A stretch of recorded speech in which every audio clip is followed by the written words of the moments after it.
and welcome. So yes, from a huge game at the top of the Women's Super League to a huge game near the top of the Men's Premier League, because Newcastle United and Fulham are enjoying seasons to remember. Newcastle on a 13-match unbeaten run in the Premier League. They come into this one fourth in the table. Fulham have won all 5 games in all competitions since the World Cup. They sit 6th in the top flight, just 4 points behind Newcastle. And when you consider that they were promoted last season, Steve Stone, former England and Aston Villa manager, alongside me, it's been a remarkable season for both of these clubs. But let's start with Fulham. The job that Marco Silva has done has been nothing short of outstanding.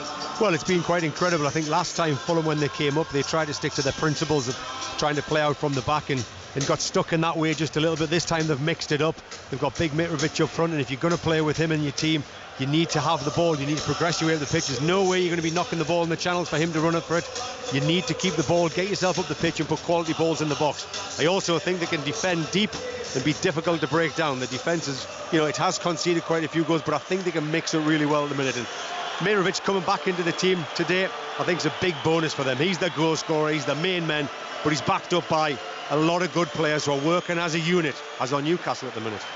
Yeah, that's one of 3 changes for Fulham as both sets of players make their way out onto the pitch here at St James's Park. The Fulham players playing in their change strip of green are applauding that little pocket high up in the stand away to our left-hand side of Fulham fans, and they've travelled in their numbers for this one, but they are outnumbered by around 50,000 Geordies. The black and white flags are waving all around us at St James's Park. So those 3 changes for Fulham. As Steve mentions, Mitrovic is back in after serving a suspension for yellow cards. He replaces Vinicius. Anthony Robinson, their regular left back, is suspended. That's a blow for them.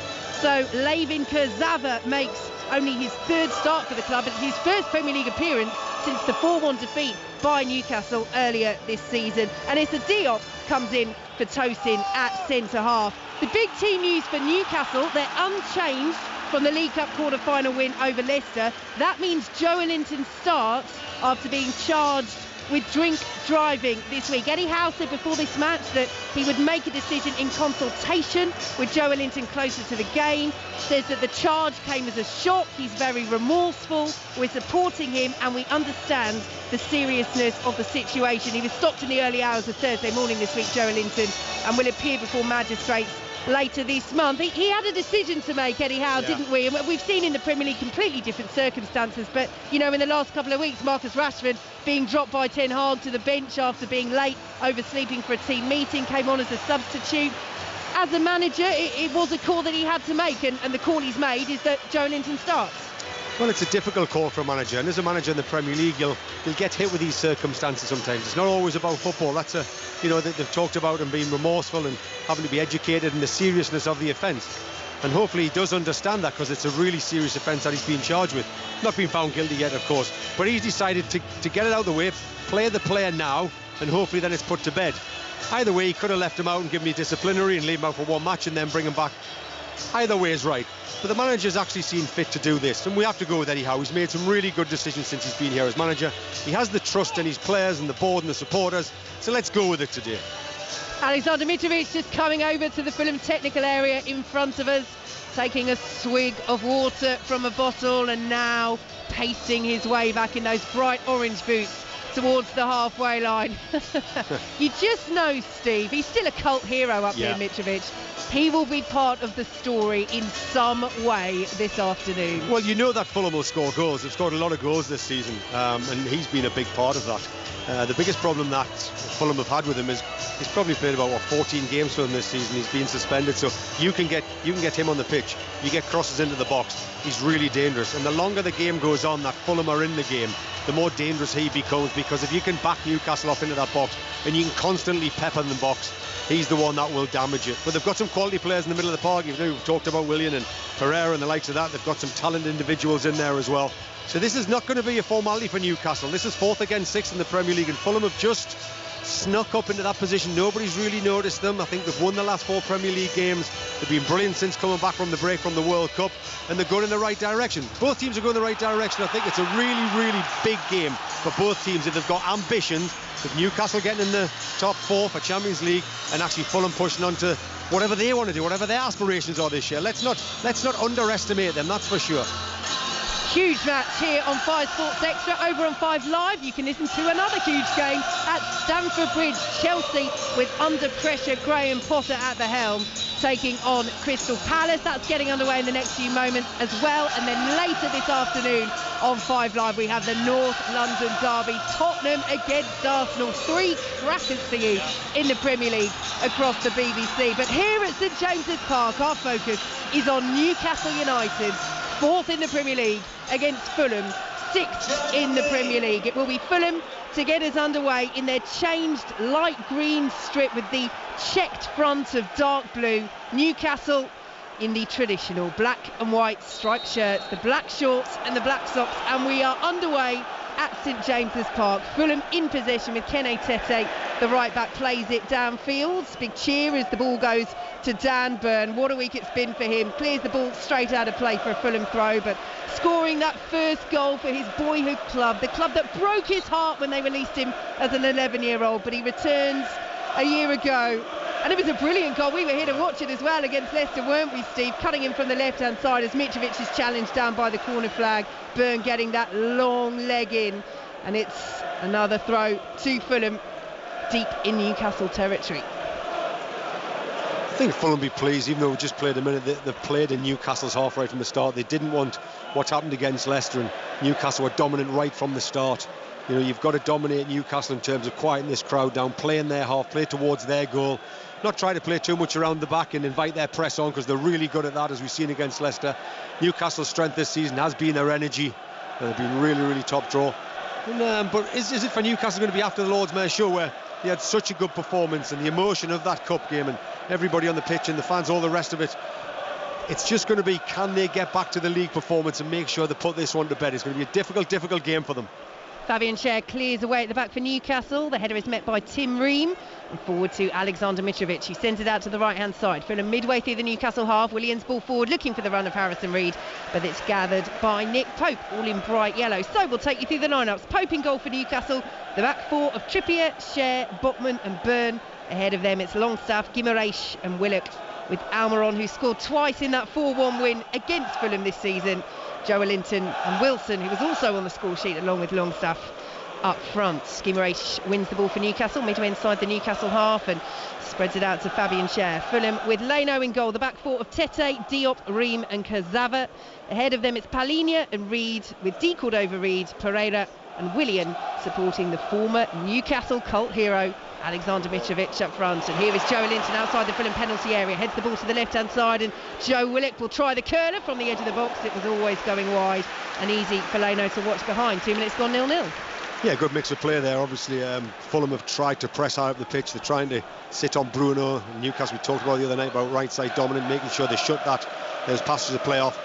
So Shaw then just sends one straight over the top of Joelinton, running in off the right back and causing some problems. You need runners to go in behind when teams come and press you, and they've got the mix right there.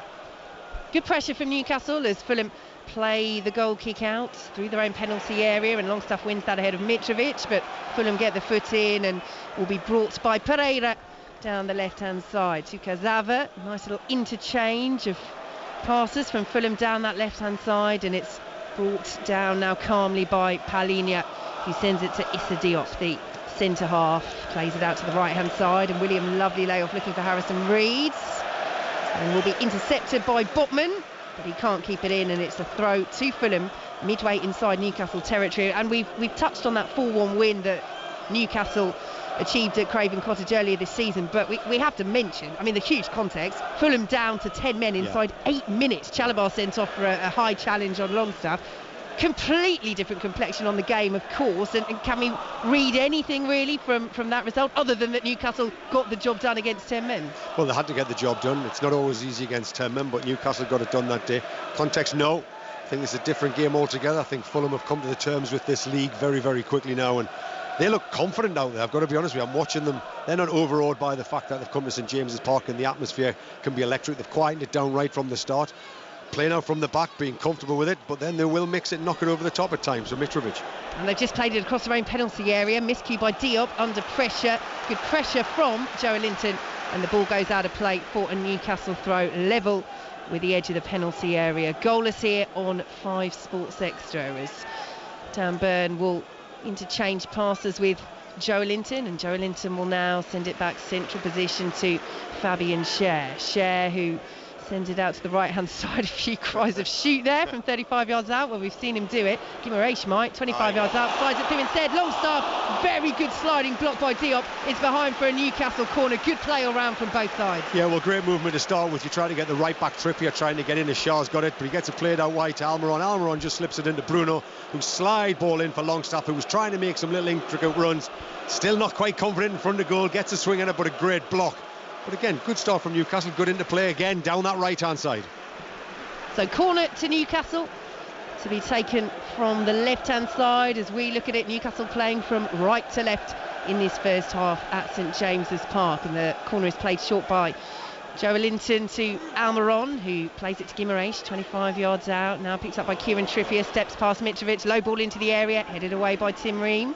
Guimaraes wins the header back to Trippier, right hand side. Offside flag is up on the edge of the Fulham penalty area. Callum Wilson was up there, and it will be a free kick to Fulham just outside their own box, 0-0. Yeah, it's been a decent start from both sides. Both managers would be happy. The crowd's a little bit flat from the game in the week. The atmosphere was unbelievable here, as we witnessed. Great occasion, and it's always difficult to get yourself up after a game like that, and the crowd obviously are exactly the same. They're trying to get to Wembley with Newcastle the first time in a lot of years, haven't won a cup competition, so Fulham are trying to quieten them down, and they're doing the right thing at the minute. They're slowing the game down every time the ball goes to play. They're not in a hurry to get it back in. When they're in possession, they're trying to keep it, they're trying to move it, they're trying not to give Newcastle the ball and really manage the football game. Yes, it's one of those things that Eddie Howe said before this match, that they need to get to the same levels that they did against Leicester, as Fulham have a throw on halfway. Kenny Tete will take it up to Alexander Mitrovic, well marshalled by Dan Burn, and Fulham advance midway through the Newcastle half with another throw.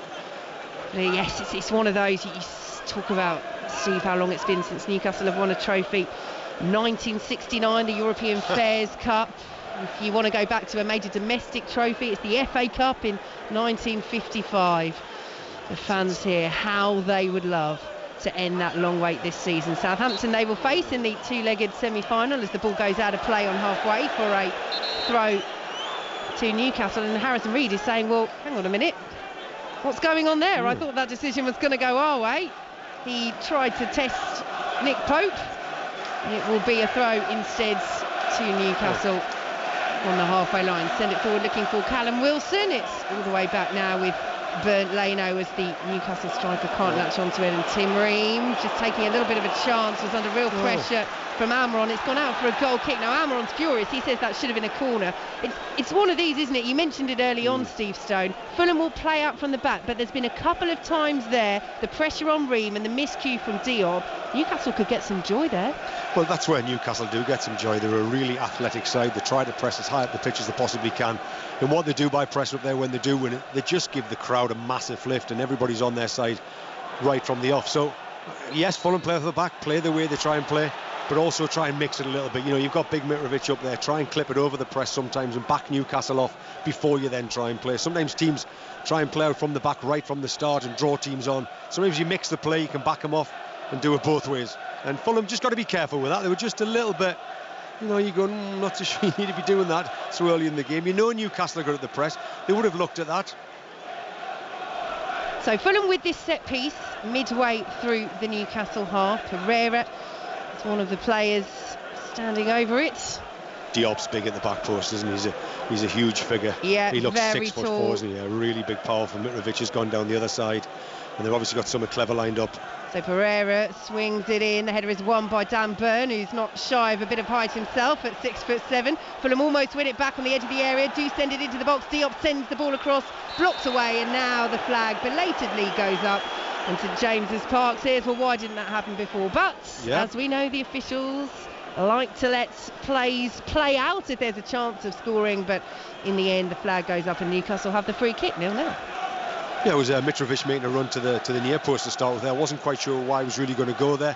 Newcastle got all the big centre-halves in the middle of the goal. You had Diop and Mitrovic at the back post, would have been probably the better of the options to try and clip one to the back post to try and really put them under pressure. Great sliding challenge over on the far side by Tim Ream on Callum Wilson as he looked to advance down the right-hand side, and Newcastle have a throw just inside the Fulham half. Yeah, Fulham look compact. You can tell they work really hard on their shape and making sure they don't get disjointed. No gaps from back to front. 40 yards from the centre-halves up to the centre-forward.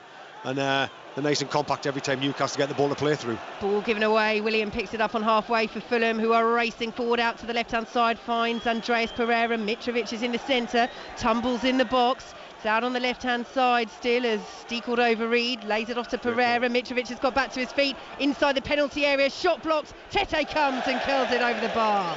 Well, we talked about Fulham being nice and compact and then counter-attack and when they won the ball back there. As soon as they won it, they sprung forward really quickly, didn't they? Ball comes in again when you get Mitrovic up the top end of the pitch. He's a handful. Doesn't matter how tight you get to him. He's so big and so strong.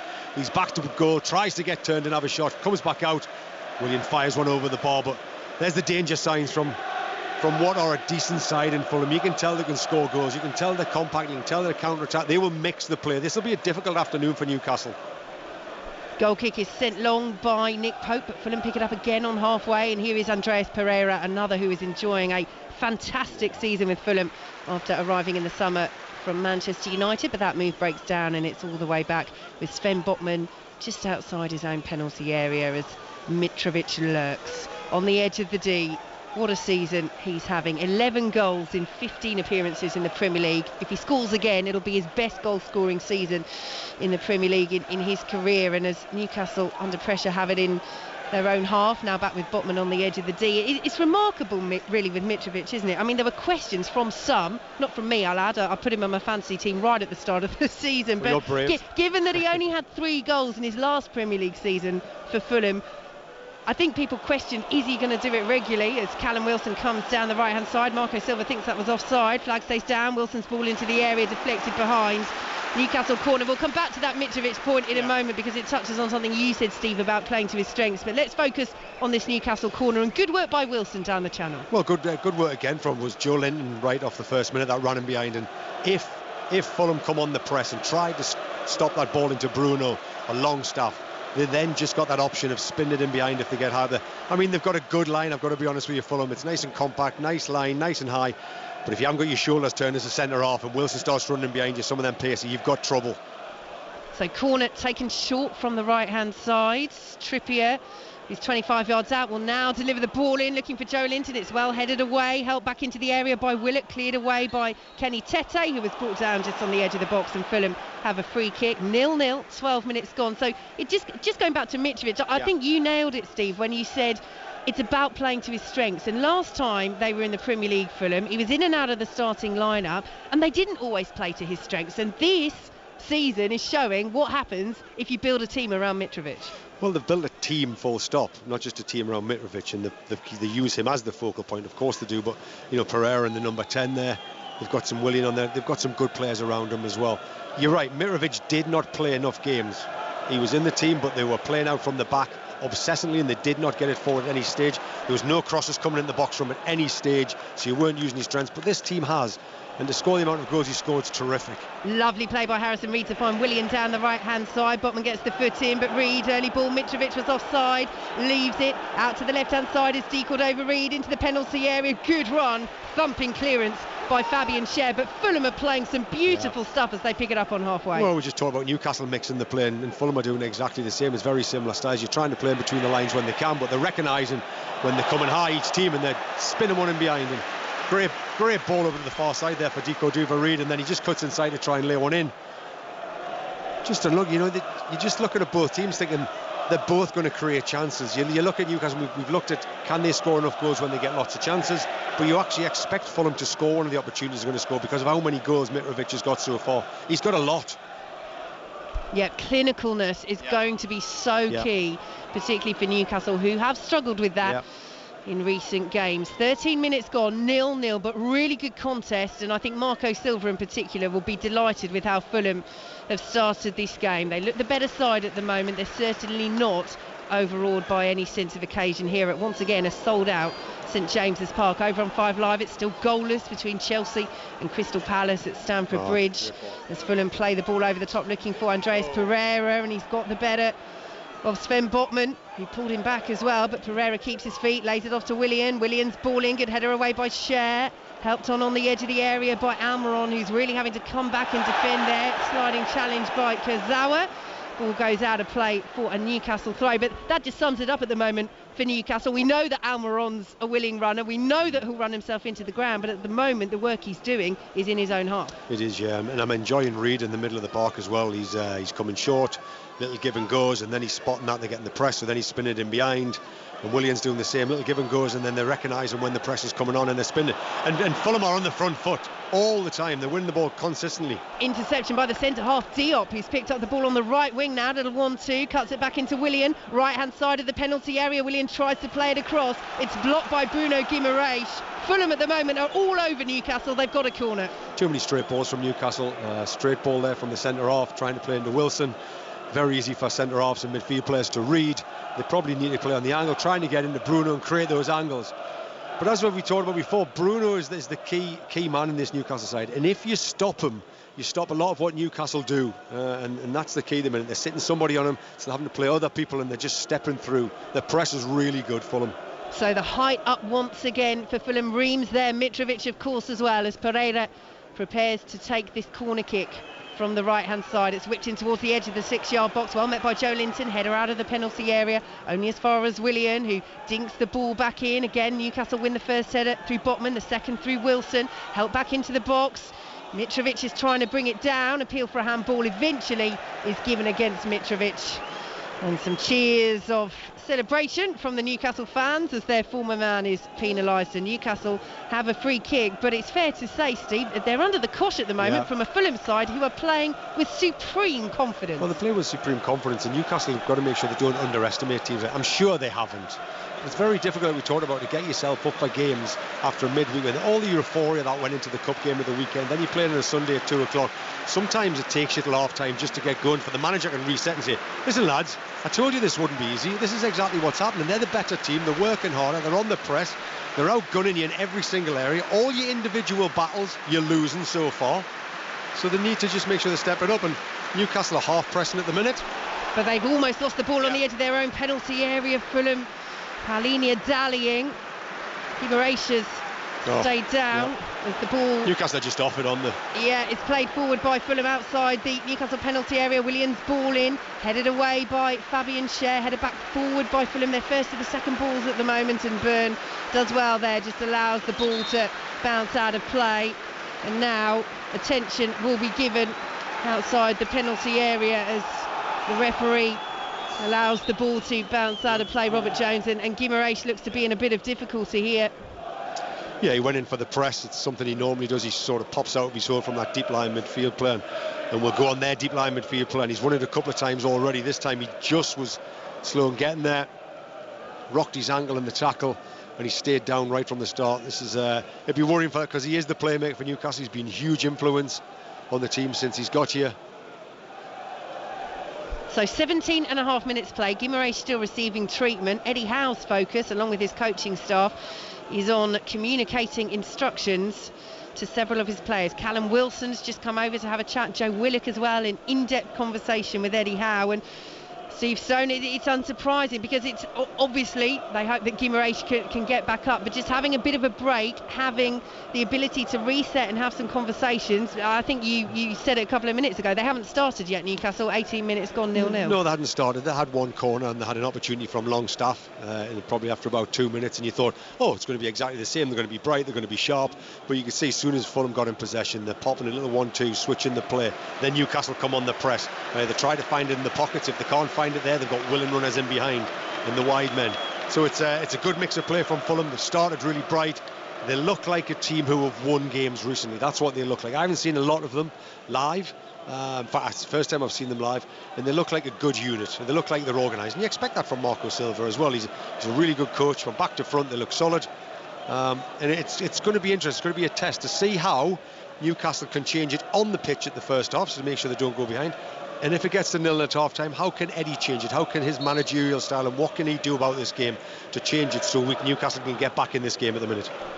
Former England and Nottingham Forest midfielder Steve Stone alongside me this evening here on 5 Sports Extra as the ball is up over the halfway line, and Bruno Guimaraes, who has received treatment, jogs back onto the pitch. Fabian Schär helps it over the halfway line. Almiron down the right hand side, just outside the Fulham penalty area. Nice little 1-2. Almiron will just keep it down by the byline. Great clearance by Harrison Reed on the edge of his own 6-yard box and headed back in field. Joe Linton will pick it up for Newcastle, and Sven Botman now has it on the halfway line. 0-0 here on 5 Sports Extra. Still goalless at Stamford Bridge between Chelsea and Crystal Palace. You can listen to commentary of that over on 5 Live, but we're delighted to have your company here at St James's Park this afternoon as Guimaraes, who is still hobbling a little bit, plays it forward looking for Almiron. Trippier picks it up under pressure from Paulinho and sends it back to Schär just inside the Newcastle half. Newcastle, whose defeat against Sheffield Wednesday in the FA Cup 2 games ago was only their second loss all season in all competitions. First time they've been beaten since the end of August, which was at Anfield. 98th minute winner they conceded, but still on this 13-game unbeaten run in the Premier League. And as they have the ball just inside the Fulham half, in fact, if they avoid defeat at St James's Park here, they will equal the club record Premier League unbeaten run. And they're coming down the right hand side. Wilson finds the ball in the penalty area, shot deflected, spins away and dribbles out of the box, and Willian is there and does very well there, plays it off Joe Willock, and it'll be a throw to Fulham deep in their own territory, goalless. Well, Newcastle have got two strengths at the minute. They've got the ball over the top to Joe Linton or Callum Wilson running behind, or they've got Longstaff who's running in off the line, in behind, and nobody's following him. The midfield players are not following him. He's getting in. That's about the 3rd or 4th time he's got in. Once was for a shot, and the other times he's been for crosses when he's getting in. Their midfield players just not following him. They're just not following the runners. Got to be more disciplined on that side. They're more worried about Trippier and Almiron. They're actually leaving Longstaff. Newcastle have picked the ball back up from that throw. Trippier goes down. Robert Jones allows play to continue. Almiron in possession. Back to Trippier, plays it in field looking for the run of Longstaff, but Ream anticipates and plays the ball out, but straight to Bruno Guimaraes. Marco Silva hopping in his technical area in front of us as Joe Linton picks it up. We'll just say it's Paulinho on that far side. He does a good job when there's something straight down them and anything off the back of him. We talked about Longstaff there. He's just running off the back of him every single time. No communication from Ream behind, or if he's got to go with him, Paulinho. Joe Linton on the stretch, plays it back to Guimaraes. Newcastle in possession with Longstaff now, just outside the centre circle, pressured by Pereira. But Longstaff does well to turn away from that pressure, and Joe Linton has it central position to Guimaraes. Midway through the first half, 0-0 on 5 Sports Extra as Trippier keeps it in but can't keep possession. And the ball will be brought down the left-hand side for Fulham. Good sliding challenge on their left-back, Lavin Kurzawa. And Newcastle pick it up once more. And we did mention it, Guimaraes with the little break was injured, has come back on, and Newcastle have been the better side since then. The little reset has helped as they have the ball on the right hand side. Laid off on the edge of the penalty area. Guimaraes out to the right, and Trippier, who will cross the ball in, and the header from Wilson is straight into the arms of Bert Leno. The first time they've made the Fulham goalkeeper work. Well, it's all came from Longstaff again. A couple of runs in behind. He's just creating space. So if Paulinho doesn't go with him, they'll give the ball to Longstaff. If he does go, which hasn't happened too often, then they're overloading on that right hand side again with Almiron. Bruno, every time it comes back to him, he's just looking for either a little thread in between the Fulham defender, or he's popping it out right for Trippier down the right hand side to cross something. But again, Bruno's the key. He's the man that'll make things happen in that Newcastle midfield. They've got to get on top of him. As long as the game goes on, more the space opens out. It's Pereira that's got to do that job, and the number 10 in there, the 18. Fulham have the ball on the left hand side. Decalled over Reed, dropping back into his own half and plays it out to the left, and Pereira and Fulham deciding to just enjoy a little bit of possession at the moment after Newcastle's mini revival. Ball out to the right hand side is well anticipated and intercepted by Byrne. Loose boot by Joe Linton on Tete, but the ball has gone through to Bernd Leno in the Fulham penalty area anyway. So Robert Jones says yes, we might as well let that play on and the flow of the game can continue. So Leno preparing to bowl this ball out. It's one of those as well, if you look at Fulham's success, the signings they've made were shrewd and they've come in and done very well. I mean, you look at Leno arriving from Arsenal, Pereira we've mentioned from Manchester United, Palhinha from Sporting Lisbon, again such a talent, the Portugal international, played at the World Cup in November, December as well, as Newcastle win a free kick on the halfway line. It just has all come together. And even Willian, the former Chelsea and Arsenal player who people questioned at the age of 33, is this one where he's just going to come and turn up and not do very much? He's been key. Yeah, you look at also Diop and Ream at the centre backs there, they look like a decent pairing at the minute. Ream's obviously played in the back five for Fulham on many occasions. Free kick from Trippier to the edge of the area for Newcastle, cleared away by Fulham, and Mitrovic will get a foot in and send it out to Harrison Reed, who's bombing down this right hand side. Good covering block by Joe Linton, spins out for a Fulham throw on the halfway line. 0-0. Very even game, isn't it? We talked about Fulham starting the better, but Newcastle have just came into it since that break where Bruno went down. Newcastle were just able to reset. A few of the players on the pitch just having a word with each other. A few of Eddie's coaching staff trying to make sure that, we're not playing too many straight balls. We'll keep getting pressed. You're making it easy for Fulham. All of a sudden, there's loads of movement. There's loads of angles. Everybody wanting it, playing 1 and 2 touch and starting to mix the play again. It's caused Fulham a few problems. But a really good game, a really even contest so far. I'm really been impressed by Fulham and the way they go about their game.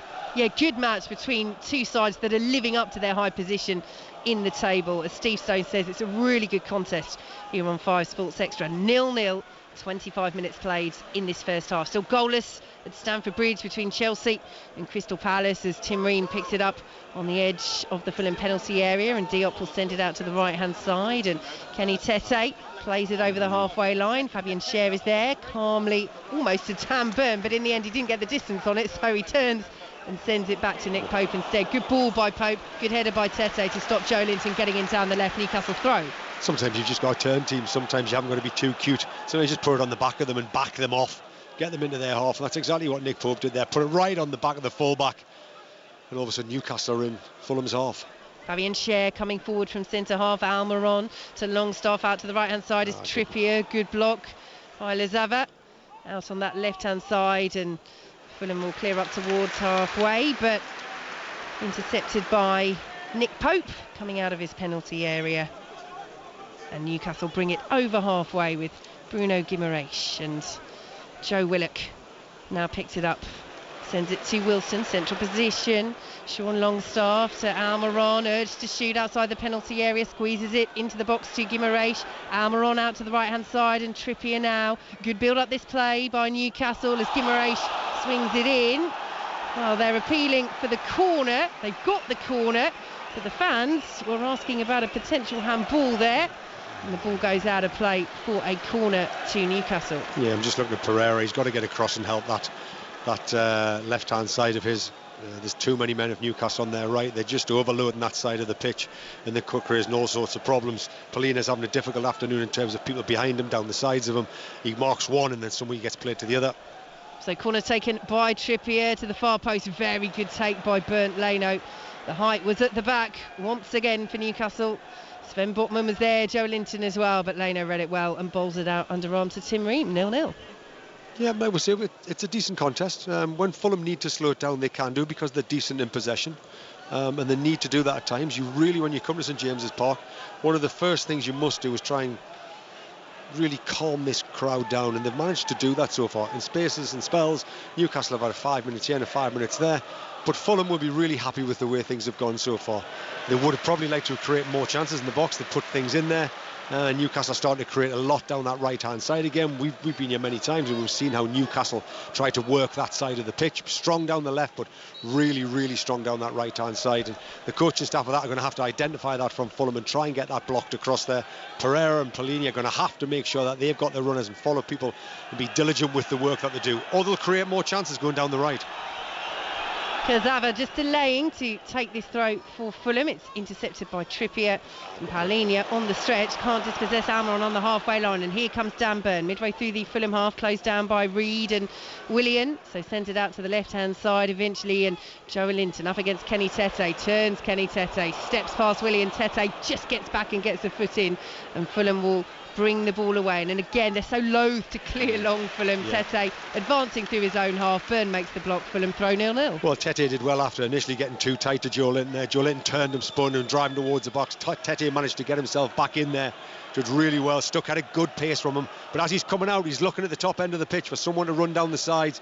And he can't get Mitrovic to run down the sides. There's no way he's got the pace. He's actually on the other side of the pitch. So he's having to find people like Willian and Reed in the middle of the park to play little intricate passes, and that's where they can get pressed, and it's difficult for them. That's probably their weakness. Goalless, Newcastle play the ball over the top with Fabian Schär. Good defending by Tete, just easing Joe Willock away from the penalty area, and the ball is all the way through with Bernd Leno. Reaction to this match, and Chelsea against Crystal Palace, which is still goalless, over on 5 Live, and of course the North London derby later to come. You can hear all of that in the Football Daily. Just download that from BBC Sounds, and you might want to check out the Sports Desk podcast while you're there as well. A look at Saudi Arabia's growing influence in football, of course, here at Newcastle, but with golf as well. Ronaldo moving to the country too. You can download that from BBC Sounds. Fulham inside the penalty area. Pereira comes across, wins the corner. I want to say end to end. It's not breathless end to end, but it's very tactically, neatly worked from end to end by both sides, and Fulham in the ascendancy in that move. Well, nobody's getting caught on the counter-attack, that's for sure, because both are set up to make sure they've got good distance between the back and front, and they're understanding that if they're not going to get done in behind. But really, you're right, actually from back to front, real quality play from Fulham there, and from one side of the pitch to the other. So corner kick to be taken from the far side. The light green shirts on the move in the penalty area, but Robert Jones has spotted an infringement. Schär going down in a tangle with Mitrovic, and the free kick goes the way of Newcastle. Well, that's the first time we actually seen Leno get out from the back, give it to Tete, right down the right-hand side to Reed. Then Reed's played into Willian, who was still all down this side. They try to drag Newcastle right across this side of the pitch. Mitrovic tries to make a run in behind. He takes defenders with him. And Willian with a beautiful 40-50 yard pass right across the pitch. Real quality which he's got. Then sends an overload down that left-hand side. And that's the first time we've really seen Fulham go from back to front with quality. And as the game opens up and there becomes more space, I think you'd probably see more of that from Fulham. Botman in position for Newcastle. Midway inside his own half. Guimaraes will send it back to Fabian Schär, who has the option of Longstaff over on the right-hand side. Finds Guimaraes instead as Newcastle look to work it down the right. Longstaff just taking up that wide right position with Trippier pushing a little bit further forwards, but they go central now, Newcastle, with Botman. Joe Linton, slightly loose touch, very well charged down by Kenny Tete, who sat on the ball and blocked it, but needs must. He's got no runner again though, as Tete is coming forward. Mitrovic is on the far side of the pitch. There's no way he's getting across. He's looking for Willian to make that run in behind, but that's not Willian's strength. He's not going to run in behind anymore. He wants the ball to feet, so you can see where Fulham do struggle with the runs in behind. They've got to get midfield players to break those lines, but they're working so hard to stop Newcastle getting through with such big distances to get at the top end of the pitch. But a good, you talked about earlier, it's a really good, actually smooth tactical battle at the minute. You're right, it's not end to end. It's Newcastle trying to play their way through Fulham down that right hand side of the minute, and then it's Fulham trying to play their way through Newcastle from both sides of the pitch. They've got tactical players right across that front line. Botman in possession for Newcastle on the halfway line. Yes, it's controlled end to end, isn't it? Both sides are employing and deploying their tactical game plan. It's not the frantic end to end where people are losing tackles and miscontrols. I mean, we saw a few sloppy passes from Newcastle, but they picked up, and here goes Willock picking it up on the left hand side into the area, pulls it across. Oh, and it's just missed by Callum Wilson. Comes out to the right hand side as it spins out of the penalty area. Almiron curls a shot in, deflected behind corner. Wilson's so close to latching onto that ball inside the 6 yard box. If he does, it's one touch, it's 1-0 Newcastle. Well, this time it was a great move down the left hand side. Willock's got away from his defender, running the box. He's actually trying to just pull one back, and Wilson's made the right thing. He's trying to get across the defender, but as he gets across the defender and he misses the ball, which is he's done the right thing. Newcastle have got to have midfield players arriving in the box for a tap in from the penalty spot. I'm not really sure where Longstaff was, or Guimaraes. Corner from Trippier from the right hand side, met by the tall jump of Issa Diop, and then Willock on the volley, blazing wide from the edge of the D. 0-0. That never looked comfortable from Willock, as it looked as if it was he just had a wild slash at it, as if the run he'd made 60 yards before, he was still breathing from it. He didn't really want that. That's probably not his strong point, but Willock has been dynamic in the games that we've seen him. Drives forward, drives in behind, always pushing in behind. Decent quality for his cutback there. We're just watching Nick Pope's just gone down at the back. They're not really sure what's happened with him. Yeah, completely off the ball this. The Newcastle goalkeeper sitting down in the middle of the pitch, and this will be a concern because we talk about the signings that Fulham made in the summer that have been so positive. Their goalkeeper amongst them, Nick Pope, has been outstanding for Newcastle. He's kept a clean sheet, in fact, in his last 4 Premier League games, his best run in his career in the competition. Well, I was surprised when more teams weren't in for Nick Pope. Obviously, I was at Burnley as the first team coach last season, and he's instrumental. And whenever you're going to have success, you need a spine through your team, and he is one big spine, I'm telling you. He's influential in most games. If you're going to win a football match, you need your keeper to make big saves in key moments of the game, and that's exactly what he does. So since he's come into Newcastle, him and the back four, and I think Eddie Howe mentioned as well that it's a team unit, so they're pressing from the front, but when they do break down those units and people do get through, they've got Nick Pope to face, and he's a huge influence and a really good shot stopper. So he's still receiving treatment. Bruno Guimaraes has come over to this near side as well. The dugout's just in front of us here in the press box at St James's Park, receiving a little bit more treatment and having a word with the coaching staff. Clearly not quite over the effects of that knock that he picked up earlier in the first half. Just on Nick Pope, who's now standing back up to his feet. What sort of a character is he like behind the scenes, Yeah, Steve? he's a bubbly lad, you know. He's always smiling, always getting involved in everything. You know, he's one of those guys that you want in the dressing room who's a good character, but not over the top daft, just someone he's actually really bright.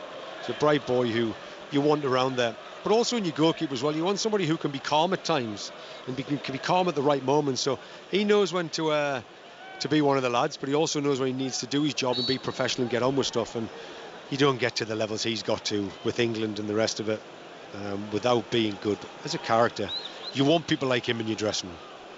Well, he is back up to his feet, which is good news for Newcastle as Fulham prepared to take this goal kick. Bruno Guimaraes is waiting to come back on as well, as Leno is jeered by the Newcastle fans for just repositioning that goal kick. We did see Martin Dubravka warming up, Newcastle's substitute goalkeeper, having returned from his loan spell at Manchester United at the start of this month. Made a couple of starts in the League Cup, but Newcastle number one, very much experience in the past here, but Nick Pope the undisputed number one now as Wilson comes forward. Reed with the challenge just outside the area and plays it out to the left hand side, and Kazava, who plays it over the top, looking for the run of Decourt over Reed. Cher will get there, has a little check over his shoulder just to see how close Decourt over Reed's getting, plays it back to Pope, and now Botman has it and plays it out to Dan Burn on the left-hand side. 0-0 here on 5 Sports Extra. Still goalless at Stamford Bridge between Chelsea and Crystal Palace. And our commentary of the North London derby over on 5 Live after the conclusion of that game at Stamford Bridge. Trippier plays the ball to the edge of the area. Ream wins the header ahead of Almiron. There's only ever going to be one winner in that aerial battle.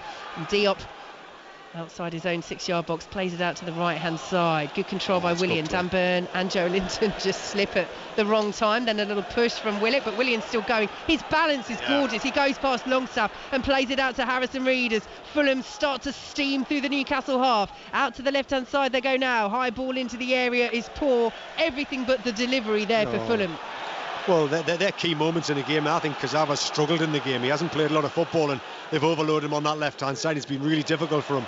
And actually, when he's got forward there, that's a key moment where you want to put a quality ball into the box.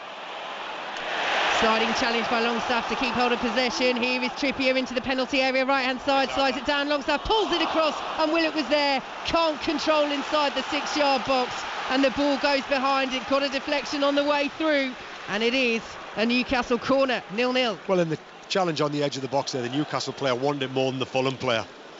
And then obviously you've got Kazava who's worked his way forward and then looks like he's toiled a bit, looks like fitness already is catching up with him. He doesn't follow the runner of the box. It's way too easy across that far side. They've just swapped Reed, and I think it's Palhinha has crossed that other side, and they've swapped him over because he's just not getting tight with anybody. They look so weak across that left-hand side, Fulham.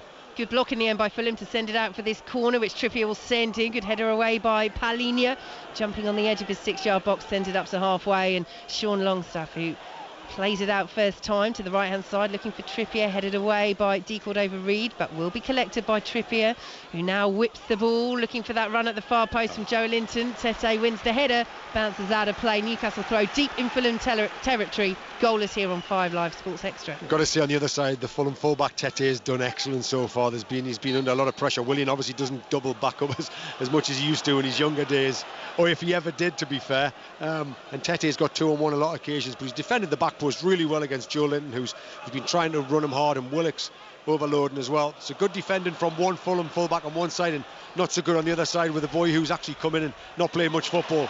Newcastle waste that throw, but they've won it back through Fabian Schär. Lovely turn by Wilson inside the area. Good save by Leno. The angle was disappearing from Wilson. A save you'd expect Bernd Leno to make.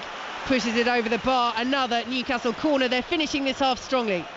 Well, we're talking about them getting down the side of the centre half and having a finish there. But again, Fulham have lost a simple tackle in the middle of the pitch.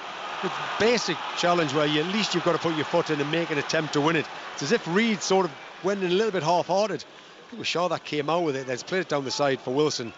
Great little turn and finish, but good save from the goalkeeper. But you can't lose those 50-50s in the middle of the park in the Premier League.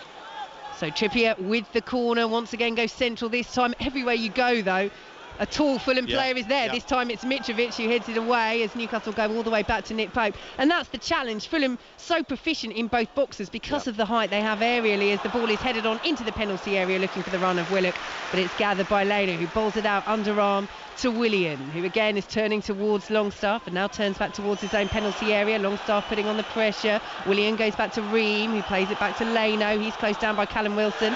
Leno slips as he clears, but it's a good clearance over the halfway line. Dan Burn with the header, nice back heel by Mitrovic. Pereira to Harrison Reed on this right hand side. Can Fulham get back into their stride after a good little spell for Newcastle United? 0-0 here on 5 Sports Extra.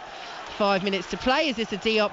Goes all the way back to Bernd Leno, and now they play the ball out to the left hand side, and Lavin Kurzawa, he plays it in field to Tim Ream, advancing through his own half. Off he goes, Ream, in field to Pereira, well close down by Joe Linton, but brilliant turn from Pereira, who's then fouled by Joe Willock. I mean, some of the skills, and they're not audacious, they're not fancy, they're not showy, but there's just so much confidence at the moment from players like Pereira and Willian as Pereira tries to catch Trippier out on the right hand side, looking for Decord over Reed with the quick free kick, but Trippier is alert to it. It's back with Pope, and now Botman has it midway through his own half. Well, that's where Fulham have got a good mix in the side, haven't you? You can see they've got good presence, they've got good physical presence in there, but when there's a little bit of skill needed, they've got that as well. They've got that little bit of ability.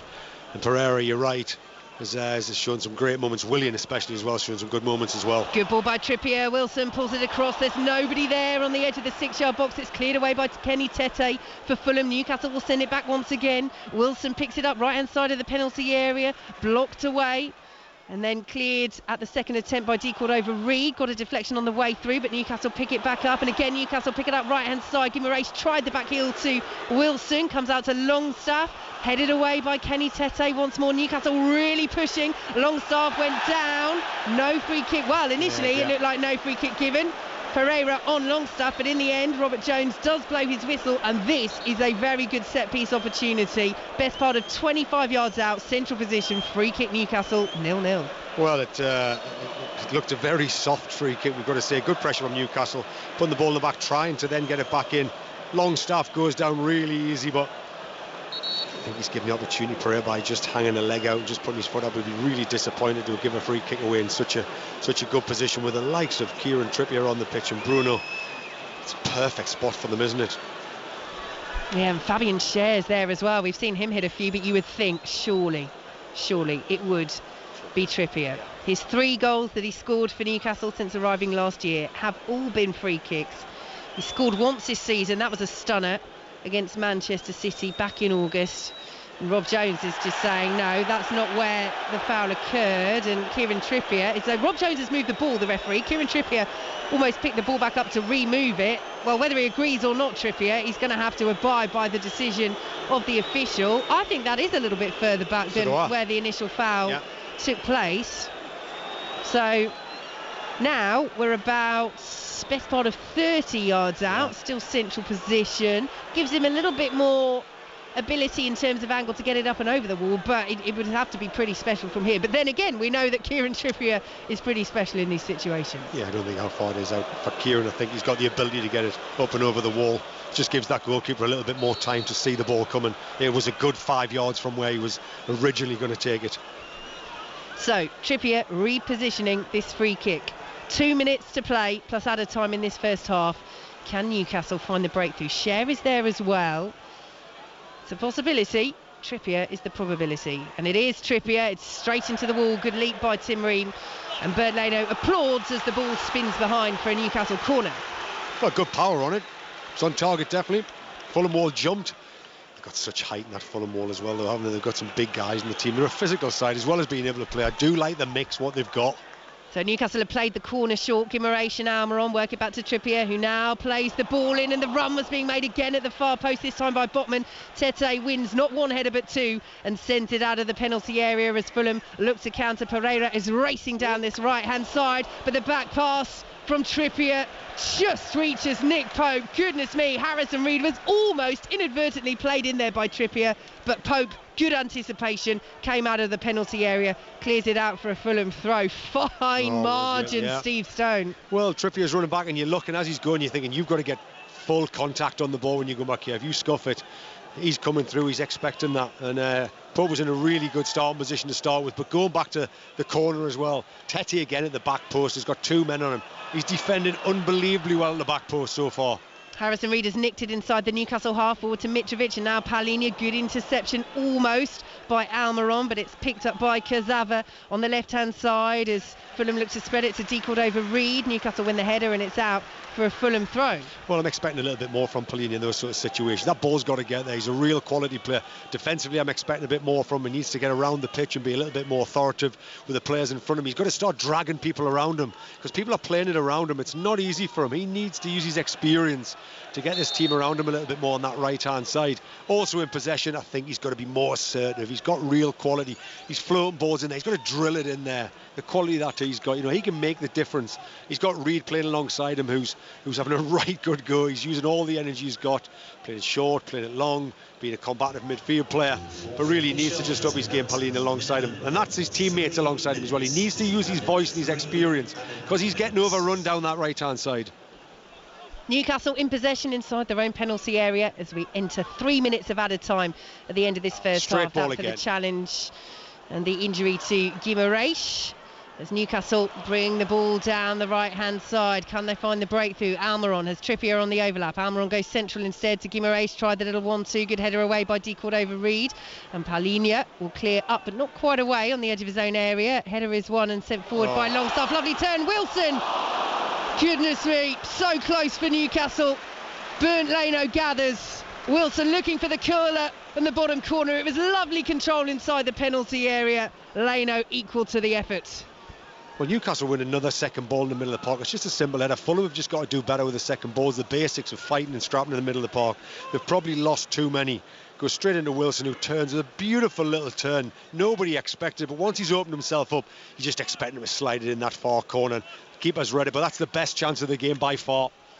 William plays the ball forward, got a little deflection on the way through, and it will go out for a Fulham throw midway through the Newcastle half. 0-0.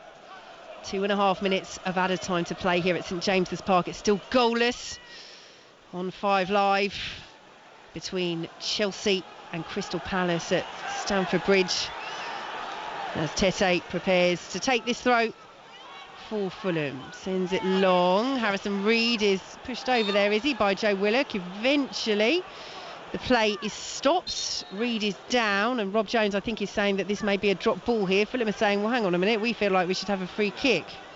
Steve Stone? Well, no, it's definitely not a free kick. As the ball's gone in from the throw-in, he's actually anticipated the nudge in the back, Reed, and it hasn't come, and he's fell over, and it looks like a bit of a dive. He's tried to win the free kick in a wide area. Then he's got the ball stuck in between his legs. The Newcastle players are starting to trample all over him. So the referee's made the right decision in terms of stopping it before somebody gets hurt. And I'm expecting a drop ball from it, unless he's going to give it to Newcastle to actually kick it back to Fulham. It's a strange. I don't know what he's actually going to do here. I think it's going to be an uncontested drop ball to Newcastle for Reed not releasing the ball essentially when he fell on it. So Newcastle do have the drop ball, and they send it long over the halfway line. Harrison Reed wins the header, but Wilson was being pulled back. It's just all getting a little bit scrappy in the last minute or so, and Will Newcastle be able to fashion an opportunity? And Marco Silva's right out on the edge of the touchline. Eddie Howe as well, but Eddie Howe generally a calmer figure. Marco Silva, one of those managers you can see that he's kicking every ball down there in his technical area. Well, he's realising that there's 3 minutes of injury time. This is a really, really important part of the game where you need to manage the game and calm it down really, really quickly. That's why Diop's probably made that foul on the halfway line. He doesn't want to get counter-attacked. Good tactical foul from him. So, free kick to Newcastle, just inside the Fulham half. Fulham are holding a high line, about 10 yards or so outside their own penalty area. Trippier is standing over this. He drifted into that line of black and white shirts. The header is won by Paulinho, comes out to Almiron, drives a low shot. Leno right behind it. And there is the half-time whistle. Well, Steve Stone, 4th against 6th. It's been a real contest. It's goalless, but we've seen some good play from both sides. Well, we've seen some really good play from both sides. Both players have mixed it up really well, both teams, and you can see why they're 4th and 6th in the league, the quality that they've got. They know defensively that they both look strong. There's not been that many action in both boxes, I've got to be honest. Newcastle down the right hand side again, looking strong where they always are. Left hand side a couple of occasions. Fulham have struggled in terms of once they have got their play and they have broke the line, trying to get enough balls and enough quality in the box for Mitrovic at the minute. There hasn't been enough there.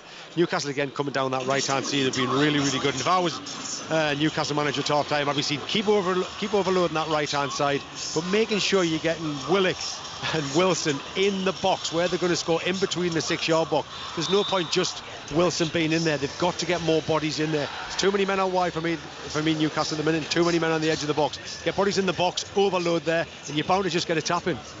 And from a Fulham perspective, what would you look to see from them in the second half? Well, Fulham have got to just continue doing exactly what they've done. They've got to stay in the game. They've got to be compact. They can't go pressing if Mitrovic is going to go and they haven't got the press behind them. From the start they did that, but then the gap's starting to open up a little bit once Newcastle put a few balls in behind. From Fulham's point of view, they must stay in the game as long as they possibly can and try and get something like a set player across. Because at the minute they're not dominating the game. They had a good 15-20 minute spell to start with, but it was all about them keeping the ball and working their way up the pitch. Newcastle have pressed them really well after the 20 minutes, and Fulham I think at times have caused their own problems, giving it away at the back. They will play from the back and they'll keep going. It's just an interesting game, isn't it? It's a really good tactical interesting game by two really good sides. The thoughts of former England midfielder Steve Stone with us here on 5 Sports Extra. We will be back in just under 15 minutes for the second half, but at half time at St James's Park, Newcastle United 0, Fulham 0. London Irish's European hopes are over. The Stormers are very much alive. Impressive win for Edinburgh at Cast, though. Absolutely, yes. And Edinburgh are just proving, and this is why we look at the makeup of the tournament as well, Steve. Eight teams go through into that last stages from each side. So the last 16 in this Champions Cup format is always really intriguing.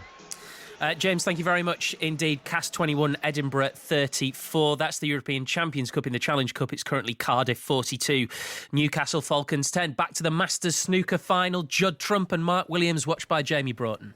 Well, Judd Trump, who's trying to become a 2-time Masters champion, had to sit in his seat and watch Mark Williams win the opening frame with a brilliant break of 138. But since then, it's been the Bristol star that has played the better snooker. He hit back with breaks of 61 and 106 to lead 3-1 at the mid-session interval. We're back underway after the break. There have been chances for both players in this frame 5 and a few uncharacteristic misses as well. Trump, though, is back at the table now. He's on a break of 43 with a good chance to extend his lead to 4-1. 10 is the target to be crowned champion. Jamie, thank you very much indeed. On BBC Two right now, you've got the final match of that series between England and Jamaica in the netball. The series is tied at 1-1, and it's currently England 34, Jamaica 35 in the third quarter. So that looks like it's going to be a thrilling finish. We'll make our first trip of the afternoon to the Tottenham Hotspur Stadium next. Spurs Arsenal, North London derby, live in full at 4:30. Once we're done at Stamford Bridge, second half commentary on the way. Chelsea 0, Crystal Palace 0. All of that to come after the news with Stuart Clarkson. Listen on BBC Sounds. This is BBC Radio 5 Live. Steve, thank you. Good afternoon. Police say a 7-year-old girl is in a critical condition after a shotgun was fired from a moving car outside a church in central London yesterday. 5 other people were also hurt in the attack near Euston Station, which happened as crowds left a memorial service. The search for survivors of a plane crash in Nepal has been called off for the evening. The aircraft was carrying 72 passengers. At least 68 of those have been confirmed dead. The flight from Kathmandu crashed close to an airport near the tourist town of Pokhara. The Labour leader Sir Keir Starmer has told the BBC he doesn't support 16-year-olds being able to change their legal gender. He says he has concerns about legislation passed in Scotland last month. And the Transport Secretary says he's backed rail operating companies to make a new pay offer to unions this week. Mark Harper told the BBC both sides are keen to reach an agreement, but says the details still need to be hammered out. On BBC iPlayer, we got to fight the powers that be. The story of a movement that changed the world. Hip-hop was created by the oppression because it was our arts that defended us against the oppression. Told by the artists who lived it. When hip-hop started, it started from the rubble. My art mimics me. So when you listen to my music, you're getting all the facets of Ice-T. And me, Chuck D. Hip-hop has saved lives. Fight the Power. How hip-hop changed the world. Starts Saturday night on BBC iPlayer. This is 5 Live Sport with Steve Crossman. Welcome back to Premier League Sunday. Chelsea 0, Crystal Palace 0, second half commentary on the way. We've got the second semi-final of the Scottish League Cup at Hampden this afternoon. Gets underway in 5 minutes' time. Either Rangers or Aberdeen will face Celtic in the final. Celtic beat Kilmarnock last night, and Roddy Forsyth is there for us. Yes, and I'm glad to say that the weather's in complete contrast to yesterday's monsoon gale. It remains to be seen how the pitch is going to hold up after the battering it took in the first semi-final. Ange Postecoglou, the Celtic manager, said after that game that it had been below standard. Now these teams, Rangers and Aberdeen, met at Pittodrie 3 weeks ago when Aberdeen led in injury time before conceding goals to Scott Arfield 5 and 7 minutes into the added period. That's nourished a sense of grievance amongst the Dons players and their support. And Jim Goodwin fields the team unchanged from their 2-0 victory over St Johnstone against the Rangers side unbeaten in 8 under Michael Beale. They show 2 changes from the winning lineup with Alan McGregor and Alfredo Morelos starting. Speaking of Morelos, hasn't the Aberdeen captain got himself into some trouble around him? Yes, he did.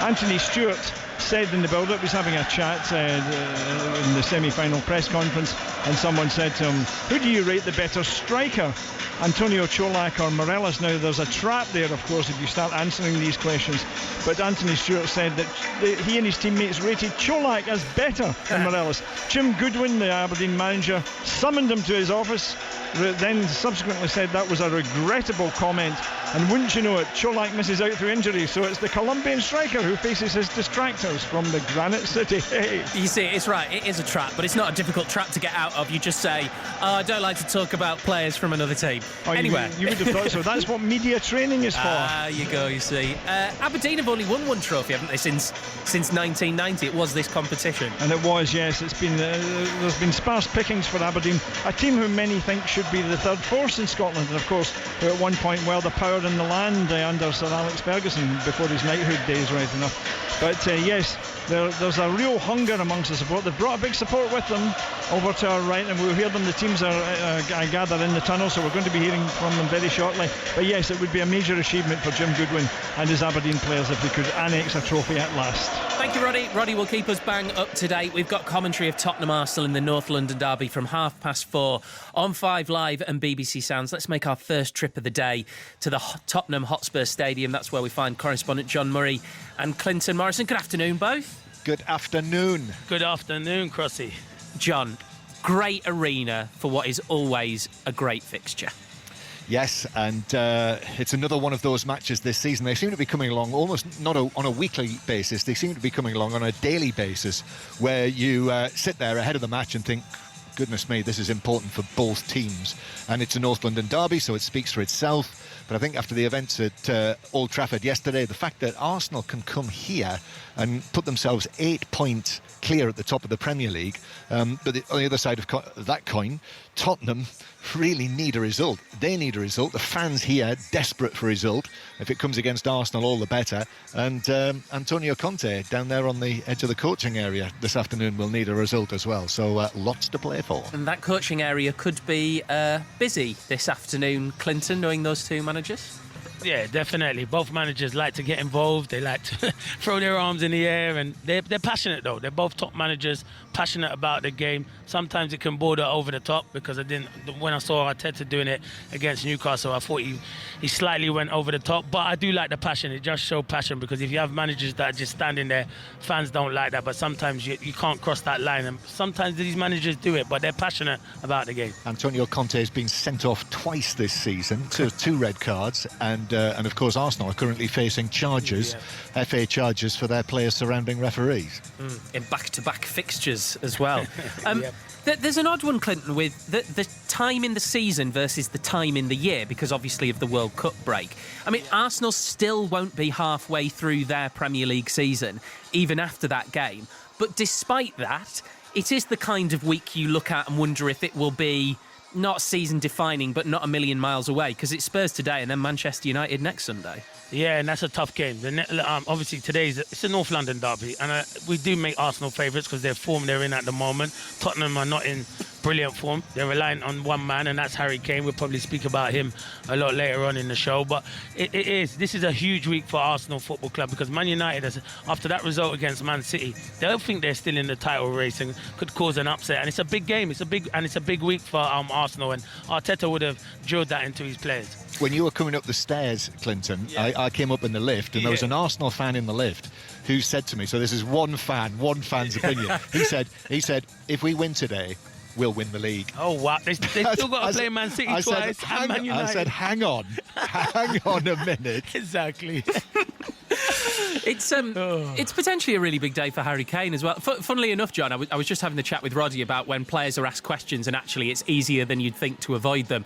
Eric Dyer was asked about Harry Kane equaling and then potentially breaking Jimmy Greaves' scoring record at Spurs, and he said it would be even more special to do it against them. And then he paused and said, but we're getting ahead of ourselves. Yeah, that's what will be said after the match if he scores it. But listen, I mean, he's going to get it at some point, obviously. One more goal to equal Jimmy Greaves' Tottenham goal-scoring record, and obviously two to break it and make the record his own. But it would be, wouldn't it? I mean, he'd want to do it here. He'd want to do it on his home ground. And were Arsenal the opponents, then all the better. John Clinton, thank you very much. Full commentary on the way from 4:30. Of course, we'll get the build-up underway at 4 o'clock once we're done at Stamford Bridge. Second half commentary of Chelsea versus Crystal Palace on the way. Chelsea's women's team have already drawn 1-1 with Arsenal this afternoon, and that means that they keep a 3-point lead at the top of the WSL table. Here's the Chelsea manager, Emma Hayes, with Robin Cowan. Tremendous character from the team, particularly the finishers that came from the bench. I thought they made the difference for us in the second half. We changed shape after the goal. I thought that helped us. I thought we grew into the game without creating enough. First half, like I said, cagey, penalty, the difference at least in terms of them having anything that's clear-cut. But I think it's a wonderful point away from home in this stadium in a derby game. In terms of the insight into how you make those little tweaks, those tactical changes, and also the changes in personnel, I mean, it must be very difficult. That's part of your job, to be decisive in those big moments.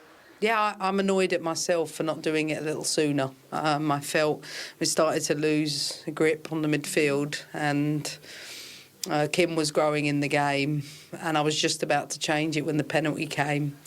So whatever, changed it, went to a 3-5-2. I thought it really worked. And, I will say this, it's not easy for a new player to come into the club, then go into a game in a packed stadium. I thought they came in and added so much value. And most importantly, we didn't panic. We kept playing to the end. And, yes, it's a late equaliser. But, listen, the game is 90 minutes for a reason. There's no point talking about, deserving, this or that. They were well played to Arsenal, but for us, I think it's a massive point game. Chelsea manager Emma Hayes. So Chelsea top on 28 points, Arsenal second on 25, and Manchester United look like they're going to join them on 25 because they're beating Liverpool 3-0 at half-time in their game. All the highlights later after Match of the Day on the Women's Football Show. Second half commentary then from Stamford Bridge. Ball is on the centre spot. Pat Nevins with Ali Bruce Ball. Thank you, Steve. Yeah, Mason Mount getting ready to go for Chelsea. They're all in blue shirts, blue shorts. Well, I say all in blue. The socks are white with blue hoops around them, and Crystal Palace pretty much all in white shirts, white shorts, but blue socks with the red tops, defending the goal in front of the Matthew Harding stand away to our right-hand side. Pat Nevin's return with a half-drunk bucket of coffee. Did you see Mikhailo Mudryk make his appearance, Pat, on the Stamford Bridge pitch at half-time? Yeah, there's a lot of whispering up here whether he's on there, he's been introduced, but is the deal officially over the line? Oh, I see. But certainly it would be a wee bit embarrassing. You'd hope so. if he didn't get it in the end. But no, he's a player that I've seen a bit of, and I have to say, he's a very, very, very special one. They were waiting for the thing they were waiting for was the medical to go through. Yeah. Everyone was talking about that. But hopefully the medicals have all come through, and in that case, the contract will be ratified. I think we can tick that box. So commentary from Stamford Bridge, Chelsea against Crystal Palace continuing over on 5 Live. Welcome back to 5 Sports Extra here at St James's Park. I'm Vicky Sparks. Alongside me is the former England midfielder Steve Stone. And Steve, we've seen a change at half-time, and it's one we expected. Bruno Guimaraes not able to continue, went down the tunnel in tears at the break after picking up a knock in the first half. The player who's come on, though, interesting one, because it'll be a different style of player in Alan St-Maximin, who's replaced him. Well, both teams are cancelling each other out at the minute. I mean, Bruno was still his excellent self first half. He's inventive in everything that he does, but we see with about 15 minutes to go, he hurt himself when he was going in for a press. It was surprising that he actually stayed on the pitch for as long as he did. But St-Maximin, what he can do in a game which is where they're cancelling each other out, he can be the difference. He's got the X factor, hasn't he? It's whether then he can stay in his shape as well on the other side, in his defensive side, or can Fulham exploit that. So underway in this second half, Newcastle in possession, and Joe Willett picked it up outside the penalty area. Here is St-Maximin, plays it in, looking for Wilson. Good challenge by Ream, blasted over by Longstaff on the edge of the penalty area. But Steve Stone, I think that's what's known as the commentator's anti-curse. You call something, it happens immediately with Alan St-Maximin. Well, he actually got himself in a really good position. He's jinked past one, then he's given a little 1-2. He's in the box and he's tried to actually pass. I was actually thinking he was just going to shift it onto his right-hand side and fire it in the bottom corner, at least try to make the keeper make a save. And from a forward's point of view, you're always thinking, go and take this shot. It could go through his legs, could get deflected, but to pass when you're only 15 yards out is not something you would expect from a player like St-Maximin. He's normally the one that tries to take him on. Fulham coming down the other end, playing from right to left in this second half, as the offside flag goes up on the far side against D. Cordova-Reid. Fulham playing in the light green changed kits today with the checked front of the shirt. Newcastle in the traditional black and white striped shirts, the black shorts and the black socks. In possession midway through their own half. Goalless here on 5 Sports Extra. Share slips as he plays it forward. Harrison Reed gets the foot in, sends it out to this right hand side, and Almiron. Kazava gets a foot in and sends it over the halfway line for Fulham. Back by Fabian Schär, looking for Almiron. Kazava is there again, heads away over the head of Palhinha, cleared away by Fulham all the way to Nick Pope, who's in goal for Newcastle. The back four of Trippier, Schär, Botman and Byrne. Longstaff, Willock and Joe Linton now in that midfield three, with Almiron, St-Maximin and Wilson up top. Newcastle still in possession with Botman outside their own area. Fulham, no changes for them. Leno in goal, back four of Tete, Diop, Ream and Kazava. Palhinha and Reed ahead of them, with D. Cordova-Reid, Pereira and Willian supporting Mitrovic up front as St-Maximin picks the ball up on the left hand side. Couple of step overs as he takes on Kenny Tete, then plays it out to Joe Linton in the orange boots, well challenged by Issa Diop, and the ball goes out of play for a Newcastle throw, taken quickly by St-Maximin. Back to Sean Longstaff midway through the Fulham half. Newcastle starting the second period with real intent, looking for the breakthrough here against the side sitting 2 places and 4 points below them, as Newcastle win a free kick on this near side, the right. Miguel Almiron going down, and the yellow card is out. And the yellow card is brandished to Levin Kurzawa, the Fulham left-back. Well, we talked at half-time about Newcastle trying to overload that right-hand side again with Kurzawa, who hasn't played any football at all this season. I think that the only one he did was against Newcastle. Yeah, in the only Premier League appearance. It's his second start of the season, played in the FA Cup as well, in terms of outside the Premier League. But as you say, such little football this season. Yeah, it's very difficult for him. He's actually, you can see that as well. Almiron's just come short there, just whipped one behind him, and he's had to pull him down. He's just not at the pace of the game. Yeah, in for the suspended Anthony Robinson, who was always going to be a big miss for Fulham. Newcastle have this free kick from the right-hand side. Trippier whips it in, right-footed, poor delivery from Trippier. Well, he was looking for the far post run again, but nobody on the same wavelength there for Newcastle, and the ball spins out of play for a Fulham throw as Marco Silva walks back towards his technical area. He was quite strong on the scheduling of, not of this match per se, but playing Chelsea on Thursday night, Marco Silva. Not happy at all that they played Thursday evening and Sunday this afternoon. Said it was really dangerous for the players in terms of the schedule. Also not fair that Newcastle have such a different amount of time to prepare. Now we see these scheduling complaints a lot, but Thursday night was the key. He was annoyed that Premier League game against Chelsea was scheduled for them rather than earlier in the week when Newcastle played on the Tuesday in the League Cup. Newcastle in possession midway through their own half. Yeah, well, you can understand managers when they probably could play the day before, when both teams have got the opportunity to do that. But they did beat Chelsea, didn't they? Oh, what's he complaining about? Ball down the right-hand side for Newcastle, picked up by Almiron. He's hugging that right-hand touchline, plays it in field. Willett goes for the 1-2, loops the ball up. Decourt-Overreed is back there. Picks the ball up by his own corner flag. Does he keep that in?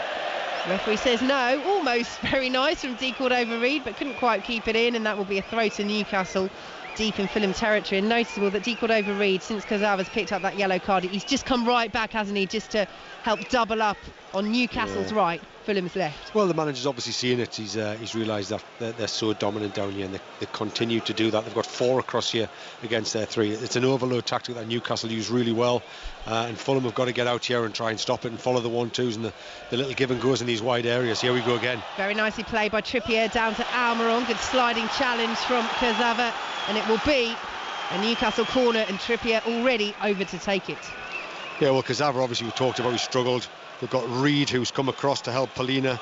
Got Pereira, who's dropped back in there as well. And they're all trying to drop in just to make sure Newcastle don't get these give and goes down this side. So corner to be taken from this right-hand side for Newcastle. Kieran Trippier will send it into the edge of the 6-yard box, and the header is wide from Callum Wilson. What a chance that was. Wilson picking up a great position, but can't get the header on target. Well, what a great ball in. First and foremost, you say the quality is absolutely terrific from Trippier playing it in. I think it's Botman that's just probably got in the way of Wilson. He's just missed it, and Wilson has just come to him in a flash, just got his head on it, and he's got no real control of wherever the ball's going because he's seen it so late. But another good opportunity.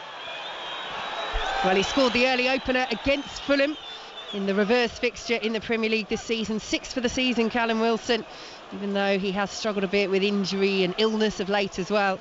Fulham coming down the right-hand side with Willian. Has Tete as an option, but Willian finds Reed instead. Right-hand side of the penalty area, tries to pull it across, and it's Fulham's turn to get a corner. Well, good play. Switch it out to the right-hand side. Willian's sitting there, and he's used a little bit of nous there just to slide one down the side for Reed, who's been all over the pitch. He's been excellent today. Wherever the ball's been, he's been around it. He's been combative, making forward runs. He's trying to get his team right on the front foot, and he's broke lines there and got a corner. So corner for Fulham to take from the far side. Pereira is over it, swings it towards the penalty spot, and the header is looped over by Paulinho. Mitrovic was there as well, and we just saw that at the other end, Steve, didn't we? It's almost those two got in each other's way a little bit. Well, he definitely got in his way again, but the ball coming in's got to be probably a little bit better. And I just believe they're real opportunities and key moments for Fulham in this game. When they're getting opportunities to put set players in the box, you've got to put your foot through, and you've got to whiz it. You've got to gamble on putting a really good ball in the box. There's no point putting something floaty and safe in. You've really got to go for it with the height that Fulham have got in their team. Nice header by Joe Linton to find St Maximin, who's off down the left-hand side. At least he was, until he ran into Harrison Reed, who slid in. Great challenge. Reed furious because he thinks that got a touch off the Frenchman. But our referee Robert Jones says that is a throw to Newcastle midway through the Fulham half. 7.5 minutes gone in this second half. It's goalless on 5 Sports Extra. Still 0-0 at Stamford Bridge between Chelsea and Crystal Palace, as Callum Wilson is penalised down the left-hand side. Free kick to Fulham just outside their own penalty area. And our coverage of the North London derby commentary coming up of Tottenham against Arsenal at 4:30. That's over on 5 Live. Well, this game needs a goal to spark it into life, doesn't it? We've talked about how tactical it is. We've talked about the chances Newcastle have created down the right-hand side. Now Fulham have blocked that off. Can they switch it outside to St Maximum to try and overload down that side? That'll be the key. And then Fulham, from their point of view, can they get the ball up to Mitrovic to hold up so then they can get some runners beyond them? Because they haven't held the ball up well enough. They just haven't had the opportunities. A couple of set plays where they've looked dangerous from, be expecting a little bit better from them. Or are Fulham happy with the game, with the way it's going at the minute? Are they quite happy that it's 0-0 and they've quietened the crowd down and Newcastle on firing on all cylinders the way they have been? It's a really tactical, interesting game, but it needs something just to spark it into life. Fulham in possession, midway through their own half, go all the way back to Bernd Leno. Newcastle pressing high with St Maximin and Almiron, but Ream steps away from the Paraguayan well, and here goes Pereira. Tried to slide it through to De Cordova-Reid. Trippier got a foot in. Dangerous opening cut out by Newcastle, but Fulham have possession once again. Here is Pereira, 360, midway through the Newcastle half, plays it out to the left-hand side, and Kazava, and will be picked up by De Cordova-Reid. Kazava's continued into the area. De Cordova-Reid plays the ball behind, and it takes a deflection, and it will be a Fulham corner. Well, Newcastle came on the press. Fulham broke the press, and all of a sudden Fulham are right in on the backside of Newcastle. Weren't dynamic enough with it in the wide area, but would be delighted to get a corner and slow the game down, and up trot the big boys again. Diop's ominously wandering in there. Yeah, Ream too, Paulinho, who's got a real height on him as well, and of course Alexander Mitrovic, who is standing almost on the goal line right next to Nick Pope. Pereira standing over this corner for Fulham. Movement in that 6-yard box, and Pope swings a fist at it as it was curling towards the goal. Well, Pereira trying something there. Mitrovic, we mentioned, was on the goal line. Whether he was going for Mitrovic, whether he was going for goal, Nick Pope kept his focus and punches it behind for another corner. Well, we talked about the quality having to be top draw, and Pereira there, he's absolutely fizzed one in across there. And as you said, Mitrovic has tried to get across the near post, and I think that's probably where he was trying to aim for, just to overhit it, just a touch, but at least he's put some conviction on it. So now he'll have a chance, Andreas Pereira, from the right-hand side for Fulham. That's a poor delivery, but it almost falls for Mitrovic. He is muscled off it, though. No mean feat that. And Newcastle can counter. Here is Wilson. Willett looking to stay onside, but the ball is through to Leno. I think Willett might have just gone a fraction early. Newcastle not making the most of that as Leno picks the ball up once again, but St James's Park raises its voice as Newcastle press Fulham outside their own penalty area. Kazava turns away from Trippier, under pressure from Almiron. He's done well there, Levan Kazava, PSG loanee, making just his third start for Fulham since arriving in the summer. As Fulham come down the right-hand side, and Tete will find Willian. 0-0 here on 5 Sports Extra. 11 minutes gone in this second half. Still goalless at Stamford Bridge between Chelsea and Crystal Palace. Commentary of that match is over on 5 Live as Fulham have the ball in the centre circle. Steve Stone. We're just looking at Fulham. There's been a couple of occasions here where they broke Newcastle's press, and I think Newcastle's press today hasn't been quite as energetic and as top draw as it has been in other games that we've seen. They normally win the ball really hard the pitch, but Fulham have used real quality and some really good movement coming in off the line, spinning it in behind. And of course Newcastle problem in those areas, and once they break it, it's difficult for Newcastle. But that's the interesting tactical bit we're seeing. When Fulham do break it though, and they do get behind them, they're still really on breaking Newcastle down. They're just getting through the press, but then there's no quality at the top end of the pitch to actually get a shot on target. Newcastle in possession midway through the Fulham half on the right hand side with Trippier stepping away from De Cordova-Reid, and Trippier all the way back to Fabian Schär. Do you know what I love to do, Steve? I love to watch Marco Silva and try and work out what on earth those animated hand gestures mean. I mean, this one is fairly straightforward. His right palm facing upwards, moving it towards the Newcastle half. He wants Fulham to push up, but when they lost the ball earlier, Fulham, there were whirling arms. He was jumping up and down. I mean, he's not happy, we can tell that, as Fulham clear away. 0-0 with Newcastle, and they put in a decent showing, but as Steve says, it just needs a little spark, a little moment of brilliance from either side in what has been an evenly contested game between 4th and 6th in the Premier League. Trippier coming forward for Newcastle. Schär tried to dink it through to Wilson. Ream makes the block, plays it forward to Pereira, nicely trapped. Now Scher's gone in there, won the ball. Pereira goes down, Schär stays down as well. Play on, says Robert Jones. St Maximin dinks the ball into the area. Willett chests it down, corner of the 6-yard box, forced back out of the box, comes to St Maximin once more. looking to get the cross in, the Frenchman finally does, cleared away by Diop on the volley on the edge of the 6-yard box, picked up by Longstaff, and Newcastle will come again down this right hand side with Fabian Schär, the centre half, who's stepping up forward into the Fulham territory as they work it out to the right hand side. Here is Almiron, 0-0 here on 5 Sports Extra as Trippier swings the ball into the area, and Leno will watch that all the way inside his 6-yard box and claim comfortably. Yeah, but the game's actually sparked into life a little bit again without that many chances being created. A lot of midfield play, a lot of Newcastle getting towards the edge of Fulham's box, and then the quality not being quite right. But on the other side now, Newcastle have got something from the left-hand side in St Maximum, so they can go both sides, where we talked about they were very right-side dominant first half. Have now got 2 options to go for. Be interesting to see, though, because St Maximum stays quite high and wide on that far side. There's space for Willian in between the lines to drift off the back of Joe Linton. It'll be interesting to see how the game just opens up. You can just sense both teams shape just a little bit, just stretching a little bit, where the gaps are opening up. 0-0, 14 minutes gone in this second half. D. Cordova-Reid has just inadvertently nutmegged his own manager Marco Silva as Newcastle win a throw just in front of us and have it over on the left-hand side now with Joe Linton. Here is Sean Longstaff, plays it to Fabian Schär. Newcastle looking to make it 14 games unbeaten in the Premier League, which would equal their overall club top-flight unbeaten record.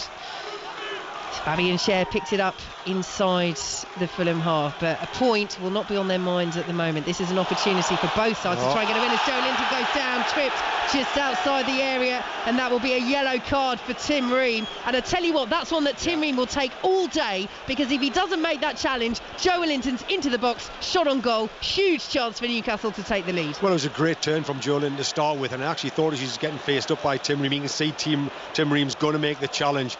You think he's going to get past, you think Joe Linton's actually going to stay on his feet. You think he would try and do everything in his powers to stay on his feet, because he's only then 18 yards out and he's got no covering defenders coming around him. It's actually in a really dangerous spot now, isn't it? What, it's 19, 20 yards out. Trippier's on it again, and again we're talking about the space and just opening up just that little bit. Now this is where the free kick was in the first half, that Robert Jones then moved back 5 yards, which nobody could really understand. I mean, clearly that's where he thought the foul was. Just be interesting to see if Trippier is told to move back again, but no, the spray is out, the wall is inside the penalty area 5 yards or so, and Trippier 5 yards or so outside the box. Again, Schär is there, but again, you would think this has to be Kieran Trippier. Can he find the breakthrough for Newcastle United? The last effort hit the wall. It is Schär, in fact, in the end. Oh, it's off the post, and the follow-up is cleared away on the edge of the 6-yard box by Issa Diop from Almiron. Well, Schär took all of us by surprise, took St James's Park by surprise. The post rescues Fulham. Well, it's strange that Kieran Trippier didn't take that, because he's taken them all season. He scored 3 or 4 this season, but Schär just stepped up as if nonchalantly nobody else was watching, as if we're just waiting for Trippier to take it. Trippier will take this corner. He's proficient from those sort of positions, Schär, but Trippier's so good at them as he swings the corner, and the header is flicked wide by Wilson inside the 6-yard box, and it's behind for a Fulham goal kick, and it's still 0-0. Newcastle rattling the woodwork. Well, another great ball in by Trippier again from this right-hand side outswinger this time, and they've got the block on, and Callum Wilson's got a good head on it this time, and it's just spinning away from the far post. I don't think Fulham have got anybody on that back post, so if it's going to the far corner, they're not going to get anything on it. But Newcastle now starting to knock on the door. The game's really starting to open up. It's come to life. It's as if they were waiting for the first half to happen, as if everybody still have a bit of a hangover from the cup game in midweek. And of course, you've got to remember we talked about Fulham just playing on Thursday night as well. The game's just come alive. Here is Mitrovic infield to Pereira, good fit in by Willock, and Wilson is away over the halfway line for Newcastle. Pereira chasing him, brings Wilson down. That's a clear yellow card for Pereira, and Robert Jones, I think, got that card out in record time. Well, it was definitely a yellow card, that's for sure. I mean, Wilson was actually driving away from the 2 centre-backs are dropping off really, really quickly because they've got nowhere to go. They can't commit to him because if they go past one, he's then through in the 18-yard box. They're just knocking, they're just putting pressure on them now. It's just constant pressure in terms of the pressing. Fulham now can't really seem to get out of their own half. Goal at Stamford Bridge over on 5 Live. Chelsea have taken the lead at Crystal Palace. So perhaps some respite for their beleaguered manager, Graham Potter. You can listen to that over on 5 Live, or we're very glad to have your company here on 5 Sports Extra. Free kick to Newcastle Still goalless here as Trippier dinks it in, quickly looking for the run of Wilson. Leno came a long way, got a flying punch. Clear contact on the ball. Went over Wilson as well, he was just getting to his feet, but good goalkeeping by Leno. And Trippier has it back on the halfway line. Again, they just tried something a little different there, didn't they, from the free kick? Well, instead of loading out the back post to try to isolate somebody in the middle of the ball, but the keeper was alive with a great punch when he came out. Really brave as well. Here goes Saint-Maximin for Newcastle down the left-hand side, up against Tete. He stands up well.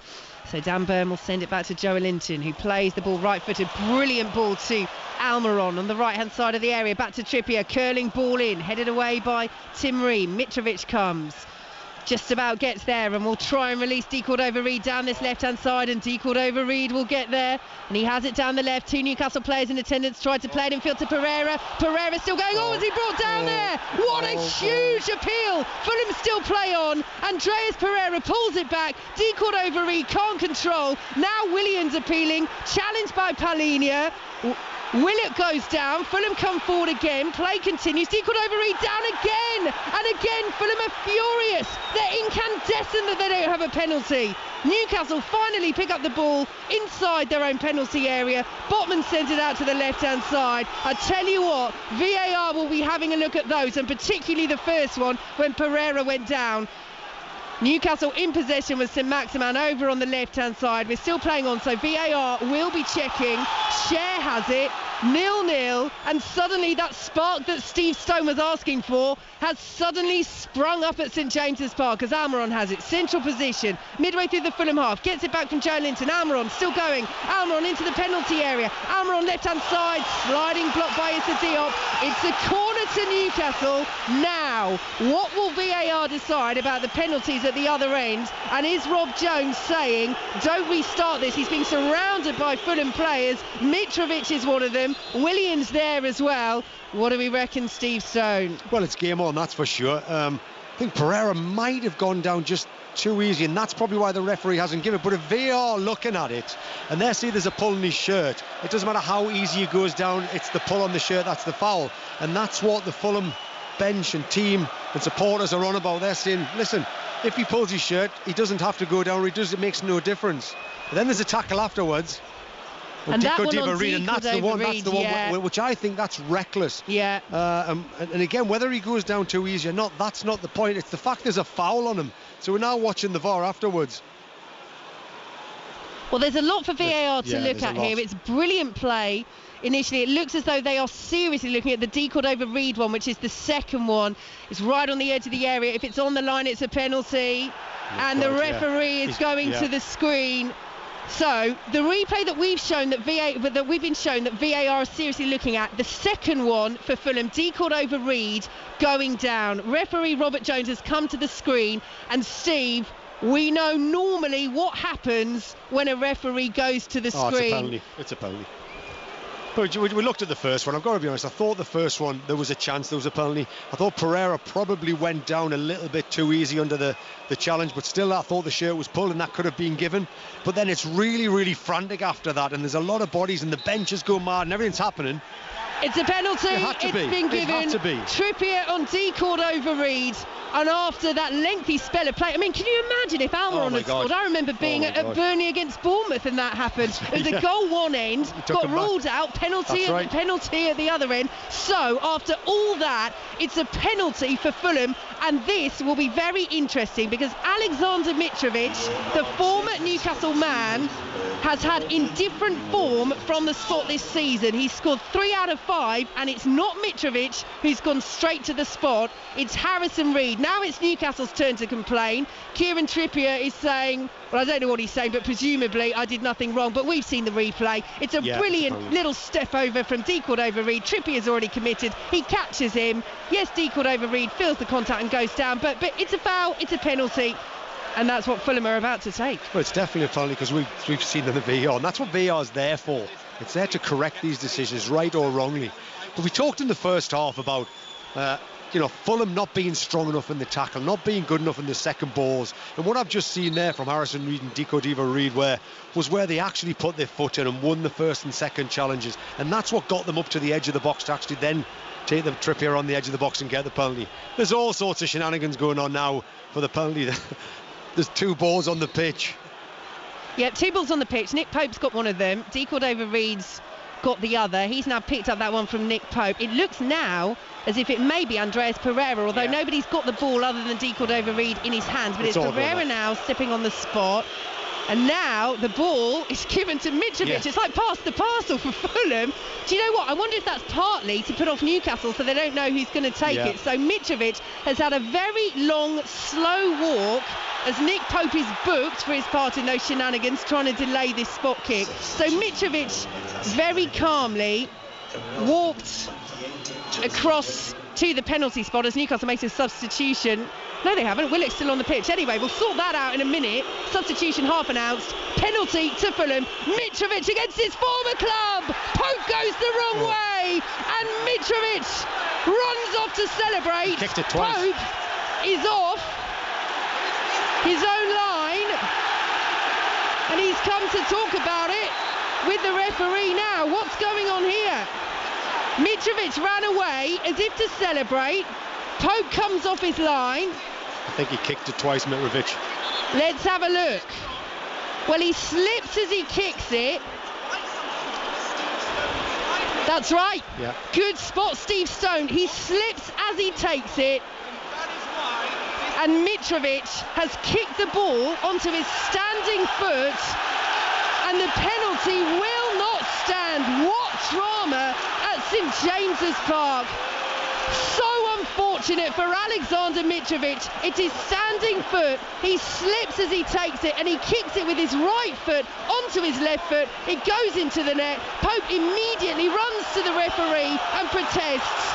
And the referee spots it. It's a free kick to Newcastle. We're still 0-0. And Alexander Mitrovic is in different form from the penalty spot continues. And Steve Stone, we've got our spark. Oh, it's a fabulous game. 10 minutes ago, Newcastle were right on top, driving forward, and Fulham then go on the counter-attack, win a couple of first and tackles. Penalty comes to them. And Mitrovic, you can see as he's kicked it, there's something not right about it because he's tried to kick it in the other corner, kicked it off his other foot. All the Newcastle players right from the start are all around the referee trying to say that's not right, he's kicked it twice. They know the rules. There's just something weird about how the ball was taken from the penalty. He was trying to go back across his body, kicked it off his other foot, and it's went in the middle of the goal. And it was so obvious something was wrong. Oh, it's all happening at St James's Park. Now we get the substitution that they tried to make while the penalty was being taken. Alexander Isak is on. Joe Willock is off, so the club record signing on for Newcastle after that long injury layoff, made his comeback a couple of games ago against Sheffield Wednesday. And in and amongst all that, we had a Fulham player falling over as all the Newcastle players ran to the referee, but it's missed. Well, it's scored, but it's ruled out because Mitrovic kicked it onto his standing foot. Let off for Newcastle, and we play on 0-0 at St James's Park somehow. Newcastle having hit the post in this second half as Almiron plays it back to Sean Longstaff out to the right hand side now, and here is Kieran Trippier, the man who gave away the penalty. Cher swings the ball into the area. Oh, and it's just missed by Callum Wilson on the edge of the 6-yard box and goes behind for a Fulham goal kick. Well, this is where Fulham in particular just have to get their heads clear, because so much has happened in the last couple of minutes, but they have to stop thinking about that penalty ruled out, disallowed for Alexander Mitrovic, and start thinking about how to try and exert their influence on the game once again. Well, the defenders won't have a problem with that. They're the ones that normally have good concentration. And as the ball's coming from the right from Trippier again, that back line of Fulham looks really strong. And I've got to say, for 1 minute there, I thought Diop had actually just been a little bit too aggressive with Callum Wilson. I thought he was going to go down. I thought the referee was going to have to make another decision. But fair play to Callum Wilson. He stayed on his feet, but the game has definitely come to life. There's been a spark. Newcastle are trying to push really, really hard. They brought another centre forward on the pitch, and they're really going to go for it. But Fulham they've looked defensively really, really strong. The goalkeeper, I can't remember him having to make too many saves. I can't remember, so that's fair play to that back line. That's why a team, have won 4 out of the last 4 in the Premier League, because they've got a good, strong defensive unit. And that's why you can see it's 0-0, because both teams are strong defensively at the minute. And you have to say the same for Nick Pope. Yes, at the other end as well. Very rarely called into meaningful action as Bert Leno has this free kick for Fulham. Well, it might be 0-0. We've had a penalty disallowed when Alexander Mitrovic did find the back of the net, but he kicked the ball twice, kicked the ball onto his standing foot, so it was rightly disallowed by the officials. And Newcastle pick up possession over on the far side midway through their own half with Dan Burn looking for the run of St Maximin, cleared away by Diop. He's had a very good game high into the stands, but 0-0. We've still got 17 minutes plus added time to play, and if you're listening to us hoping for a goal, if you're a neutral or if you're of course a Newcastle or a Fulham fan hoping for a particular goal, Fulham have scored in 17 of their 19 Premier League games this season, which is a league high. However, Newcastle best defence in the top flight and 10 Premier League clean sheets, which is a league high as well. So we know that in particular Newcastle have excelled defensively, but as Steve Stone says, Fulham have been good as well. But Williams giving it away straight to Almiron outside the penalty area. He can't find Wilson. It's well read by Ream, but what a chance that was for Almiron to feed the Newcastle number 9 as he slides in on the halfway line and then blocks the effort from D. Cordova-Reid as well. Fulham have a throw on the halfway line.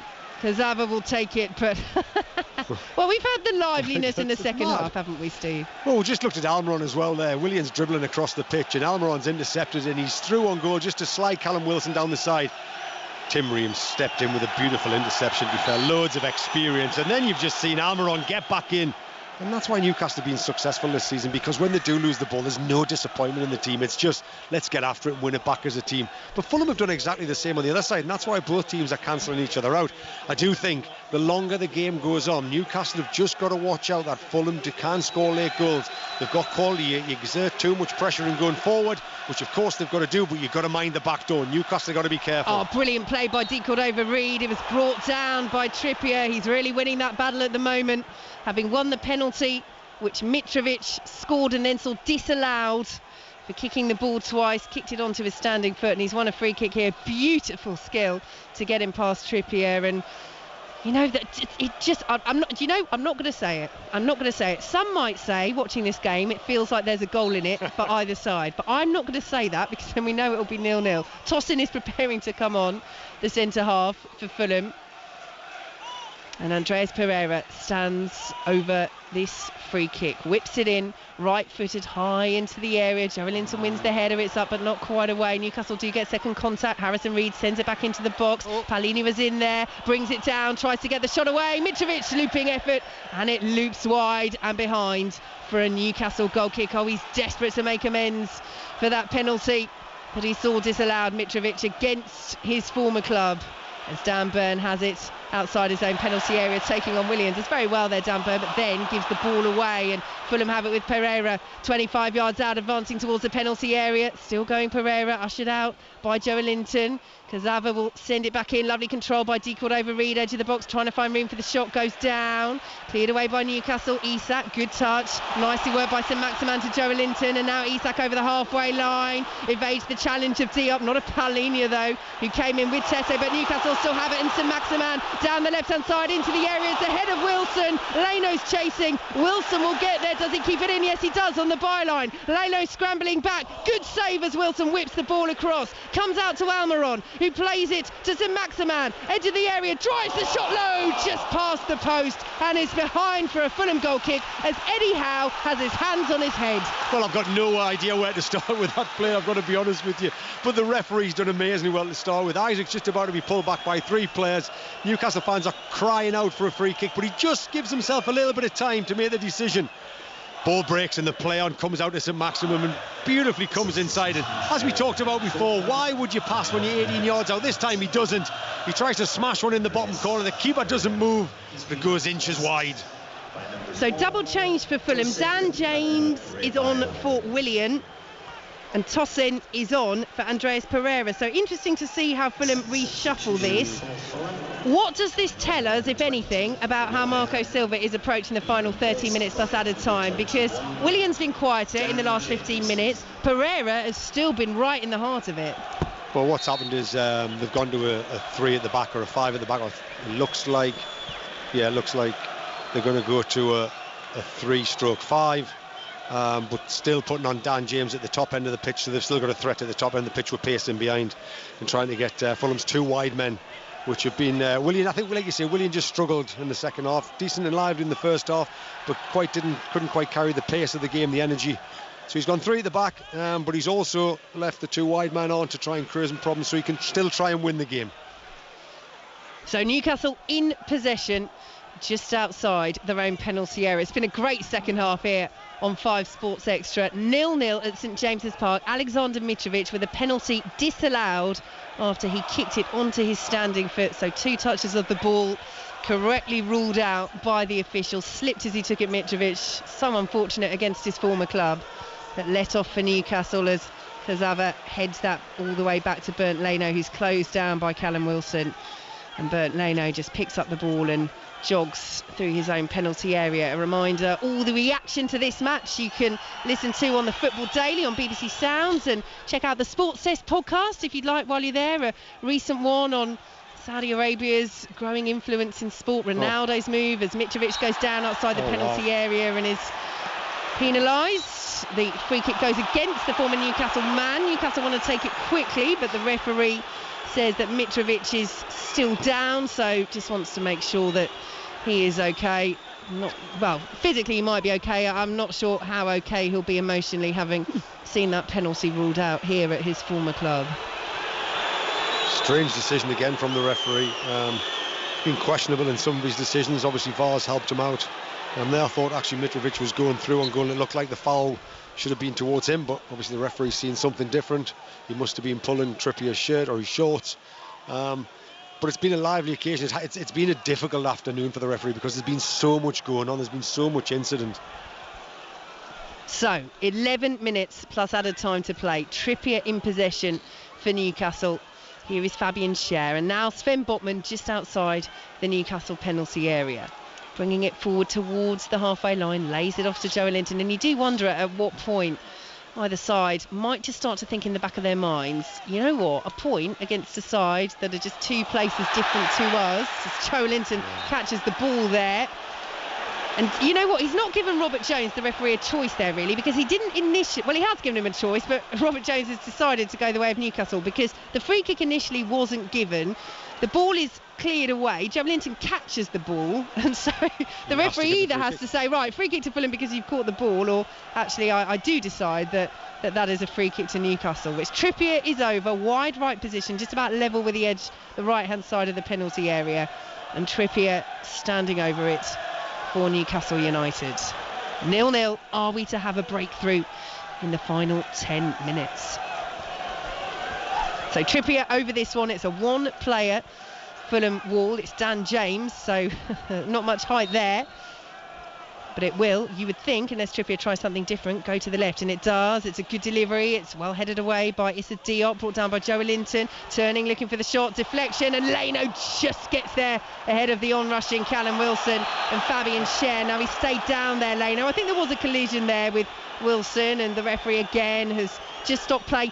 Since those substitutions, I know we said that he's still trying to win the game, Marco Silva, but it just feels that the mentality from Fulham has shifted a little bit more defensively. Absolutely, and you can't blame them for that. You know, Newcastle have created numerous opportunities without actually hitting the target. It's been a story of Newcastle's last few games. You know, Leeds was 0, couldn't score there. Got the one against Sheffield Wednesday in the Cup, got nothing at Arsenal, but that's a different story altogether. And it's, you know, Fulham are looking at this thinking, this is a really good point to come to St James's Park. Doesn't matter if Fulham have won the last 4 or 5 or whatever. This is a really, really good point for them away from home. It shows the progression they're making. Newcastle will still go for it. They're the team that are now thinking, we're at St James's Park, we're at home. We need to really try and win this game. You know, they've dropped down to 4th, which is still an amazing position for them. But there's teams closing in on them for that 4th and 5th position now. So Newcastle really need to try and win this football match, and that's why they're going hell for leather to try and do that. Out on the left-hand side, Newcastle do win the throw. Yes, Fulham winless on their last 6 Premier League visits here, but they have drawn their last 2. They're heading for a point at the moment as Harrison Reed plays it forward, looking for the run of Dan James, looking to use his pace. He goes down on the edge of the box. Will be picked up by Sven Botman, who clears away for Newcastle. Another half penalty appeal, although James didn't really turn to the referee Robert Jones and ask very much. The away contingent high up in the stands to our left certainly did, as the ball is played out to the left-hand side, and Dan Burn. Fulham, who have already seen Mitrovic score a penalty, but that penalty be disallowed for Mitrovic kicking it onto his own foot as he took it, as Isak plays it forward to Callum Wilson, edge of the penalty area, sliding challenge by Tete. It's out for a Newcastle corner. Well, Isak's made a bit of a difference, coming in them little holes. Newcastle normally play a 4-3-3, but Isak's in them holes. It's a different opposition playing that 10, causing some problems on the counter-attack. Got good pace, good drive. So corner to be taken from the right-hand side. Kieran Trippier stands over it for Newcastle. St Maximin's there as the short option.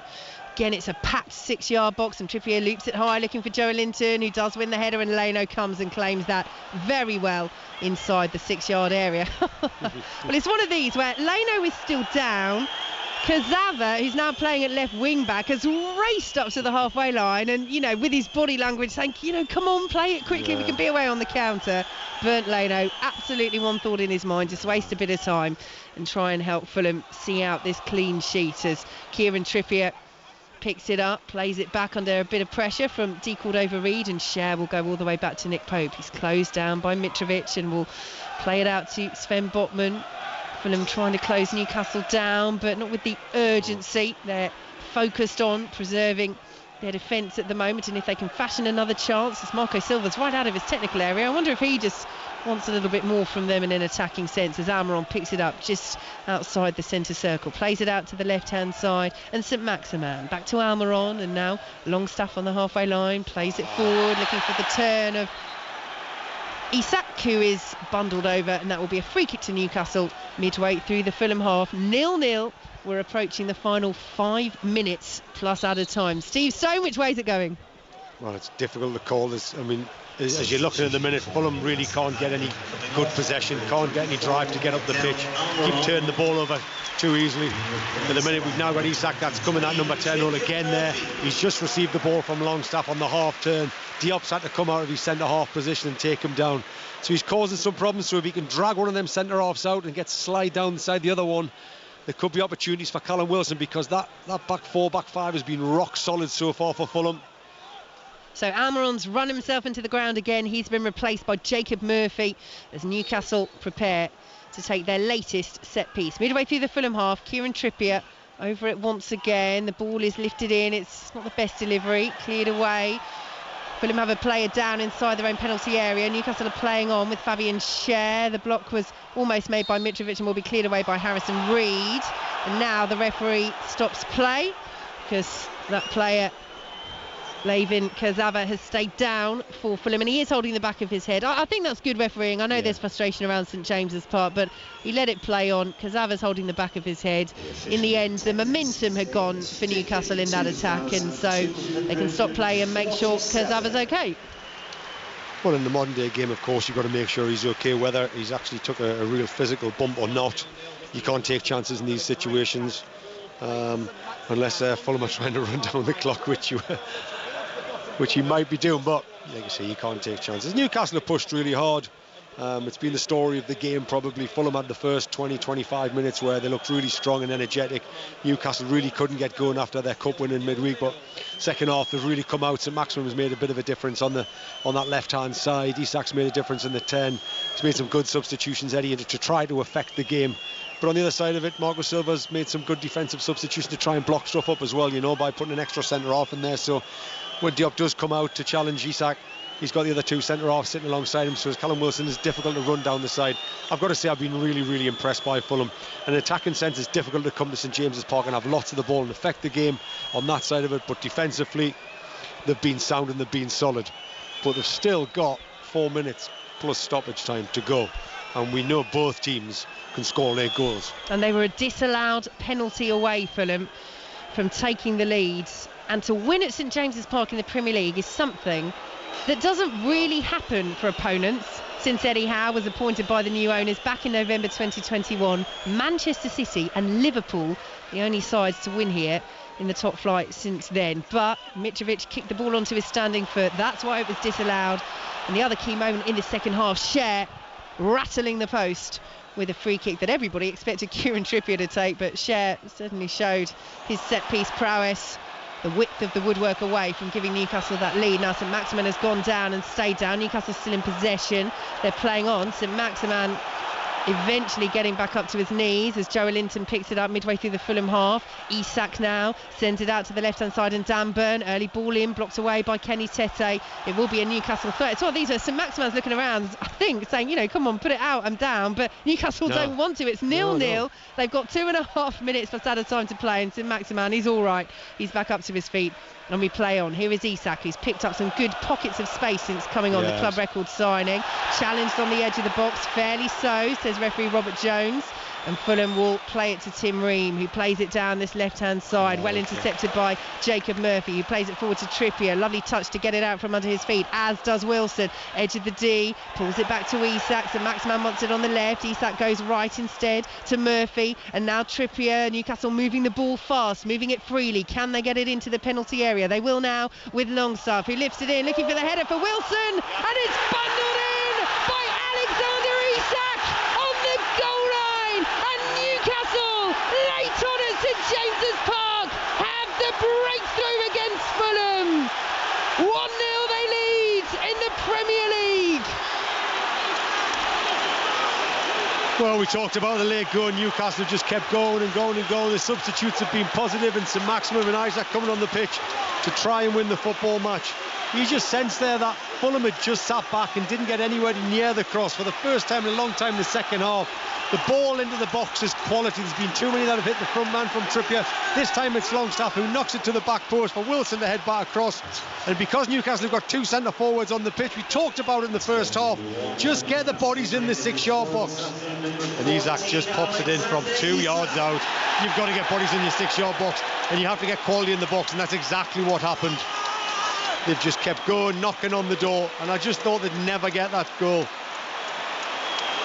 Well, it's so tenacious from Callum Wilson. The initial header is blocked, but he has the presence of mind to keep it in with his left foot. He scoops it up, and Alexander Isak behind the ball, so clearly onside, heads it into an empty net. It's his third goal in 6 appearances for the club record signing. And look, we know how well Newcastle are doing already this season. They've missed him for most of the campaign because he's been out with a thigh injury. I mean, he's looked so good since coming on. It's another string to the bow of Eddie Howe. Yeah, he's looked bright since he's come on, hasn't he? He's filled those little pockets. He's played that number 10 role really well. You're actually thinking, where is he going to play? Do they play 2 up front? But when he's coming, he can actually play in the 10 role and he'll be really bright. So Maximus came on and he's been bright when he's come on that side. Sometimes he's disciplined in terms of his positioning. And Fulham, you feel so sorry because they've worked incredibly hard. They're disciplined, what they've showed in terms of a team shape and their organisation. And the penalty that's then been disallowed when it's come on Mitrovic he's kicked it against his standing foot. You always knew from the start of this game how a midfield battle was. It was going to be an incredibly tight game. Both defences have been on top. Both have got good shape. Both have got good discipline. But Newcastle have been the ones that have been pushing. But Fulham they'll be devastated by what's happened because they've been right in this game and they've worked incredibly hard. And Newcastle are coming forward again. Fulham want to make a triple substitution. We're into 5 minutes of added time at the end of the second half. Isak's late goal sees Newcastle lead by 1-0. And he's gone down now, Isak. They've won a free kick. Newcastle over on that far side. And here comes the triple change for Fulham, who have moments left to get themselves back into this match. So Issa Diop is coming off for Carlos Vinicius, the striker who scored his first goal for the club last match against Chelsea. Harry Wilson is on as well, and Tom Kearney. They replace Harrison Reed and Bobby De Cordova-Reid. Well, he's throwing everybody on now, Marco Silva, but as you say, I mean, credit to Newcastle for the tenacity, but it is so cruel on Fulham, who have played so well. Well, they've came with the game plan and it's worked for the most. They've tried to press Newcastle when they can. They've tried to counter-attack when they can. They've tried to play the football. They've tried to mix it. But as the game's got stretched, it's got a little bit, as the time's gone on, Fulham have just got that little bit stretched there. And when they brought the 3 centre-halves on, you're thinking they're just going to try and shore up the game. But sometimes what that does is when you bring an extra defender on, it actually encourages more space for the opposition to come on top of them. And that's what's happened. It's been relentless that Newcastle have been coming on top. But I've got to say, Fulham for the rest of the season, how they've gone so far, they've really impressed me. And they're going to continue to have a good season. Ball goes out of play for a goal kick to Fulham. We have 2.5 minutes of added time to play. Newcastle not happy with that decision in the coaching area, but referee Robert Jones is saying that is my call, and Bernd Leno places the ball on the edge of his 6-yard box. Newcastle 1, Fulham 0. And the referee is just telling Bernd Leno to stop here. Jacob Murphy's gone down. That's what Newcastle were pointing the referee's attention to. So Fulham will say, well, you need to make sure that this time is added on. And Chris Wood preparing to come on for Newcastle. Well, we're just looking at Jacob Murphy's come on as a substitute, and again he's worked incredibly hard, but it looks like he's either got a tight hamstring or he's pulled it. It's normally his role at the minute. Jacob Murphy's normally the one that does come on for Almiron and tries to do exactly the same as what Almiron's done and working really hard down that right hand side. He's now up and now moving, so whether it's a bit of tactical play as well, you're not quite sure, but he's stretching that right hamstring with a little bit of intent, as if to say, yeah, I might need to come off here, because Chris Wood definitely looks like he's coming on. They're looking at some maximum as well on the far side to see whether they're trying to, now he's played his part in winning the game and stretching Fulham down that left-hand side. Might want to take him off. The time is ticking away. There are conversations going on between the Fulham coaching staff and the Newcastle coaching staff. Bernd Leno's waiting to take this goal kick. And for Newcastle, this is one where next time the ball goes out of play, Jacob Murphy will go down again and he'll come off. Because they just want to see this out now, leading by a 0-0. We've got a minute of added time left to play of the minimum 5, but you'd think there'd be more after that stoppage for the injury to Murphy, as the ball ricochets out of play. It's a throw to Newcastle over on the far side, and Dan Burn will take his time over this. And now Newcastle are preparing to make this change, and in fact it's not Murphy, it's Callum Wilson, who played such a huge part in that goal for Alexander Isak, coming off. Well, I think he's been bright in everything that he's done. He's been pivotal. The quality that's coming to the box for Newcastle for the first time in a long time hasn't been the quality that it should be, but he was in the right place at the right time. I actually thought the header where he's tried to head it back across I thought he should have done better with it. I thought he should score. He was actually going to score, but he's had the presence of mind as the ball's dropped and it's blocked off the defender to pass it across the back by Isak for the goal. And he's played his part again. He's plays a huge pivotal part in this Newcastle team. He's the leading centre forward, gets down the side, stretches the pitch. But I've got to say, from a Fulham point of view, you will be devastated by what's happening here. They've played ever so well. They've stuck to the task. For a man, they've worked incredibly hard. Newcastle with the throw. The 5 minutes minimum are up, but we will play a bit more, you would think. How much more will it be? Bernd Leno has the ball inside his own penalty area. It's out for a Fulham goal kick. It has to go forward, and they know that Fulham, the 3 players are on. They've just got to get as many of those light green shirts as they can up front. The ball is up, looking towards Mitrovic. Joe Linton wins the header. Both players go down. We play on. Kearney out to the left-hand side, and Kazava takes a little deflection and will be cleared away by Kieran Trippier. Palhinha wins the header, and the ball goes out of play for a Newcastle throw. And Newcastle United are nearly there. We played the 5 minutes minimum added time, but as we say, there will be a little bit more added on for that stoppage, as Jacob Murphy just received a bit of treatment. But Steve Stone, Newcastle with the throw midway through their own half. This is exactly where they want it. Well, it just shows you as well how hard it is to win a game in the Premier League. Fulham have played Thursday night against Chelsea side, and they've won. They've been competitive in that game. And Newcastle have come here today, and we spoke before the game about how difficult this game would be for both sides to try and win. And Newcastle at the minute are just coming out on top, but Fulham, I guess we've spoke about it so far, they'll be devastated by what's happening in this football match, but they can rest assured they are having a good season, will continue to have a good season. Ball cleared away by Kenny Tete off Alexander Isak. Fulham win the throw. Still we play on.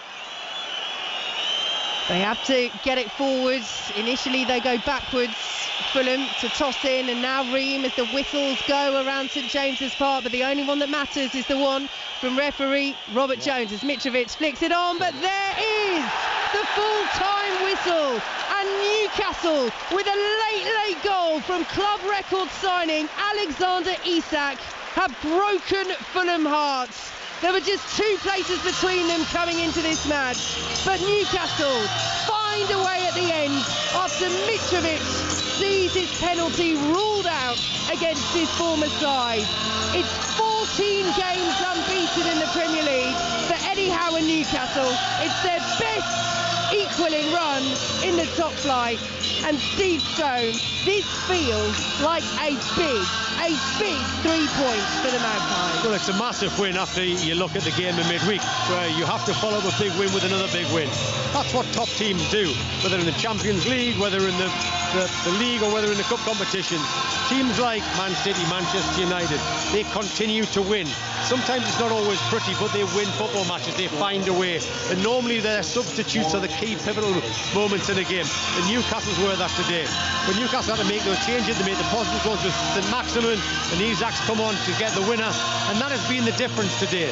Newcastle have been able to bring substitutes on that have affected the game and made the difference. Now Newcastle need to sign more players like that to do that. Go back to Fulham, I think they've put everything in the game. I think they've got, they're going to have a good season. They've had a good season.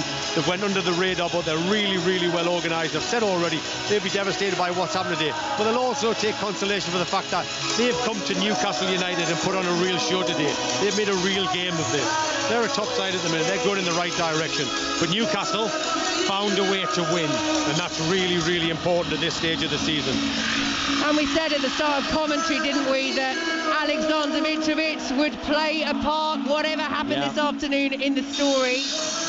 And it's so unfortunate for him. He takes the penalty with his right foot, he slips as he takes it, and it hits his left standing foot. It's disallowed, and Newcastle find the goal at the other end. Well, I mean, Mitrovic himself is always a controversial figure, isn't he? There's always something going to happen, good or bad in the game. He's been sent off this season. He got sent off for Newcastle. He was a bit of a cult figure when he was here at Newcastle as well. The fans loved him. They didn't really want him to go. I think it was the time when Newcastle got relegated. He left and went on to pastures new. When there was so much going on around the penalty at the time, wasn't it? We weren't even sure who was going to take it. We waited an eternity. Newcastle are actually attacking down the other end and had an opportunity. It goes back. We have to go to VAR before the penalty's been taken. Nick Pope gets booked in the build-up, trying to put him off. As he goes up to take it, it's a la John Terry in the Champions League final, where, if you can imagine that, where he just slips and puts it wide. Well, this time he slips and kicks it off his own foot, goes into the centre of the goal, and immediately you can tell by the reactions of the Newcastle players that something's not right. He's trying to fizz it across himself into the far corner. He's kicked it off his other foot. It's gone down the middle of the goal, and you know he's kicked it off his other foot, and he's had 2 touches of the ball before it's went in the back of the net. And that, for me, seemed to be the bit of the turning point in the game as well. Then Newcastle got on top, and they really rallied. You can tell that spurred the supporters on as well. Well, real scenes of celebration here at St James's Park. I hope you can hear us over the PA. They do like to crank it up as the Newcastle players are doing their lap of appreciation and the black and white flags wave around us. So let's have a look at the Premier League table then. Newcastle back up to third, ahead of Manchester United on goal difference. Fulham stay in 6th, now 7 points behind Newcastle and 7 points of the top 4. At Stamford Bridge, it has finished 1-0 to Chelsea. A huge win for beleaguered Chelsea manager Graham Potter. Kai Havertz getting the winner there. And over on 5 Live, our build-up is already underway for the North London derby. 4:30 kickoff, Tottenham against Arsenal. So thank you very much for your company here on 5 Live Sports Extra this afternoon. From Steve and myself, we very much enjoyed having you wherever you've been listening to us. It finishes on a dramatic afternoon at St James's Park, courtesy of Alexander Isak's late goal. Newcastle United 1, Fulham 0. We are going to start by talking about Newcastle United this evening. They played yesterday afternoon. They left it late, didn't they? But they have moved back up to 3rd in the Premier League. To Trippier. Almiron playing it through, great chance, brilliant defending by Diop. Sean Longstaff rolled in by Bruno. They've released Longstaff, cut back, Wilson hits it, and it runs across the face of goal and into the corner, and Willock takes it away and around Tete and down the line and into the penalty area. Joe Willock looking for Wilson, just couldn't connect. Ball. Cher then gets around Harrison Reed, through for Wilson, takes it on the turn, gets the shot away, and it's pushed over the top. And Wilson at the edge of the area, great turn, Callum Wilson! Oh, he's got to score. Oh, it's a brilliant chance, and once again he found the space for the shot superbly, but the effort, a curling shot from the edge of the box, is into the hands of Bernd Leno. Trippier, it's fired in and headed wide by Wilson, who was about 10 yards from goal, near post. area, near side of the box. Powerful header, but off target. Up to Joelinton, takes it around his man, gets through, another defender taken down, edge of the area, yellow card shown. Looks like Cher fancies this one. Trippier's there too, Fabian Cher does take it, hits the post, and then Almiron, deflection, takes it narrowly wide and behind for a corner. Fulham have a penalty, and the challenge by Trippier on Decordova-Reid inside the box. And Alexander Mitrovic comes forward with the penalty and chips it in. It's been disallowed, has it? Yeah, Mitrovic has kicked it from his right foot onto his left. Newcastle have won a reprieve because it will not count, and Nick Pope will take a free kick instead. Almiron on the left side, Sam Maxima in the D, shifts it, hits it, just wide. Trippier to Longstaff. High cross, Callum Wilson had it down, Alexander Isak! Isak has scored, and it could be a late winner for Newcastle. Well, certainly got interesting in the second half, didn't it? I thought we did everything but score again. Whenever you don't in a Premier League game, you know the quality of the opposition, and the penalty incident, you had us getting away with that incident really where they don't score, and a lot to talk about, so I'm sure it was a great game for everybody. Yeah, a lot for us to talk about this evening then as well. First question, I guess, certainly wasn't their most fluent performance of the season, but did they deserve to win it, Razor? Yes, I think they probably did, and a bit like Leicester Friday in the Cup in midweek, they stuck at it, they kept going, and they continued to create chances, and then they got a late goal, which probably they deserved for the way they persevered. And as we'll come on to in a few moments, Eddie Howe made some positive attacking changes, and something Ando said in the commentary when the penalty that Fulham got was disallowed because of Mitrovic's double kick, that sometimes you just get a feeling that it's going to be your day, and there was a little bit of good fortune for them, which hasn't happened too many times actually this season. There's been some controversy that they've been on the wrong end of, but things did go for them generally yesterday, and then, like I say, they kept going and got a really big win. And we talked before the game, Ando and I, about the situation in the table and whether Manchester United beating City in the derby was a good or bad result for Newcastle, because they dropped down to fourth temporarily. Well, they're now back up to third, and they are right behind Manchester City in the table now, aren't they? Just a point off second position. So it's nice to be in the mix, good problems to have, and it's a really exciting race for Europe that they are very much in. And if anyone thought that they would have fallen away, at this point in the season, halfway through, well, they're not. They're still there, and they deserve to be there. Well, and it's interesting, people are talking about Manchester United after that result against Manchester City now very much being in the title race. Obviously, everyone has to reel in Arsenal to an extent, but people are talking about Manchester United being in it. Man City would not be ruling them out. So if those two are in it, then surely Newcastle are in it as well. Yeah, I mean, everybody seems to be leaving us alone, which I think is a good thing. People are talking about Arsenal, who were impressive again yesterday. Good win for them. Yeah. Obviously, Manchester United beating Manchester City in their derby has elevated them. They're on a good run. But they seem to be the sides that are getting talked about. So, we just keep going along, we keep chugging along, we keep winning games, and as long as they leave us alone. Don't start, Bridie. Well, the way you're talking. Did I mention anything? No, it's just the way you... Just about what? Carry on winning games in the top four now. Tell you what, Liverpool have blown up. Man City are struggling. It's all falling into place for you. Don't shy away from the microphone. What do you want to say? Go on, I've turned it off. Don't want to say anything now. Okay, but it's possible, isn't it? It's possible. Just look at his face. Just look at his face. Anything's possible. We're halfway through a season. There's still an awful lot of football to be played. I've had management on about that. Yeah, just making sure that Ando's checked his passport. Is your passport up to date or not? You don't worry about my passport. It needs, you need to make sure you do it within. It takes 10 weeks at least. So look, my passport is fine. It's in good hands. Okay. But. Yeah. Talking about your passport, that deserves a You go off anywhere, couldn't you? Barcelona, Turin, Munich, Dublin, Paris. Dublin. Are they going to get in? Who's the most likely team from Dublin to get in the Champions League? Who won? Rovers won the league. Get him in there. Anyway, well, I'm sure this will come back up again. Alexander Isak and the goal. What a goal that was. He had a lot to do, didn't he? Just nodded in, but I mean, he'll take that all day long. He probably won't score an easier goal. No. Wilson did great, back post, great little ball back across.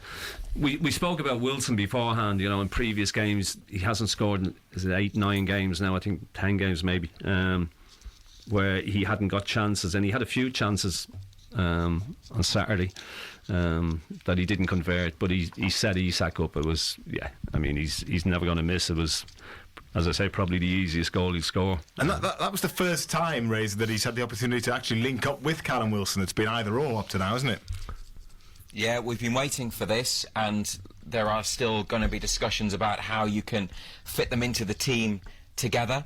And it was interesting on yesterday, when Isak came on, he was just playing slightly off Wilson in more of a number 10 role, and there was a tweak to Newcastle's formation, something that we haven't really seen too many times under Eddie Howe, or certainly in the last year when things have been going well. But as well as Isak and Wilson, in attack, they had Alan Saint-Maximin on for the second half. Jacob Murphy, who played a part in the creation of the goal, was also brought on with a few minutes remaining, and they had Miguel Almiron up until that point, doing his best to try to create something or score another goal himself, and he was lively once again. So, look, they had plenty of attacking play, and in an attempt to get the late winner that they ultimately managed to secure, Eddie Howe made some positive substitutions. Yeah, we were talking at length during the game. What we do next? What's our decision? How do we try and win the game? Sometimes the easy thing, you can think the easy thing is to chuck attackers onto the pitch, but you can easily, by doing that, lose the game. So I'm not saying we got it right, but it panned out that Alex scored the goal, and we're very pleased with that. But it's always a balance to your team, and I didn't think we came off the relentless nature in trying to score today. I mean, we could have, if we'd have scored early, I think the game might have been different, but we were searching for that goal, and Fulham, I have to say, defended very well. I was listening to your commentary, Ando and Razor, and Ando, you were saying, I mean, we'll talk about the penalty in a moment, I'm sure. You always felt that kind of things were going Newcastle's way. You were kept saying, well, you locks in, so perhaps that meant that you felt that they were always perhaps likely to nick it before the end. Wasn't sure, but when I didn't think it was a penalty. I said, I didn't think that was a penalty. I thought the Bourne one was more of a penalty. And he could have been sent off if that had been given. But look, at once Mitrovic, who was poor, who was quiet for them, once he double hit it, you just thought, oh well, maybe it is going to be your day. You just got the feeling that it was. Things were. Got that little bit of a break, and you think maybe it will be our day. It was difficult to work out what had happened, because it did look, Razor, I know you said this in commentary, it looked like he just chipped it, didn't it? But he had a kind of funny spin on the ball, but you couldn't possibly tell what had happened at first, could you? Friday, it was a very strange passage of play, because they had the two penalty shouts, and after Byrne had a bit of a pull at Andreas Pereira, everyone seemed to stop, and I wasn't sure if the whistle had gone or not, and whether there was the potential of a penalty or maybe a Newcastle free kick if the referee had suspected a dive. There was a pause for a second, and then they played on, and it was recycled, and then there was the Trippier Bobby De Cordova-Reid coming together that led to a penalty. But Ando, you said straight away, no chance. Yeah, I didn't think it was a penalty. And then they played on. But then Newcastle went down the other end, and did they have a corner? Yeah, we went on. It seemed to go on forever. Yes. Yeah. And then so the referee then went to the monitor, which usually means that the decision will be the on-pitch decision, which was no penalty at either point, gets overturned, and that's what happened. Mike Dean was the video assistant referee, Robert Jones was the referee, and if you've seen Match of the Day 2, you'll know that they were discussing last night about the camera angles and the particular shots that were shown, and if you look at the Trippier and De Cordova-Reid collision, if I can put it like that, from certain angles you can see that there's clearly a foul Trippier first, and it may not even be considered a penalty. Trippier's motion towards De Cordova-Reid anyway. So, or even just not a foul at all, then, just two people clashing and it's not a foul, you know? Well, which can't happen. Yeah, I mean, I just thought the boy threw himself to the ground. I didn't think there was. I just thought it was a coming together. And then when you see it again, and this was something that obviously you don't see in real time, but you know, surely he sees the fact that Reid stands on Trippier. So it should have been, if anything, it should have been a free. But VAR didn't look at didn't ask the referee to go and look at the first incident, which seemed to be more strange, yeah, like a penalty raise. And Dan Burn could have been in big trouble had that been given. Oh, very much so, yeah, because he probably would have received a red card for the way that he pulled at the attacker.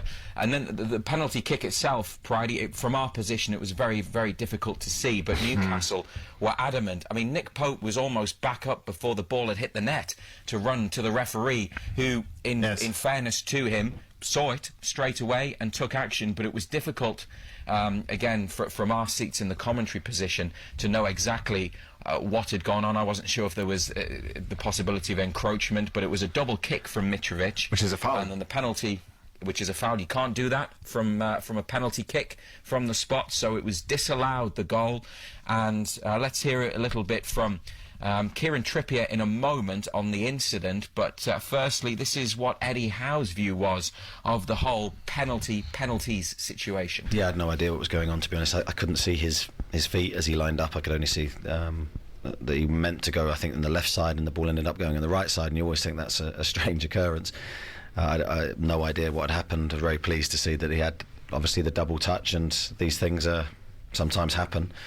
I didn't think it's a weird situation with the penalty, but I'd need to see it again, because the first one I thought had a chance of being a penalty. The second one I didn't think was, and bizarrely, that one's given. Yeah, I agree totally with him. Yeah. We also spoke, Pridey, to Kieran Trippier after the match, so we asked him what his understanding of it all was. Yeah, I thought it was the one before, because when it actually happened I thought, it's going to be a penalty here. And when the referee said me, I was like, I can't remember going in for a tackle. All I can remember is Reid standing on top of my foot, like there. I got a massive cut there. So I can remember him standing on top of me, and he said I give the penalty away, and I couldn't believe it. But yeah, you know, I've not seen the video back, but yeah, it's football. The referee made his decision, you just got to carry on. Yeah, when he saw the video back, that probably confirmed his suspicions, I guess. So I'd love to hear from people on this tonight. There are lots of different incidents in one to talk about. 0800 234 6565. One quick question, Ray, I don't know whether you know the answer to this or not. Just say the referee hadn't seen the double hit from Mitrovic. Could that have gone to VAR then? Would VAR have intervened there and said, look, ref, you've got to have a look at this, and brought into the monitor again? Good question, no idea. In a situation like that, I presume a foul that leads up to a goal, which is basically what it is, it would have been looked at, but as you say, the referee saw it, so that was deemed irrelevant. Well, it would have to be, wouldn't it, because it's a clear and obvious error. Yeah. Well, you would think it's a clear and obvious error, yeah. Yeah, so you would think VAR would look at it, but then you wouldn't bet on it where... but nothing is necessarily logical when it comes to VAR and refereeing. Absolutely not. Yeah, that would have been an interesting one. Now, I guess we would normally have talked about this at the beginning of our conversation, Razor, but for having been so many other things to discuss. Newcastle, I am sure, are very concerned about an injury to one of their key players, Bruno Guimaraes.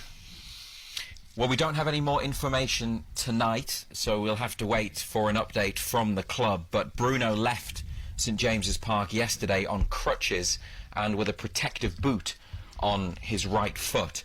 He twisted his ankle in the first half of the game, but after receiving treatment was able to continue playing, and then later had some strapping applied to his ankle, and then carried on up until half-time, when it became clear that he was going to need to be replaced, and he left the field in tears at the break, clearly in pain and worried about how bad the injury was. Eddie Howe said afterwards that Bruno was distressed, as he put it, and Newcastle were concerned, but they didn't know the full extent of the problem. I asked Eddie Howe why Bruno played on after suffering the injury. Yeah, Bruno was determined to carry on. I think he wanted it strapped, because he was obviously in slight discomfort. It was only with about 30 seconds to go of the first half he signalled to come off, of which case we wanted to get through to half-time.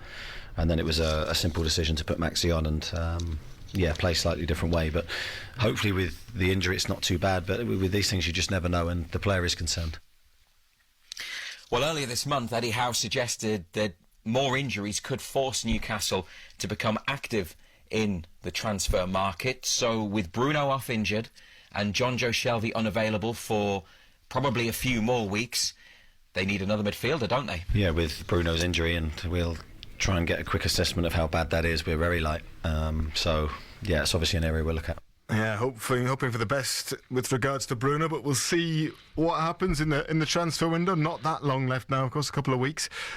Now then, I've already noticed a couple of messages coming in about this, actually, Razor. Joe Linton, who was charged with drink driving last week, played the full match. What was Eddie Howe's thinking there? Well, Joe Linton was selected to start the game, and Eddie Howe talked to BBC Radio Newcastle at full time about his decision to select Joe Linton. Yeah, difficult decision for me to make. I spent a long time yesterday debating that with me and my coaching team. Ended up coming to that conclusion for various reasons. There was a lot to consider.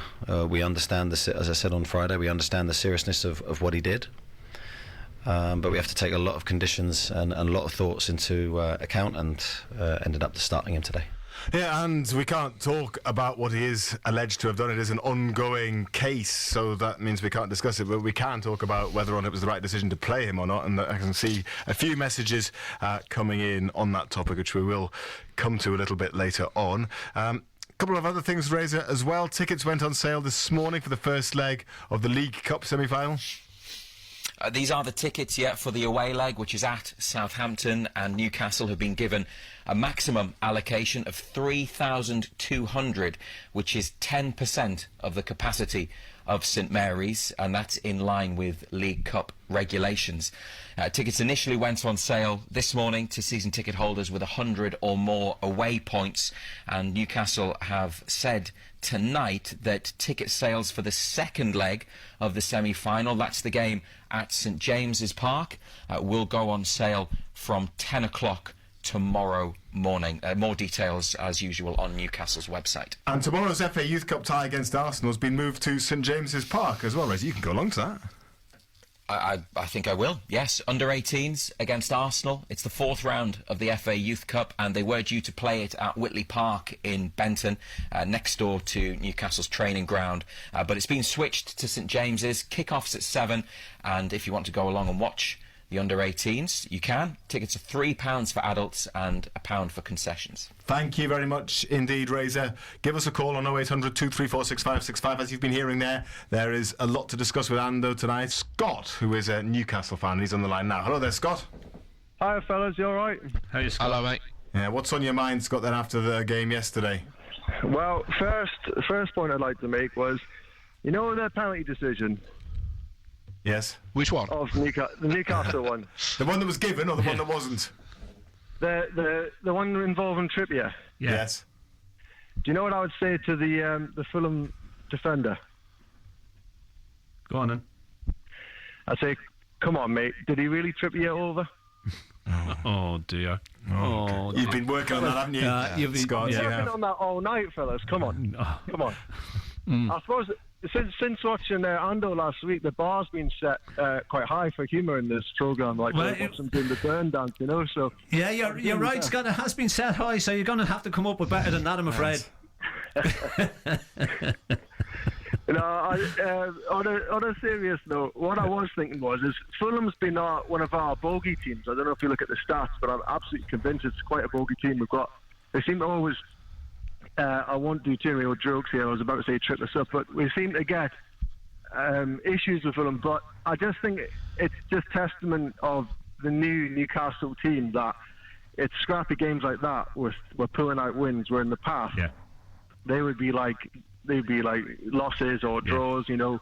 In fairness, I think Newcastle did get a bit lucky, because I think the first penalty shot, I think it was reviewed on Match of Day, was definitely a penalty. But and I do think we got lucky, but we've come out with 3 points, and you know, I think it's, whilst I'm not going to contradict myself, I do think that there's more than luck with this new team. That, you know, there's just an energy about us that churns out wins on those games where last year and years gone by, they'd have just been games gone. They'd have been draws, if we were lucky, losses. So, yeah, I just think it's incredible that, we're high-flying up in third again. Yeah. And long may it continue, like just a completely new Newcastle team that's like sort of, well, I mean, it's unprecedented. It's set a bar for us that we haven't had for, decades. Yeah, look, I think sometimes you make your own luck. The double hit on the penalty was unbelievable, but I said in commentary that sometimes decisions like that are things that happen like that. You just feel that it's going to be your day. I didn't think we were at our best on Saturday. I didn't think we had that energy. I thought we looked a little bit flat. After the Leicester game, whether the Leicester game took a little bit more out of us than we thought. But the one thing about them, Scott, is they keep going. They just keep going right to the end. They keep battling away and got the goal. That's it. And I think what Howe's done in the dressing room is testament to all that. 'Cause, I mean, you can see that. I know we got a little bit of a sneak preview in the dressing room last week, but it is testament. You can tell that what a difference it makes when you've got that morale. What a difference. Yeah, I think look at it, it's plain for everybody to see that there's a togetherness. They're all in it together. They all battle for each other. If one's having a bad time, they bail him out. Everybody gets round him and helps him out. So look at. There's still a lot of football to be played, but nobody can complain about where we are at this moment in time. We spoke earlier on that people keep talking about Arsenal, Manchester United, Manchester City, and they keep forgetting about us. And I have to admit, I prefer it that way. Just let us keep going and keep doing what we're doing. Mention those other three, and we'll just keep chugging along and keep seeing where we get to. There's still a lot of football to be played, but we've got. You look at the fixtures that we've got coming up, and on paper they look decent fixtures for us. And the cup draws. I mean, the cup draws are amazing to see, like the likes of Man City going on. I mean, what a chance we've got there as well. Amazing, yeah, huge chance, absolutely huge. All of a sudden, Southampton, 1-2 on the bounce now. They get a little bit of confidence, but over two legs, you would fancy us. You would have to fancy us, and I think with the second leg being at St James's as well, it's a big help. I think that gives us a huge advantage. Okay. Yeah, we'll leave it there. Thank you very much indeed, Scott. Good to hear your views. I'll work on the necessarily jokes, yes. But no, good effort there. You've got to try. I try and fail plenty of times, don't I? And I still come back and give it a go again. Thank you for the messages that you've sent in tonight as well. This one is from Brian, who was in Gateshead. Hi, Simon. What did the Fulham manager want yesterday? Did he think that they'd get 2 penalties from the 2 incidents, even though one has been shown to be a foul from his own player?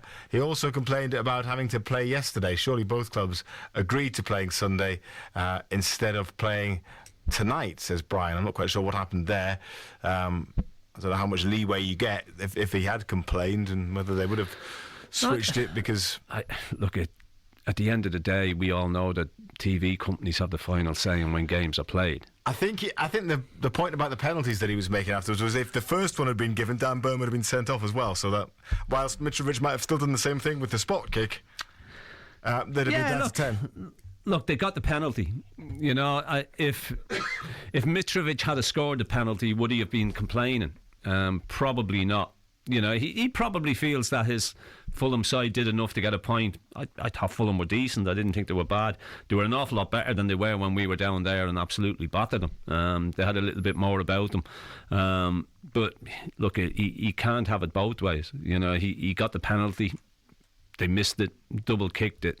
It was a real strange one. From Craig Hope, football writer of the Daily Mail, about Bruno Guimaraes, Shando. Yeah. And he's saying that he understands that scan results on Bruno Guimaraes' ankle injury are positive, looking at a week or weeks out, but not months. More to follow, he says. So he's got some information there. Yeah. It seems that would, on the face of it, be pretty good news. Yeah, absolutely. He's a huge player for us. He's a very important player. He makes things happen in the middle of the park. He sees things. He can play them passes. If he's got to miss Crystal Palace at the weekend, so be it. But you would like to think that hopefully you would have him available for the semi-final both legs, because he is that important to us. I almost pressed the wrong button there and played the Champions League music again instead of the news jingle. I didn't. I'm not going to. That would have been an accident if I'd done that. It's just gone 7. On the BBC Sounds app, on your smart speaker, play BBC Radio Newcastle, and on your radio. The sound of the North East is BBC Radio Newcastle. A few more of your messages before we move on and start taking some more calls. This one's from Mike in Whitley Bay, and a few people have messaged about this, about Joe Linton playing. And Mike points out that Marcus Rashford was dropped by Manchester United for sleeping in and missing training. But Newcastle didn't stop Joe Linton despite the severity of the charge that he is facing. Does that reflect on our lack of squad strength, asks Mike. Now that Bruno's out, what degree of misdemeanour or alleged misdemeanour is likely to be permissible for the squad, asks Mike. A few people along the same lines. Obviously, again, we can't discuss the rights and wrongs of what Joe Linton is alleged to have done via those charges, but having been charged, having got a court date, should he have been involved in the team? Should they wait till after that? It was an interesting one. I think people will have different views on it. If you're looking at it totally from a football aspect and a football point of view, he plays. It's as simple as that. That's if you're looking at it totally from the footballing aspect of it, because he's important to us. He's a big player in there. He's been playing well. I suppose people will be looking at it from a moral aspect as well. Would we get stood down if it happened to us Friday? I don't know at the BBC, in terms of a charge like that, I would have to pass that on to a manager, because I honestly don't know the answer. It's just interesting, isn't it? I honestly don't know the answer. I mean, there are different degrees. I mean, obviously we had an incident with Sunderland, didn't we, with Gibson, where a very severe case of driving under the influence. But and also comparing the thing with Man United as well, I also think their manager at the moment is trying to really stamp his authority, create a new, create what Eddie Howe has created at Newcastle. John, I think is a good. And it is a bit different to compare, which is kind of an in-house thing and something which is directly affecting what is happening with the team. So missing sleeping in and missing a team meeting or whatever it was, or being late for training. I'm not saying that I'm not comparing the severity of the two things. Obviously, one is more important than the other. One is more severe than the other. But in terms of the context of team management, it's a bit different to have something that's just purely internal. But maybe Eddie Howe doesn't feel that he feels everyone's on the same page. So I mean, you look back at what happened with Adam Johnson at Sunderland. You get the impression, though. He continued playing despite the severity of those allegations that he was facing and was subsequently convicted of. And Sunderland came in for a lot of criticism there. You look back even further. I remember when Lee Bowyer was in court. He was playing for Leeds United at the time, and it was a long, ongoing court case, and he was going to court and then playing Champions League football matches the next day. Yeah, look, it sounds like there's a lot of history. It sounds like there was a team meeting that went to the rest of them were asked if he played, and the overwhelming view was that he should play. He should play. That's interesting. And if that's put the players, and they say, It's ultimately up to the club's owners, isn't it? And people will have different views on it, and on what should have happened and what shouldn't have happened, and that's their view. But as I say, if you're looking at it totally from a footballing point of view, he's got to play. It's a really fine line, that line. He's walking out of the game with the mascots and the young. He's an icon and this word role model is often used, isn't it, with sports people. And where do you draw the line at that? It's not an unusual thing. We all have friends who've been caught doing similar situations, and do you think any less of them, or would you have them put down? I don't know. It's a really difficult thing with sports people. West Ham 2-0 winners at home against Everton, who are second from bottom. Southampton at the foot of the table on goal difference, 5 worse off goals worse off than Everton, who look in real trouble, don't they, Ando? It is nice this season to have the pressure of being at the other end of the table and not being involved in the anxiety of a battle against a drop. There were some big games today, and obviously with that, some big results. Yeah, we know what it's like to be scrapping down there. You don't like to keep week after week looking after you, over your shoulder, looking at other results, wondering how other sides in and around you have done. Spoke earlier on this season as well about the pressure. You know, what type of pressure would you sooner have? Would you sooner have the pressure that we've got at this moment in time, where you're fighting at the top end of the table? You know, it's a more comfortable pressure. Of course, there still is pressure. It's a different type of pressure. But when you're fighting down there and you're trying to dig out results, and you're worried about other results as well, it can make life really, really uncomfortable. So to be in the position that we're in, I'd sooner be in that position than be where we've been in recent seasons. We're live with kick-off at 5:30. Crystal Palace against Newcastle United on the BBC Sport app and the BBC Rugby Union website. You'll be able to listen to commentary from Ian Smith and Dean Gray on Newcastle Falcons against Connacht in the Challenge Cup, and that one is also a 5:30 start, and we'll have the latest from that as the evening progresses, and plenty coming on the rugby at half-time here on BBC Radio Newcastle. But if you're looking for the Falcons commentary, it's on the BBC Sport app and BBC Rugby Union website. Players are going back inside, down the tunnel in the corner, away to our right, and Newcastle are unchanged. Pope in goal. He's kept a clean sheet in each of his last 8 Newcastle appearances in all competitions.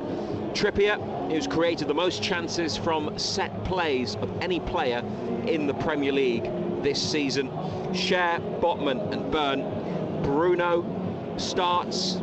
He missed 3 games earlier in the season and Newcastle didn't win any of them, but he's been past fit despite the ankle problem that he picked up against Fulham.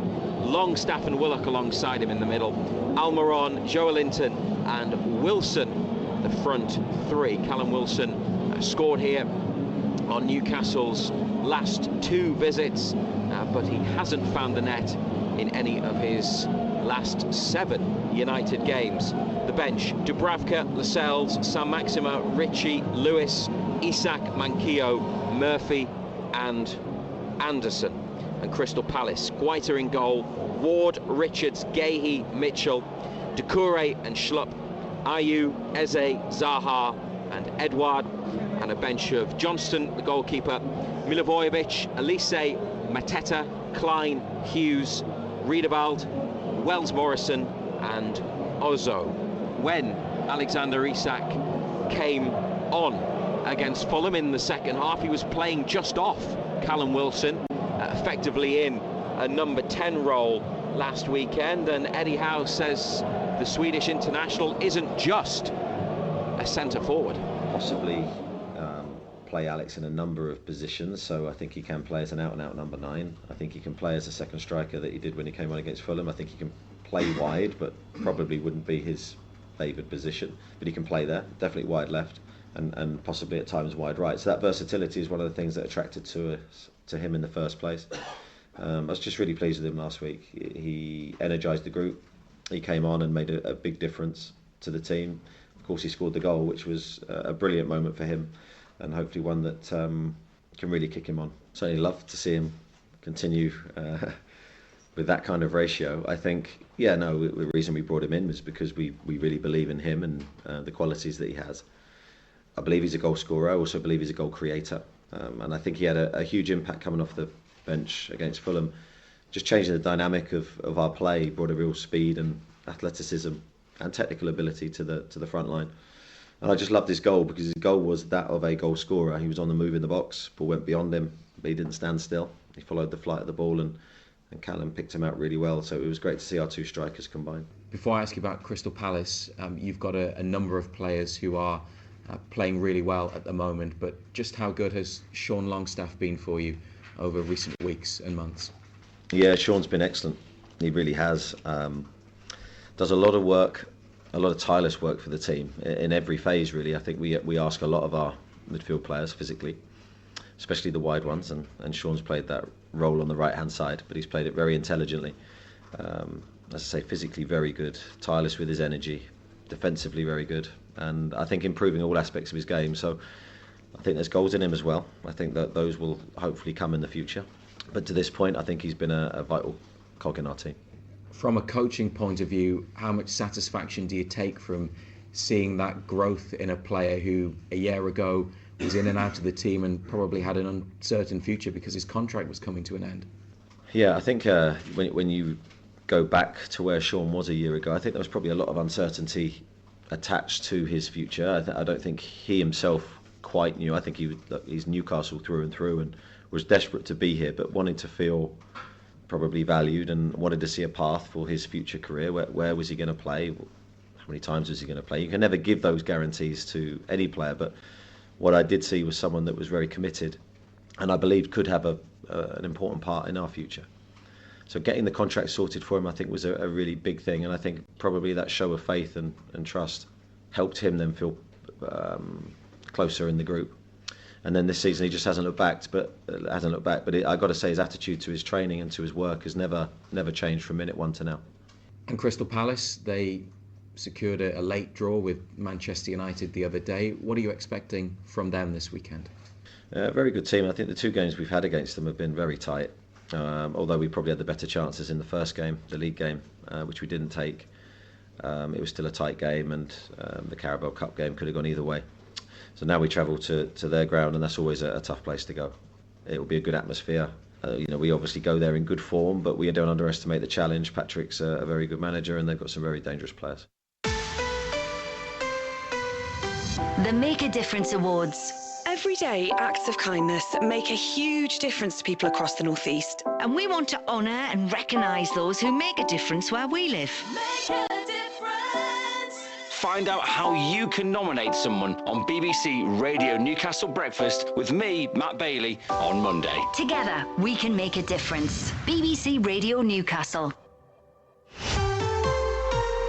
The sound of Newcastle United. Murphy across, Joelinton there to make it two. Ryan Fraser blocked on the line. Sam Maxima! Almiron chasing a ball down the right. He's done really well. Almiron, brilliant! Oh, absolutely brilliant! Miguel Almiron. Alan Sam Maxima hits it towards the near side and scores the opening goal. Great sport kicks off here. BBC Radio Newcastle.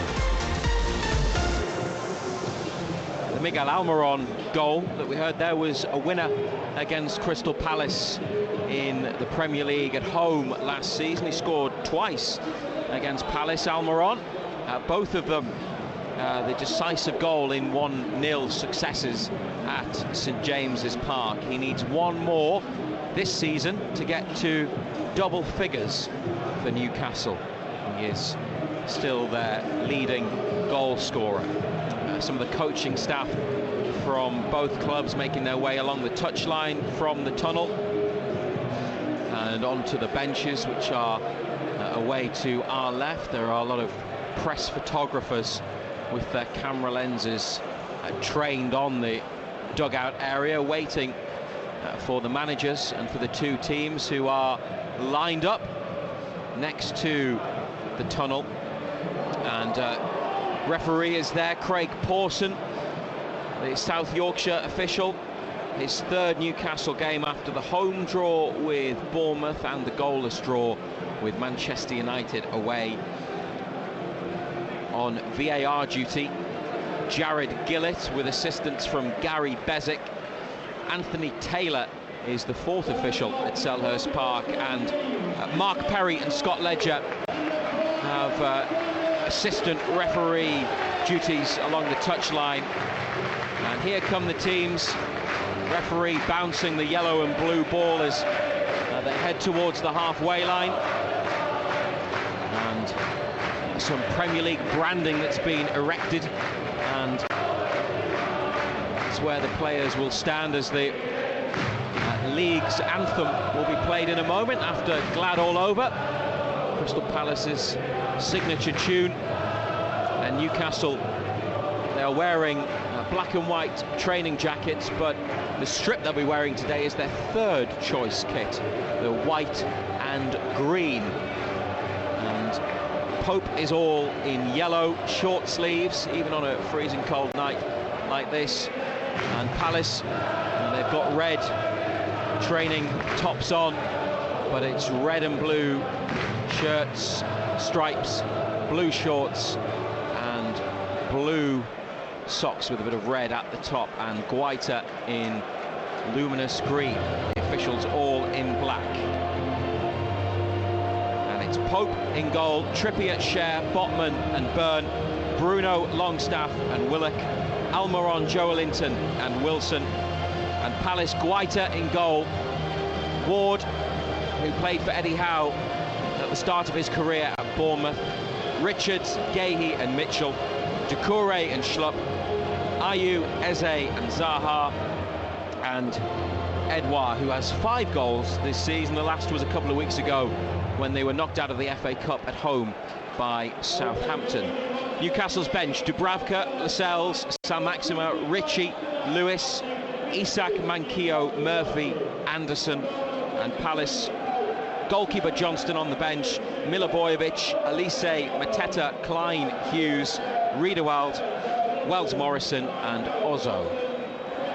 Palace players shaking hands with Newcastle's, and now the two teams break away from the middle of the pitch, take off their jackets, and the mascots head to the centre circle with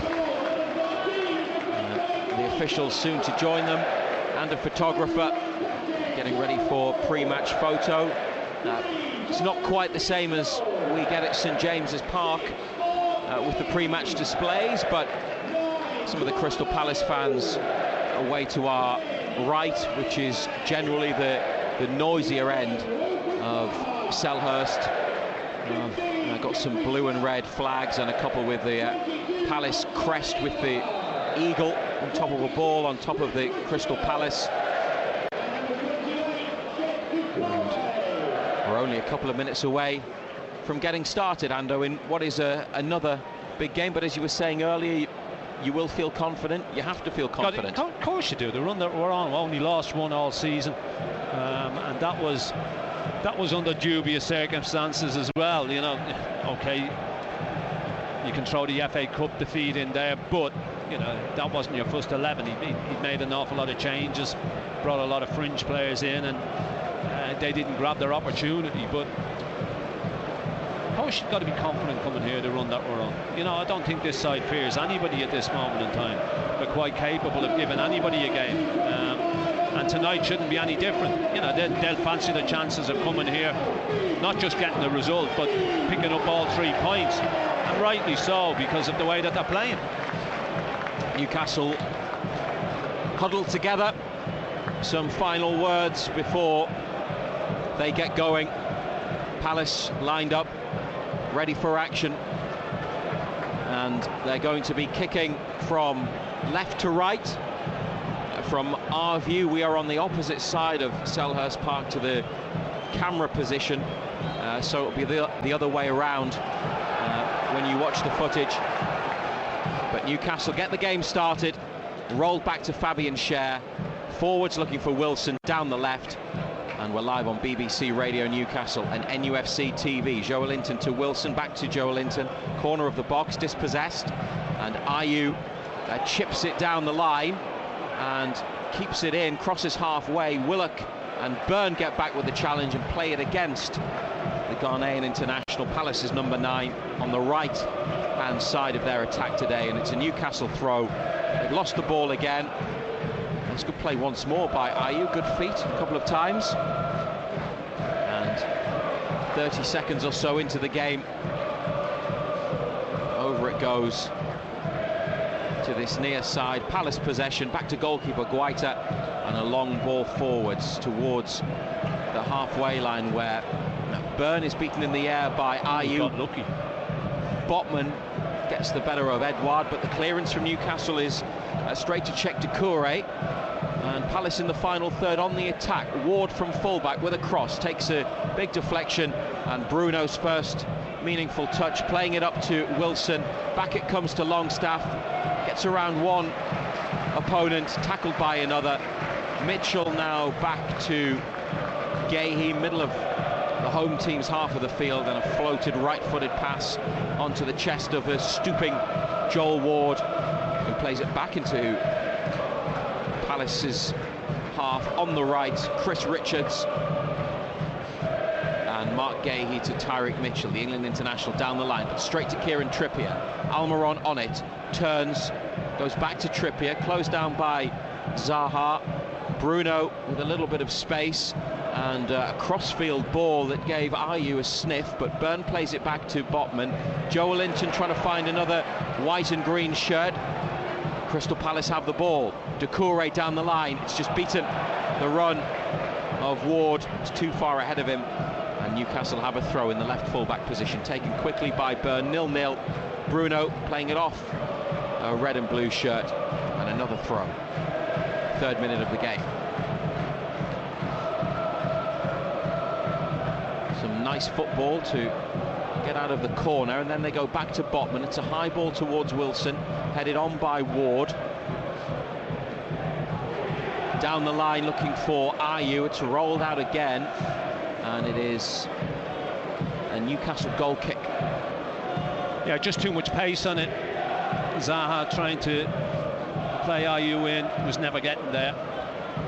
Been a little bit sloppy in these opening couple of minutes. I know it's early doors, giving it away cheaply, which is very unlike us in the opening periods. We usually start quick, start fast. Nick Pope in front of the White Horse Lane stand, onto the chest of Wilson. Brilliant take. Willock looking for Joelinton wide left, away by Palace, forwards by Newcastle. Gahey with a charge up from the back. He's overrun it. Botman won it back and has been caught, and Mark Gahey is about to be booked by Craig Pawson for the challenge on Sven Botman, who has stayed down, and he's rocking from side to side. It was a good break from the back from Gahey, but the challenge came in. Newcastle regained possession, and Botman got caught and seems to be hurt. Caught him on the shin. He just overran it, didn't he? It's just, he's all right. He's all right. So first booking. Yeah, he just overran it, just left his leg there. 4 minutes gone. 0-0, BBC Radio Newcastle. It's Trippier next to the centre spot, a yard or two from it, and to the box.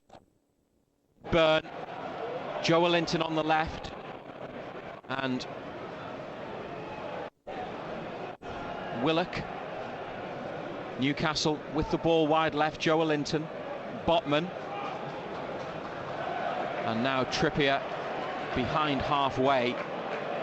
Diagonal ball for Cher, beaten in the air, edge of the area. Longstaff.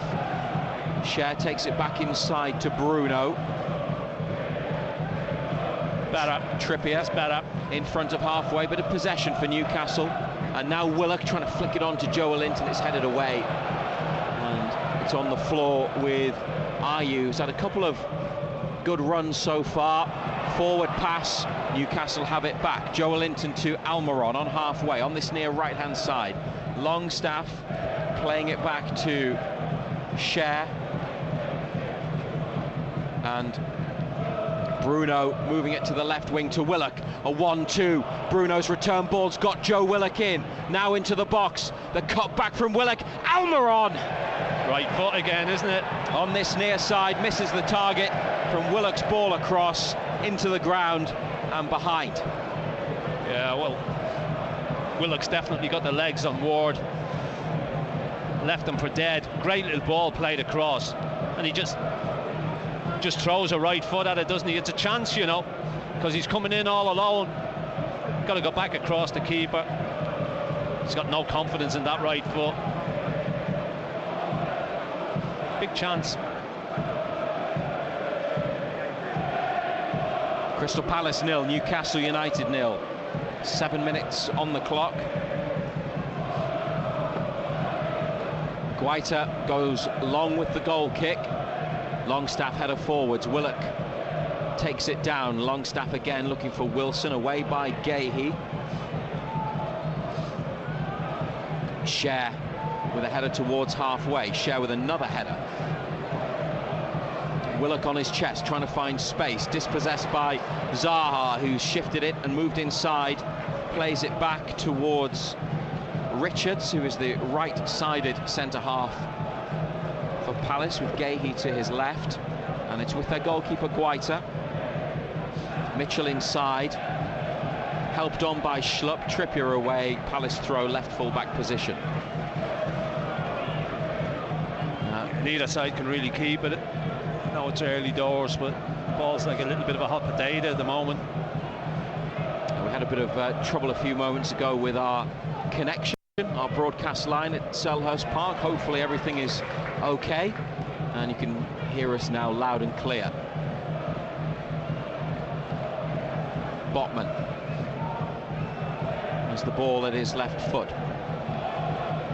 Moves it to Byrne. It's on the floor. It's Joe Linton on halfway. Flick down the line, and Willock's made another run. Heading to the penalty area. Joe Willock into the box. Still going Willock. And goal kick. Goal kick is the decision. Challenge came in as the defender Richards got across, and he played it against Willock and behind. Yeah, he just overran it again, didn't he? Yet again, he's got away down that left side.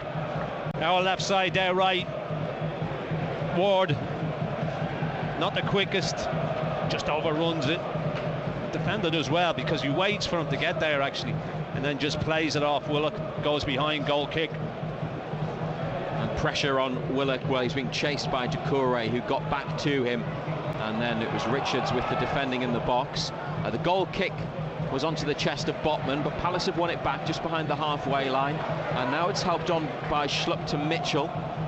Ball inside is met by Cher, but Crystal Palace still have it.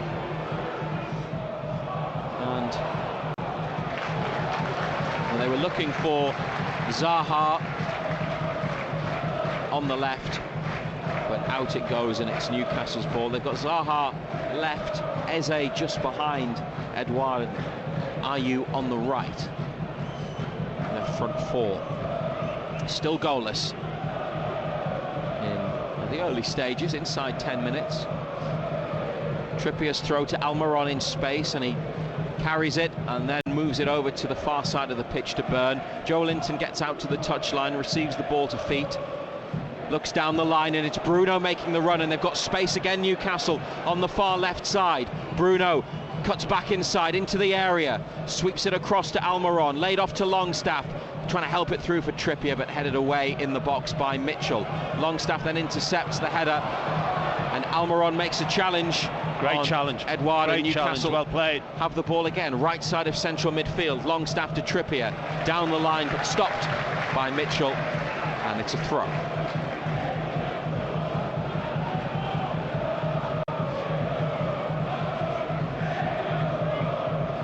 Botman drives it, cut out by Ward on his chest, and into the path of Ayew, who's 5 yards up from halfway. Back to check Doucouré.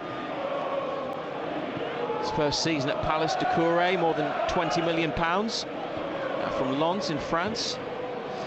All the way back to Guaita. Botman is watching this, heads it forwards. Longstaff heads it up near halfway, and a foul on Sean Longstaff from behind, spotted by Craig Pawson, who was right next to it. And Newcastle free kick, with the game still at 0-0.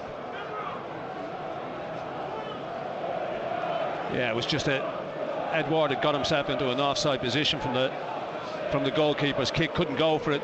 Cher's headed it clear, and a foul in midfield on Longstaff. And then we go and give it away again. It was Longstaff looking to play it inside to Bruno, but it was cut out, and it's Eberechi Eze down the Palace left wing, and put behind by Newcastle for a corner. Longstaff with the challenge. And Joe Linton, Wilson, everybody who was forwards making their way back. Richards going up, number 26 from centre-half into the box. Gahey there as well. It will be Eze, hands on hips, who will take the corner. Here on BBC Radio Newcastle. Referee's just having a look at the situation in the box. Now the ball's coming in right-footed towards the 6-yard line. 2 Newcastle headers away. And back to Mitchell in the centre circle. Couple of touches, clips it through the middle. Pope is coming. That's poor. And catches. Keepers all day. That's a poor ball. Almiron jinks inside away from Zaha. Gets it back again from Trippier down this near side and is impeded by Zaha. So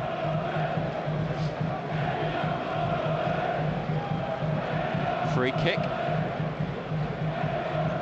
Cry from the far side of Eddie Howe's black and white army. Howe next to Tyndall as usual in the technical area. Hands in pockets. Vieira in a black puffer coat, arms folded. Bruno on the ball for Newcastle. Longstaff, that's nice. Outside of the right boot. Almiron onto Trippier. Good football in the Palace half. Inside it comes to Almiron. Slipping it through for Longstaff. He's got 2 in the middle and wins a corner. Low ball first time from Longstaff, right-footed, designed to get Wilson in. Trippier's always going to get away from Zaha because he's not going to track him. He's lazy. He wants to stay there. So Trippier's always going to be your outlet on this right side. It's good football, good play. There are 2 balls on the pitch. And Trippier has got the one for the corner on the near side. 0-0. They've already had one good opportunity through Almiron at the back post from a Willock cross. Now they have a first corner. Trippier with an outswinger. Looking for Botman, but it's headed away. Willock back to Longstaff. And trying to find Trippier again. Down to Dan Burn. Good hit. Firm hit. Saved by Guaita. Just switched off. Palace let Trippier in round the back. Good header back. Good hit, Dan Burn. This time with his left foot. Straight at the keeper though. Needed it on his right foot, didn't he? Dan Burn. Palace out to the far side. Fouled by Botman on Ayew. And Dan Burn just gets in the way because Ayew wanted to say something to Botman. Just making sure that there was no coming together. It's a foul from the ball forwards in the air. So Palace free kick, 10 yards from halfway on the far right-hand side. 0-0 BBC Radio Newcastle. It's over the top of Almiron and Mitchell, but Almiron was fouled as he went for it, in the opinion of the referee. Yeah, rightly so. Little nudge.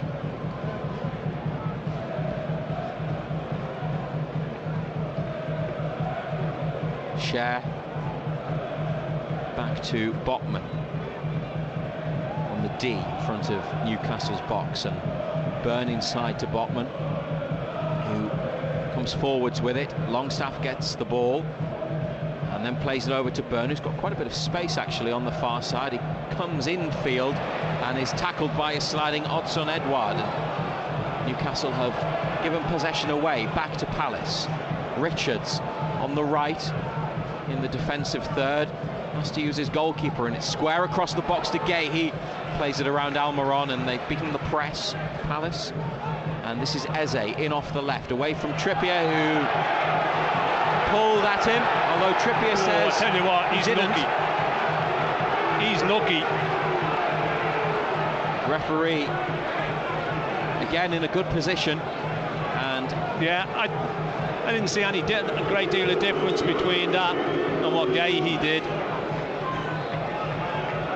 Eze is just gliding away from Trippier. Just had a bit of a pull at his arm, has he? Or is it It's definitely a foul and a free kick, but no yellow card from Craig Pawson for Kieran Trippier. It's the inconsistency, that's what infuriates supporters. Palace right-footed diagonal ball towards the right of their attack. They've kept hold of it. Doucouré to Schlupp, now in the centre circle, and Gahey on halfway. 0-0, BBC Radio Newcastle. Richards. Wilson blocks off his forward route, so turns back. And it's with Gahey, and that's what a ball that is. Through a gap between Newcastle players to Ward. Takes a touch, and the cross is straight off Joelinton and out for a throw. Yeah, he's got himself. Gahey, though. Yeah, great ball. Just split two defenders straight to the middle of them. It's a couple of times Ward has got himself in that position, hasn't been able to deliver a cross. Taking the throw in front of the travelling black and whites, all on their feet, making a lot of noise. And now from the corner area, a low ball in, cleared by Newcastle. Botman with a block, Longstaff with the ball upfield, and it's a throw for Palace, the Eagles. Ward to take. Near to halfway, back into his own half to Richards, who goes to goalkeeper Guaita, who yesterday signed a 1-year extension to his contract. And the number one keeper upfield from Guaita and out by Newcastle for another throw. We're not yet at the 20-minute mark. Ando, 0-0. What do you think? It's one of those games, isn't it? I mean, neither side's really been able to get hold of the ball and keep it. It's been a little bit stop-start, a little bit sloppy. Willock's won it back on the far left side and found Wilson, who's tried to get through two defenders, and Crystal Palace have dealt with that really well. And a flick on there by Edouard Botman gets it back to Pope, with Ayew chasing. Willock did well to win it, but Wilson just couldn't get away from his pass. Touch just got away from him. Gahey yet again's done well defensively, but yeah, neither side's really been able to keep hold of the ball. Does seem to be that side of the pitch that they're looking at, Newcastle, and as I say that, they come down this near right side with Trippier into Longstaff, and now Almiron trying to get it over the head of Schlupp, and Almiron after it into the area, and Palace want a goal kick. Referee says corner, and then the assistant points his flag towards the corner. Linesman didn't want to make a decision, did he? Schlupp challenged with Almiron. I thought that might have been that was a goal kick. But we'll have a look at it again. Almiron was almost there. Yeah, it's a goal kick. Comes off his knee. With Schlupp. And it has been played off Almiron's knee. They've taken the corner. Trippier from Almiron. Quality ball in. Wilson header. Bruno with a touch that went backwards.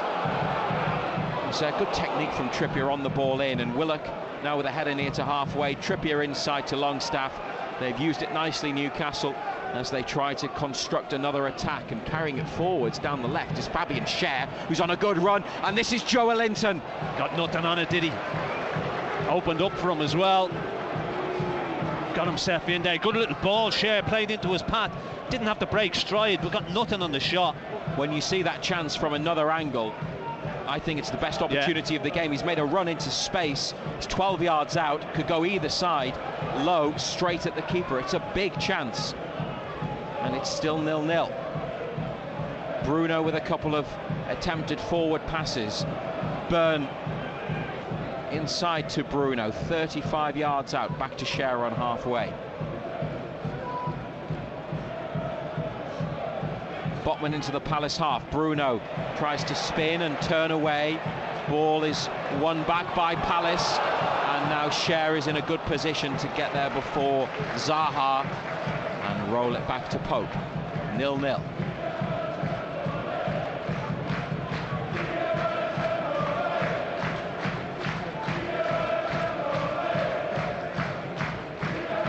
Schär just at walking pace at the moment.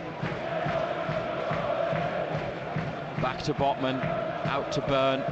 Joelinton down the line, comes short. dropped his shoulder, went away and then came back to get it. Now Willock onto Wilson, inside for Bruno. It's into the corner, but the goalkeeper comes to the side of the area to pick it up. Yeah, just too much on it. Carried straight through to the keeper.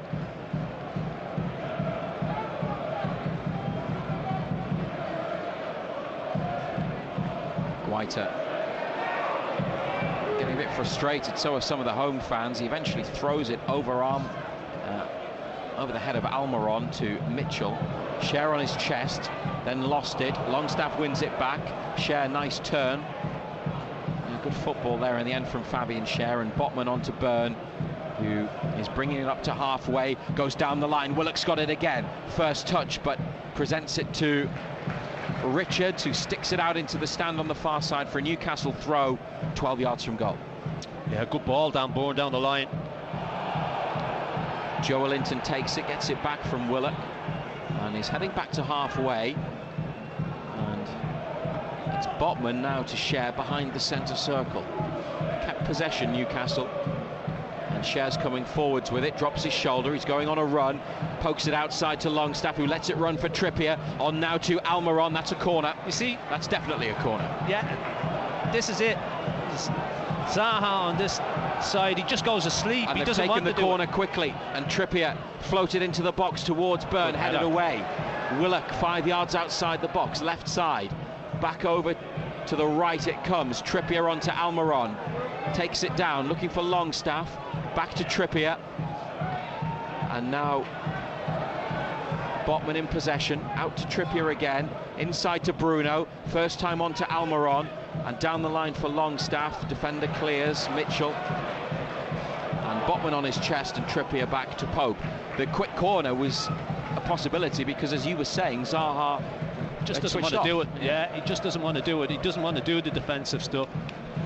He's not aware of what's happening around him. Cher on the diagonal. It's a raking crossfield ball to Willock. It's down on the floor, and Bruno, Joelinton, inside to Longstaff in front of the centre circle, outside of the right boot to Trippier, onto Almiron, takes it in with his first touch, and he's on the move. Almiron looking for Wilson, who's tried to spin. Defender in the way. Schlupp this time getting back. That would have been a really nice goal if they'd managed just to break through. Palace holding firm, but Newcastle still 0-0 on BBC Radio Newcastle. I think are in control at the moment and certainly dominating the ball and having the possession. Yeah, it's been better the last 5 minutes or so. It's been quicker. Tempo is up. We're better when we up the tempo.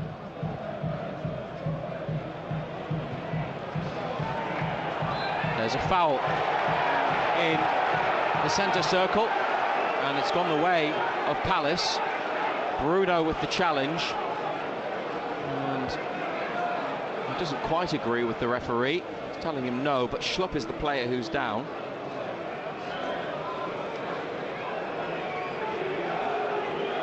And Bruno's told by Craig Pawson to go away. He's now tying his bootlace. Schlupp is on 2 feet again.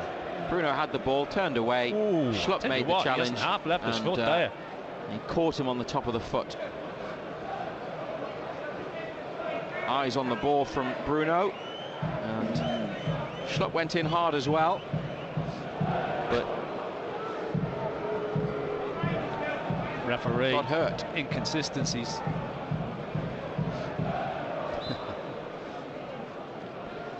Eze's behind. The consistency of it is the inconsistency. It's a quick one, looking for Zaha in the box. It's bent away from goal and out to the left, and he's now near the corner. 3 white and green Newcastle shirts there. Back to Schlupp, overruns it and trips Longstaff, who gets back up, and they're going to play and try and move on up the pitch quickly. Newcastle, they've got a throw. It was up to Wilson, who's now limping from the challenge that came in. And they have a throw. Trippier throws it into a bit of space for Almiron, who has Zaha behind him. Decides to go back to the goalkeeper. Cher in the corner, one touch, clip pass into the middle to Bruno, who's tried to volley it on, and he's lost it to Doucouré, but his forward ball was too close to Botman. And Newcastle are on the attack, going down the other end. Willock with great pace. Joelinton level with the edge of the box, far side, cutting in and then going back out with the pass to Willock, twisting and turning, taking on Ward, and it's behind for a goal kick off Willock. He tied himself up in knots, didn't he? Ward's challenge doing enough to get Willock a bit off balance. Yeah, tied himself. Wasn't sure which way he was going.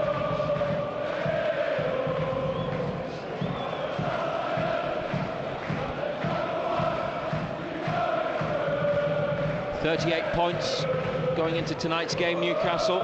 Only in 95-96 and 2001-2002 did they have more points at the halfway stage of a Premier League season. Avoiding defeat tonight sees them go back up to third on goal difference at the very least. Kieran Trippier was just getting some words from Jason Tindall on the touchline as Crystal Palace were preparing to take the goal kick, and Newcastle have the ball back. It's in their own penalty box though with Nick Pope. And now Trippier. Almiron could get it to feet. It's a long ball instead, looking for Wilson. Battling for it with Gahey, and it's out off the Palace centre half. And Trippier comes forwards 20 yards from goal to take it. He's got Longstaff and Almiron nearby making runs. Willock has come across as well. Bruno beyond. Trippier to Bruno.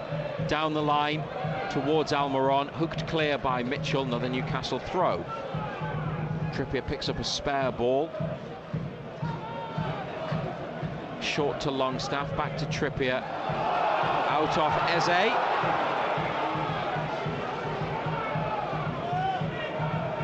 To share.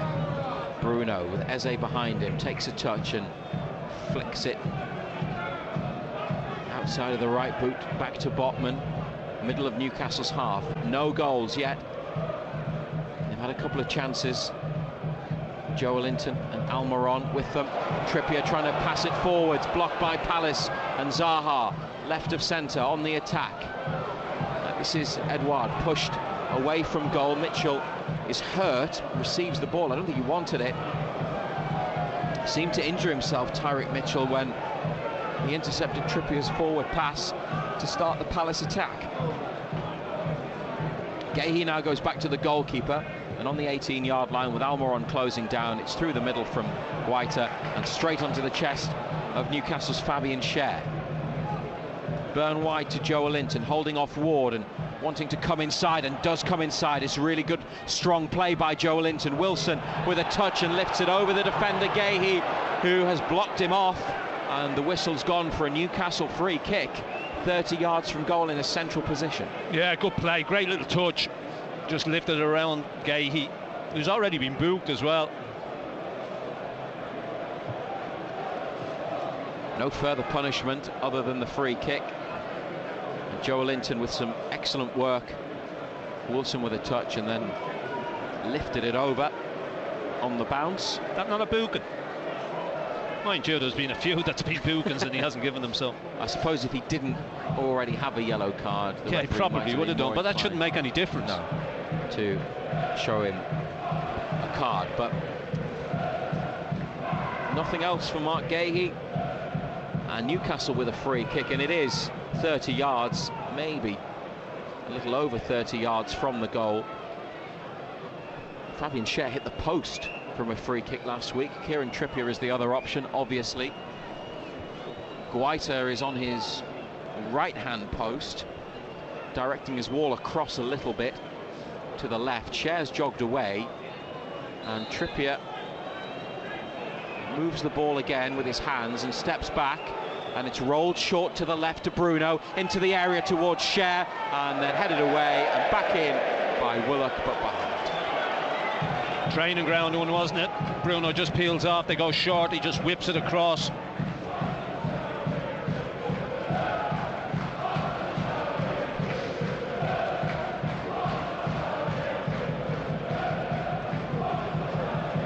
Now The referee's whistle has gone because Eberechi Eze has sat down, and Crystal Palace's medical team are called on. Newcastle, most of the players come across to the side of the pitch for a drink. We've had more than half an hour, just over half an hour, 32nd minute. Crystal Palace 0, Newcastle United 0. Yeah, we started to get on top the last 10 minutes or so, having more of the ball.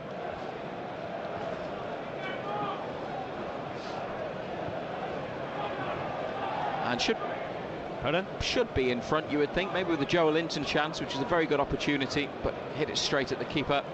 Almiron at the back post with the other one.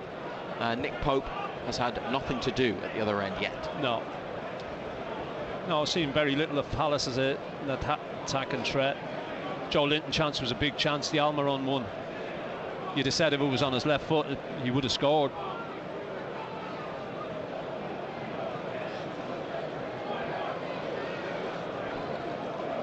The Palace players with Eze now back up and seemingly okay. Also handing back their drinks bottles and heading back onto the pitch. Newcastle and Palace have players warming up. Isak and Sam-Axum are among them.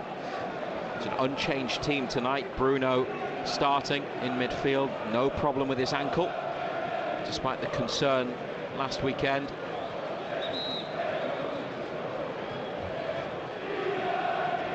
And Guaita had the ball.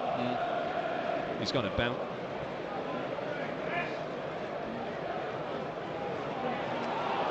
Referee is telling him to put it down on the 6-yard line and play it from the floor. He had it in his hands.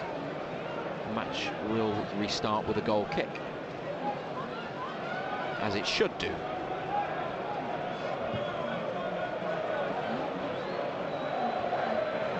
Longstaff with a header.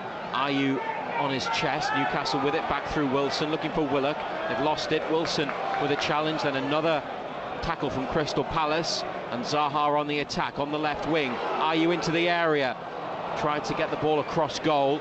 It's half cleared by United, and then Wilson gets his boot to the ball, takes it up to halfway, where it's won back by the Palace defence and intercepted by Longstaff, and Almiron can run down the right wing. Longstaff's gone down off the ball. Almiron's won a throw level with the edge of the box. Yeah, Gay, he's done well up to now, but he gives it away cheaply. The referee has he brought it back for the free kick? For the foul on Longstaff? Yeah, but he hasn't given it. I'm sure it's the fourth official that's given that, you know. Home fans a bit frustrated with Craig Pawson, some of his decisions. Yeah, he hasn't helped himself, that's for sure.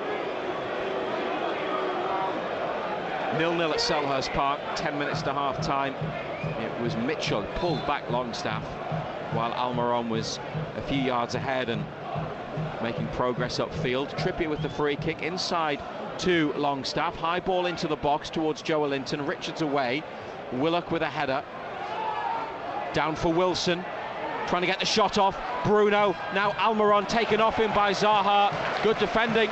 Yeah, but a bit of defending from Zaha to corner. He should have been there in the first place. Well, yeah. I take your point.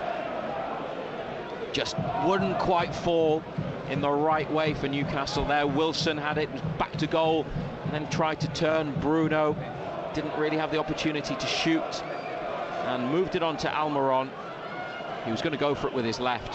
Zaha put it behind for this corner. Trippier's ball in, couple of headers. Joe Linton with his right, saved on the line by Guaita, and Palace clear. And now they're coming forwards on the attack, stopped by Willock. Brilliant challenge by Willock, who's gone down, hurt Joe Willock, and is waving his arm in the air, saying that he needs treatment. Referee has stopped the game. And Joe Willock is waiting for the Newcastle physio to come on. What about the save from Guaita? Joe Linton, left side of the box, came across to him and stopped by the Palace goalkeeper. 6 yards out, Joe Linton's effort. It was off Mitchell, wasn't it? Yeah. Took a touch. They're saying it could have hit his hand, but his hands are by his side. I don't think it hit his hand actually when you look at the other angle. I don't think it has. Oh, actually, maybe it has. Yeah, but his hands are by his side. Yeah, and I'm just in terms of where it's hit, not that it's a penalty. You look at different angles, you're just not sure where the touch was. He was the player involved in the disallowed Newcastle goal in the league against Palace earlier in the season that was accepted to be incorrect by the referee's body afterwards. Trippier lifts the free kick in, header down by Botman. He's trying to win a corner, and the assistant referee... Oh, he's bottled it. The assistant referee... He has bottled it, the referee. The assistant is saying corner, the referee is saying goal kick. He's bottled it. Botman can't believe it. No, he's right as well. That's a corner kick all day. He's making a rod for his own back, this referee. Botman and Ward. That's a corner kick all day. Quite clearly the last touch off Joel Ward. He's bottled it. Palace playing short from the back, still in their own box. Gahey forwards. Botman lets it run through. He's been caught by Ayew and gone down. Referee is looking at it and not interested. Nothing in that. Newcastle put it out through Byrne. That's just the coming together.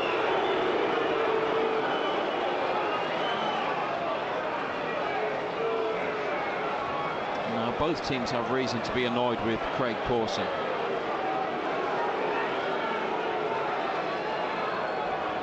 On halfway, Ayew. There's nothing in that. And Botman. Nothing in that whatsoever.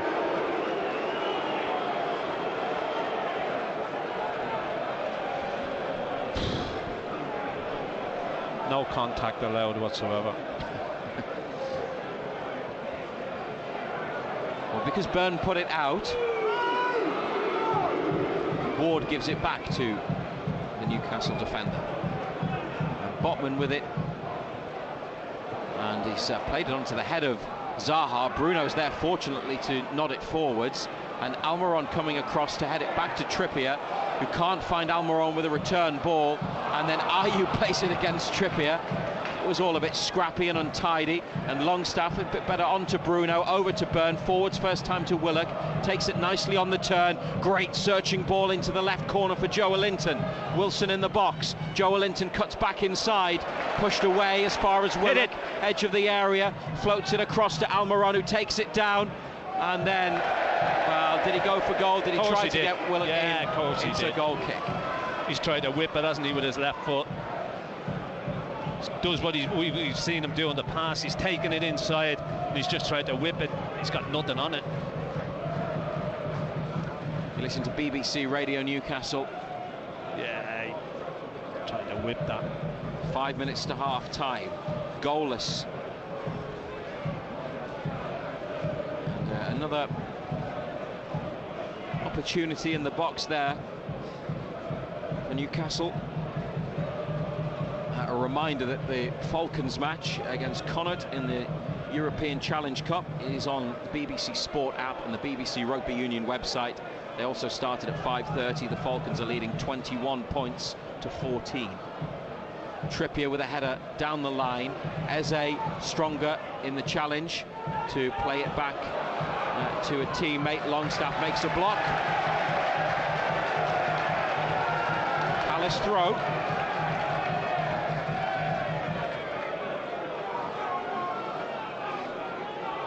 It's just behind the halfway line on the left. Trippier diving header back out again.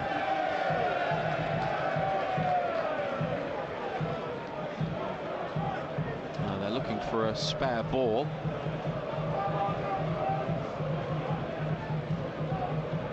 Eventually they find one. Mitchell next to the Newcastle technical area, onto the head of Trippier, back to Tyrick Mitchell. Headed on by Edouard, 5 yards outside the area. Played back by Chekdekore, and Gahey behind halfway. Schlupp along the halfway line, left-footed to Mitchell, down the line, blocked by Longstaff again. And not letting Palace play forwards, Newcastle. And Gay, he's gone for another crossfield ball. There's two there in white and green, and third in the end. Botman has to total pull it lack out. of communication. Total lack of communication. Ward in Newcastle's half, far side, throws it back to Richards, takes a touch, and Willock closing down the goalkeeper. Guaita to Mitchell. Nice first touch down the line, still in their own half to Zaha, back to Mitchell, gets away from Longstaff and trying to get Ayew through on goal, but Botman is across to play it back to Pope. Yeah, well clears. played, good defending. First time. Wilson and Almiron here on the touchline, inside by Gay. Share on his chest, Share getting away in midfield from a couple, and played through by Eze straight to Pope. Thrown out quickly by United's goalkeeper, and on the move, Dan Burn striding forwards. He's made a lot of ground, Burn. Back to Willock, who turns forwards to Bruno. It's Willock and Joelinton wide left again. Willock's got it and cuts in. Two in the box. Looked for Almiron. Mitchell's header. Trippier nods it down. Bruno will get it. Middle of midfield, 0-0. Longstaff back to halfway, and Share. Final couple of minutes of the opening 45 here on BBC Radio Newcastle. Botman into the Palace half to Longstaff, a touch and on to See, Trippier's got away from him again. Lifted inside to the area towards Wilson, headed away, and then Longstaff wins it back on the 18-yard line. Palace clearance. Trippier with a challenge, does very well, has to concede a throw, but he had two on him and at least thwarted the attempted counter-attack.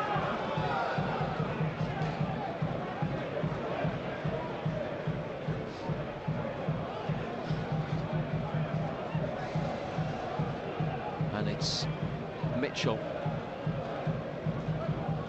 with the ball in his hands, down the line, header inside by Edouard. Share with a challenge, Bruno there to help. Crystal Palace win it back. Trippier with a block, then Share clears from the edge of the box towards Wilson, who gets around Gay. Richards header, Almiron's there, nods it forwards. Wilson trying to get away from Richards into the area, does, right hand side, forced away from goal, back towards Almiron, who is tripped by Eze, out on the wing, and 30 yards out, Newcastle free kick.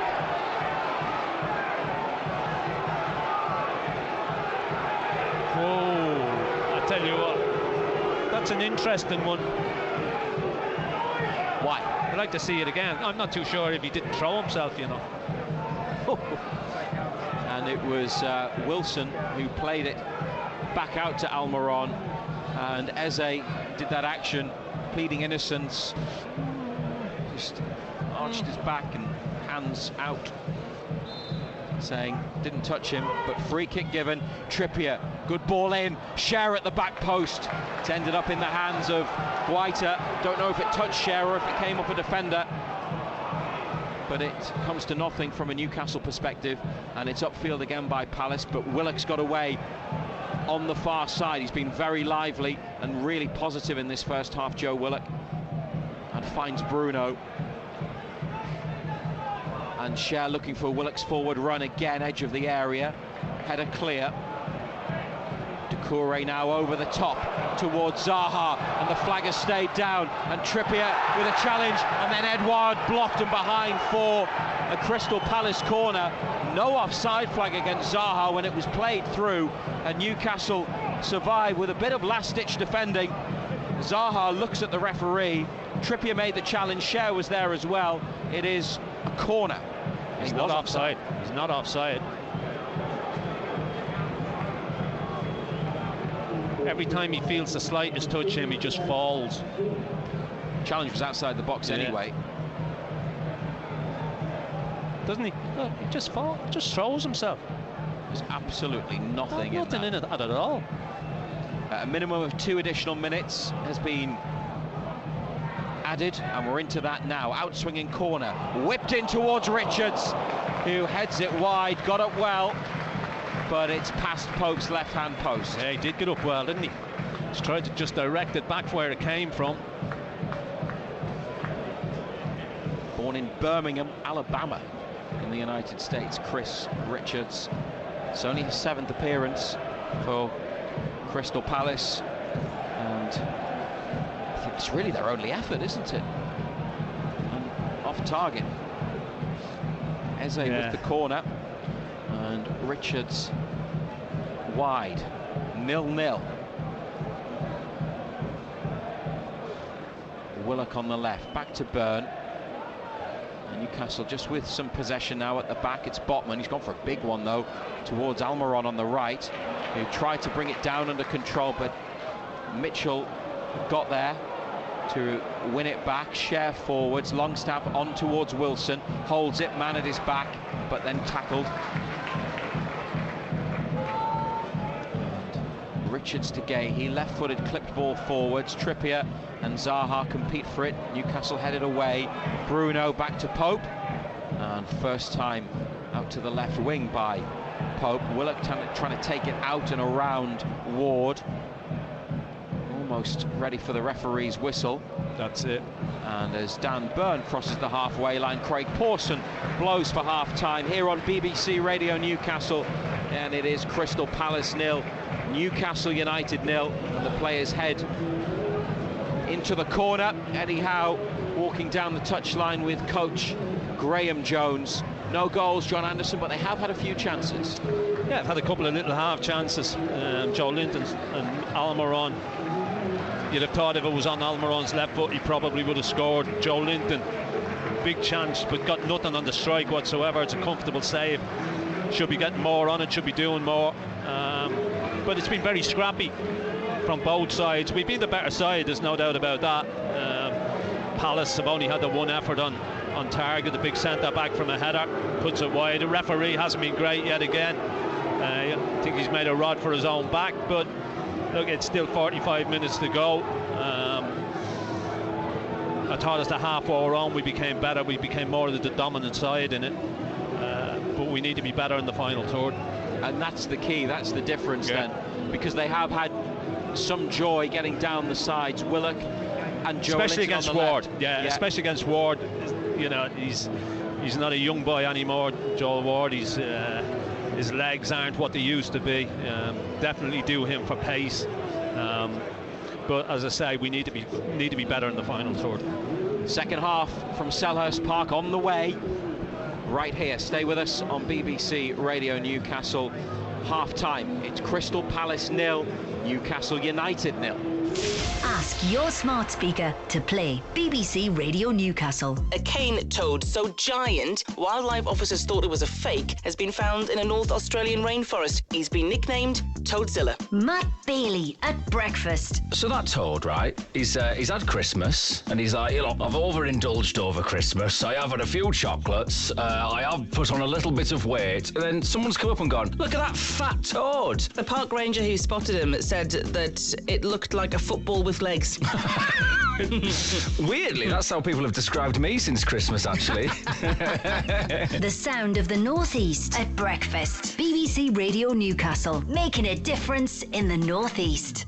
Dominic James back in the BBC Radio Newcastle studio, half-time at Selhurst Park, then Crystal Palace 0, Newcastle United 0. We'll be back to South London shortly to rejoin Matthew Racebeck and John Anderson for second half commentary. A few things to bring you before then, and there was 5 other Premier League matches today. In the early kick-off at Anfield, it finished Liverpool 0, Chelsea 0 into the 3 o'clock kickoffs.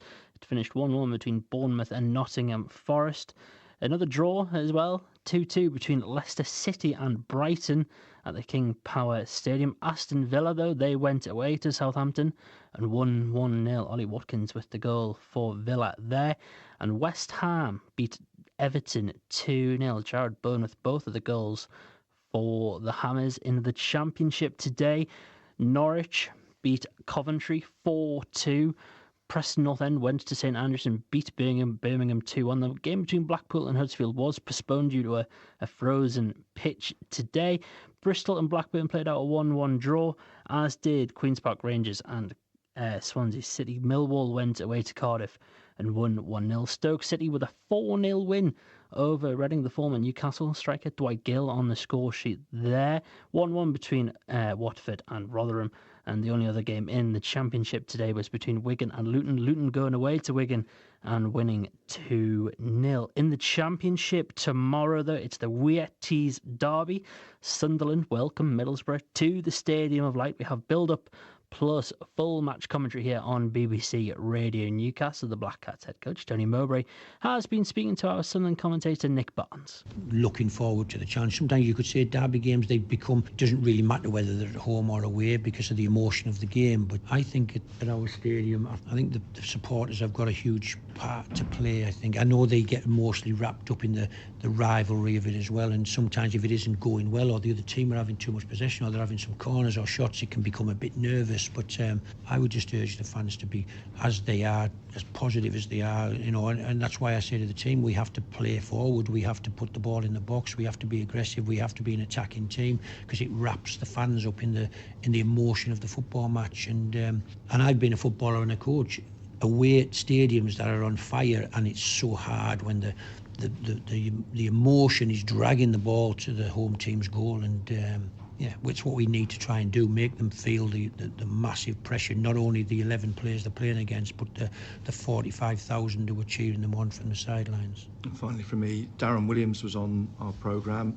Borough lad, scored for Sunderland at Borough, and says how the following day the windows of his car were put in.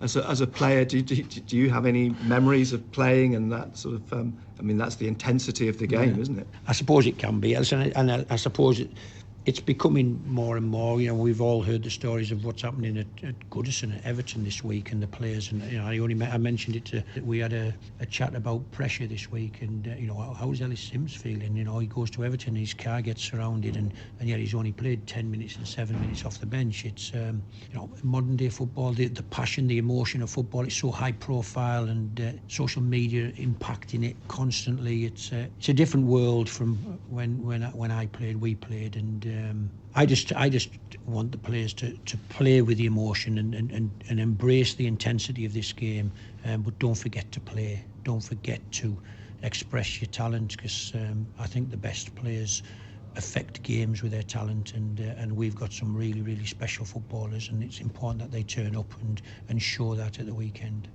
That is the Sunderland head coach there, speaking to our Sunderland commentator Nick Barnes. The full interview is available on BBC Sounds. Our build-up then to Sunderland versus Middlesbrough begins from 11 o'clock tomorrow morning. Kick-off at midday. It's 12 o'clock there, so do join us here on BBC Radio Newcastle for that one. The cold weather, though, has pretty much wiped out most of our non-league fixtures this afternoon. In National League, Gateshead's game against Dorking was postponed yesterday.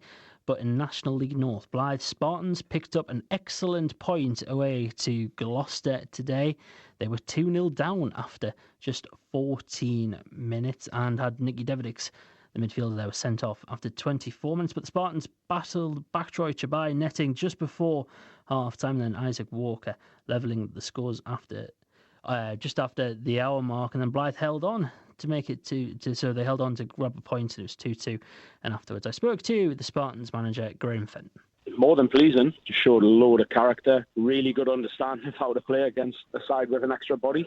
So delighted with the lads. It was just a mad 6-7 minutes where we started really well, got on top of them, and then had a mad 6-7 minutes where we conceded 2, and the referee decided it would be a really good decision to send someone off for an innocuous challenge. It wasn't even a yellow card, never mind a red, and that's what the linesman on our side said. So disappointing that happened, but we'll focus on our lads, and just really, really delighted with how they reacted and came back in the game and got a magnificent point. We knew we were kind of having to play on the counter-attack, hold a good shape. They were keeping the ball, albeit not kind of threatening overly much with an extra body.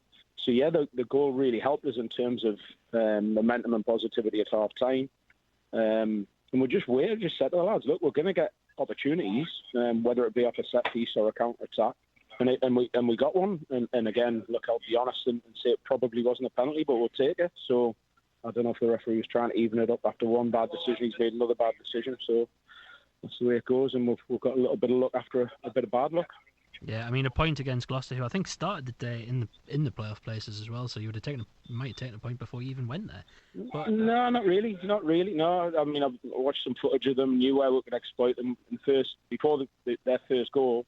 I thought we were by far the better team, albeit they have a very good player on the right wing who we didn't deal with, and he obviously scored 2 very good goals. So, they obviously exploited a little bit of weakness.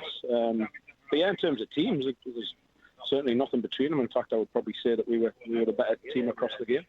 And I guess you'll be looking to use this result now and performance to maybe try and get some momentum going in the league. Yeah, look, we need to. It's not a question of like hoping. It's we need to get momentum. Hopefully, this is the catalyst for it. Very good buoyant camp after the game, even though it's only a point. But yeah, we have to roll it into Tuesday against Southport and go full out to get 3 points. That is the Blythe Spartans manager there, Graham Fenton, speaking to me after their 2-2 draw away to Gloucester today. Blythe Spartans then still second bottom of National League North on 20 points and 6 points away, adrift in the relegation zone. Buxton in 20th on 26 points there. So work to do for Blythe, but yeah, hopefully, as Graham said there, today's 2-2 draw away to Gloucester can be a bit of a catalyst for them to climb up the division. Elsewhere, though, in non-league football today, in the Northern Premier League, both of our teams had their games postponed. South Shields were against FC United of Manchester at Mariners Park. Morpeth were away to Bamber Bridge. They were both called off in the East Division. Dunstan North Shields, Hebburn away to Shildon, and Concert away to Tadcaster Albion, all called off due to frozen pitches. In the Scottish Lowland League, though, we did have some action. It was a 3-3 draw between Cumbernauld Colts and Berwick Rangers. So Berwick Rangers playing a 3-3 draw there.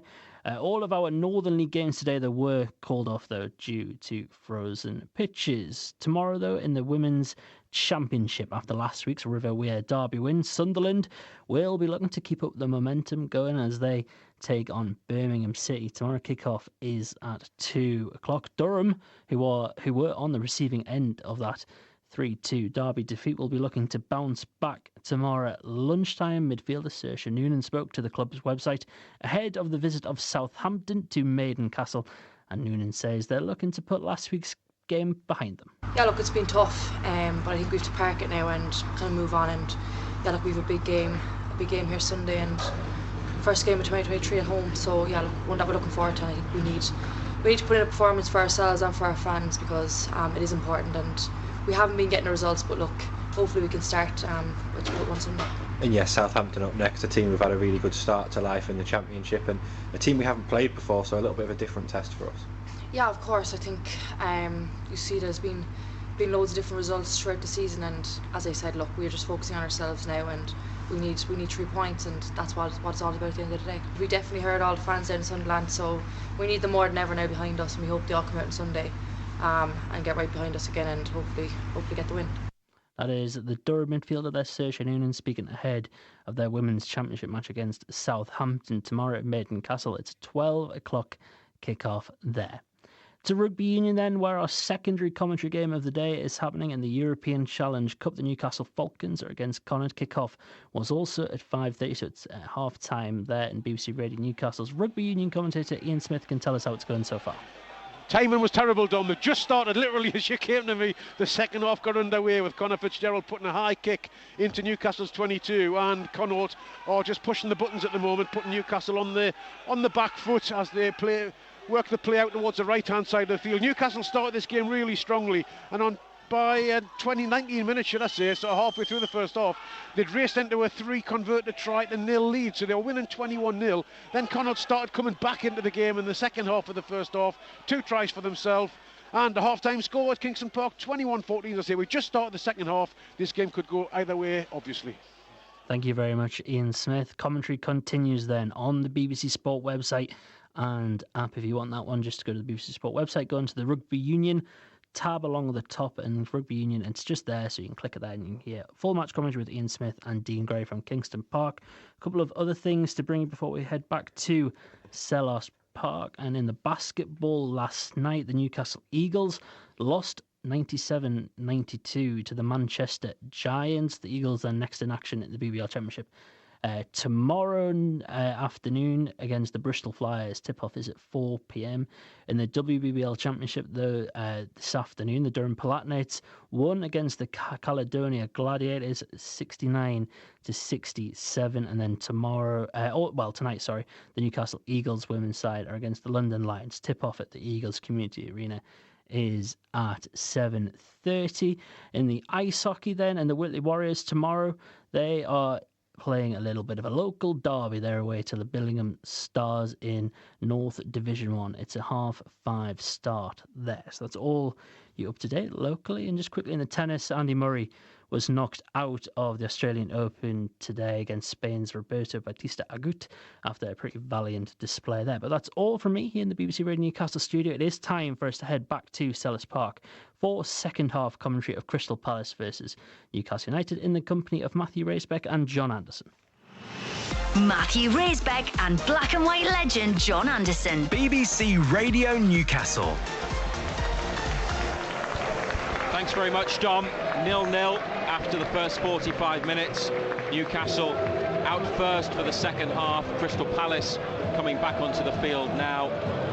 No changes, so it's Pope in goal, defending the goal to our right. And Trippier, Cher, Botman and Byrne from right to left in front of him. Midfield three of Longstaff, Bruno and Willock, with Almiron and Joelinton either side of Wilson. On the bench, Dubravka, Lascelles, San Maxima, Ritchie, Lewis, Isak, Manquillo, Murphy, Anderson and Palace. Looks like the same 11 that started will play the second half.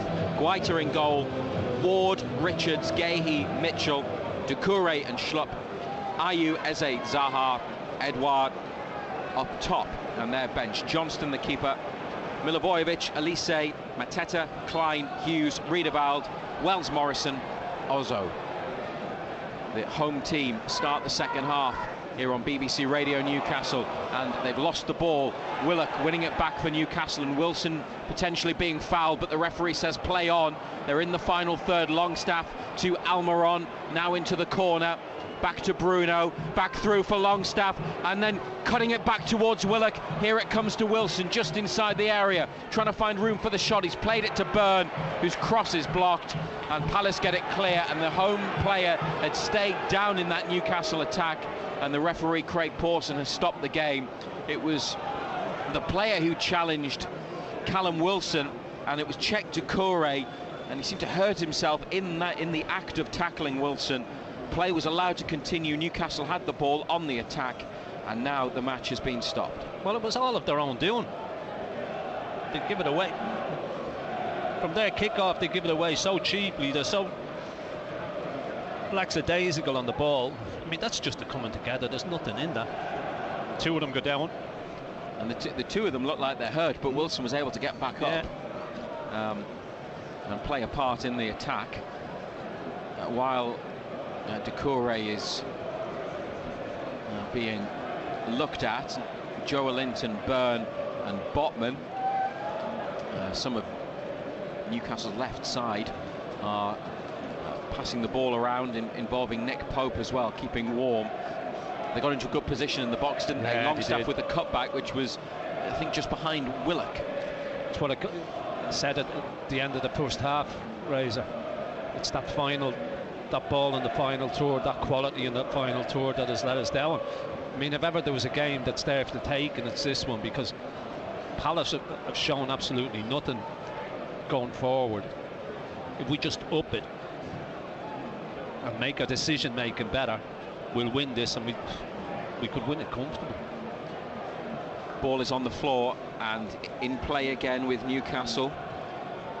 To Joelinton, coming inside, crossfield ball. Almiron takes it, could have let it go to Trippier, brings it down under control, then finds Trippier, and his pass down the line intended for Almiron has gone out in front of the 2,700 sold out away section.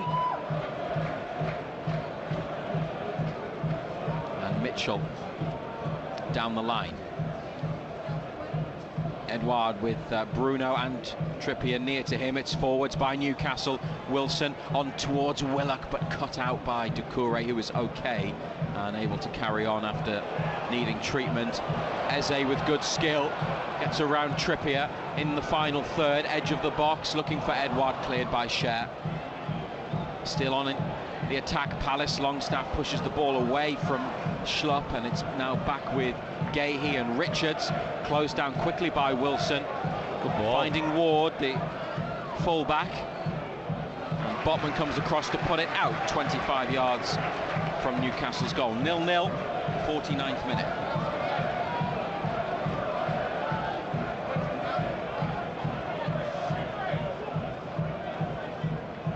Ward challenged by Joelinton. Palace still playing on, ball had remained in play near the line. Botman swings it clear. Schlupp's header goes backwards, and Richards to Guaita.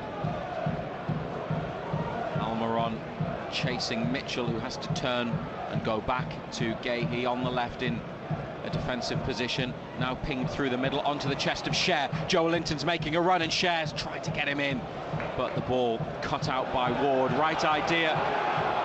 Unusually for Fabian Cher, the pass just wasn't quite perfect. Palace fans frustrated as the ball goes back. Gahey in front of his penalty area wants to come forwards through the middle. Newcastle in white and green tonight, getting close, but Crystal Palace on an attack here, and it's Edouard, now Ward, 4 in the middle. Ward's cut back, stopped by Bruno. Thankfully it's awful. They're in a great position there, Palace, with numbers in the attack and in good space, and now Byrne cuts inside, and Bruno's got runners, and Longstaff with Trippier free to the right. Kieran Trippier played in by Longstaff. Back to Almiron inside. Now wide again to Trippier, 3 in the middle, offside. Kieran Trippier, offside. But yet again, Saha lets him run. He doesn't want to track Trippier. Mind you, the evidence of what we've seen, he doesn't want to do much.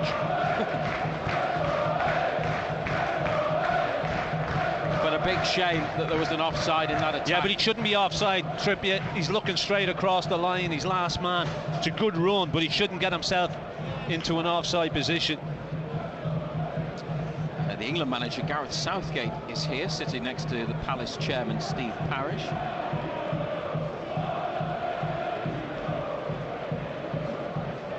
And Guaita, goal kick. Cher gives Edouard a nudge, his header straight to Longstaff. Wilson chased after it, but Gahey able to head it clear. On by Palace, Cher with a nod. Bruno back to Botman, over it comes to Byrne, closed down by Ayew. Byrne inside to Joelinton, on to Bruno, that's really nice from Joelinton, and Byrne away down the left, ball into the middle. It's a great ball as well, but it was just ahead of Wilson, and Almiron too far away from it on the right side, but it's picked up now by Trippier, and Newcastle on the attack, 0-0. Almiron into Willock, corner of the box, tries to find Wilson in the middle. Palace with a clearance. Bruno back to Cher, and looking for a way through. Still goalless. Bruno and Joelinton combine, and Joelinton gets away into the area, away from Ward, cuts it back. Wilson laid off. Bruno winning a corner. They've got the beating of the full-back Ward all night long. Set up for St. Maximin. Set up for St. Maximin to bring him on and say, just give him the ball and terrorise this fullback, because he's not going to be able to stay with you. 33-year-old Joel Ward does not want Alan St. Maximin running at him. He couldn't keep up with Joelinton, who got away there. They've taken a short corner, and it's Almiron back to Trippier. Ball to the back of the box, headed into the hands of Guaita. Another big Newcastle chance, and it was Callum Wilson from about 6 yards out who hit the target, but it's saved. Comfortable save. There's nothing in the header.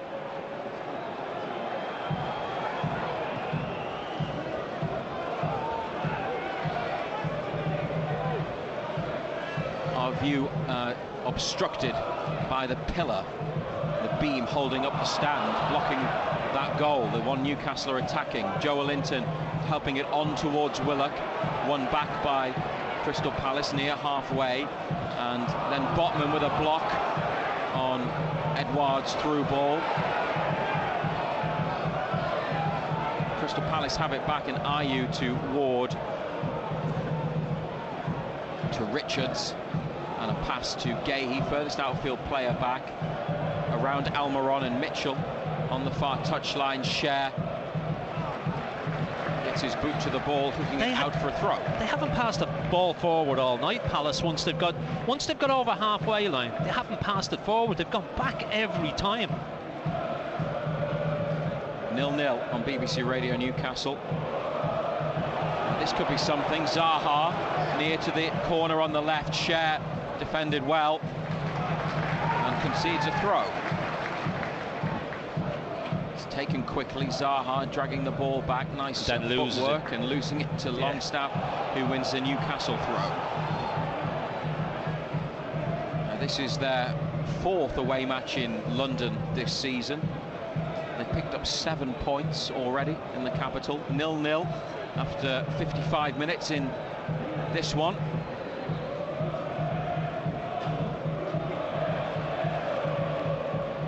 From the Newcastle throw, Palace get it back. Shot from distance from Doucouré, blocked by Willock. Joe Linton helping it on to Willock. Richards behind him, and the defender does enough, but then Newcastle have won it back. Byrne with a header. Joe Linton over the top and into the corner, but Guaita can leave his box and get there. In fact, he's going to let it run behind, and does.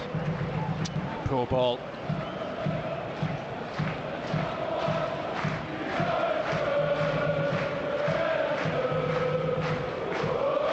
So down to 1 degree Celsius, chilly night, South London.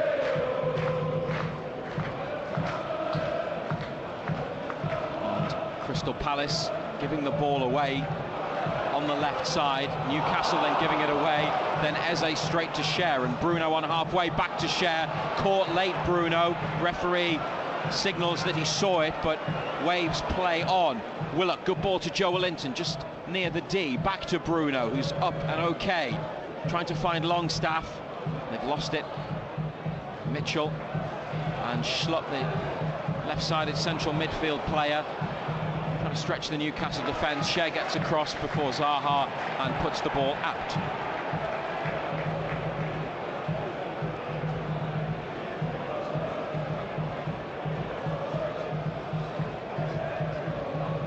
Alexander Isak and Alan Saint-Maximin continue to warm up.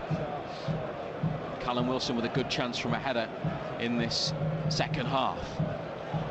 Gahey and Richards and then Schlupp involved, playing it back to the keeper from halfway. Header on there by Eze. Botman couldn't win it from Edouard, and now Trippier back to Pope with Eze lurking dangerously. Cleared by the Newcastle goalkeeper. Mitchell with a couple of headers, losing it, and Almiron cuts inside and sweeps it over to Joe Linton, and the support from Byrne and Willock, and Joe Linton might take it on himself and hits it at the goalkeeper in the centre of the net. Guaita didn't have to move, and it was a good height for him, and Joe Linton forcing another save, but again probably should have done better. Yeah, it's a decent enough hit. I mean, he's cut inside. This time's a better hit, straight to keeper, comfortable save. Foul by Newcastle. Trippier on Zaha, close to halfway. Trippier's going to get a yellow. And the Newcastle captain is booked. Or was it Longstaff? Might have been. There's a bit of confusion. Trippier made the initial contact with Zaha. It must be for Trippier. The camera focused on Longstaff, who was next to Trippier but didn't have any contact with Zaha. Palace have gone backwards with the ball. Mitchell down the line. Trippier heads it forwards, but out.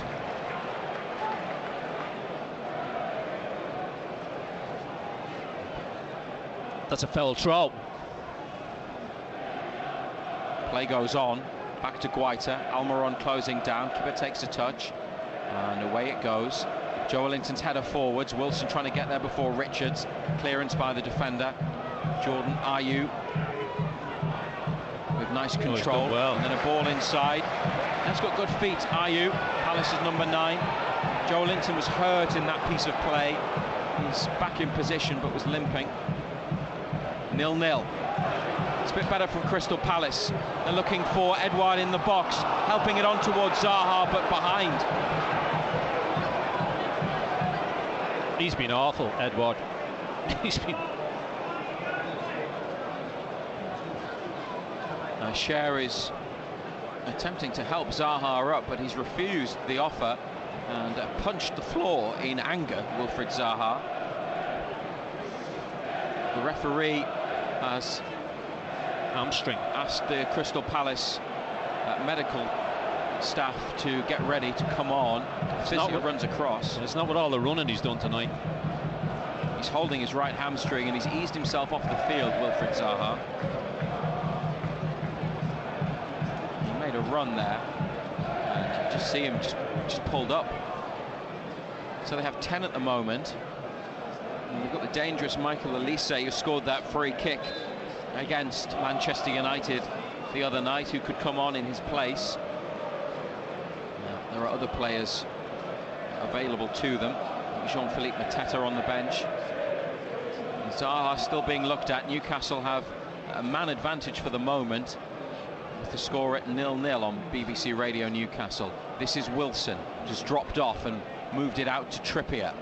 Almiron down the line, played in by Trippier. Almiron, right-footed cross, headed away. Bruno's got it, takes a touch, hits it across goal, and it's flicked behind of a Palace defender for a corner, with Joelinton lurking at the back stick. Ward was the player who got the touch with his head, and Burns taking a quick corner. Trippier back to Joelinton, on to Burn, back towards Trippier, but straight to Eze. Trippier's got to be careful, and he's made a good challenge, won the ball.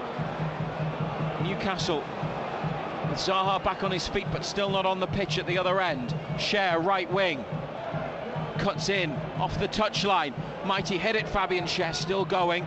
It's hit the referee, so the game has to stop. Hit a Palace player last.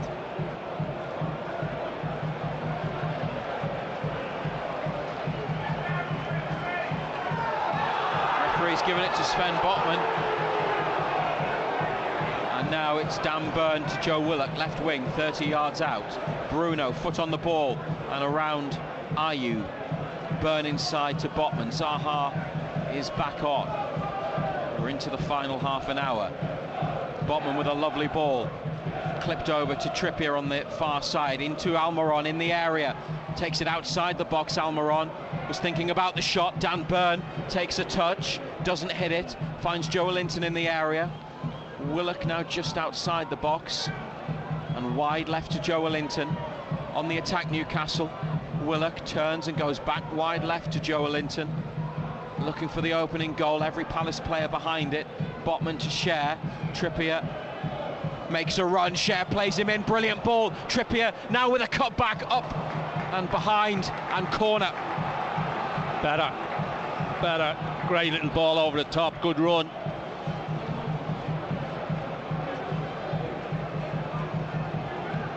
More Newcastle pressure, but they can't yet find a way through. Trippier was rolling it back into the path of Longstaff, but two defenders there. And an out-swinging corner on the right. Can they break the deadlock from this?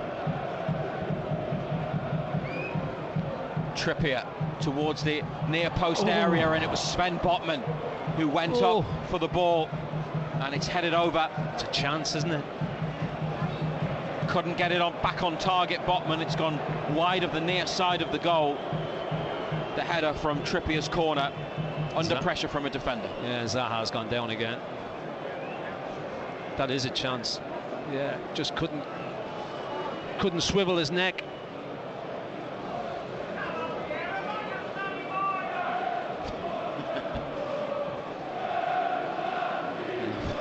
One Palace fan. What'd he say? Come on, Vieira, make your mind up about whether to take Zaha off. Well, the numbers board is with the fourth official, and they're getting ready to make a change. Isak and Saint-Maximin still warming up and looking back at the bench. Eddie Howe and Jason Tindall waiting. They're joined now by coach Stephen Purchase in the technical area. Zaha is surely not going to be able to continue, and I think it might be a double change for Crystal Palace. Michael Elise is definitely coming on, and they're going to bring on Jean-Philippe Mateta and Will Hughes. It's going to be a triple change. The blonde-haired central midfielder who started the other night, and he's getting ready too. It's BBC Radio Newcastle. Total Sport back on Monday with all the latest from Newcastle and Sunderland, a reaction to the weekend's games, and you'll be able to phone in and have your say with us between 6 and 8.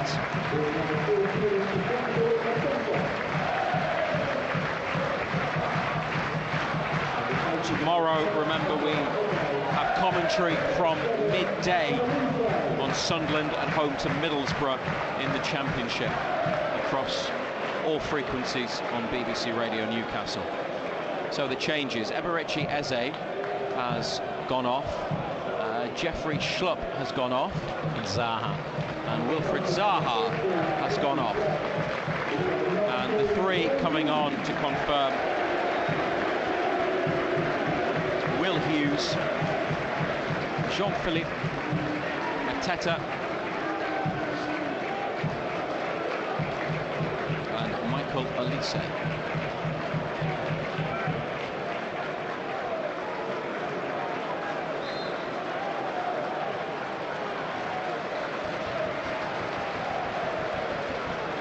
Mateta will be a different proposition. He's big, 6'4". He's gone up for a header there and won it, and flicking it on towards Edouard. And Elise, who is tricky and lively. Trippier makes a challenge, and it's a Crystal Palace throw. And Ayew went down, but has got back up. Isak is getting instructions from Eddie Howe, and the top of the bench prevents us from seeing, but Saint-Maximin looks like he might be speaking to the manager as well.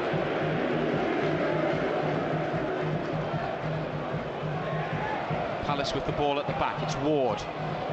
Byrne didn't have to get up to head it away, just stood there and nodded it forwards. Bruno helping it on. Longstaff now trying to play it through. Willock chasing, and he's got around Ward. Great pace from Willock. Wilson in the middle. Almiron far side. Willock slows it down, holds up the defender. Now goes for the line and wins a corner.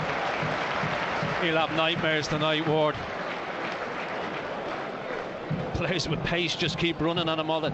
I don't understand why he doesn't get him on, Saint-Maximin. Just play him out there and give him the ball. Well, he'll destroy him. Well, Ando Isak is ready, and Saint-Maximin is also ready. And like they did last week, come on to help Newcastle secure another 3 points. We are almost midway through the second half. It's still 0-0. Here's the corner. Oh, it's gone all the way across the box, and it was Ayew who took a touch and lifted it clear to halfway. Longstaff's had to go back to the keeper. Didn't take any chances. Mateta closing down. Botman back to Pope again. Trippier's at left back at the moment, and he's turned his man nicely inside to Bruno. Has a look, and Mateta now comes in. Bruno turns middle of Newcastle's half, and Longstaff over to Dan Byrne, who's sort of playing right wing. Finds Almiron over halfway, and Botman forwards to Willock. Don't know if they've switched the full-backs intentionally, Newcastle. Joelinton taking on Ward. Willock on the outside. They are 15 yards from goal. Into Bruno, back through to Joelinton in the box. Goes on the outside of Ward again.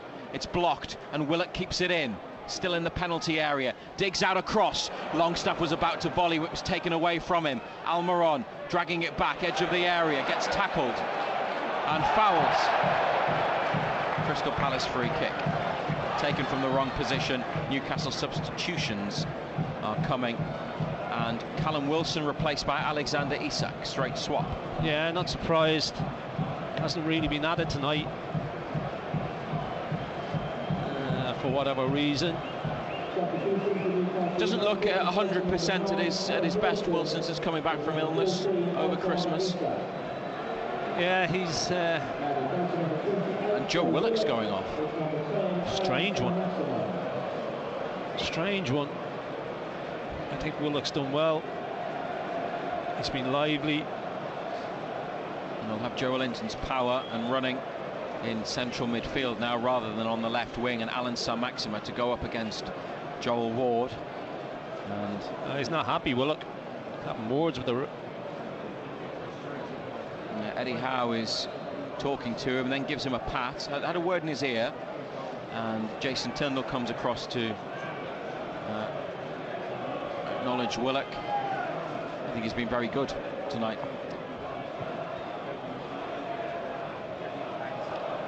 Trippier lets the ball run, and forwards to Isak from Trippier's pass. He heads it inside, but it's intercepted, and Palace on the left on the attack.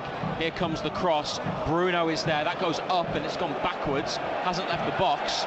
Cher's header goes square. Brought down here by Palace. A good bit of skill. Looking for Elise. Almiron wins to Isak, who was fouled. Almiron who was fouled. Now they play it quickly, Newcastle. Richards intercepts. Isak was the target from a forward ball in between centre halves. And Ayew down the left wing. Botman keeping an eye on Mateta in the middle. Goal kick.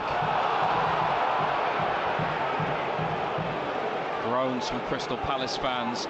They're going to change things at right back. Nathaniel Klein is coming on for Joel Ward. Yeah, I think Ward will be absolutely delighted.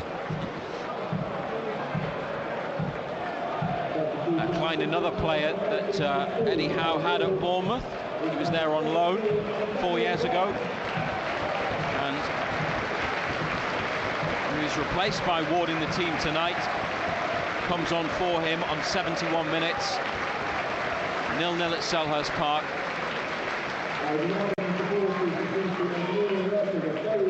This match was 1-1 last season. Wilson scored a great goal, overhead kick. The year before,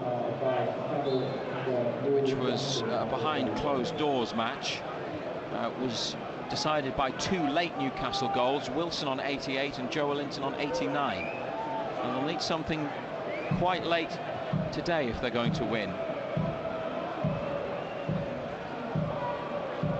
Should be in front with the chances they've had across the match. Hughes back down the line, the far left side to Mitchell. It's gone forwards. Cher has pinched it back near to halfway and overcome a couple of challenges. Botman to Bruno, dispossessed by Elise, and Bruno needs to be careful not to foul Hughes. It's forced him back to his own goal via a pass from Gahey. And Guaita out to Klein. He's headed it out down the line. Dan Burn in the Crystal Palace half with the Newcastle throw. Returned to him by Joe Linton, and then back to Botman. Goes into the penalty area to Pope. Touch and a switch to Trippier. First time to Cher. Inside to Bruno. First time. Likewise on to Trippier, who takes a touch to control. Back to Cher near the corner of the box. Into the area to Botman. 2 Palace players on the edge of Newcastle's area. Byrne drops his shoulder and comes inside. And then back to Botman.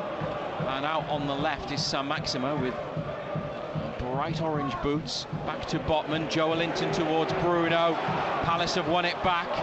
And now Edouard trying to get around Byrne. And Mateta, what a save! What a save that is! With the save of the season. That is an unbelievable stop. The effort from Mateta.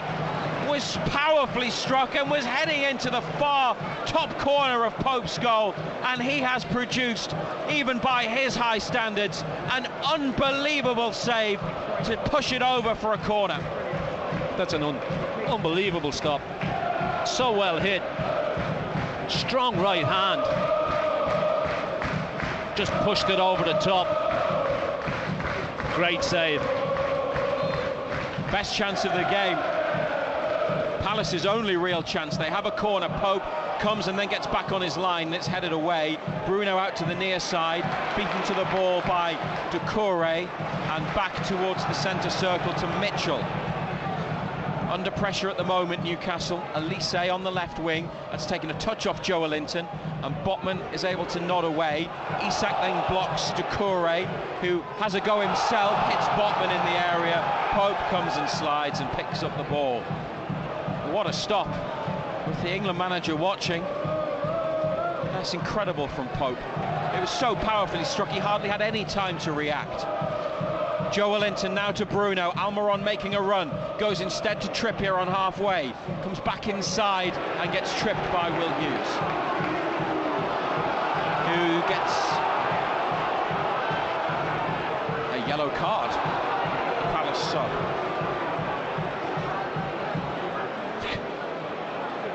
There's been worse tackles than that in the game.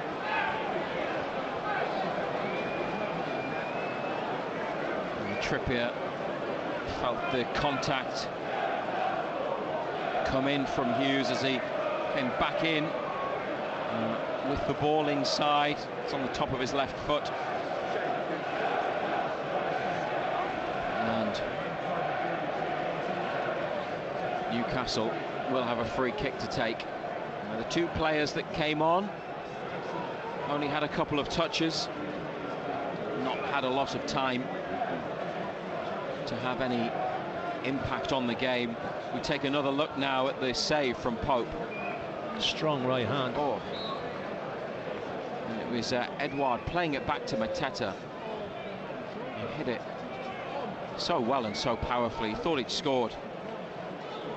He hasn't scored since August. He still hasn't, thanks to Nick Pope. On by Almiron. Joelinton coming in. Klein with great defending. And he's been fouled by Joelinton. Just cleaned him out.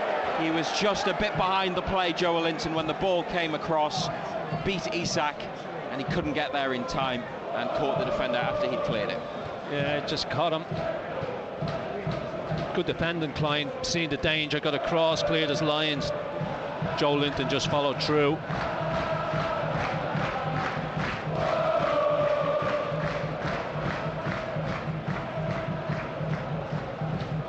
Do you see them winning it?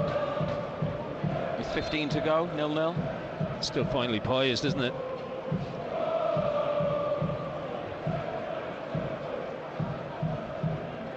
Guaita with the free kick header away by Newcastle into midfield. Mitchell clipping it down the left channel. Cher gets across and Trippier clears it down the line straight to Mitchell. Forwards again by the home side. And trying to win a corner, which they... Oh, played it off his own player.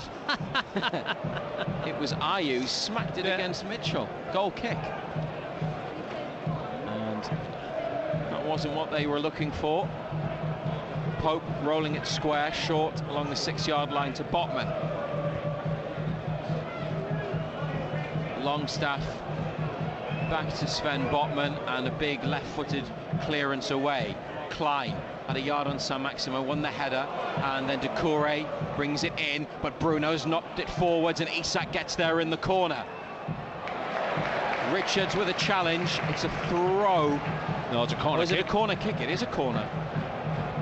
This is the worst viewing area in the world. You can't see big pillars in your way. And I mentioned we're a long way from the goal at that end. We're near to the one Newcastle are defending, but it is a corner kick, and Isak didn't give it up. And now the corner's taken by Trippier to San Maximo, who wants to take on Will Hughes, and does, and then wins another corner with a left-footed cross that was blocked.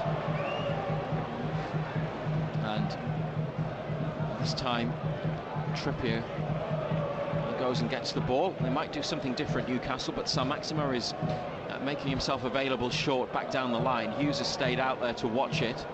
Botman, Byrne, Scher, they're all in the box. Trippier sticks it into the middle, and it's at the back post, and it's put behind again for another corner.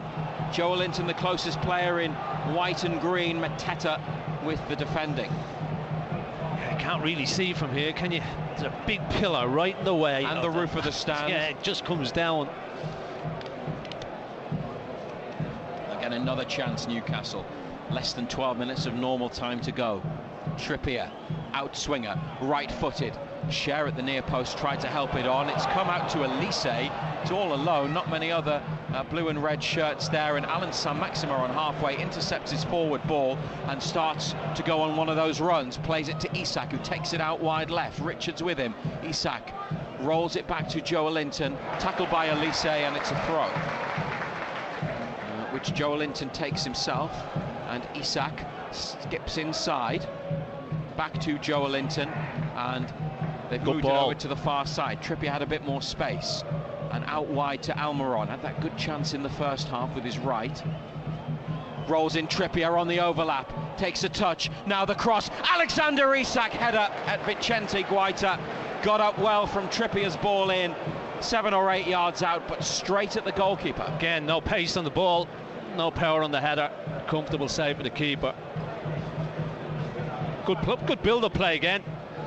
Trippier hangs the cross up. Doesn't get a great deal of power on the header, does he? But it is a really good chance and really nice move, as you said, Ando. Joelinton there with a challenge in midfield, and he was caught after he played it.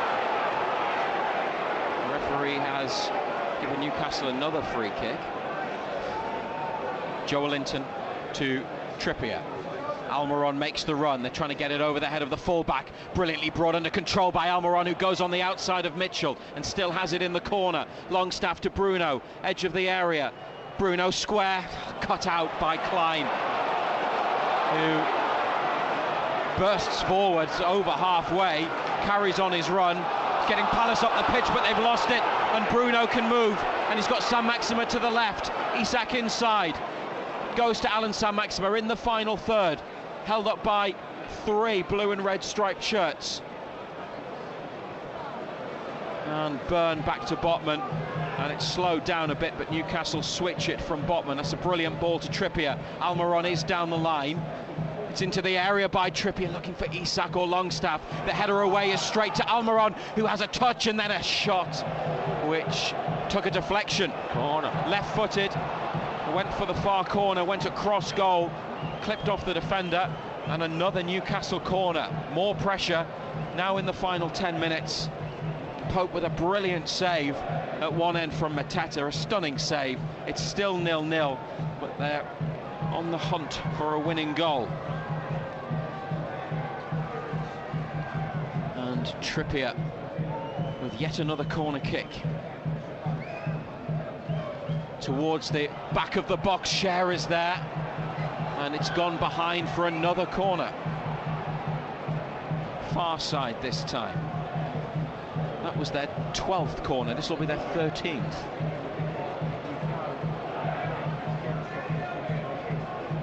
And Trippier jogs across the touchline, and there's another corner to take. This one, an outswinger. Players move towards the ball. Scher with a header down, and the keeper makes a comfortable save near his right-hand post. Always getting there. Difficult one, wasn't it?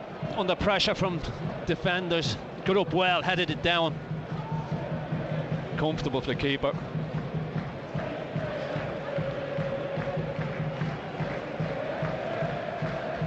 Guaita kicks out of his hands. Scher beaten in, won the header, like he may have been caught though in that challenge. It's with Byrne, who's got inside away from Elise. Good ball by Byrne. Joelinton, they want to move it to the right. Almiron's got his arm in the air. It's to Trippier behind Almiron, who's making a run in from the right wing, but instead the ball is played through to Longstaff, who cuts it back, and did it take a nick? It stayed in play and gone along the goal line. Joelinton now back to Byrne, corner of the area. Bruno, Palace player in front of him, he switched it to Trippier. Longstaff in the box, tackled by Mitchell. Longstaff received it in a good position. He says he was fouled, Longstaff, but play continues. Bruno, with Newcastle still on the attack. Cher's made a run into the penalty area, but they go wide to Almiron. He's got support from Trippier, and back to Botman, the furthest outfield player back, about 30 yards from the Palace goal. Byrne now has dropped behind Botman, and the cheers indicate that they've been forced back to the keeper, Newcastle. Pope outside the area to Botman, and Nick Pope gets it back again. Out to the feet of Trippier. Cher. Almiron was making the run. It's gone short to Bruno, right side of central midfield. 0-0 on BBC Radio Newcastle. It's up to Isak, trying to lay it off. Good tackle. Chris Richards with the defending, and Elise delayed the pass, but manages to find a teammate, and Ayew on the outside towards the corner. Dangerous cross comes in, well defended by Byrne. Got in front of Mateta, just bigger and stronger. And now Saint-Maximin. That's a great ball. That's a brilliant ball, and Isak is after it. Left side, and he's away from Gehi, but he's wide and there's not much support. Might have to do it all alone, Isak, into the area. Turns Gehi. Again, defender slides it behind for a corner. Good defending. Good defending. I mean, it was just a ball over the top. One front to chase. And Mateta is still down at the other end. Hey, honestly. He's picked himself up with two gloved hands. Short sleeve short. Pushes himself back up. And it was Ayew who did well down the left and then got the ball over. There's player front post. Byrne just stood his ground. Yeah, just good defending. And then the Saint-Maximin Isak combination wins them a corner at the other end. 5 minutes to go. They will go third if they avoid defeat, but it'll be on goal difference if it's a draw. Trippier with the corner. Dangerous ball delivered in, and over the top again. And goal kick. Fabian Cher putting his hands on his head. They went near post, and Cher, who had a header downwards that was saved comfortably, has... Yeah, he's stooping. Yeah, he's stooping. Doesn't really get a great contact on it. I think it comes off his shoulder. Did it come off his shoulder? Like he did last weekend at about this point in the game, Jacob Murphy is coming on for Miguel Almiron.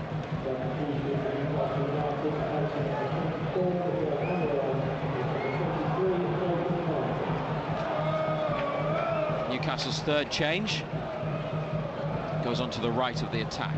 0-0.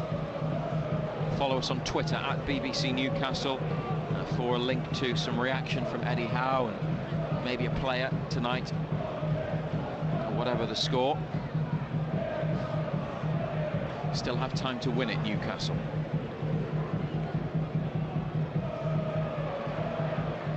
This is Longstaff trying to clear, but it's Ayew who takes it on, and played against Ayew and might have gone out. He's managed to get it into the corner, and it's a Crystal Palace throw.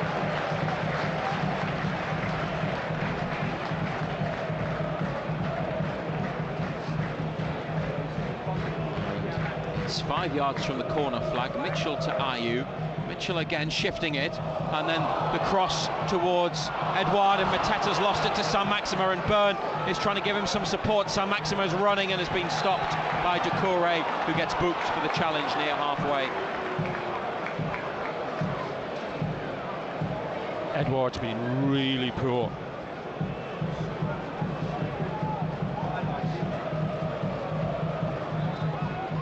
Saint-Maximin was trying to cut in away from Doucouré and inside of Klein when the foul was committed. Bruno is behind the ball, but Trippier's come over, and it's Newcastle with the free kick through Trippier to the edge of the box, looking for Byrne, and it's dropped for Hughes to hook it clear. Bruno flicks it back to Trippier on halfway. Still 0-0 in the final couple of minutes of the 90. Isak with a header that goes back. Saint-Maximin and Joelinton are there. Longstaff back to Joelinton, left wing, edge of the It's final third, Joe Linton with the ball and coming inside and switching it to Trippier. It's Cher on the outside, in towards Bruno. On it goes to Murphy. Murphy into Cher, back through for Murphy. They could be in Newcastle. Great ball across. Here's Alan San-Maximo. It's blocked. They crowded out, smothered it, and it's a corner. Big chance at the back post, but it just didn't set up. Just got away from him, though, didn't it? Just didn't kill it with his first touch. Just got away from him. Had the snatch on it. Good play down the right again. Cher and Murphy. It's a great ball across by Murphy. San-Maximo, the first touch not the best, and a defender able to divert it behind. Another Trippier corner. Guaita punches. Murphy on his chest. Back into the middle. Cleared. Longstaff header. Palace stab it away, but out to this near side, and Hughes has sliced it into the home fans. And there's another change, and the player coming on is wearing number 77, and it's the 17-year-old David Ozo, who is making his first team debut, replacing Odson Edouard in the final minute of the 90.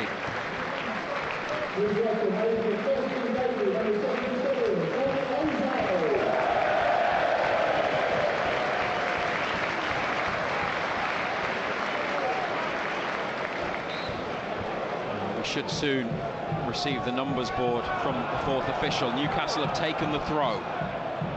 And Longstaff on it, near halfway. He's under pressure, he's done well. He's worked it to Byrne. Now San-Maximo, who's dropped inside, plays it through for Longstaff in the area, to the back post, and it's just in front of Murphy and behind. That's a poor ball. Did the flag go up? Was it offside? Or was it just a goal kick? But it's not the greatest ball, is it? No, he's not offside. Left-footed, ferocious ball across. 4 minimum additional minutes. Live on BBC Radio Newcastle at Selhurst Park.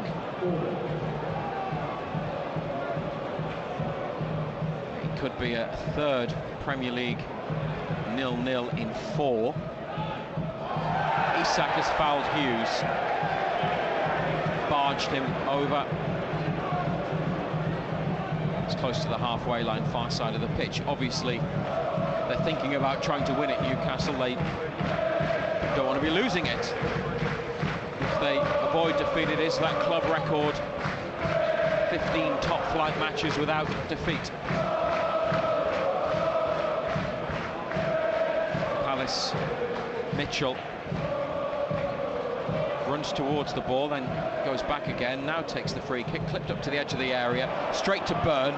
No player in red and blue nearby. Ozo the sub, and from another forward ball, Byrne out towards San-Maximo, who's taking it over the line and out for a throw, level with the edge of the Newcastle box. Klein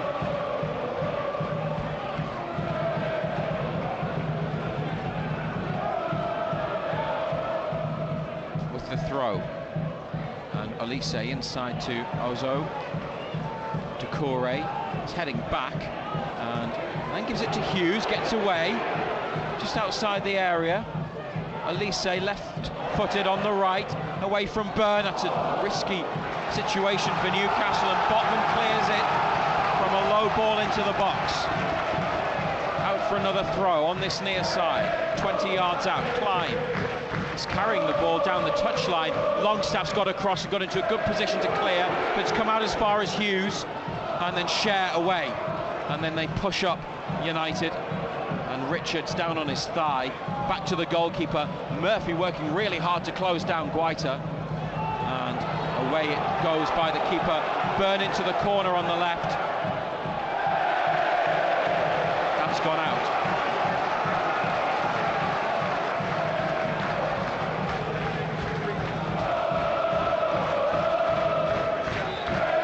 2 balls, and the referee's got a yellow card out. Is he going to boot Jason Tyndall, the Newcastle assistant? He is. For throwing the ball away. Ball on. And they were obviously monitoring things that happened last week. There's them dark arts again. Gaining a reputation. We've played almost 3 minutes of the minimum 4. Klein battling for it with Saint-Maximin. Elise twisting and turning near the corner. Blocked by Joelinton, who has been fouled by Elise. And Joelinton didn't like it, and he shoved Elise. Joelinton might get booked here. And Elise just wouldn't get off Joelinton, which is what he was objecting to. And here's the yellow card from Craig Pawson. Joelinton's now walking away. But there's no need to do that. Why does he do it? Reacts, doesn't he?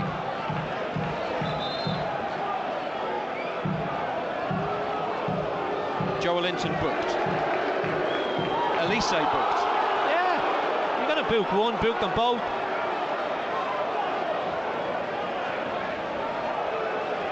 BBC Radio Newcastle. And almost at the end of the match. Might be a bit more time added on though for a couple of stoppages, but 0-0. Heading back up to 3rd on goal difference. We have now had the 4 minutes. Craig Pawson puts his whistle to his lips. It's finished 0-0 at Selhurst Park. And Newcastle have been unable to secure another 3 points, but the point from the draw, they're 9th in the Premier League this season, takes them back above Manchester United on goal difference, 3 points behind Manchester City, who are in 2nd. 0-0 the score, and they have now set a record of 15 top flight matches in a row, Newcastle, without defeat, which is a hugely impressive statistic, going all the way back to the Liverpool game in the opening month of the season. And handshakes and high fives near the centre circle as Newcastle players and staff acknowledge each other's efforts and embrace with those from Crystal Palace. A hard-fought game, John Anderson. They had some great chances to win it, but Crystal Palace probably had the best chance, and Nick Pope produced an unbelievable save from the substitute Jean-Philippe Mateta. Yeah, we had chances. They probably had the best one though. It's a top save from Pope. You know, he hasn't had a great deal to do, but when he was called into action, he pulled it off. You know, strong right hand, pushed it over the top. The worrying thing, I think, for Eddie Howe, and the thing that may concern him, is all of a sudden the goals have dried up. You know, it was a last-minute winner last weekend, 2 0-0s before that, and 0-0 here tonight. You know, so we need to get back to scoring goals. It's just that quality in the final third of the pitch. Yes, their keepers had saves to make, but they're all very comfortable. You know, he hasn't made any worldies. A couple of headers that we should do better with, that's straight at the keeper, but no real power in them. So, as I say, I think the concern would be that all of a sudden the goals are starting to dry up. Newcastle are over the far side of the pitch in front of the away section. They've all stayed. They are celebrating a 0-0 draw like a better result, but it's another good result and just keeps things moving along nicely. They don't play in the Premier League again for a couple of weeks because they're not involved in the FA Cup, and it's 4th round weekend next weekend, so it's the League Cup semi-finals Tuesday away at Southampton, then the following Tuesday the 31st at home before West Ham on the 4th of February at home. And this is actually the first of 4 Premier League Saturday 5:30 kickoffs for Newcastle, with West Ham at home, Bournemouth away, and then Liverpool at home to follow. Players now heading back over to this side towards the corner. Boos a few moments ago were predictably for the referee, who upset the home fans with a number of decisions this afternoon. The upside again, Ando, is that it's another clean sheet.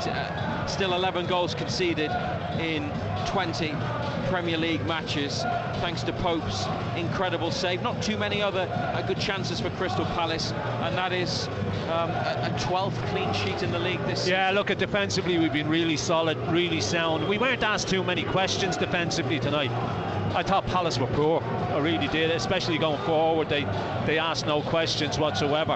And as I say, when Pope was called upon, he's only had the one save to make, and it's a top save. Look, he's a top keeper, you know, he's a real good keeper. His concentration levels were at its max because, as I say, didn't have a great deal to do, but when he was called upon, he's made a top save. And they're not losing games, obviously. We've talked about the unbeaten run that's now at 15 in the league, with an FA Cup defeat in there, obviously.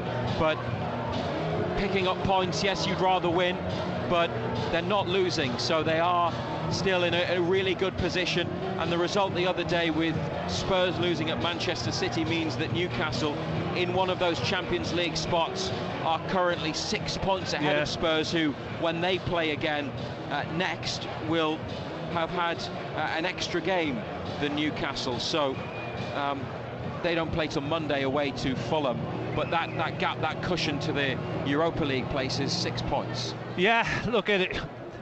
6 points, it sounds an awful lot, but when you look at the amount of games that are still to play, we've got an awful lot of league games to play. We're only halfway through the season, still got half the season to go. Still an awful lot of football to be played. An awful lot can happen between now and then. But it's better to be in this position than to be chasing, that's for sure. But if Spurs all of a sudden win at Tottenham, all of a sudden that's a 3 point, or win at Fulham I should say, then it's a 3 point gap. Yes, they have played a game more, but you know, look, let's not get too far ahead of ourselves. There's still an awful lot of football to be played. The run that we're on is good. I think, if I'm perfectly honest, I think in the last couple of games we've looked leggy. You know, I think he's naming the same team week in, week out, game in, game out. It looks like it needs a little bit freshening up. Might be difficult though, especially in midfield. There aren't many options. Joe Linton's playing in the forward line. Shelby's injured. Bruno was back today and got through the game. Yeah, he's got a Isak that he can bring in. He can bring St. Maximin in to freshen it up a little bit. You know, you look at the bench and you think, what else is on there to do that? So, as you're right in what you say, the options are limited. But I just think in the last couple of games we have looked a little bit heavy-legged, a little bit on the tired side, and it just needs freshening up. He's probably thinking he could have done without this League Cup game on Tuesday. You know, with no league games next week, then he would have had a complete fortnight to rest all these players up. With these two games coming up, obviously Tuesday, he can't afford to do that now because they're two huge games, two massive games with the opportunity to get to Wembley in a cup final. John Anderson, thank you very much. Razor. And I'll be back on Total Sport on Monday at 6 on BBC Radio Newcastle, when we'll reflect on this game and have some reaction. And we'll also start looking ahead to the first leg of the League Cup semi-final. At 0-0 at Selhurst Park, the other commentary match we brought you today from BBC Radio Newcastle online and on the BBC Sport app. Rugby Union European Challenge Cup, Newcastle Falcons beat Connacht at Kingston Park 35-21, but they are out of the competition because of earlier results. Tomorrow we've got commentary from midday on Sunderland against Middlesbrough in the Championship. Newcastle back up to third in the Premier League, 15 league games unbeaten after a goalless draw with Crystal Palace. Total Sport. On the station with Newcastle and Sunderland commentary exclusively live. BBC Radio Newcastle. Hello and welcome along to a very lively, a very noisy St James's Park. We're 15 minutes away from kick-off in our half-5 commentary for you here on 5 Sports Extra between Newcastle United and West Ham. We'll be bringing you full first half commentary of this match here on 5 Sports Extra, with the second half then coming to you on 5 Live Sport. But you can continue to listen to us throughout the duration of this match. Alongside me is the former England and Premier League goalkeeper Paul Robinson. Paul, will come to T News and kind of the form of both these sides heading into this match in a moment, but I mean, it's packed here. Anyone would think that Newcastle United have got to a cup final or something, their first in the last 24 years.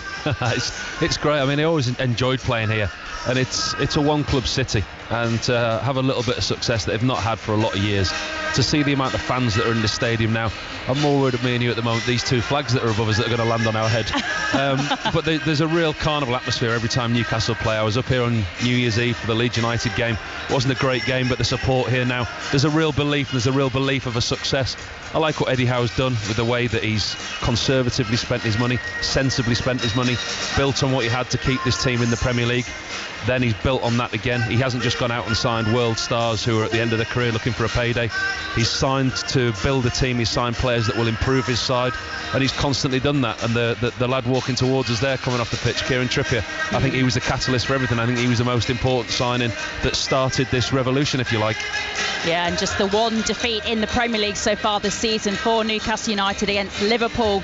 They are riding high in the top four at the moment, really looking like, well, Champions League qualification next season. They really should be back in Europe if they continue this form. Let's run through the teams then in full. Newcastle making one change from the team that won here against Southampton on Tuesday night to make it to the League Cup final at the end of the month, and that is of course an enforced change because Bruno Guimaraes is suspended after picking up a red in that game. This is the first of 3 matches he will be suspended for Newcastle. So Newcastle lining up with Pope in goal, back four of Trippier, Schär, Botman and Byrne. Then Joel Linton moving into midfield to fill that gap left by Guimaraes, with Joe Willock and Longstaff alongside in the goal scorer from Tuesday night, which means that Alan Saint-Maximin returns up front alongside Callum Wilson and Almiron, who's making his 150th appearance for Newcastle tonight. Alan Saint-Maximin, Paul, hasn't started for Newcastle in the league since August, so he's got quite a lot to prove tonight to his manager. He has, especially with Anthony Gordon coming in late in the transfer window as well. There's competition for places. I mean, there was a time up here that when Saint-Maximin was fit, he played. He was a catalyst to everything that they did, the creativity that they had, and they struggled without him. But the reinvention of Joe Linton, the way that he's been playing, Willock's come into the side, and Almiron, the player that he is this season, all of a sudden when Saint-Maximin is fit, he's not an automatic starter. So this is a big game for him tonight. Anthony Gordon just warming up on the pitch in front of us, named as one of the substitutes, Newcastle's new £40 million man they bought in the January transfer window. He does grace the matchday cover, so I'm sure we will see him at some point tonight here at St James's Park. What about the West Ham team? Well, they made plenty of changes against Derby in the FA Cup on Monday night. So comparing this lineup to their last Premier League game, that was the win over Everton. Again, one enforced change for them, and that comes at the back. Thilo Kehrer coming in place of the injured Kurt Zuma. So running through their starting 11 in full: Fabianski in goal, Kehrer, Ogbonna and Agerd in defence. Then Soufal, Paqueta, Rice and Emerson across the midfield, with Bowen and Benrahma and Antonio up front. Antonio scored, I think, for the first time in 2.5 months in the FA Cup win on Monday, Paul. So, you know, again, for him, a goal coming at the right time, maybe perhaps to build some momentum, both for him and for this West Ham team at a time they really need it. I think for Antonio, it's been a case of a bit of a stop-start season. With Scamacca coming in, he hasn't been a regular starter. He's had an injury-hit season. It's really been a bit stop-start for him. But I think now with Scamacca being injured, Antonio can see the opportunity that he's going to get to start, especially with Danny Ings now coming into the side. We know that Ings wasn't fit enough to start today. He's on the bench, so it gives Antonio a little run of games, and I suspect the goal in midweek will do no end of good for his confidence. But it seems that West Ham have turned a little bit of a corner since the win at Everton, where they won 2-0 at home. Then they went on to beat Derby in the FA Cup in a really professional, workmanlike performance. But then they're going to have to continue that because they've got a really difficult run coming. And then when you look at the results that we've had today, with all the teams around them, they are really sitting precariously close still to that bottom three, with a very, very difficult run to come in the coming weeks. You're just out of the bottom three on goal difference now, West Ham, because of other results today. So, as we've been mentioning with Newcastle, obviously Bruno Guimaraes for them today. This is the first of a 3-match ban as a result of that red card against Southampton. And in the build-up, the Newcastle boss Eddie Howe has spoken about how big a loss he'll be. We're going to miss him massively. I think he's a huge player. He's done ever so well for us. Whenever you lose one player, you have to readjust. There'll be an opportunity now for the team to regroup and find another way. But certainly the timing of it's really difficult. You know, we had a really intense period of games, and now we don't, and Bruno seems to miss a long period of time away. The Newcastle substitutes were just dodging the sprinklers ahead of kick-off here as they were just leaving the pitch. So we're preparing for the teams to come out in the next, 8 minutes or so, I imagine, ahead of kick-off in 10 minutes. How big a loss do you think Bruno Guimaraes will be for Newcastle, Paul? Maybe not perhaps necessarily just in this game, but for this run, the next couple of games. Liverpool, one of those games that he's going to be absent for, and obviously, again, this push for them for top four football. Baz, he's going to be a huge miss. They've been without him 3 times this season. They haven't won without him. They've drawn 2 and lost 1. So that shows you, in a very small stat, how key he is. But it's the way that he plays. He anchors that midfield, but he turns defence into attack very quickly, and he's become a very, very much integral part of this Newcastle side. And today will be a big test, and see what they do. They've moved Joe Linton further back to play alongside Willock and Longstaff. So it's a change lineup, but without him he will be missed. And as you say, he's not just missed for today, it's the following 2 games. I'm sure Eddie Howe will be absolutely delighted that he's got him back for the Carabao Cup final. But you're looking at the league position and chasing Champions League. There's 3 big games to come before that. The positives for Newcastle, though, particularly over this season, is that consistency that they've been able to have at the back. That back 4 of Trippier, Cher, Botman and Byrne ahead of Nick Pope have been so defensively impressive. I think it's just 11 goals they conceded in the league this season. I mean, that has been so impressive, and Nick Pope has been in brilliant form. Nick Pope's been excellent. For me, he's the most in-form English goalkeeper. I was looking at his stats before this game. He saved 82% of shots of every shot that's he's had on his goal, which is an outstanding shot. It's the highest in the Premier League. He's got 12 clean sheets already this season. I think that's short of his record, what he got at Burnley, but there's still more to do. Clean sheets, defensive stability, 6 consecutive clean sheets in the Premier League. It's not rocket science. If you don't concede goals, you don't lose games. Newcastle's problem has been going forward in the last 4 games. They've only had 1 goal in 4 games. That's for and against them. They've had 3 0-0s and a 1-0 win away at Fulham, where Isaac scored the goal. So offensively, Eddie Howe will be looking to be stronger and better today. We talked an awful lot about how this relationship between the players and the fans is reignited and back this season under Eddie Howe, particularly with the club doing so well. If it is a tight and edgy game, how important, and you played here, is the fan support to help Newcastle get over the line in a tricky situation if they are struggling without Bruno Guimaraes today? The fans play a huge part up here, and over the years it's been difficult because quite often it's been a toxic atmosphere. The managers that they've had in the past haven't always been a fan's favourite, if you like, and when performances haven't gone right after 20 minutes, if they've conceded a goal or if a pass has gone astray, that can have an opposite effect. There's a lot of pressure when you're playing in front of an expectant fan base. But now, everyone in this stadium, you can hear the atmosphere now behind us. We've turned our effects mics down so we can hear ourselves, and it's absolutely incredible. Building up to kick-off, every single one in this stadium is now behind the team, and they're looking forward to better things here. So West Ham, let's hear from their manager David Moyes, seeking back-to-back league victories for only the 2nd time in this season, as we say, in their bid to climb away from the relegation zone, just outside of it now, ahead of kick-off here in the next 7 minutes on goal difference. And David Moyes was asked if he can put the losses behind him. I think that we've got a good side. I think we've got a good group of players. We've not shown it as much as we should have done, and we have to do that now. We're getting in. We're not quite at the business end of the season yet, but we're getting closer to it, and we're halfway through now, and we have to try and perform. But thankfully, the last couple of games, I think we've maybe won 3 out of 4 in the last bundle of games, has given us something to talk about. Feel much more positive, a bit more confidence around the team, and it's great to see Jared scoring a few goals, Mickey Antonio back on the score sheet. So that'll do them the world of good.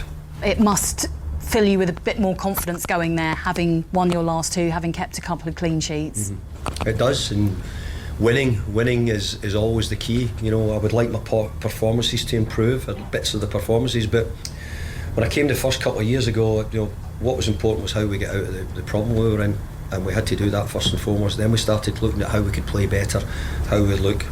Now at the moment we have to make sure we pick up the wins and we get the results, and thankfully the last couple of games we've done a little bit of both. Good signs of our performances and bits getting better.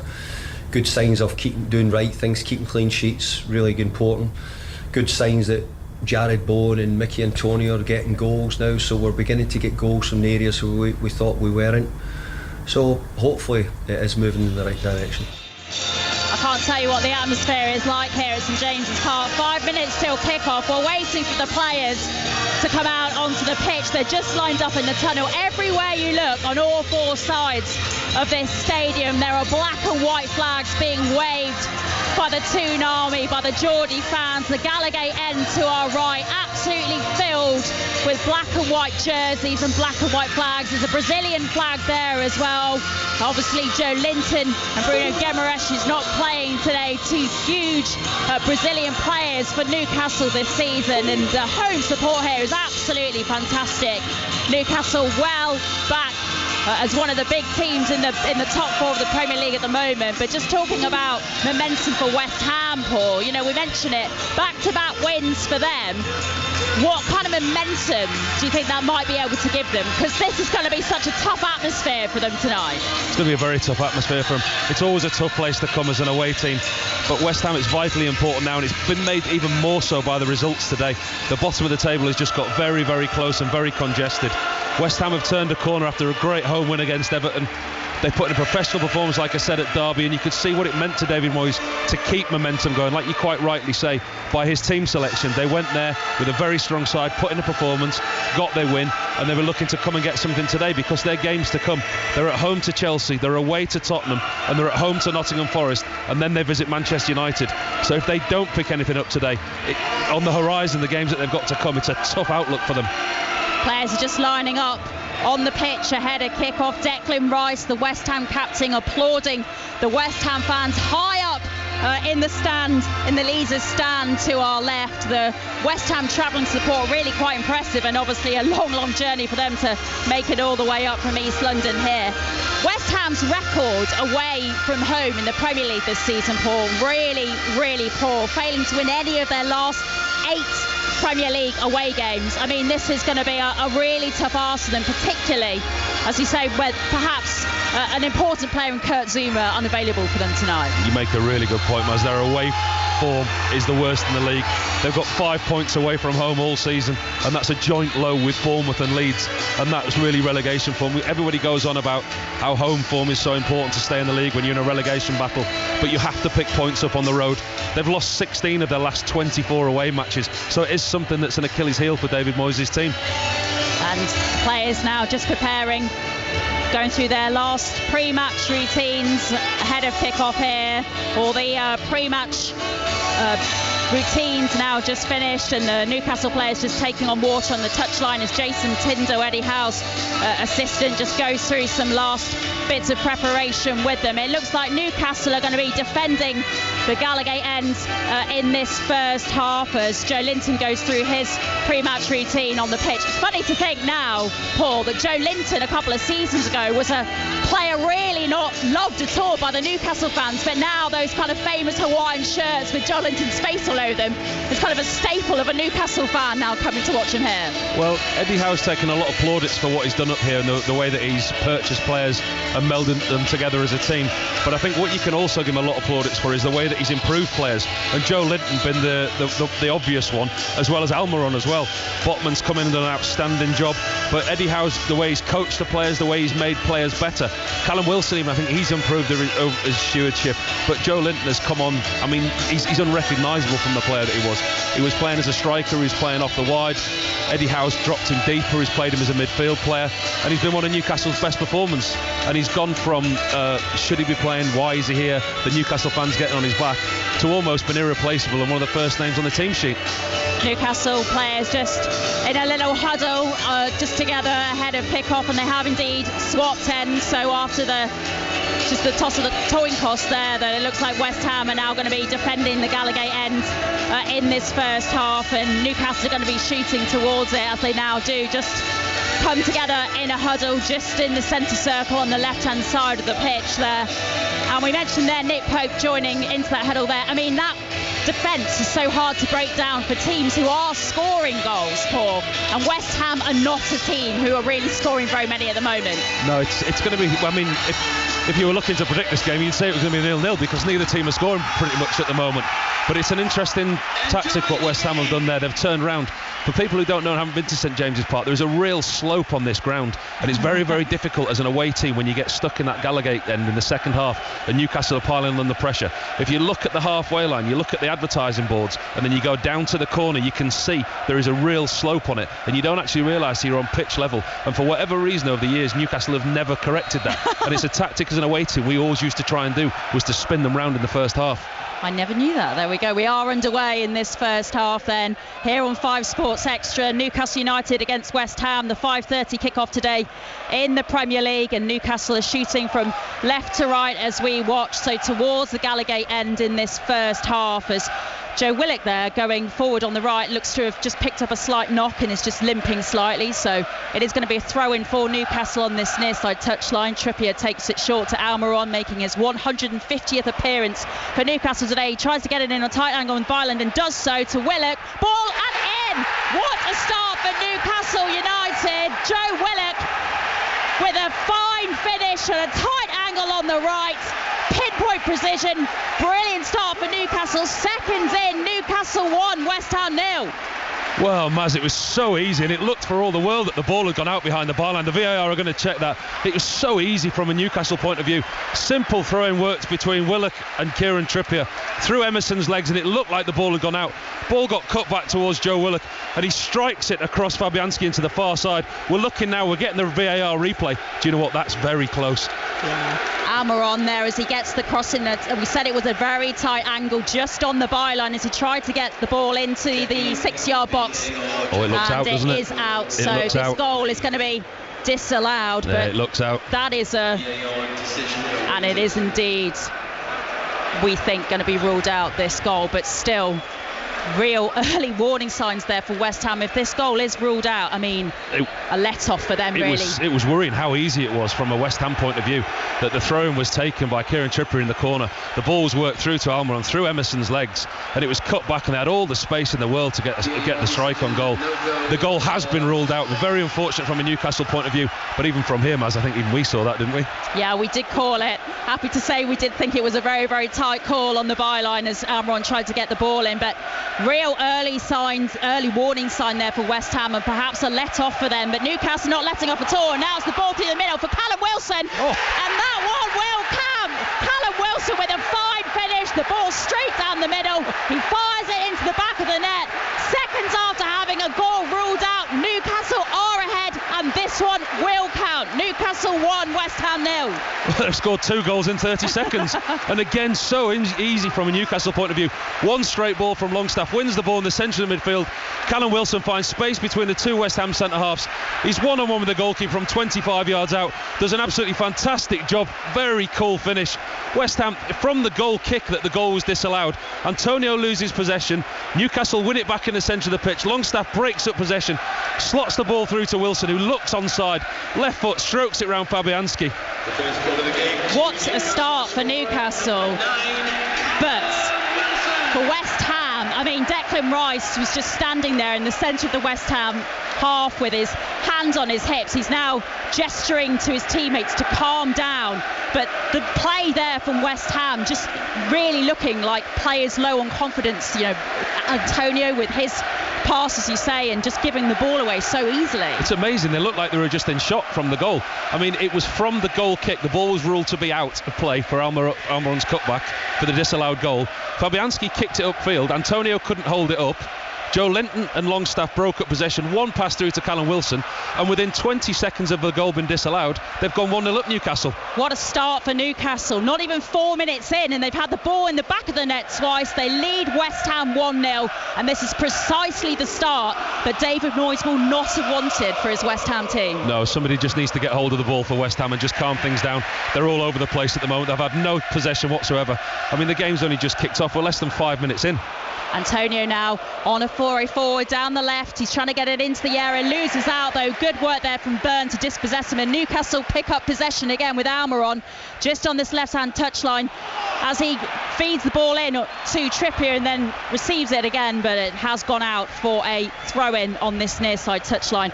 And a pause for us all to take a breath, Paul, because it's been a frantic start for Newcastle. It's been a brilliant start. I mean, who said it could be 0-0? What a fantastic start from a Newcastle point of view. They're attacking their favourite end goal. going down the slope. They look sharp, they look switched on. We saw Everton in a similar way play against Arsenal today, snapping into tackles, and Newcastle have just done that immediately from the off. They've got 1 goal disallowed, scored straight after it. West Ham just needs somebody on the field, somebody like Declan Rice, just to get on the ball, have a bit of controlled possession and take this thing out of this Newcastle team the way that they've started. That's the voice of Paul Robinson, former Premier League and England goalkeeper, alongside me here at St James's Park, here on 5 Sports Extra and BBC Sounds, as Bowen now has the ball a couple of yards outside the byline, trying to feed in Ben Rama on the left hand side. He's going to try and get the crossing, but he's trapped by Trippier there, who gets a challenge in and wins the ball. You can hear there that the Newcastle fans thought that ball was out of play, had gone over the byline. Indeed it has, and it will be a goal kick for Newcastle. Worrying start for West Ham. Body language of a few of the players as well there. Ben Rama kicked the ball away in anger when the decision was given against him. Fantastic start from Newcastle. Very well organised, high press. They've clearly got their triggers, and it's up to West Ham to take the sting out of this Newcastle side. A reminder that Newcastle, as we say, shooting towards the Gallowgate end in this first half. Had the ball in the back of the net twice. First goal for Joe Willett ruled out. Second one for Callum Wilson definitely counts. So they lead 1-0 here in the early stages as they seek to solidify their place in the top 4 of the table. West Ham inching ever closer, it seems, to the relegation zone at the moment. But they have the ball at the moment on the far side with Soufal. He's making a run forward, switches play now to the left, or tried to for Ben Rama, but too close though to Pope, and that is easily taken by the Newcastle keeper. So Newcastle in their familiar black and white strip, the black shorts, black socks, shooting towards the Gallowgate end. West Ham in their familiar claret and blue kit as well, but really struggling to find some momentum and work their way into this game in the early stages. Haven't even really had a chance to remind you of the headlines really in terms of team news. Just the one change for Newcastle, enforced of course after Bruno Guimaraes was sent off in the League Cup win, as Almiron there was pressing and hassling Fabianski, who was able to get the kick away, but Newcastle pick up play in their own half. Guimaraes replaced by Joe Linton, who's moved into a more central midfield role, and Alan Saint-Maximin has started his first game in the Premier League since August, but actually probably the one Newcastle player I haven't really noticed do an awful lot with the ball yet, Paul. I think that's his first touch, Maz. I really do. He's over on the far side there. The play's always been sent in the midfield and over this side, but I think that's an area that West Ham will look to exploit. Newcastle play the 3 in midfield, Willett, Longstaff and Joe Linton, whereas West Ham will play a 4 with Koufal and Emerson pushed on into that midfield, and that's an area that with Bowen dropping in and Ben Rama dropping in, West Ham will look to dominate that area. And a reminder, West Ham as well, just one enforced change for them as well. Kara coming in at the back in place of Zuma, who is injured, and they really do need to try and work their way back into this game now, West Ham. Declan Rice is on the ball, or West Ham outfield players now in Newcastle's half, but not able to find a way forward. We haven't mentioned as well that Anthony Gordon is of course on the bench, the new £40 million man for Newcastle. His face adorns the match day programme today, so I'm sure we'll see him on the field at some point. Antonio winning a physical battle there with the Newcastle defence, gets the crossing from the right. That was Bowen trying to run in to get on the end of that in the 6-yard box. It just missed him. West Ham retain possession, but the ball will be picked up again by Newcastle, who go on the attack. Alan Saint-Maximin down the left hand side for them. He feeds the ball forward for Callum Wilson, who's in a foot race there with Kera, and Wilson has the ball as Trippier makes the run on the right. Arm raised, he wants the ball switched direction, but Ogbonna regains possession for West Ham, and West Ham are going to have to be so concentrated, but we can already see that Newcastle are so up for this one. That straight ball again, been really effective for Newcastle with Callum Wilson's pace over the top in the foot race with Kera there. Quite easily wins it, and David Moyes will be concerned about that because it's one pass again that split the defence. That's how Wilson got his goal. Simply there, Newcastle were deep in their own half defending. Saint-Maximin broke, immediately played that ball over the top to Callum Wilson, which is looking to be an area that they're trying to exploit, and he had the beating of this West Ham back 4. We've not even played 10 minutes yet. It's been a breathless start for Newcastle. Brilliant start for them. Longstaff winning the ball for them in the centre circle, and he's obviously had a brilliant couple of days. 2 goals against Southampton in the League Cup on Tuesday for the local boy to see this Newcastle side into a cup final for the first time in 24 years. Reminder, match of the day is on BBC One tonight at 10:30. You can see that really cool finish from Callum Wilson tonight with Gary Lineker in the team, and also that disallowed goal for Miguel Almiron, but something tells me, Paul, that it's not the last goal we're going to see here this evening. No, it's a goal that will give us a good game, because West Ham can't stick to the game plan. I suspect, knowing David Moyes and the way that he sets his team up, and quite often when you come away from home, your game plan is keep it tight for 20 minutes, let's not concede and stay in the game. And that's gone out the window within 3 or 4 minutes today for this West Ham team. Saint-Maximin feeding Willock in edge of the D. Now it's back with Trippier, about 25 yards or so out. He's decides to send it out to the right to Almiron, who's been so bright in the early stages here. 11 minutes gone on 5 Sports Extra and BBC Sounds. If you're out and about, take us with you. Maybe you're coming back from a 3 o'clock kickoff, or indeed the rugby as well. Opening weekend of the Six Nations. West Ham are able to regain possession in their own half, but Antonio looking rusty in the early stages, losing possession again. He's not had a good opening 10 minutes or so, Mikel Antonio. They're very deep, West Ham, as well. When they're out of possession, it's amazing how deep they are. They're very, very aware of Callum Wilson's pace, the reason he got the goal and the ball that in behind just then, and that's put West Ham in a really deep position. They're looking for Antonio on the out ball to hold it up, and he hasn't done that for them. Newcastle having really comfortable possession. Willock with a really sweetly fizzed cross that Bonner had to be very concentrated to head away, but Newcastle still with possession just outside the 18-yard box. Longstaff urged to shoot by the fans, doesn't, sends it to Willock in the D, and Trippier now will pick this up on the right and will attempt to feed the ball into Almiron. He makes a cute run into the box, tries a little lob, but that is gratefully received by Fabianski. But he's looking really bright in the early stages down that right, Almiron. He's got his pace to do that, and on his left foot cuts inside, causing a problem. And like I just touched on there, this West Ham defence are getting deeper and deeper. They've been scared by Callum Wilson's pace on 2 occasions already, and you can see that's what Newcastle are looking to do. So the gap between Antonio and his back three is huge already, the gap in midfield. What have you made of Joe Linton in the early stages? He was saying that was potentially a weak point for Newcastle. Obviously no Guimaraes for them this evening, but the kind of plan B, if you like, from Eddie Howe seems to be working so far pretty well for them. As Antonio does have the ball now in the D, shot blocked, back to Rice, sends it out to the right. West Ham finding numbers on that right hand side, tries the cross into the box, headed clear by Trippier. Now it's with Willock in his own area. Byrne, the tall figure on the far side, gets it forward. That's Saint-Maximin picking up on the far side. Bright orange boots. It's the Frenchman, as we say, starting the game in the Premier League for Newcastle for the first time since August, so big night potentially ahead for him.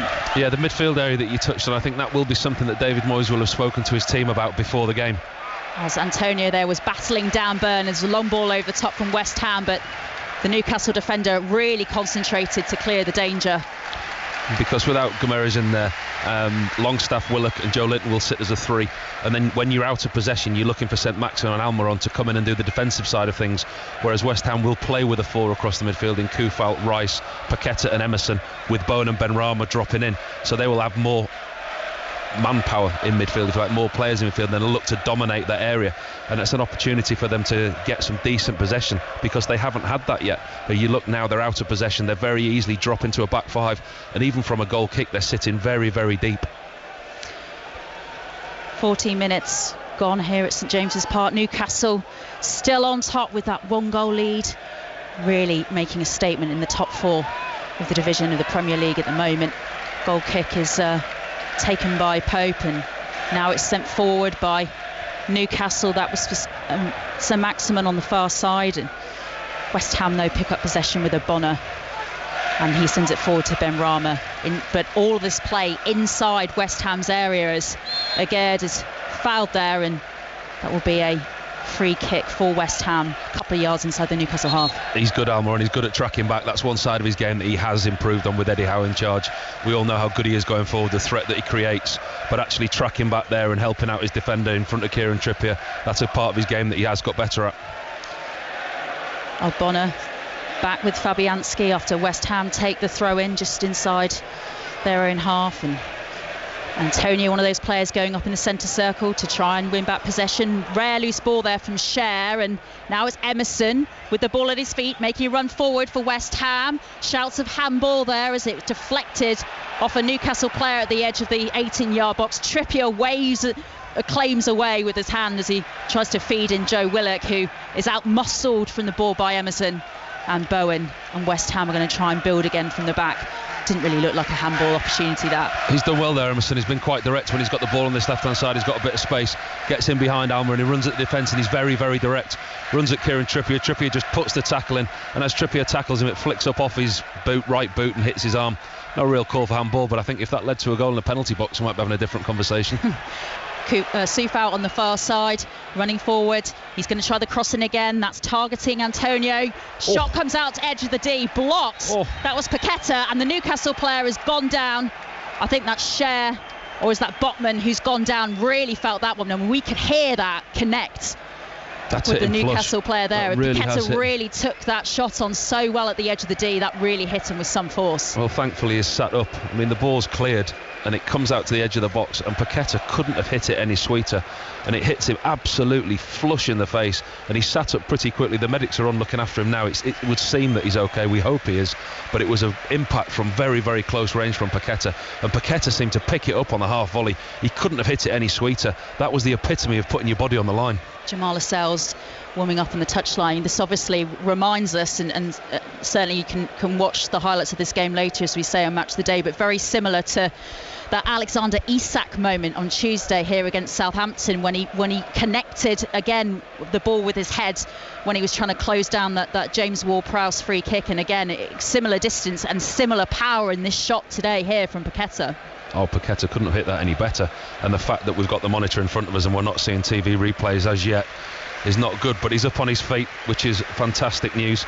It was an extremely courageous block from him, took it really flush in the face, did Botman, and it was a very, very good block for his team, but thankfully the medical checks are done and he seems okay. Yeah, concussion protocols of course hugely still in the news at the moment, particularly with Alexander Isak of course picking up a concussion on Tuesday after that incident involving the James Ward-Prowse free kick. But good to see Botman's on his feet. He has gone off after receiving treatment on the far side, but hopefully will be back on the field in the next couple of minutes. 17 minutes gone here on 5 Sports Extra and BBC Sounds. Newcastle with the early, just a few minutes in, great finish from Callum Wilson. West Ham really with very little going forward yet, and we talked about Mikel Antonio in the build-up and how he'd be hoping to build on the momentum of scoring for the first time in 2.5 months against Derby in the FA Cup on Monday, but you can see that he is low on confidence at the moment. He's had a couple of touches where the ball's come back off him. He's cutting a lonely figure up there at the moment, because as I touched on before, West Ham are very, very deep when out of possession.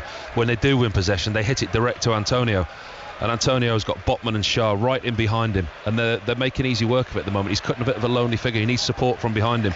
Bowen and Benrahma are doing that job in midfield, but they've also got to be conscious of joining Antonio when they're in possession like they are now. Rice on the ball, feeds it out now to Benrahma on the left. He gets the cross into the box. It's cleared though again by Cher, and Newcastle try to regain possession, and they do. Now it's with Longstaff in his own half, but feeds it out again on this right to Almiron. Paraguay international, so energetic in the early stages here, and now it's more centrally for Newcastle with Longstaff again, this time out to the left with Byrne. Alan Saint-Maximin now with the ball at his feet as he tries to feed down the left-hand touchline and tries a little bit something there too elaborate, and West Ham are able to regain possession. Danny Ings, as we mentioned, the new signing for West Ham, one of only 2 signings actually they made in this window, it is on the bench for them today. I mean, at some point you imagine, whether he's fully fit or not, Paul, that David Moyes, if it continues the way it is for West Ham going forward, will want to try and get him on at some point sooner rather than later. Yeah, well, they've got options on the bench now, West Ham. I mean, you look at the bench, they've got Fornals, they've got Lanzini, Souček can come off the bench. We know he's not having a great season, but he can be a threat from set plays if they need him later on in the game. But Danny Ings, yeah, David Moyes obviously signed him for a reason. Very disappointing that he got injured very early on, just after he signed, but now he's seemingly fit enough to take his place on the bench and he'll be used as an impact substitute. But I mean, it depends how this game goes for David Moyes. If Newcastle continue in the vein that they are, and if they go 2 or 3-0 up, it may be a pointless exercise putting Danny Ings on at a certain time. But now for West Ham, they seem to have rode out the storm. They seem to have ridden the storm, David Moyes is be pleased with the way that his players have reacted after a really frantic 5 minutes, and if they can stay in this game, the longer this game goes and they stay in the game, they give themselves an opportunity. Already today, plenty of shocks in the Premier League. Everton with their first win in quite some time, their first win under their new manager Sean Dyche in his first game in charge, beating the league leaders Arsenal 1-0, Villa 2, Leicester 4, Brentford 3-0 win over Southampton, Brighton with a late goal to beat Bournemouth 1-0, and Manchester United 2-1 winners over Crystal Palace, with Casemiro sent off in the latter stages of that as the cross came in there from the left from Newcastle, is headed clear and hacked clear by West Ham, picked up by Trippier on this right hand side, and now it's with Longstaff. Almiron making that run again down the right, but they send it back into the centre circle, West Ham, and another result to bring up to speed with as well. Wolves 3-0 winners over Liverpool. I mean, that was a big shock, that, and that win for Everton as well. Two huge results at the bottom of the table, Paul. Well, the two results that this West Ham team will have seen come into this game today, which will have put them into a different perspective, because they certainly wouldn't have expected Wolves to beat Liverpool in the fashion they did, and Everton to beat Arsenal as well was probably one that not many people expected, but they were fantastic today, Everton. I saw the first half of that game before leaving home, and it was the epitome of a Sean Dyche team, the way that they turned up today. That wasn't just a narrow 1-0, it was a very well deserved 1-0 win that could have been more, in all honesty. And remarkable, really, when you consider Sean Dyche hasn't had long at all to work with those players, and the turnaround pretty remarkable, really, in such a short space of time. Yeah, they're putting a real performance for him. I mean, the minimum requirement is maximum effort, whatever team you play for, but that hasn't been apparent at Goodison Park, and it certainly was in abundance today. West Ham with the ball on the far side, Antonio winning a throw-in for his team midway through the Newcastle half. It's blocked by Joe Linton, will be another Newcastle throw-in on the far side, which they take quickly into the box. Antonio was trying to run onto it, it's headed clear by Byrne, and Joe Linton wins back possession for Newcastle as he tries to get his team forward now. Down the right with Trippier, who slips in the turf and goes down, and that is judged to be a foul by Emerson, who shakes his hands. And what did you make of that? I mean, Trippier did seem to slip, but then Emerson gets a second bite of the cherry almost. At first glance it was right in front of us, and it looked like Trippier made a little bit the most. It was a tiny touch from Emerson, but he's gone to do a little crow turn like we see Trippier do. His studs hit the ground and he slips, and Emerson just nicks the ball off him, but at the same time catches him. Trippier makes a meal out of it. David Moyes right underneath us. He clearly wasn't happy, didn't think it was a foul. Midway through this first half, Newcastle leading 1-0 thanks to that early strike from Callum Wilson. Joe Willock also with the ball in the back of the net, that one ruled out in the opening seconds. But West Ham have worked their way back into this game a little bit more, and they have calmed things down. David Moyes will be pleased with how they've managed to weather the storm somewhat. The first 5 minutes was very frantic. Newcastle took the game to West Ham. West Ham couldn't get hold of the ball, and as you say quite rightly, they seem to have ridden the storm. We said that they need to get hold of the ball, have a bit of controlled possession, and they've done that. And barring the two opportunities on goal that Newcastle have had, the one goal that was disallowed for the ball being out of play and their goal, Fabianski hasn't had that much to do, and you can see that West Ham have settled down a little bit, come into this game and had a couple of opportunities of their own. So Newcastle leading here at St James's Park, here on 5 Sports Extra and BBC Sounds. A reminder, you can listen to the Calcutta Cup on 5 Live Sport. That's happening right now at Twickenham. Earlier as well, Wales beaten at home by Ireland 34-10 in Warren Gatland's first match back in charge of the Welsh. And reminder as well, plenty of football to bring you as well on Premier League Sunday. Nottingham Forest against Leeds at 2, and then Tottenham against Manchester City at 4:30. I know you're going to that game, Paul, but both of those games hugely important tomorrow for different reasons. Well, the Tottenham-Manchester City game has just taken on another level, hasn't it? After Arsenal getting beaten today, if City win that game, the title race is down to 2 points, and it's thrown wide open again. There's been questions asked of Arsenal all season, and they've answered them, and today was the first.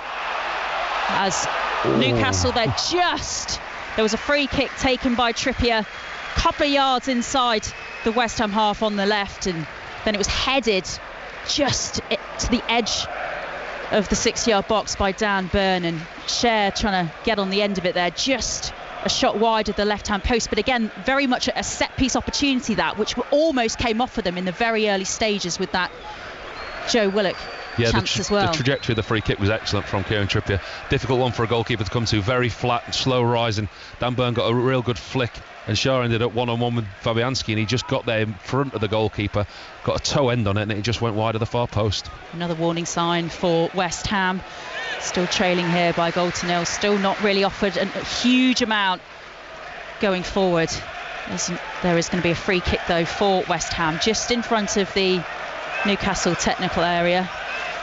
Eddie Howe and Jason Tindall will be very happy with what they've seen, as Emerson is just on the halfway line, going to take this to the feet of Jared Bowen.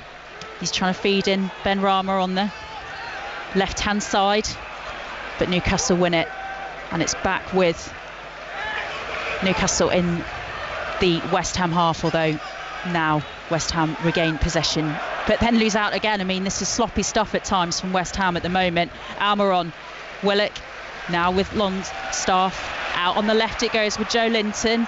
So Maximan's making the run. Dan Burn as well, he's fed in, tries to get the ball to Joe Linton at the edge of the D, but picked up by West Ham, and now it's with Bowen, and warning signs all over the park really for West Ham still at the moment. They do look dangerous every time they get the ball to Newcastle, and it's the fact that West Ham are dropping so deep and allowing them controlled possession. West Ham struggle at times, it's a bit scrappy in midfield, lose possession. As soon as Newcastle get ball, they turn defence into attack very quickly. They've got the pace of Callum Wilson, they've got the pace of Almiron, they've got the pace of St Maximin on the flanks, and they know that. So it's obviously something that they've worked on in training. With West Ham playing a back three, they know there's going to be space down the side of the outside centre-backs for the pace that they have. So Fabianski's going to take a free kick for West Ham, just 35 yards or so out, so most of the West Ham players just loitering in and around the centre circle. He takes this long over the top. I think that's going to be targeting Antonio, who jumps up for it half-heartedly really, and Newcastle able to get it clear, and it's with Dan Burn again on the left as he tries to get it forward for Newcastle. Joe Linton again now in the centre circle. Trippier making this overlapping run on the right with Almiron.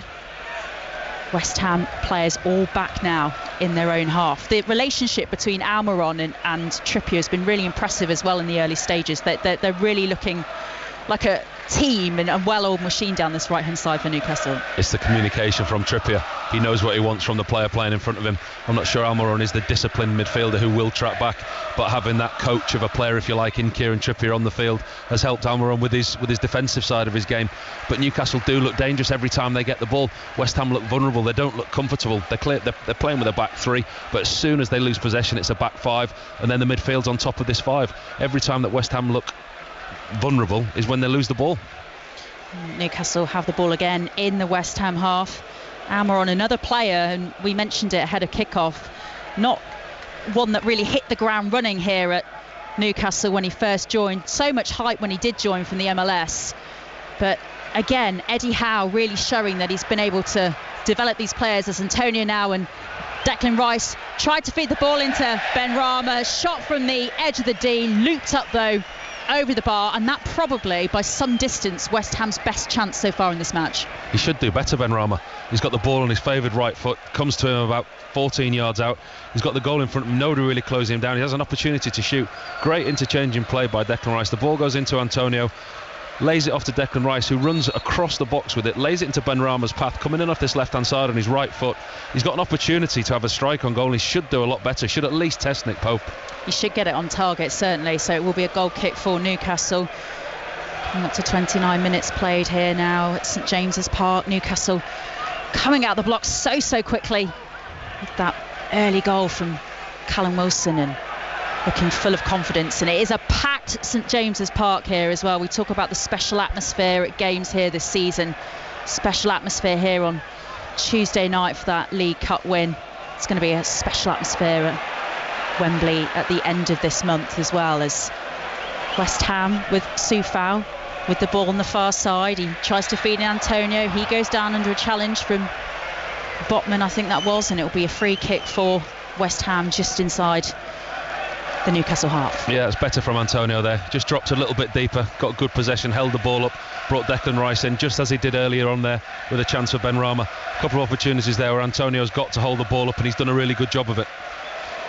Football, as we touched on, so much of it over the coming days as West Ham tried to take the free kick quickly, and perhaps too quickly, but a loose ball there for Joe Linton, and Emerson pounces on it as West Ham try to work their way back into this game. Now it's Ben Rama on the left. He's going to try and get the cross in at a tight angle. Goes down under challenge from Trippier. Referee says no free kick. He's got to book him then. If he's not going to free kick, he's got to book him. That was a blatant dive. He's gone past Kieran Trippier, and in Benrahma, he's been guilty of this quite often in his career. Looking at it again on the replay, Trippier gives him the tiniest of touches, and he dives over Trippier. If the referee's not going to give a free kick there, he has to book him.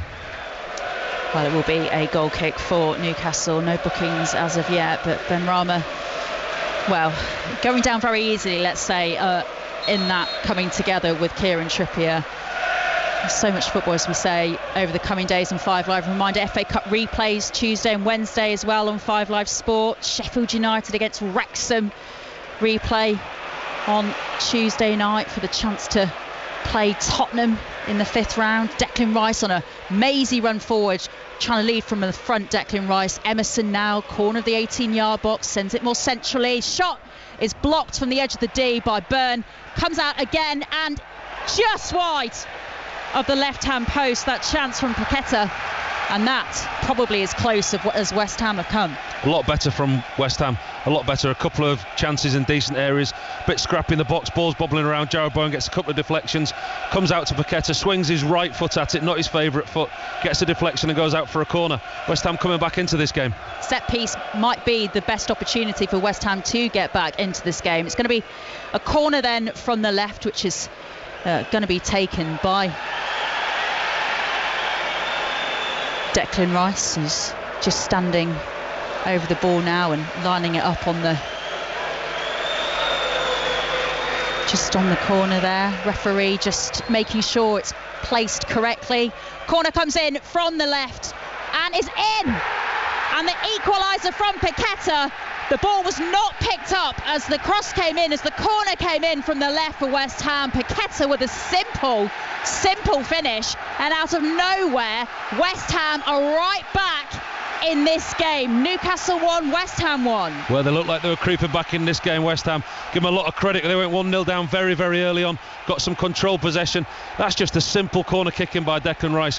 Whipped in at a low height. I'm almost thinking it's not going to clear the first man. Comes in at just about head height. Goes all the way across the Newcastle 6-yard box. I think it's Ogbonna in the middle who causes a bit of trouble there.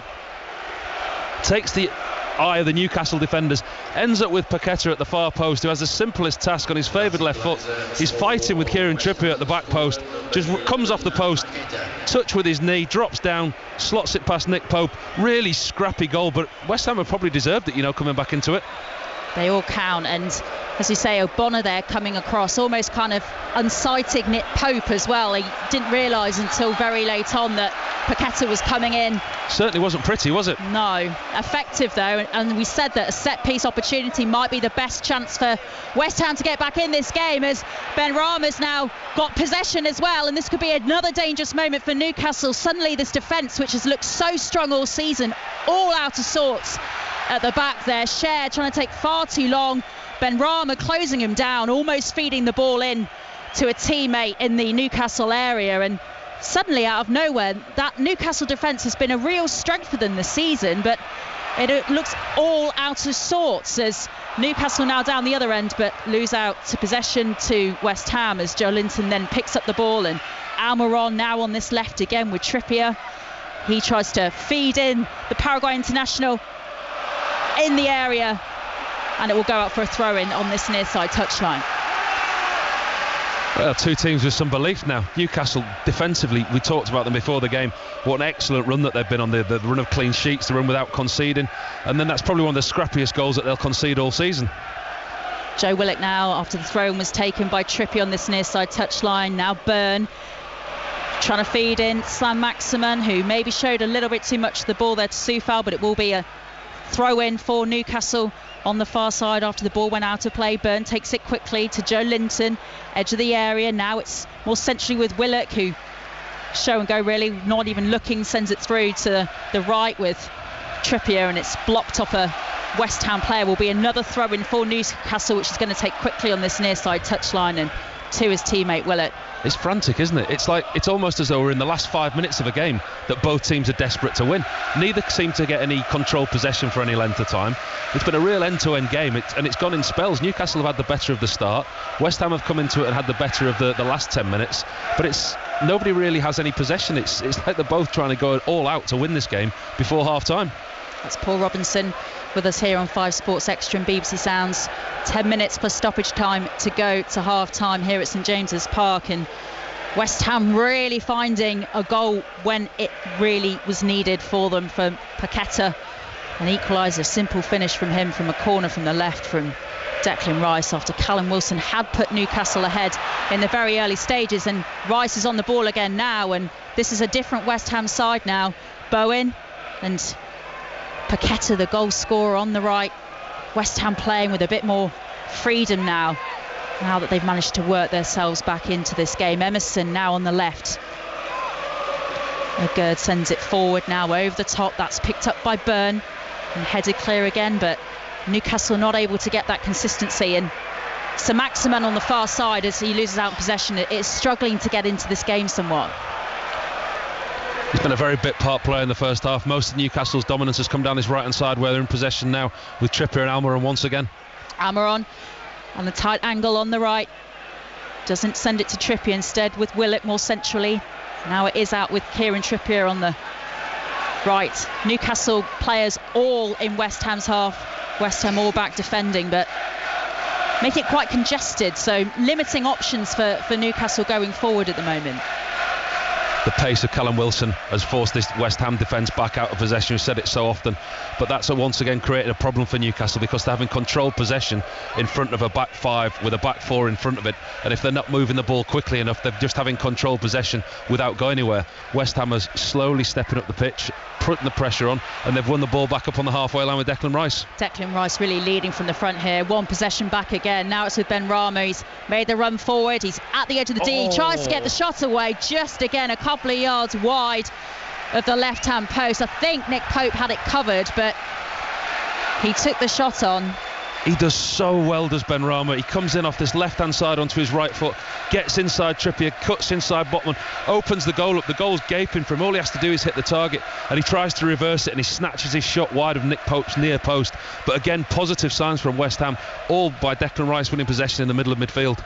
Declan Rice has been absolutely brilliant for West Ham. He's almost kind of dragged them kicking and screaming back into this game, isn't he? Well, you could see him vocally when they went 1-0 down and the goal was disallowed, and then they conceded again immediately. He almost had a team talk with his players, and you could see him saying, look, calm down, that's happened, we need to regroup, we need to go again, and he's led by example as well. 38 minutes gone, 1-1 here at St James's Park. Dan Burn getting forward again. Now it's Saint-Maximin on the left, but he's surrounded by two West Ham players, including the West Ham goalscorer Paqueta. Goes down in a heap. West Ham win possession, and the referee says no free kick, but the wasted ball forward there that was targeting Jared Bowen is picked up by Newcastle, and they'll try and build again with Joe Linton in the centre of the park. Yeah, Saint-Maximin once again running down dead ends. He's got the ball, and he's flattered to deceive so far in this game. Saint-Maximin hasn't really got an opportunity to get into the game. Now it's with Longstaff on the right, feeds the ball into the box, too close though to Fabianski, who gratefully gathers that ball. Maybe he's allowed to take stuff like that on based on the goals he scored on Tuesday night, but Longstaff certainly looking like a player full of confidence at the moment. We're just taking you through some of the games to come on 5 Live Sport in the next couple of days. Mentioned that FA Cup replay live on 5 Live Sport on Tuesday night, Sheffield United against Wrexham. Great match first time round, so I'm sure it'll be brilliant, the replay as well, for the chance to play Tottenham. And then, as Ian Dennis mentioned earlier on 5 Live, Sunderland against Fulham on Wednesday, as well as West Ham and Soufal tried to feed the ball in from the right, headed clear by Newcastle. West Ham though still with possession in the Newcastle half, much brighter from them. Antonio's running onto it from the right, shot at a tight angle straight at Pope, but West Ham looking much more confident going forward in the last 10 minutes or so. Paqueta's impressed me today. Aside to his game that I didn't realise that he had the tough tackling, playing alongside Declan Rice. He's not afraid to put his foot in, and he's the one that's the key to the press, the trigger. Him and Declan Rice have bossed that midfield. We talked about West Ham having more bodies in the midfield, and with him and Declan Rice, that's where the possession's been broken up. At the moment, this is if it stays as it is, and there's obviously a long way to go at the moment as Callum Wilson's on the ball but way back in his own half, which is a reflection, I think, of how West Ham have wrestled back some momentum in this game. But Almiron's trying to run to get on the edge of a long ball over the top, goes down, and West Ham managed to nullify that attack. But with a point here at St James's Park, and it will be a valuable point for West Ham against a team in really good form, that would move them one clear of the bottom three. That's how tight it is at the bottom at the moment for teams like West Ham scrapping for relegation. And Newcastle would remain 2 points, well, would move to within 2 points behind Manchester United, who of course beat Crystal Palace at Old Trafford earlier. I've seen West Ham a couple of times in recent weeks. I saw them in the 2-2 draw at Leeds, and Leeds are obviously one of the relegation rivals at the moment. And the way that they played there, the way the performance that David Moyes got out of his team, they didn't look like a team that were going to be relegation threatened. The home win against Everton again, they looked good. They didn't look like they were a team that relegation threatened. You worry about a team when you're down there and they look devoid of ideas. They look like they're not putting in a performance. But of recent weeks, West Ham's performances have certainly improved. Results are on the upward curve, maybe not where he'd want them, but performances certainly have been better. So Maximan with the ball on the left hand side of the pitch, tried to feed the ball into the D, cleared by West Ham, back to the centre circle, and Newcastle will go again with Joe Linton. 41 minutes played here at St James's Park. Former England and Premier League goalkeeper Paul Robinson watching this alongside me. This has been a really, really cracking first half. I've really enjoyed it. It's been fantastic. It's been both teams that have been looking to try and get the win. I mean, you think about the goals that both sides have scored. Neither goalkeeper's really made a save, but we're sat here saying what a fantastic game it is. It's been really well fought. There's two teams that have got clear game plans and that are looking to try and exploit the other's weaknesses. As Ben Rama tried to feed in Mikel Antonio there, one of the technical team for West Ham, clapped his hands in frustration in front of us here as he saw what pass was trying to be made there from his team. Didn't quite pay off though, and now it's Longstaff in the 18-yard box on this right hand side. Now it's with Trippier. He's thought about getting the cross in, but instead tries to work it back to Longstaff, who certainly looks like a player full of confidence at the moment. It will be knocked out of play for a throw-in, which Newcastle are going to take very quickly on this near side touchline, 19 yards or so out from the byline. Trippier with the ball in his hands at the moment. Throws it to Almiron, moves more centrally, sends it out then on the left to Dan Burn, who's really getting forward an awful lot in this game now. So Maximan as well on that left hand side is battling for the ball with Paqueta, who's really put a shift in on that left hand side there. Cross then comes in from Dan Burn, but is gathered by Fabianski. I've really been impressed by how good Dan Burn has looked getting forward. He's done very, very well there, and St Maximin, to his credit, did excellently well, because Dan Burn came into his space and St Maximin was forced the wrong way. Kehrer and Koufal were sending him the wrong way. He managed to turn, and actually it worked very, very well, because Dan Burn had already done the overlap. So as St Maximin going the wrong way, turned, he was able to play Dan Burn in. But Dan Burn has defensive qualities, we all know, but he has brought that into his game since he's been playing at left back all season. For such a big man, he is very quick as well. Are we going to say the old one is good with his feet as well? Ogbonna has... He's a great dancer though, isn't he? Declan Rice now sending the ball out on the right for West Ham. It's with Bowen, and can they get a valuable goal just before half time to give them a valuable lead here, West Ham, in the final few minutes of this first half? We've got a minute and a half plus stoppage time to play. David Moyes is absolutely incensed by something he's just seen on the far side there. He threw his hands in the air and has stalked back to his dugout in disgust. I think it was just the final ball, just the lack of quality, because he knows that that's the area with Soufal and Emerson in the wide areas. They're getting in behind Willock and Joe Linton, and that's the area that West Ham have really been causing Newcastle problems, and they're in again. And it's Bowen again on the ball on that right-hand side. Really effective, that Newcastle for West Ham, and he tried to get the cross in from the right. It's cleared by Newcastle, but then they lose out on possession, as you can hear the frustration from the fans, and in his eagerness to win the ball back, Willock gives away a foul, brings down Paqueta, and this is going to be a free kick in a decent position for West Ham at the end of this first half, Paul Robinson. Yeah, once again, good by West Ham. Lost possession, but they're snapping at the heels. They're snapping at Newcastle's heels. They're not allowing them to get easy ball possession. They're not allowing to get out. I think it was Kehrer that time. Puts the ball into Paqueta, who's running centrally at the Newcastle back four. Gets his team a free kick, and it's in a really difficult position for a goalkeeper. It's almost too far to score from, but it tempts the striker into having a shot, and almost as a goalkeeper you don't want him to have a shot because you don't want it dipping in front. It's a really horrible one. Quite often strikers can't get in the mind of a goalkeeper. If they only knew how unsure you were from this type of distance with a ball that landed in front of you or could potentially take a deflection. It's halfway in the half but nearer to the 18-yard box. It's well within range for somebody like Bowen or Paqueta. Yeah, it's kind of not quite 30 yards but over 25 and pretty central, slightly out to the right as West Ham attacking this first half. Koufal's going to take it. He was aiming for, I think that was a Bonner or a Gerd in the 6-yard area, and it goes wide, but that was fizzed in a difficult height for Nick Pope to try and read that one. Gerd should have done better. He's got the run on his man. It looked for all the world that Paqueta was lining up for a shot, but then Soufal just nips in, takes the free kick, lifts it into the far post, and Gerd finds himself in acres of space, not challenged, not marked, and he heads it over Nick Pope's bar. At least he hits the target. He knows they were looking at his face on the replay. He should have at least hit the target. That's a real chance for West Ham just before this half-time. David Moyes, if it stays like this now, we've got 2 minutes of injury time, he'll be delighted with the way that his team's handled the early setback.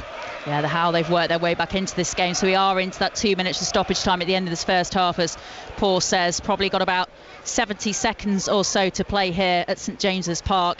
The play's got a bit scrappy now at the end of this first half, and I think actually half-time will come at a better time for Newcastle rather than West Ham, Paul, and that's quite a funny thing to say really when we think about how well they started this game. Absolutely, yeah. Newcastle had definitely the better of the first 10 minutes, but since that it's almost as though West Ham needed that to wake them up.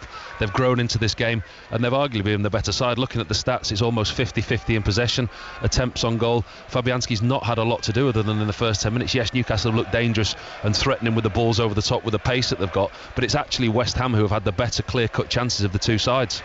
Yes, in the opening seconds Newcastle thought they were ahead. Joe Willock effort disallowed, ball shown to be out of play as Almiron tried to get the cross in at a tight angle. It had gone over the byline, the ball, so that effort ruled out. But then Newcastle ahead just a minute or so later. Callum Wilson, direct effort down the middle, Wilson firing Newcastle into the lead, but West Ham really have worked their way back into this game, and Paqueta drawing them level. But this is a free kick opportunity for Newcastle, perhaps the last play of this first half. It's 40 yards or so out, a tight angle on the left. Look how many bodies they've committed forward. Every single player on the field apart from Nick Pope is within 25 yards of the West Ham goal.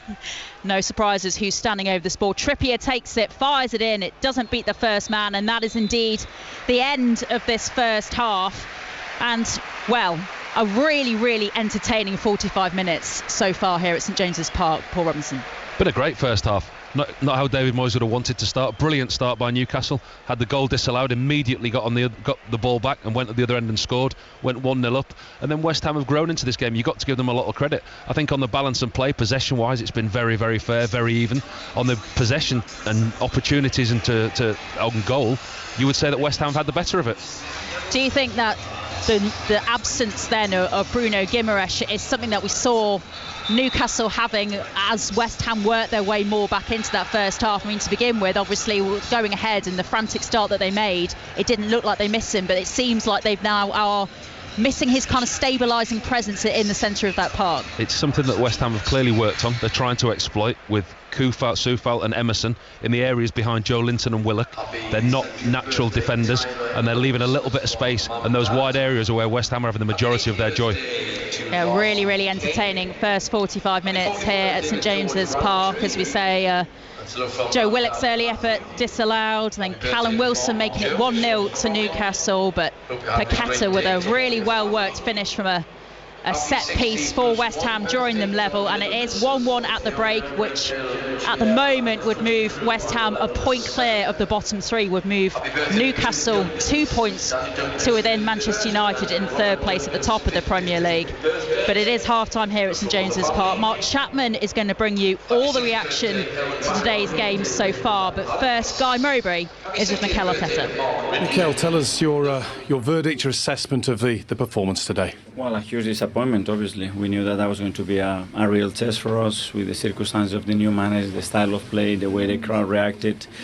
And we had a lot of control in periods in the game, but we struggled to control the basic things that you have to do really well against a team that is so direct, so dominant on set pieces and defends the box really, really well. So we needed to do more today to deserve to win the game.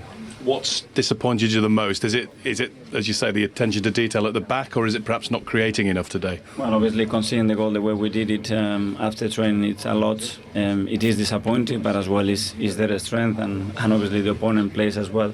But it's more down to us, especially how we played in many areas, especially in the final third, that we should have created with the open situation that we had much more than what we've done today. You know these players well. How do they respond to setbacks? You haven't had many in recent times. I don't know, but the way I respond is to tell them that I love them more than before the game and before last week and last month, because they deserve it, because it's easy to be next to him when they are winning and smiling and performing. Now we have to be next to them when they have had a defeat, and they tried really hard to get a different outcome, and it wasn't possible. Here's Sean Dyche. Clean sheet, 1-0. I like them 1-0s. Every manager does. They pretend they don't. They do. Trust me. No, look, a lot of work done this week. Been very pleased with the players. Their honesty has been invaluable to us as a staff to get the start point, if you like, and the base to work from. I must mention a few of them felt they'd let down the last manager and staff, so I admired that honesty. So we built on the back of that and said, well, we can correct that, but we've got to do it together. And I was pleased with that side of the game today. You know, quality-wise, we can build that, but there had to be a base to work from, that to be a feel of a group and a commitment to the cause, and I thought there was plenty of that today. Some big wins for teams towards the bottom. Everton were one, Wolves were another. John Bennett. Yes, a 3-0 victory for Wolverhampton Wanderers against Liverpool. Julian Lopetegui here in the tunnel just behind me, telling the press how pleased he was, not only with his players, but also the atmosphere at Molineux, which was superb today.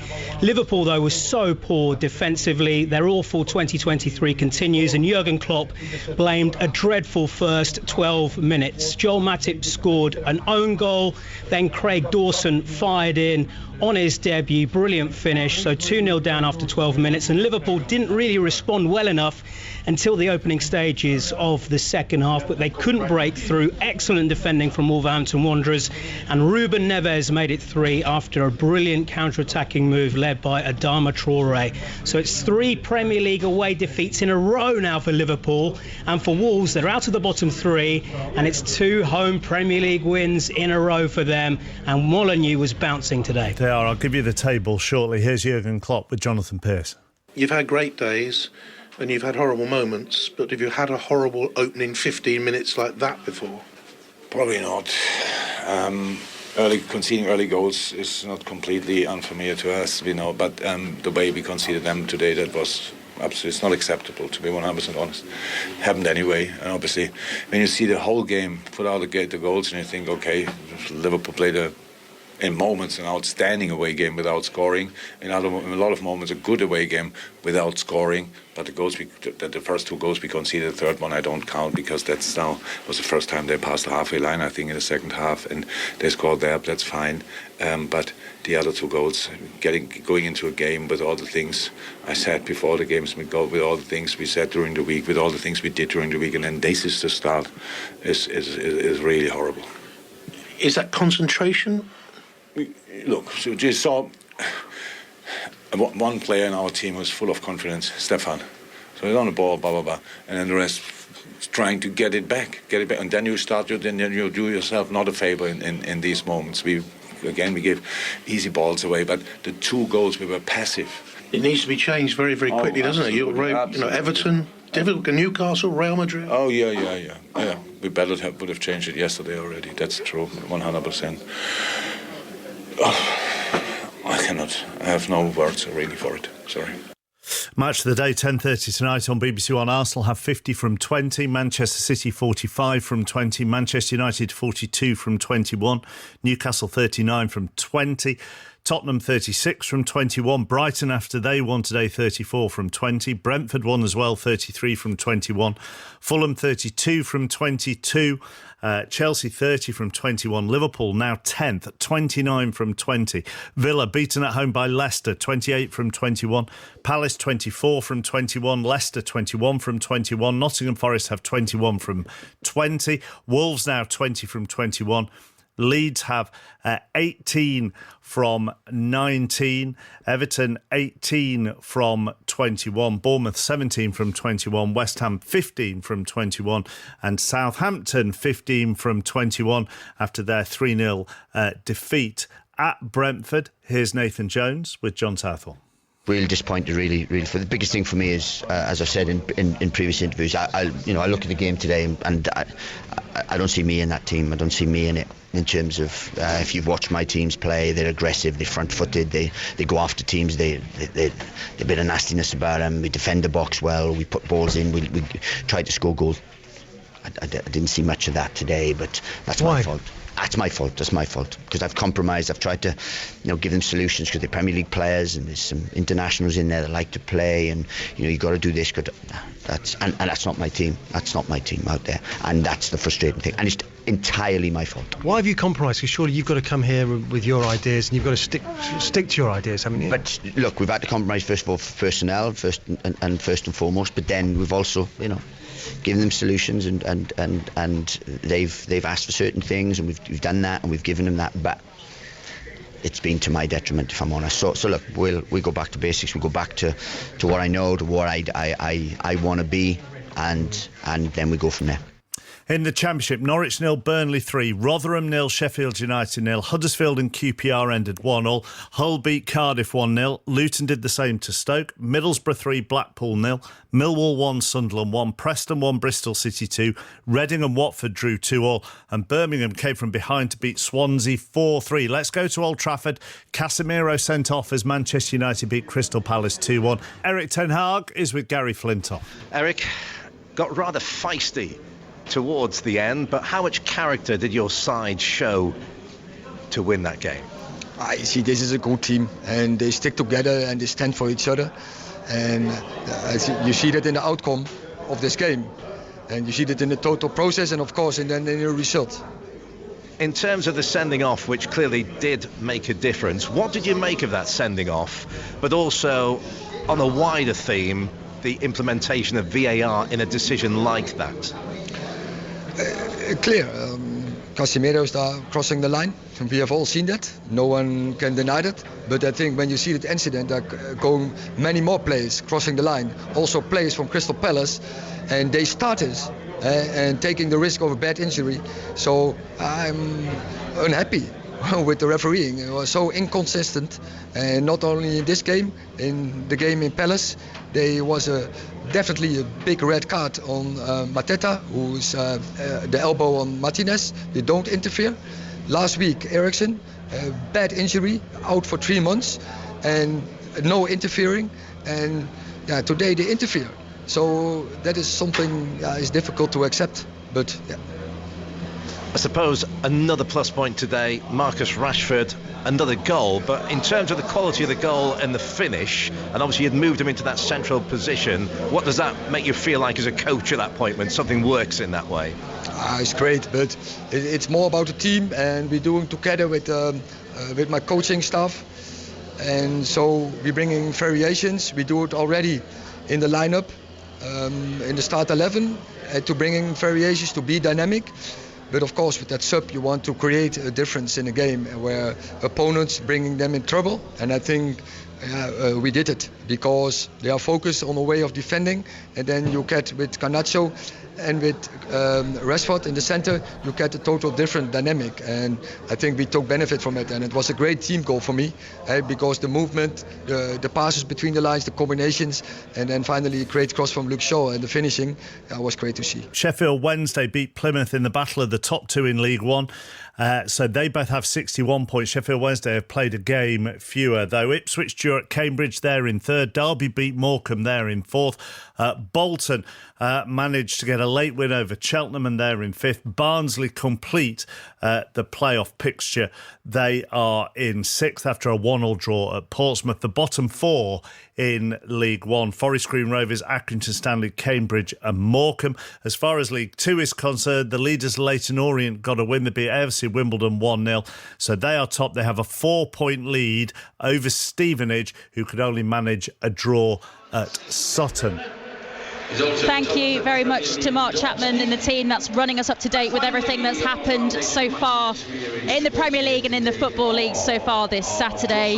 Hello from St James's Park with me, Maz Faruqi, here on 5 Sports Extra. It's half-time in the 5:30 Premier League kick-off between Newcastle and West Ham. It's 1-1 after Callum Wilson put Newcastle ahead in the early stages. Paqueta, though, equalising half an hour or so into the game for West Ham. Paul Robinson alongside me. As we say, Paul, if this game stays as it is, it means that Newcastle obviously consolidate their place in the top 4. They move 4 points clear of Tottenham in 5th, ahead of Tottenham's game against Manchester City on Sunday, and it would move West Ham 1 point clear of the bottom 3. But given how other results have gone so far at the bottom today, that would be a really valuable point for West Ham. Yeah, I think it would be, and especially, like you quite rightly say, is the results that have happened today. I think there'll be a few coupon busters out there today, and the bottom 3 is getting tighter and tighter. And only in the Premier League do you get a team like Everton, who haven't won for so long, and Arsenal such a fantastic run. Everton go and beat them, and then Wolves go and beat Liverpool. This is why it's the best league in the world. And then you're looking at West Ham, and I said earlier about the performances that West Ham have had in recent weeks. There's shoots of recovery, but the league table doesn't lie. They're still down there, and they really are in a relegation fight at the moment. And spoke earlier on about the run that they've got to come. They've got Chelsea at home, they're away at Tottenham, then they're at home to Forest, which you suspect is another relegation rival, and then they've got to go to Man United and Brighton, who at the moment are in great form as well. So it doesn't get any easier for any of the teams down there. So they've put themselves in a great position today after going 1-0 down very, very early on. David Moyes will be delighted the way that his team have handled the second part of the first half, the way that they've got back into this game, and he'll be looking for more of the same in the second half from them.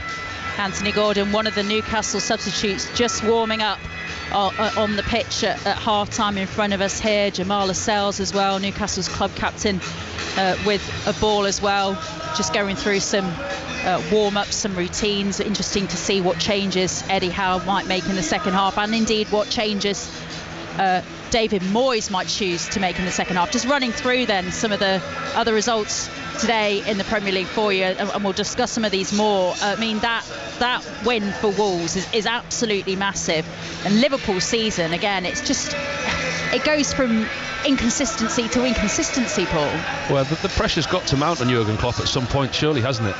Yes, we can all highlight the amount of injuries that his team have had this season, but you look at his squad compared to other squads around the Premier League, you look at the players that are still at his disposal that are underperforming, to concede the amount of goals that they have and lose the games that they have, and I think it's the performance as much as the actual results. Underachieving performance-wise, but also not performing and not being in games. For a Liverpool team to get beat 3-0 at Wolves is almost unthinkable. We know that Lopetegui's gone in there and he's done an excellent job. But you think about Wolves and Everton, and you think of the bottom 3. How are the Wolves and Everton fans feeling tonight? Because they've all of a sudden got a new lease of life. And it looks like as the players return to the pitch, as you can probably tell, because the sound system is pumping out tunes again here at St James's Park, we can barely hear ourselves speak. It looks like West Ham are making a change at the start of the second half. Ben Johnson is coming on for Kerrer at the back, so a defensive change that for West Ham. Looks like he's going to switch to the right, perhaps, of a back 3 for West Ham. We'll have a look and see when play resumes. But a change for David Moyes at half-time. You imagine that's probably an enforced one, because West Ham did seem to be playing pretty well heading into half-time. I don't imagine David Moyes will have wanted to change things up too much. Yes, I immediately thought Johnson was coming on for Koufal then, but obviously clearly he's not. It's an injury to Kehrer, and Johnson's just slotted in alongside Ogbonna and Aguerd in that back three as a clearly line up now for the second half. And we are underway in this second half, so we'll run you through the teams again, as West Ham have made a change in this second half, just a couple of seconds in now, and they are going to be shooting towards the Gallowgate end in the second half, so to our right. Newcastle shooting to our left as we watch here, so towards the West Ham away section as well, up high in the stands to our left. So Newcastle in their familiar kit with the black and white stripes, the black shorts and the black socks, as Callum Wilson tries to chase down a ball and Fabianski gets it clear. So Newcastle making the one change today, as we've touched on. No Bruno Guimaraes for them. They are certainly seeming to miss the Brazilian in the centre of midfield. They've got Pope in goal, then that back four of Trippier, Schär, Botman and Byrne, with Joe Willett, Longstaff and Joel Linton as the midfield, and then Wilson, Almiron and Saint-Maximin back in the starting 11 for Newcastle today. His first start in the Premier League since August, as Trippier sends a long ball over the top to the edge of the West Ham 18-yard box. It's headed clear but then back, and Wilson trying to get on the end of that, and a couple of yards out in the early stages. It's hacked clear by West Ham. Really interesting tactic that from Newcastle. Free kick just inside their own half. They piled a load of bodies forward, put the centre halves forward. If that was another manager, the likes of Sean Dyche and Sam Allardyce, you'd be described as a long ball merchant and you're playing a long ball. Whereas Eddie Howe's innovative and it's a set play. And Byrne takes the throw in on this near side touchline. It's with Botman and now with Schär, and Newcastle on the halfway line. Byrne still in a pretty forward position, loses out on possession to Bowen, and Joelinton forces the ball out for a throw in on this near side touchline, which Koufal is going to take. So as we mentioned, West Ham making one substitution at half time, so they line up now in their familiar claret and blue kit as well, with the blue shorts and blue socks with the claret stripe. Fabianski in goal, then Kehrer, who has now been replaced by Ben Johnson in the second half, Ogbonna and Aguerd in defence, as Bowen appears to be limping and might have picked up an injury. What seemed to happen there, Paul Robinson? He just got a knock. He just released possession, and I think it was Joe Linton who just caught him, and he's had a couple of minutes there where he really isn't comfortable. He's trying to get back running on it now, but David Moyes is trying to communicate with him. He's not comfortable at all or moving well, Jarrod Bowen, at the moment. That's a worry for West Ham. Bowen with 3 goals in his last 2 games for West Ham really seemed to find some form, and he has now gone down on his haunches. This certainly looks like this could be a blow for West Ham, and potentially he might have to come off here. He certainly does not look comfortable. I'll just continue running you through the lineup here for West Ham. They've got a free kick about 22 yards or so out, very tight angle on the right hand touchline, which Koufal is standing over, but Jarrod Bowen has now moved off the pitch to the sidelines and seems to be almost unlacing his boots. He definitely does not look comfortable. I can't tell whether he's uncomfortable or he's lining up to take the free kick as yet. It looks like Koufal is going to take it, swings it into the box. Antonio went up for it, but it's headed clear. Benrahma picks it up. Now Bowen does cross it in from the right. Byrne heads it clear. Back with Bowen, who seems to be running freely now as he has the ball just on the byline. Crosses it over though, but it goes over everybody, and Benrahma sets on his way chasing it.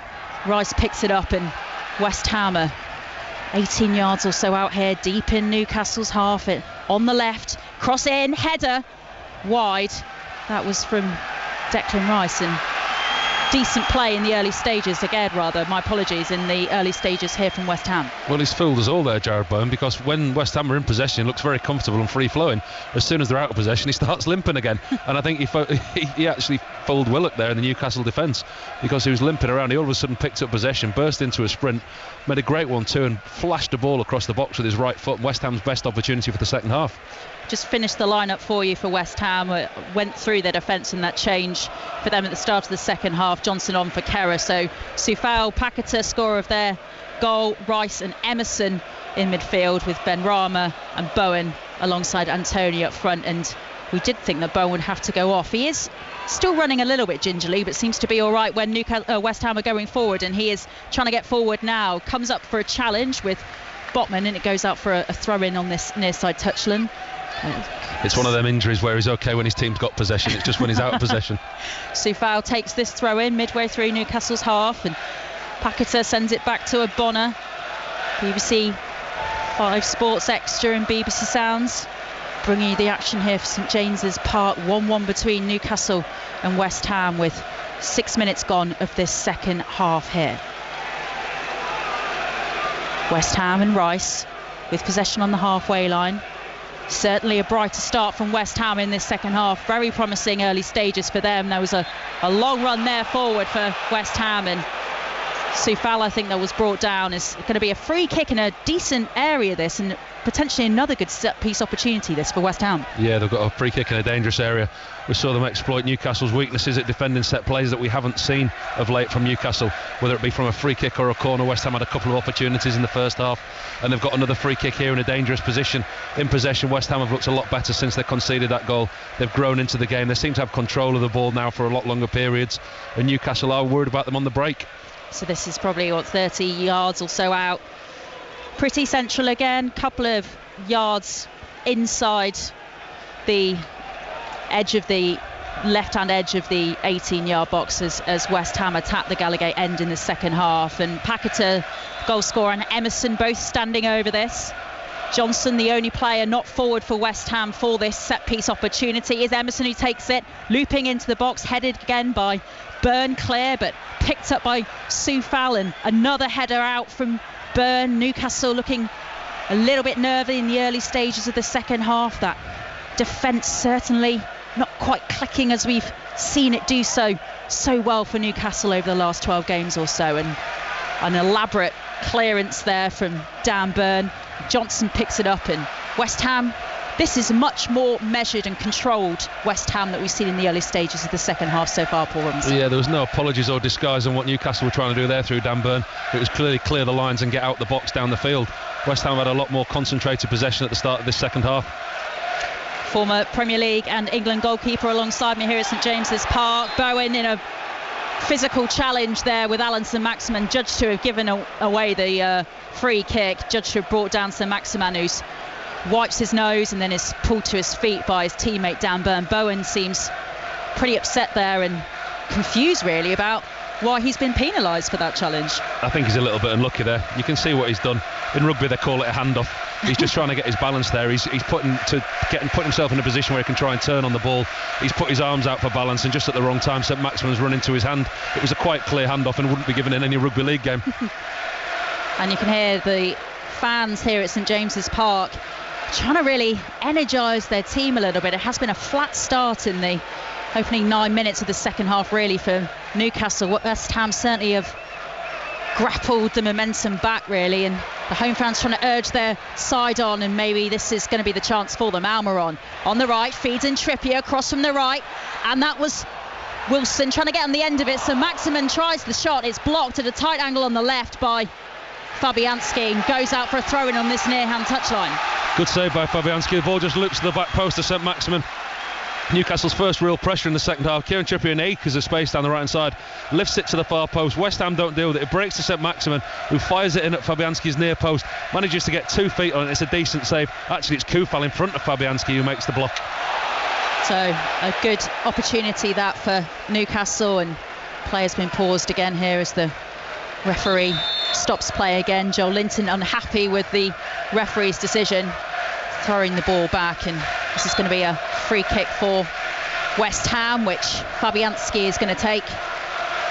David Moyes clearly saying the right things to his team in the break, Paul, because they have definitely started this second half much better than they started the match. He will have been disappointed with the half-time whistle, because West Ham were really starting to come into this game, dominate the game. He won't have wanted that West Ham to have the half-time break that they had, but give him credit, he sent them out in exactly the same frame of mind. They've had good possession, they've pressed high, and they've started off this half how they finished the last.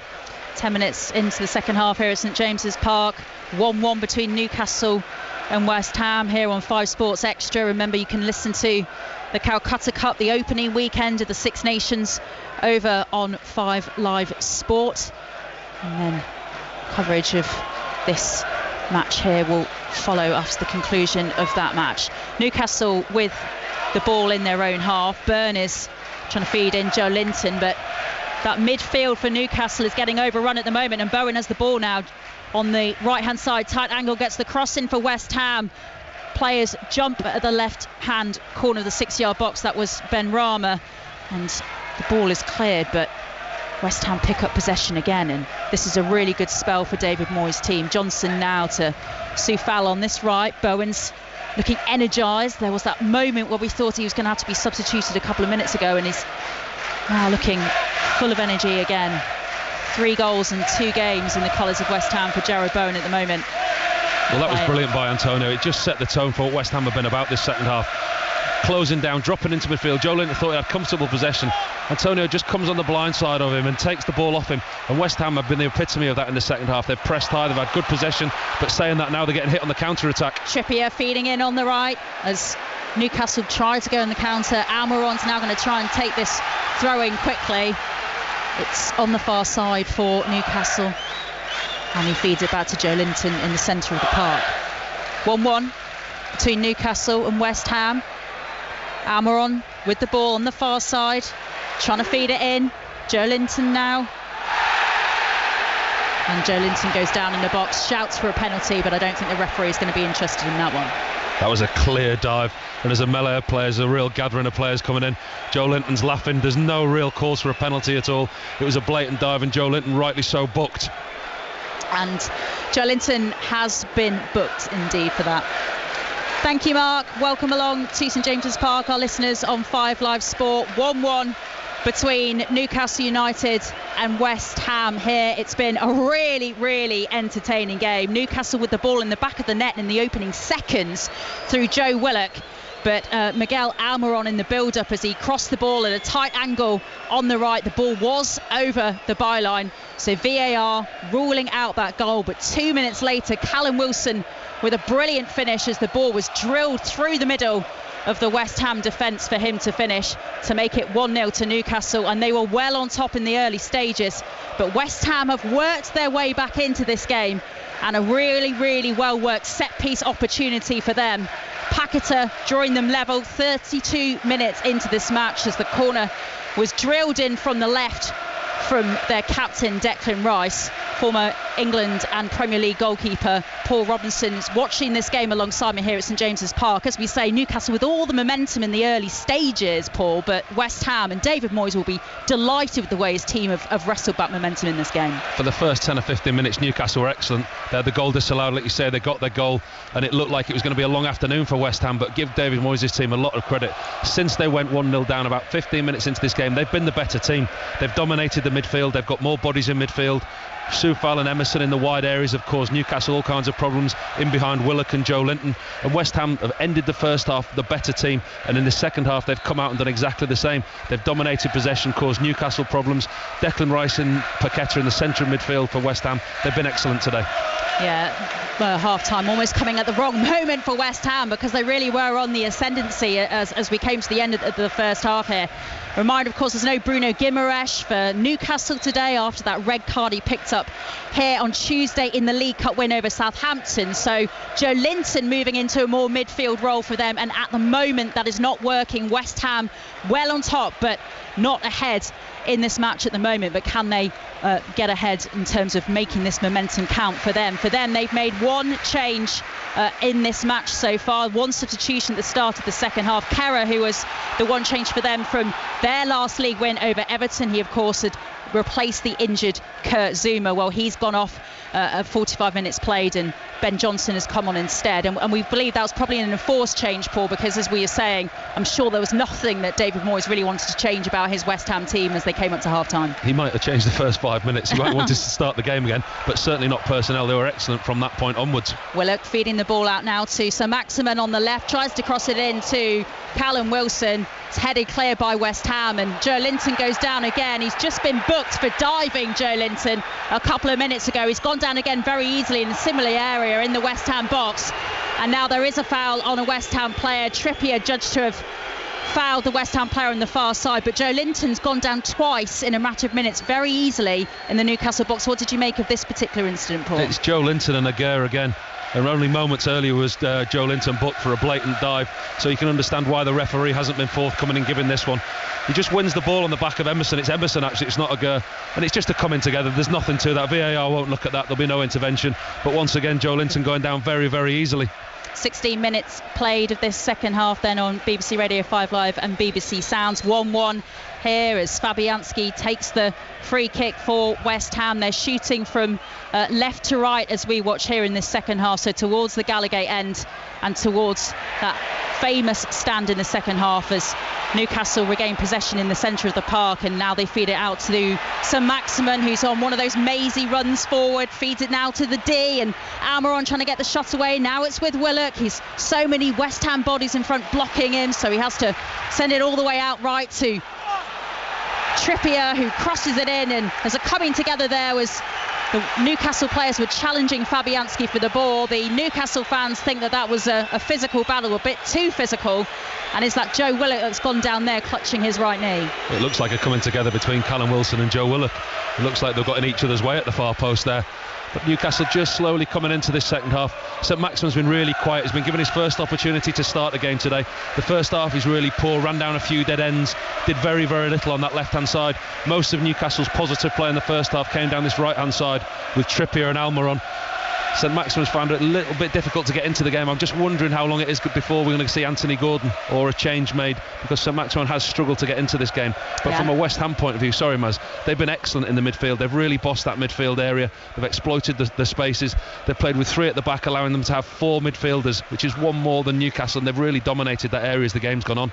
Yeah, Anthony Gordon, the £40 million man Newcastle signing in the January transfer window, is the man that graces the front of the matchday programme today, so I expect we will see him at some point as Longstaff now, or the run forward, tries to feed in Willock, and West Ham winning all the challenges at the moment, and can hear the home fans starting to get a bit frustrated and a bit anxious here. Their energy in the opening minutes of this match was so amazing, the atmosphere, obviously it's a great time at the moment to be a Newcastle United fan, but in this match at the moment they're not quite having it all their own way. And I think what this midfield shows, obviously John Joe Shelby going to Nottingham Forest in the last couple of days of the transfer window, Paul, you know, Eddie Howe saying that it wasn't an ideal transfer window for this football club, and you can see that beyond the first 11 there are a little bit of issues for them, because that midfield for them is just not clicking at all now in this game. Well, they've missed Guimaraes hugely. I mean, they've played without him 3 times this year, and they haven't this season, they haven't won without him. They've drawn 2 and lost 1, and it's been a real highlight of the fact today that he is missing. They have struggled in that midfield area at times. Rice and Paqueta have overpowered this Newcastle midfield, but you know, it's been a great game, hasn't it? From a neutral point of view, we built this game up beforehand saying that Newcastle hadn't scored, you know, they only scored 1 in 4 games, and we were potentially looking at a 0-0. But it's been 2 teams that have really been going hammer and tong to try and win this game.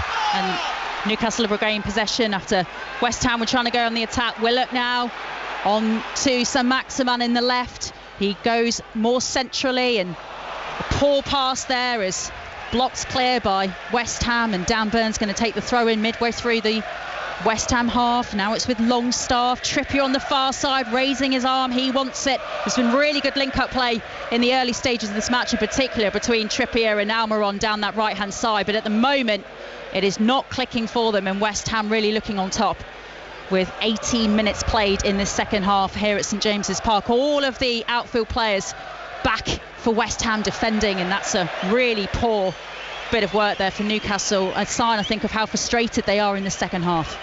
Yeah, first half West Ham were out of possession. They were getting very deep because early on they conceded a goal with Callum Wilson through one-on-one. They were getting in trouble with a long straight pass and they were afraid of Callum Wilson's pace.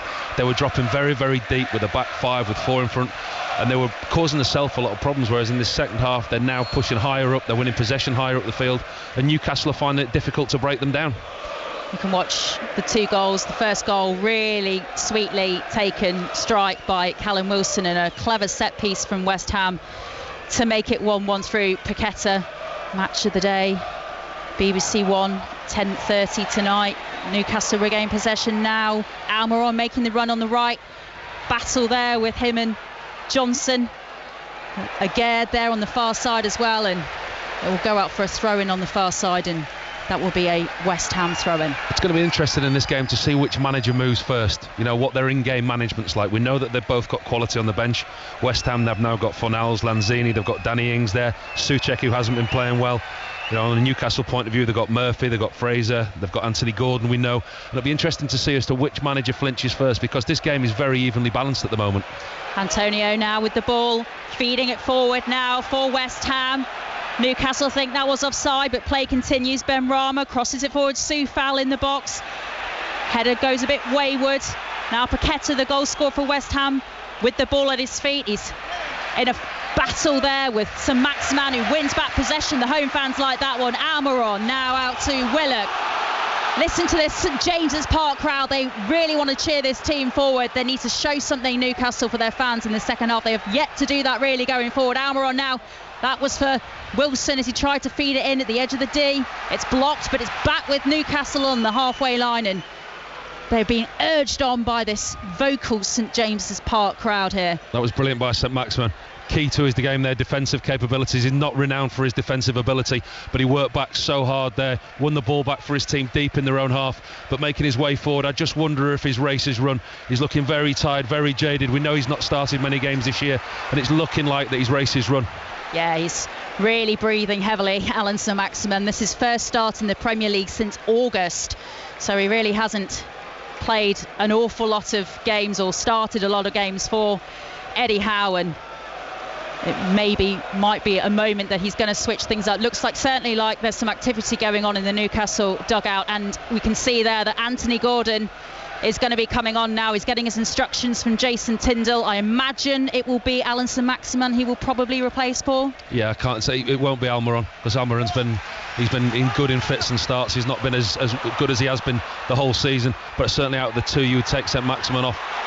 Long ball over the top, fed in. Newcastle lose out possession though. Longstaff with a heavy touch, and Declan Rice, who has been brilliant for West Ham, regaining possession and feeding in Antonio. He has really led from the front, Declan Rice. When they went behind in the early stages, Paul, Declan Rice was the player who said to everybody, calm down, it's a goal that we conceded early on, but we can get back into this. You could see visibly his leadership qualities. He was talking to his teammates, telling everybody to calm down, let's regroup, let's reset and get together. That's done, that's happened, there's nothing we can do.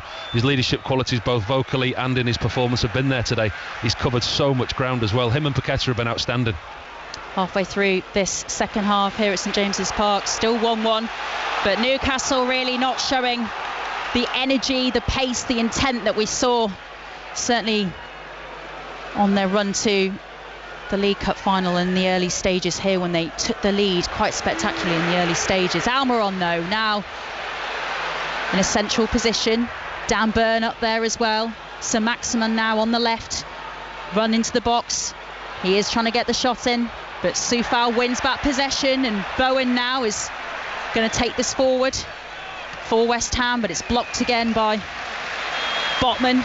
Really and good tackle. Is going to be the change for Newcastle, Paul. And it is indeed, as we expected. Alan St Maximin is replaced by Anthony Gordon.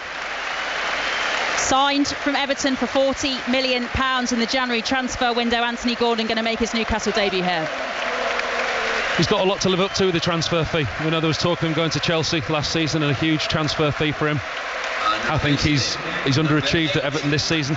They've cashed in, they've sold a player because of the financial fair play. But you look at what Eddie Howe's done here. You look at what he's not just with his recruitment, but he's made players better. You look at the likes of Joe Linton, you look at Almiron, you look at Callum Wilson even under his leadership. He's not just built a team, but he's made players better who are already here. And you think in Anthony Gordon's somebody who will obviously admire from a distance, somebody who sees a lot of potential in, and somebody that he wants to and thinks he can work with and get the best out of.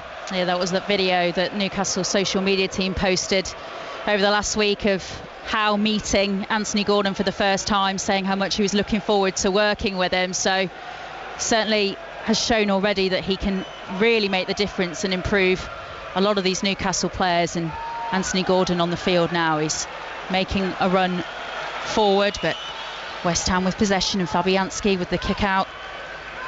It's headed back by Newcastle. It's been a scrappy and bitty performance really from Newcastle to give away the free kick in the centre circle there, and Joe Linton, really frustrated figure. He's got to be a bit careful, Joe Linton. He's certainly having some conversations with the referee, and he is on a yellow, as we say. I think it's good game management from West Ham. Yeah, the game's been scrappy at time when West Ham have had possession and they've lost possession. There's been little fouls. It's been a little bit stop-start. Newcastle haven't really got a rhythm like we've seen them get going this year. Almiron's been very quiet this second half, as has Joe Linton. They really are frustrated, but you've got to give West Ham credit for that, because that's their doing. And Antonio now with the ball on the far side, but he was in an offside position, and that will be a free kick for Newcastle. So with about 20 minutes to go in this second half here at St James's Park, it looks like David Moyes is going to be making a couple of changes, as well as that Lanzini that's coming on. And I can't see the back of the head of who the other player is, but David Moyes. I think it's Souček. It looks like he's reacting to what Eddie Howe's done. Eddie Howe's made a change, and it looks like that David Moyes is going to do the same. As we say, Danny Ings on the bench for West Ham, but David Moyes opting not to bring him on at the moment. Almiron now on the ball. He switched to the left in the second half, and Anthony Gordon now with his first couple of touches of the ball. Nice touches as well to feed in Longstaff, and Callum Wilson's making the run and wants the ball. Trippier tried to get the cross in from the right, and listen to that reaction from St James's Park. That's what they want to see from their Newcastle team in the second half. Yeah, it was good there by Anthony Gordon. His first touch into the middle there. Ball worked out wide to Trippier. Just couldn't get the ball across, went out for a corner, but better from Newcastle. It's the first little bit of possession that they've had. And interesting that Almiron has switched to the left as well. We'll maybe touch on that more in a moment. Kieran Trippier is going to take this corner for Newcastle from the right as they attack from right to left as we watch in the second half. He takes the corner, it's fed into the 6-yard box, it's headed up there. That's Botman, one of the players going up, but Newcastle get it, West Ham rather get it clear. Only so far though as Longstaff, and Gordon now urged to shoot, fed in, edge of the 18-yard box by his teammate, but then it's blocked clear by West Ham, and the danger is averted again for David Moyes' side. Just about. Plays a good 1-2 there on the edge of the box for Joe Linton. Bit of urgency into this Newcastle side since Gordon's come on. Great 1-2, just overruns it. Anthony Gordon wasn't able to get his shot in. He's certainly made a good start, hasn't he, to life in a Newcastle shirt with those opening touches. Yeah, he's playing on this left-hand side here, just down in front of us, with Almiron playing over here for a little time as well. But Almiron seems to have gone back over to the right, and Gordon's occupying this left-hand side. But Eddie Howe seems to be asking him to track back in a more defensive role as well. Almiron involved with another physical battle there with Paqueta. Newcastle man on a yellow card, but Newcastle are working their way back into this game more in the last few minutes. 28 minutes played in this second half here at St James's Park on BBC Radio 5 Live and BBC Sound. Still 1-1, but Newcastle hoping to cut the gap again to Manchester United after United's win earlier over Crystal Palace. And as we were saying before we joined you on 5 Live Sport, what could be a very valuable point for West Ham at the bottom of the table if things were to stay as they are. So a couple more West Ham changes coming on now, and it looks like it's going to be the goal scorer, one of those going off, Paul. Yeah, he's bringing Fornals and Souček on. Paqueta's done excellently well in the middle of that midfield with Declan Rice today. and Saeed Benrahma, the other West Ham player, being replaced. So Saeed Benrahma and the goal scorer Lucas Paqueta going off, Lanzini and Souček, Fornals rather, coming on. So 3 substitutions now for David Moyes in the second half and West Ham, and you think that's a direct response to the changes that Eddie Howe made? I think he's just freshening it up, as I do. I think his systems work for him today, playing with a back 3 and the 4 in midfield. Paqueta's done excellently well there alongside Declan Rice. Like I said, that'll be a like-for-like swap with him and Souček. Fornals will be a straight swap for Benrahma, just freshening it up, giving that side a little bit more energy as we go into the closing stages. Yeah, 15 minutes still to play then in the second half. Nothing to separate the sides at the moment. Longstaff in possession at the moment, just in the centre of the park for Newcastle. Trippier now out on the right, leading from the front as he has throughout really his time at Newcastle. Kieran Trippier tonight. They're getting deeper and deeper, West Ham. That's the worrying thing for David Moyes. Newcastle haven't been in this game in the second half, but now the last 5 minutes they're having more and more possession. And as we talk now, everyone's camped inside the West Ham half.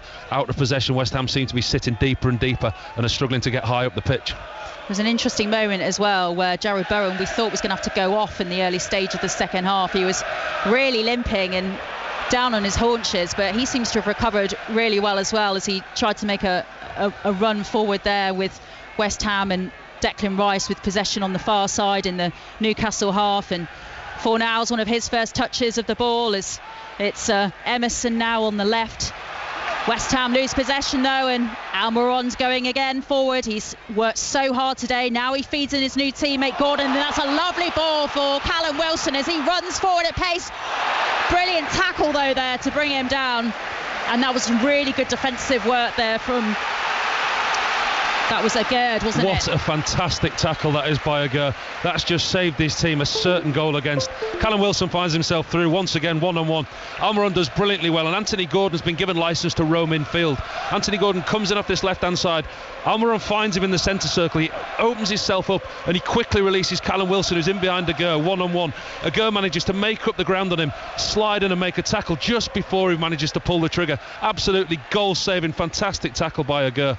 He had to time that perfectly, didn't he? Had to time that perfectly again. Had no option. It was a brilliantly timed challenge. And it is a corner for Newcastle, which they take short out as Longstaff tried a shot from distance there that was deflected off a West Ham player. Will go up for a throw-in on the far side, but a really lovely ball from Anthony Gordon as well there to set up Callum Wilson on his way.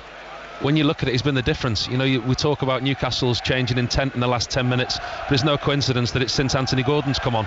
He's had a real forward impression on this team. He's been given a licence to drift inside, and every touch that he's had so far has been positive.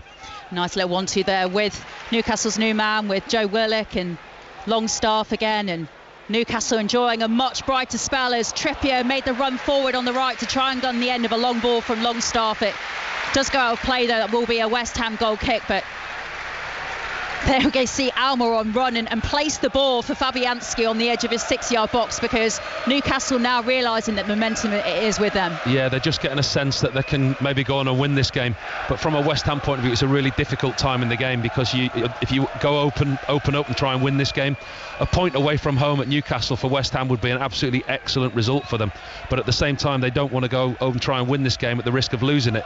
So it's a fine balance between them, and I think, you know, Antonio's done a great job leading the line, but we're just seeing on our monitor that Danny Ings is getting stripped, so that's going to be a positive change for David Moyes. Yeah, Danny Ings obviously getting injured in his first game for West Ham, back on the bench today for West Ham. Looks like he's going to be coming on for the last 12 minutes or so of this game. There's still nothing to separate the sides here on BBC Radio 5 Live as they're trying that long ball forward again. Newcastle down the right, and West Ham picking up possession again, and Souček sends it forward, and that's a little bit wayward from the West Ham midfield of that. Yeah, the game's getting stretched. Neither team are getting the back 3 or back 4 up the field and condensing the midfield. The game's quite open at the moment. I mean, West Ham are running the risk of getting deeper and deeper. I think with Danny Ings coming on, it will just give them those fresh legs over the top and just give them that out ball, if you like, so they don't get too deep going into the final 10 minutes of this game. When you think that West Ham have just made the 2 signings in the transfer window, Paul, Do you think, plenty of West Ham fans as Anthony Gordon looking dangerous again going forward? The crowd all excited every time he gets the ball, and he's now fed it to Joe Linton. Now it's with Byrne again on the left. Soufal tries to close him down, Longstaff as well, and Newcastle sensing the momentum with them here as they try to move ahead again in this match after being pegged back by that really well worked set piece and finish from Paqueta. Only the 2 signings for them in the transfer window, West Ham, including Danny Ings. Have they done enough business, do you think, to be able to stay up? Based on this performance this afternoon, you'd say they have done. As the cross comes in from the right from Newcastle, it's cleared again by West Ham, and Antonio's now off on the counter in a foot race there with Botman. It goes down under the challenge, and that will be a Newcastle free kick. When you look at how West Ham have played this afternoon, you think they have done enough to stay up? I said in the first half when we were on earlier, I said you look at the West Ham performances of late, results haven't been ideal, but they had a 2-2 draw where I saw them at Leeds, and I thought the performance wasn't a performance of a team that were relegation threatened or one that the manager had lost the dressing room, if you like. They had a fantastic win away at Brentford in the FA Cup. They won a huge game at home against Everton, and then put in a professional performance against Derby in the FA Cup to get them through. So I think the manager has got the team on side. He's got players coming back from injury, and you look at the strength of his bench today. If he can get these players playing to the top level, because there's players in this team that have underperformed this year, Souček and Fornals, who we've just seen come on. I think West Ham have momentum at the moment. If they can continue that, they will be okay.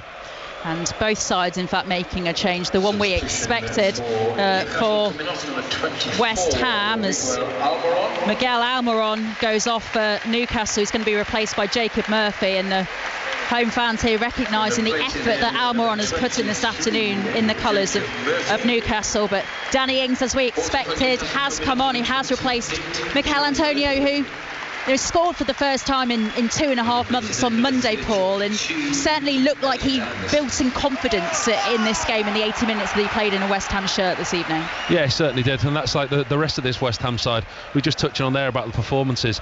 They didn't, if you're looking at a team in the bottom 3 and the bottom 6, if you like, that fighting relegation, a team that's devoid of confidence, they go 1-0 down in the first 5 minutes, they could quite easily crumble. West Ham didn't. They've put in a real good performance since that point. Free kick for Trippier, taken quickly, header straight at Fabianski. I think that was Byrne. He's got to score. Who had the header there? He's got to score. I think it's Callum Wilson. It's a free kick halfway in the West Ham half. Kieran Trippier simply lifts it into the West Ham box. Callum Wilson 7 yards out with a free header, hits it straight at Fabianski, either side of the goalkeeper. That old saying, he scores. Callum Wilson has to do better there. He has to give his team the win with that header.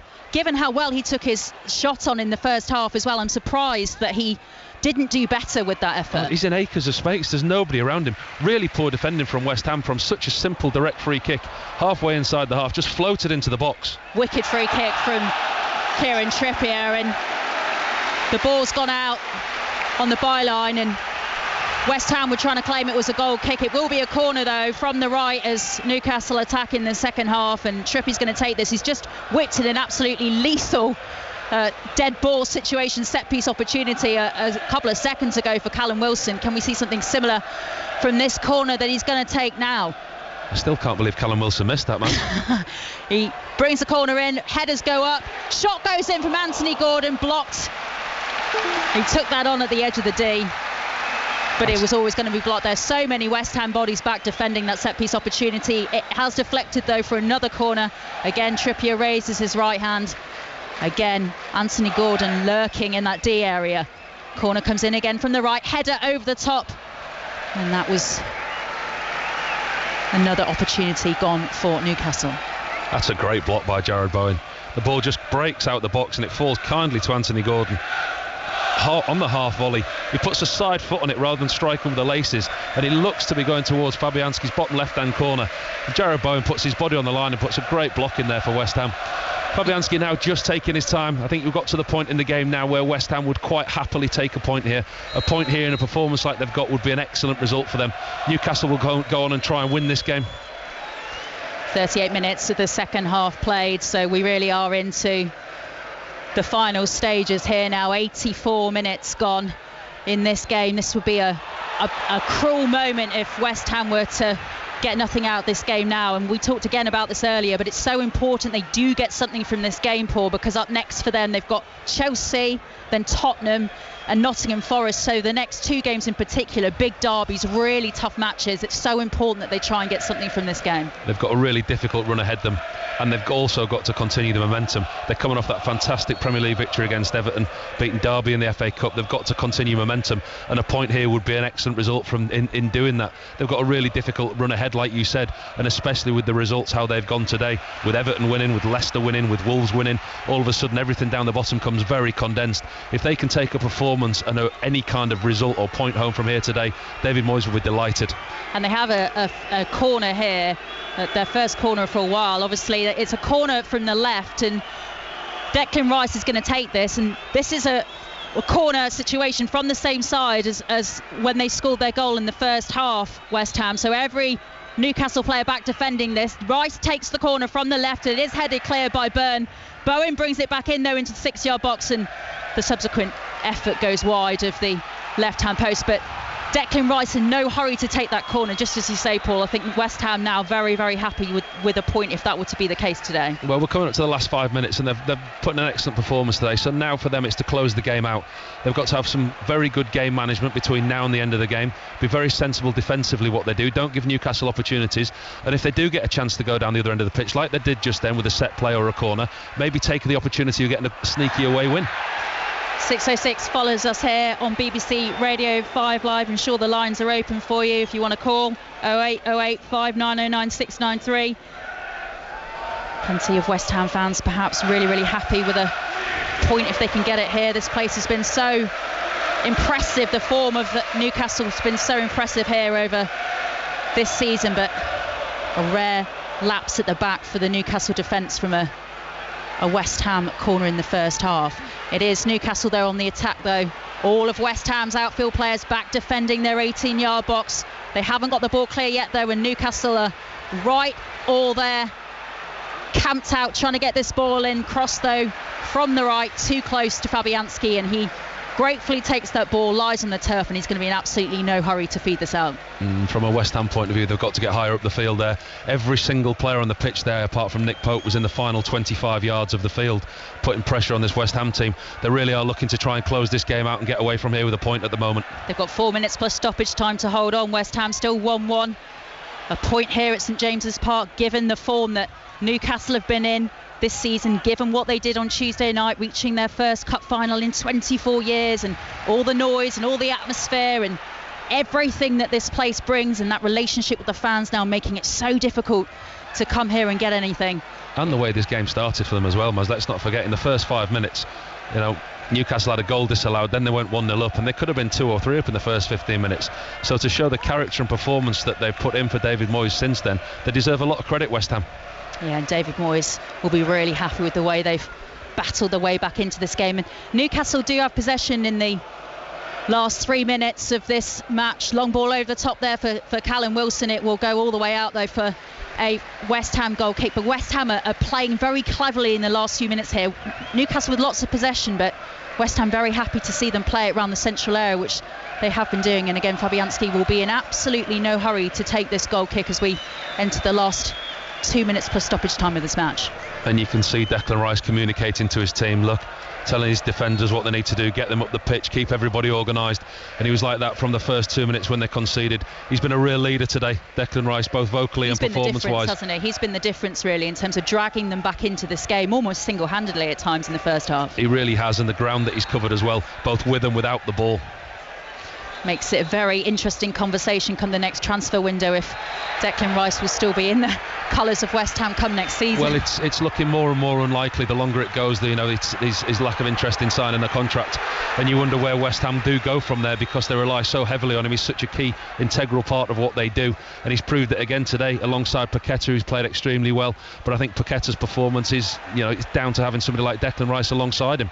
Still only 24 years old, a performance today that shows maturity really beyond his years. Honestly, he's been absolutely brilliant, Declan Rice. But Newcastle going on the attack again. There's still work for West Ham to do if they're going to get a draw out this game. Anthony Gordon now with the ball on the left, 18 yards or so out. Now goes more centrally, urged to shoot by the vocal home crowd. He sends out though on to the left again, and Dan Burns still up there. Newcastle still time for Another effort, another chance. Longstaff now as well. He's been in great touch recently. Newcastle all up in West Ham's half, but it's so congested in that midfield area, and West Ham working so hard to make sure that Newcastle can't create anything clear-cut. Johnson heads it back as Newcastle tried to get forward again, and it's gone all the way back to Kieran Trippier in the centre circle. The home fans still believe they can get the win here, but West Ham is just so concentrated now in the final few minutes. They're very well drilled, West Ham. This is a routine that they've done in training, the old attack versus defence. They've got a bank of 5, a bank of 4, and the outballs Danny Ings. They're committing to every tackle. Johnson just goes in there on Gordon. And this Newcastle have got a free kick. Opportunity, yeah. So Johnson bringing down Anthony Gordon, and Soufal's now gone down with cramp, I think, and Dan Burns helping him out with that. Looks like Flynn Downs is going to come on for the last couple of minutes of this match. We're into the 90th minute soon, so we'll have an indicator of how much stoppage time we're going to have at the end of this game, how long West Ham are going to have to hold out. But this is a free kick, 35 yards or so out, which pretty central. Kieran Trippier is going to take it, but again, it's the way he's been fizzing them in. This could be a dangerous moment for West Ham. He loops it in, it's headed up by Byrne, and then West Ham get it cleared. Danny Ings back there defending as well. Only back to the halfway line though. Trippier picks it up again. Murphy. 3 minutes of stoppage time at the end of this match then for West Ham to try and hold on. It's going to feel like a very long 3 minutes for these West Ham fans up high in the stand to our left, Paul. I tell you what, David Moyes will be delighted with 3 minutes, because how many times do we see 4, 5, 6 minutes? Actually, there's not been any stoppages in the second half. There's been a couple of substitutions, so the referees probably bang on. But once again, Newcastle have a really good opportunity here. Halfway inside the West Ham half, over on that right hand side where Kieran Trippier earlier delivered that ball, where Callum Wilson got a free header. West Ham need to be very concentrated here and defend another set place, but West Ham are just about to make another substitution before the set play comes in. This is almost in exactly the same place where Trippier fizzed it in last time for that chance for Callum Wilson, that header, which far and away has been the best opportunity, I think, of this second half. Still can't quite believe he didn't find the back of the net with it, to be honest. 12, Flynn Downs. Flynn Downs is coming on now, and it is Soufal who's coming off. He's worked really hard as well today, Soufal, for David Moyes. Him and Emerson have been excellent. That's the area that West Ham have had most joy. In behind Joe Linton and Willock earlier on in the first half. Just getting in behind that Newcastle midfield, West Ham have exploited that area, and Soufal and Emerson have been brilliant today. They've still to see this free kick out. There's a couple of minutes left, and he goes straight back in, does Downs right into the middle to pick up Dan Byrne. Final couple of minutes of this match here on BBC Radio 5 Live. we're into the second of 3 minutes of stoppage time at the end of this match. Trippier takes the free kick. It's not particularly one of quality. It doesn't really beat the first man, and it's got cleared by West Ham, but again they lose out possession, and Newcastle go again from the centre circle out on the right again. Couple of minutes for West Ham to hold on, and a couple of minutes for Newcastle potentially to find a way. And they are holding on now, aren't they? They really are holding on. And Bowen there picking up, pouncing on a loose ball from Dan Byrne, but some good work there for Byrne to regain possession for Newcastle, and they do have time to go again. Anthony Gordon making the run down the left. Joe Linton feeds him in, but the ball is too heavy, and that will be a welcome sight for those West Ham fans up in that stand to our left. Yeah, really poor touch that by Anthony Gordon. Joe Linton does well, just feeds it into him, almost gets it stuck under his feet, and it goes out for a goal kick. I think we're almost there. Like you say, those West Ham fans right up there at the top of the stand, they'll be delighted with the effort and the performance of their team today. Like we said, it was going to be such a difficult afternoon for them anyway, but then conceding in the manner that they did and the way that they were under pressure for the first 10 minutes. David Moyes' interview after this, he'll be absolutely delighted with the character and performance of his team.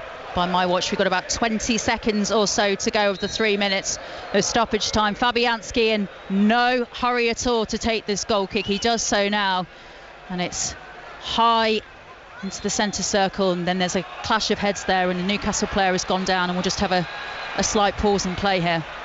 That's Longstaff, I think, who's last opportunity. Newcastle got a free kick 5 yards inside their own half. Every single person in a black and white shirt is going forward. You can be certain it'll be Dan Byrne that's the target, and Joe Linton for this. By my watch, our 3 minutes is up, so this really is the last chance for Newcastle here, and Trippier's going to take this a yard or so inside Newcastle's own half. It's long, it's high to the edge of the D.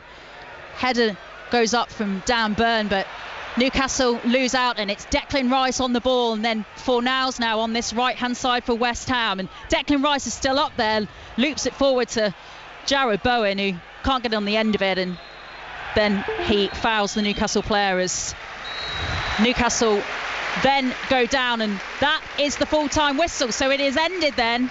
Newcastle 1, West Ham 1.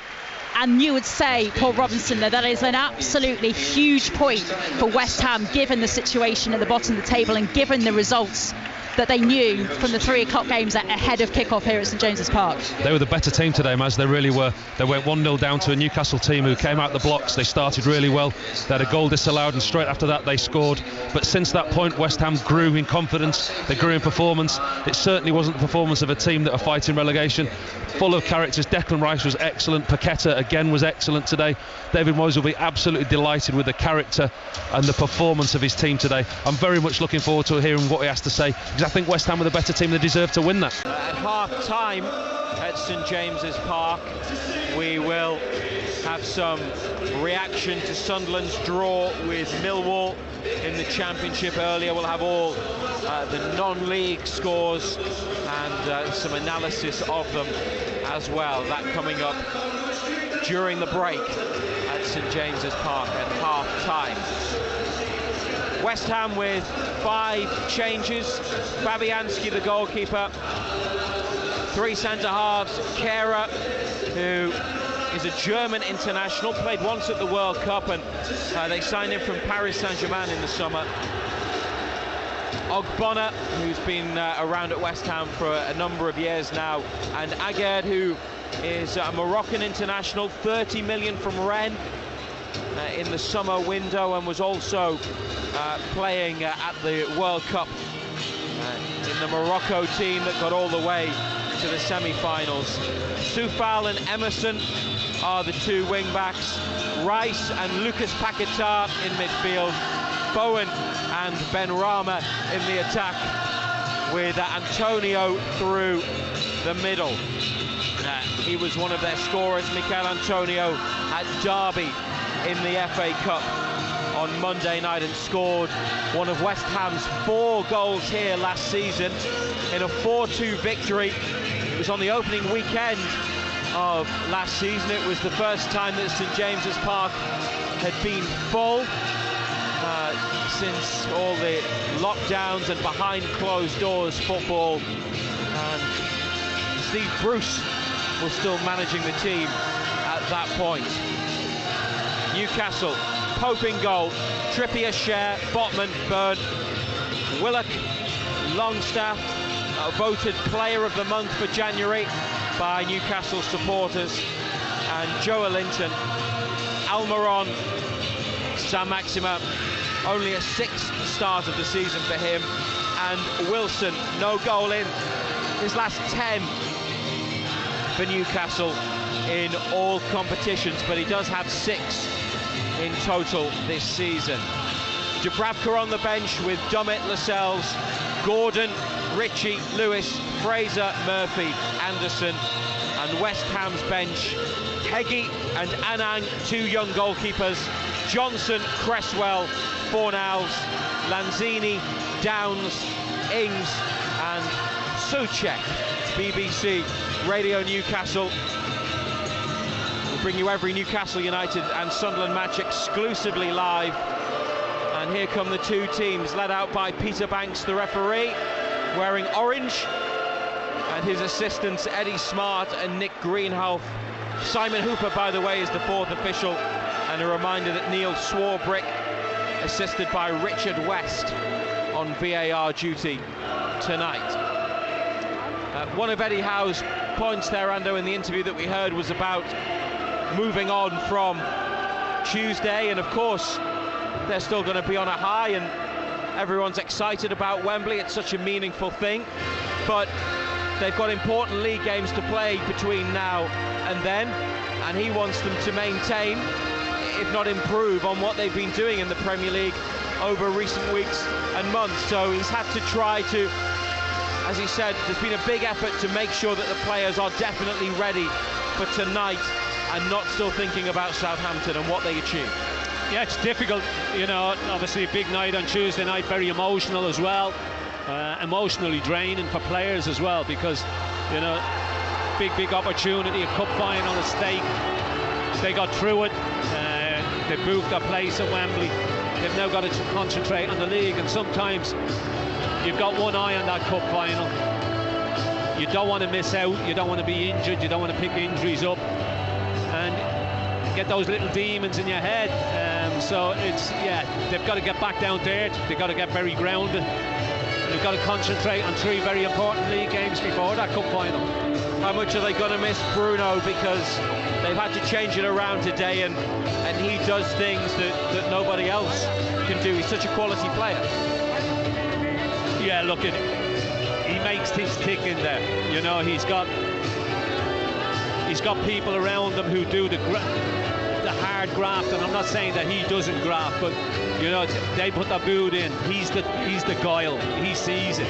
He not only does he see it, but he can play them passes as well. He can open it up for you. And with Joe Linton going back in there tonight, and as good as he's been, you just wonder, where's that creativity going to come from? And then you look at St. Maximin and say, well, there's a lot on his shoulders, because all of a sudden you're looking at him to do something that's going to be a little bit special. But losing Bruno for 3 games, you know, you lose that type of quality, you're always going to feel the effects of it. And no Isak in the squad today, obviously following the concussion protocols. We didn't expect Anthony Gordon to start, did we? But he's another attacking option from the bench, and with Chris Wood having moved on and Isak not involved today, it's important to have someone like that they can turn to if they need it. Well, all of a sudden the bench looks a little bit stronger, you know. All of a sudden, yeah, I know Isak's not there, but you've got Gordon there. He is an option. I didn't expect him to play. I thought the fact that he hadn't trained at Everton, you just wonder whether his head was in the right place. You know, he obviously wanted to get out of Everton, and you just wondered whether he was in the right frame of mind. I know he's been here and he's trained with the boys and whatnot, but look at it, it's a case of easing them in nice and gentle. Newcastle's players come out of a huddle near the centre circle. West Ham are lined up and ready to go. Black and white stripes, black shorts and black socks. Pope all in green against the claret and blue shirts of West Ham, light blue shorts and socks, and Fabianski wearing yellow. They're going to kick towards the Gallagher end, so left to right in the first half, down the hill like they did on Tuesday against Southampton. Same outcome would be no problem at all. It would take them back up to 3rd position above Manchester United again.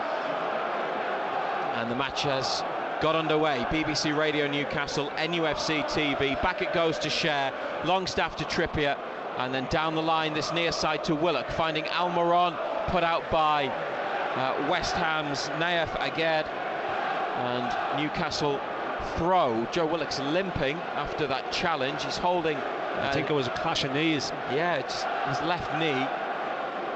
As Trippier throws the ball into Almiron, gets it back and through the legs of the defender, but Almiron's cross finds Willock in the area, and Newcastle have scored after 35 seconds. Joe Willock receiving the cutback from Miguel Almiron, couple of touches and a strike across goal and into the far corner. They made a great start against Southampton. They've made an even earlier and better start tonight. Inside a minute, Joe Willock. It's Newcastle United 1, West Ham United 0. Well, what a start. Oh, VAR's looking at this. Ball may have been out. That was my initial thought. That was my initial thought as well. But have they got a camera angle that will be conclusive? Oh, it's out. Is all of the ball out? Yeah, look. Let's have a look. There's daylight. Daylight. Do you see daylight?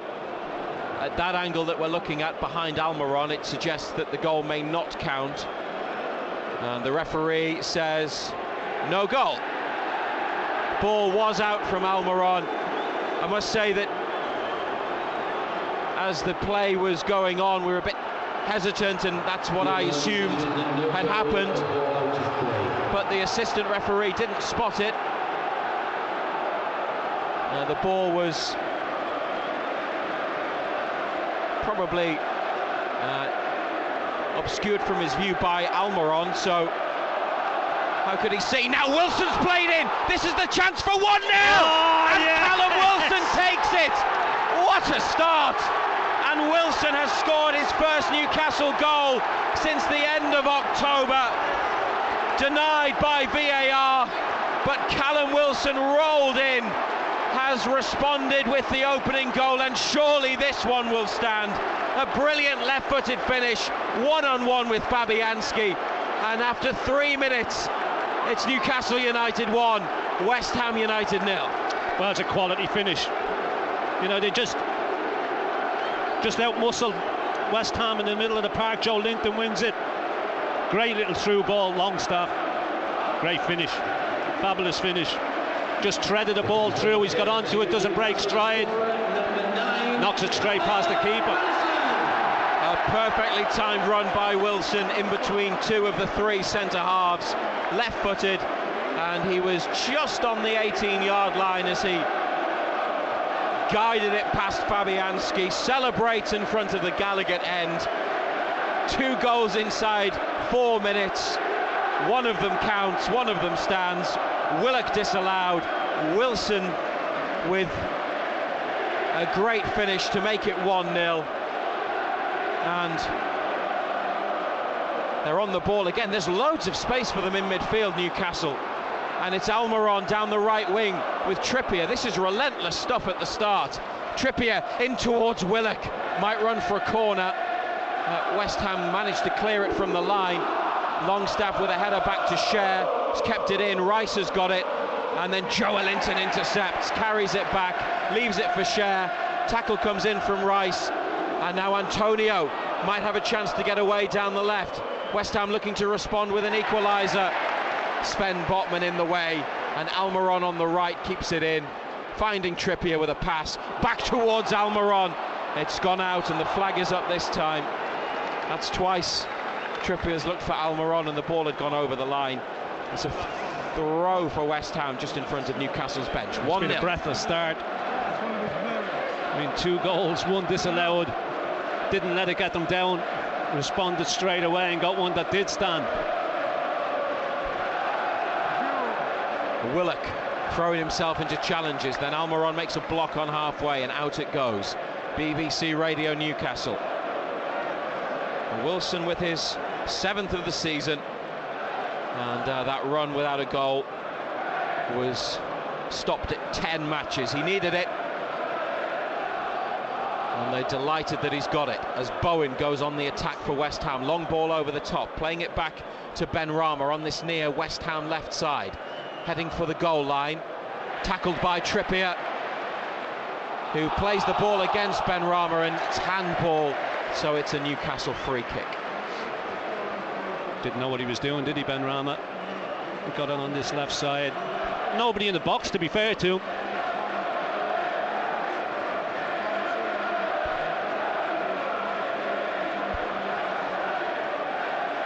And I'm not sure the player we talked about, Ando, before the game, having come into the team, Alan Saint-Maximin, has actually touched it yet. Don't think he's got a touch of the ball, no. 2 attacks leading to goals, 1 disallowed. It's all come down the right-hand side. Now Saint-Maximin gets on it, flicks it down to Joelinton in midfield, but Lucas Paquetá is there, and a left-footed pass to Vladimir Soufal, who's galloping away down the right side, and lofted ball into the box. Pope makes the catch, ends up on the floor, having collided with Antonio, but held onto the ball. It's a poor ball, isn't it? Keeper's ball all day. A big swinging throw from Pope. Burn inside, he carried it up to halfway, but he's passed it straight to Declan Rice. 1-0 to Newcastle. Emerson's pulled into space on the near side, the former Chelsea fullback, playing at wing-back tonight. Ogbonna played into a bit of trouble, maybe. Agard back to Fabianski, takes a touch, Almiron on top of him. And away it goes. Botman down on his chest into space, right-footed from the left side, back to Pope at the edge of the area.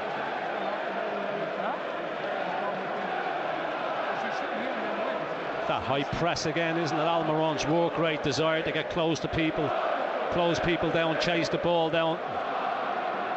Saint-Maximin on the left, received it with a man at his back, then played it against a West Ham player.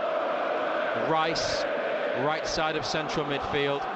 Soufal, angled ball down the line for Antonio. Good challenge from Botman, cleanly took the ball. It's a throw, which has been taken quickly, and Joelinton gets in the way.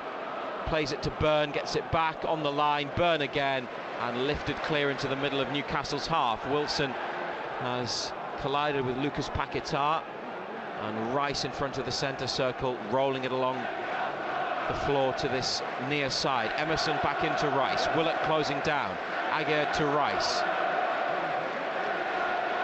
Good pressure from Willock, but a good turn by Nayef Aguerd.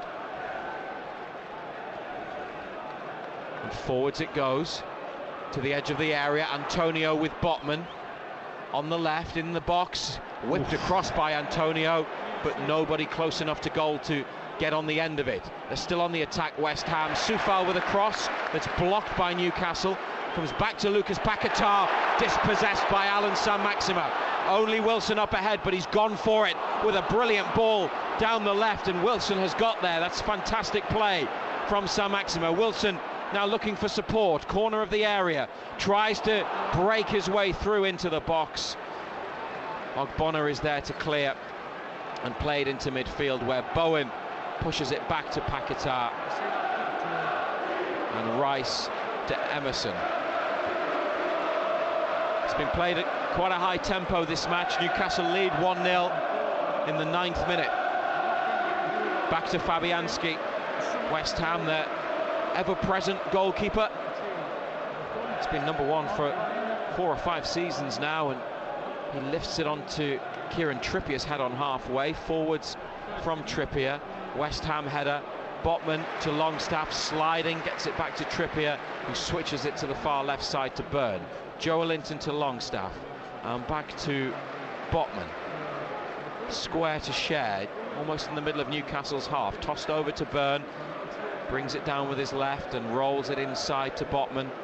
Bowen gets close for West Ham. Botman on the diagonal, the switch to Trippier, down the line to Willock, helping it to Almiron, flicking it again down the line for Willock's run out off a West Ham player. Almiron quickly taken throw. Longstaff has got loads of space in midfield. Went for the big switch to Saint-Maximin, read by Soufal, but Joelinton has collected it and heads down the left wing, back inside to Saint-Maximin. Willock, edge of the area, laid off to Longstaff.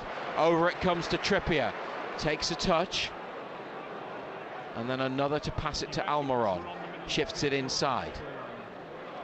25 yards out. Trippier to Willock. Almiron goes down the line. Back into Trippier. Joelinton's made a run over to the near side. It's with Almiron again. Tackle from Emerson. West Ham win the ball back. Antonio collides with Share. Newcastle regain possession near to halfway. 1-0 up. Wilson's goal in the 3rd minute. Longstaff to Joelinton in the centre. Willock looking for options in the final third now. Newcastle. Almiron to Trippier near the right corner. Back to Willock. Swings in a first time ball. Great cross! And 2 West Ham headers get it clear as far as Saint-Maximin on the far side. Back to Longstaff. 1-2 with Joelinton. Longstaff to Willock. Couldn't get the shot away. And he's rolled it out wide right to Trippier, who keeps it in. Looking for Almiron in the box, takes it down, but can only guide it into the hands of Fabianski. Yeah, it was difficult, wasn't it? Let the ball over the top, he's always stretching, just got a toe on it. Just poked it into the arms of the goalkeeper, but good play again. Patient play, keeping the ball, moving it from side to side. Byrne stands and heads the ball away over the top of Bowen. Bit of a mismatch, that one. 3 in his last 2 games. Jared Bowen, the England international. He's on the right of West Ham's attack. Share out from the back straight to Rice. Benrahma to Antonio in the D, lines up the shot. Botman makes the block. Rice over to Lucas Paquetá, corner of the area. Crosses to the back post. Trippier with a header, and then Almiron and Willock. It's played back to Byrne, and away it goes. Saint-Maximin keeping it in. Not keeping it in, but it's Newcastle's ball. Or is it? Or is it West Ham's? No. West Ham's ball. It's West Ham's throw on the far side. Again, looking on the diagonal for Antonio. He's brought it down well. Botman's made a brilliant recovery challenge. Burns trying to prevent the throw or the corner. Slams it against Soufal, and that's gone behind for a Newcastle goal kick. Good defending all round. Botman on the first occasion against Antonio forced him wide, and then Byrne just plays it off the right back as he charged forward. Goal kick.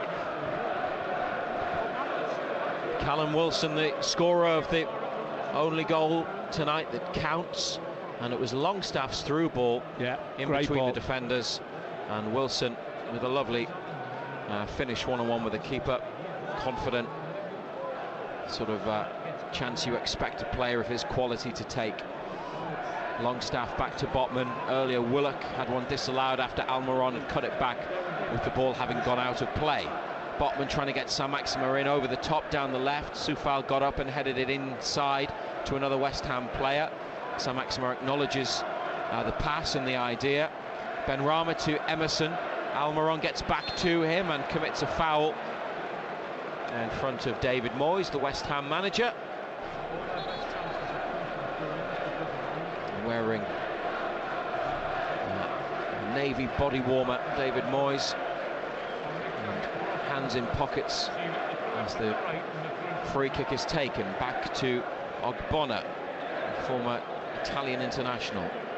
Fabianski up towards halfway. Willock gets in front of Antonio. Cher trying to help it down to Almiron, but he's given it straight to Emerson. And Emerson's into the final third with a decent run, stopped by Trippier. A few West Ham appeals for handball at the edge of the box. Nothing given. Trippier carries it forwards. Inside now to Willock, who ran into trouble and then almost fouled Emerson. West Ham with possession in the centre circle. Bowen back to Soufal. And Rice to Ogbonna, 5 yards in front of the visitors' penalty area at the Gallagher end. Aguerd inside to Rice. Lots of black and white shirts around him. He's moved it and got it back from Benrahma, and then they've floated it over to the far side. And Declan Rice becoming more and more involved in the play for West Ham as Soufal whips in the cross, stopped by Newcastle. Then what a block! Paquetá's shot, and didn't know much about it, did he? Just smacked him in the head. Down on the floor, with the shot having hit him. It was a vital block, edge of the area, and the match has been stopped for the head injury, and the medical team come running on, left-footed, right into the face of Botman. Yeah, it's just a snapshot. Just smacks him straight in the head. Some of West Ham's players are coming over to the touchline as Jamal Lascelles goes for a jog for Newcastle. Callum Wilson, scorer of the only goal so far, 1-0 up on BBC Radio Newcastle. What have you made of the game so far, Andy? It's been good, been an entertaining game. What are we, 15 minutes in? It's been decent, great start, unbelievable start to the game. But it's settled down a little bit.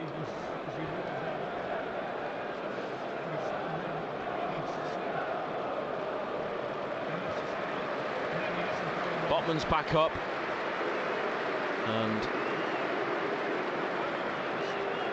the referee's picked the ball up, has it under his arm. Bruno Guimaraes is here watching from one of the hospitality boxes. He's got his bottle with him. His partner with their baby is nearby. He'd love to be out there, Bruno. He'd love to be playing against his friend Lucas Paquetá. Someone a lot of fans wanted Newcastle to sign. It might have just been the Bruno link, though, that was behind that. But he's a good player and was starting for Brazil at the World Cup. Keep an eye on him. Let us know what you think. And there's Emerson has the ball. Now playing it back to Aged.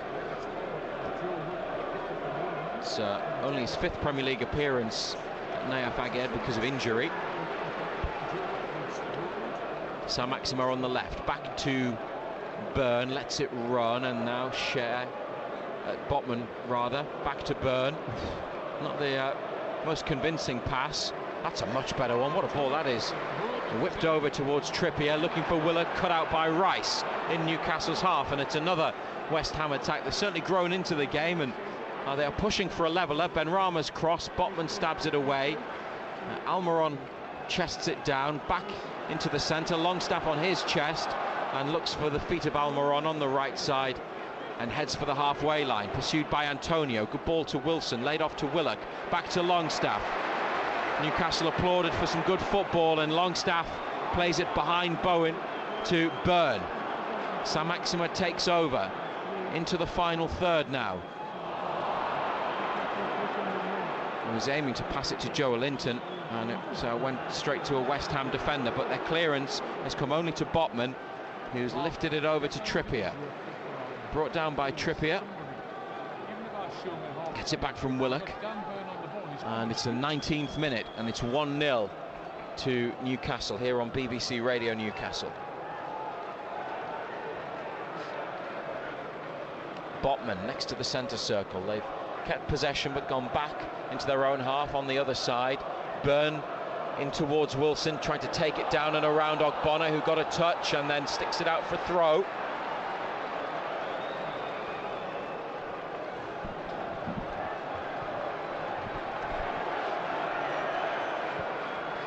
I think they were saying there might have been a handball against Ogbonna, but we've just seen a replay and it doesn't look like it. So here's the throw from Byrne to Joe Linton. He's got a player right on top of him, Lucas Paquetá, and another Newcastle throw a bit further back, getting on for 30 yards. 1-0 up. Ball goes back to Botman, inside now to Cher.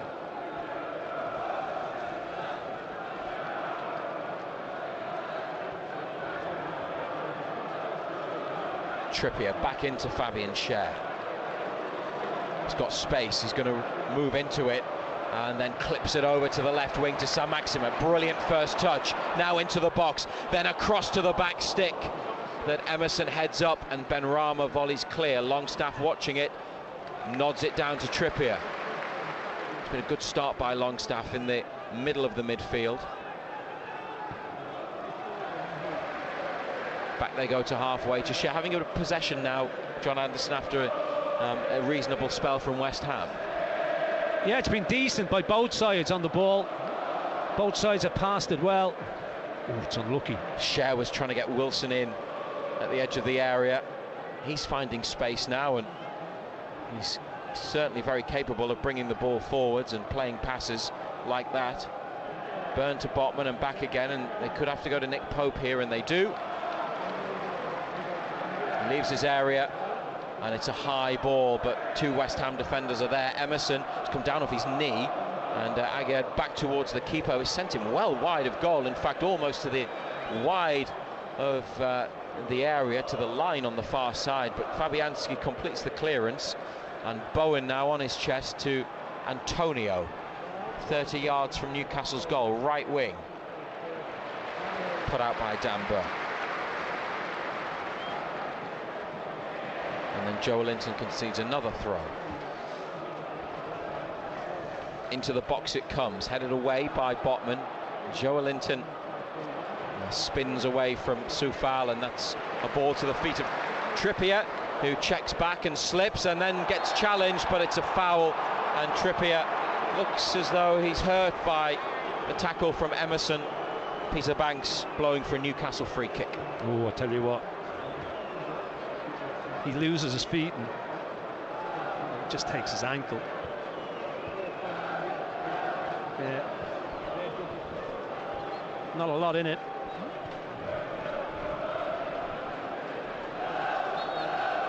Almost midway through the first half on BBC Radio Newcastle. 1 goal disallowed and then 1 that counted from Wilson. And Willock with the goal chalked off by the referee after VAR looked at it for the ball having been out of play when Almiron cut it back. They're in their box, Newcastle here, and Pope with West Ham players pressing up to Wilson in the West Ham half, back to Willock, good take, and trying to charge forwards, but Rice, this powerful and really strong midfield play to get the ball back. Bonner in the middle of the back three to Rice. First time out to Soufal, blocked by Byrne, it stayed in. Soufal heads on, there's Joe Linton, who gets a free kick on the far side. Challenge coming in, illegally so, from Lucas Paquetá. Yeah, he's just tried to turn away. Paquetá's just stood, just gone over his left leg. Referee free kick. Anthony Gordon going for a jog, warming up, and gets a lovely reception from the fans in the Milburn stand and in the corner round to the Leazers. Trippier on the far side with the free kick. The big lads from the back have gone up, and Byrne flicks it on, and it's lifted over the goalkeeper, and just behind it was Cher getting onto the end of Byrne's knock on, and Fabianski came out, and Fabian Cher was guiding it towards goal, but it just dropped beyond the goalkeeper's right hand post, and there's no offside in there. No, doesn't look like it. And Cher came from the middle of the pack of players and beat the keeper to the ball. It's unlucky. Just gets a little flick on it.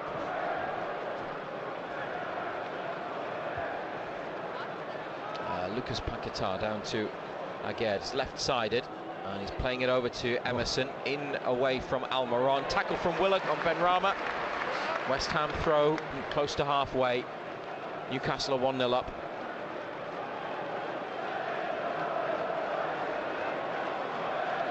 This is the first meeting of Newcastle and West Ham this season, because the away fixture that was originally scheduled for September was postponed because of the death of Queen Elizabeth, and it's yet to be given a new date, so we don't know when we'll be going to the London Stadium.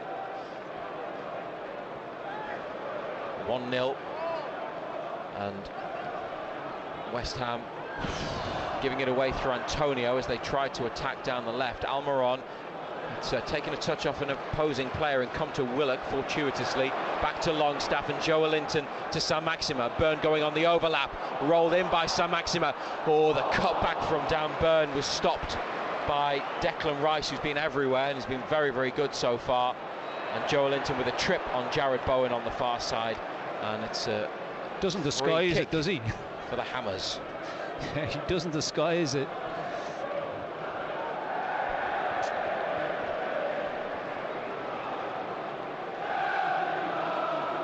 Well, it was an electric start, John Anderson, with the, it settled down. Goals. Yeah, it was an unbelievable start, really quick start. And defensively, Newcastle, what do you think up against the threats that West Ham possess? They've been what they've been all season, solid. They've looked solid yet again tonight.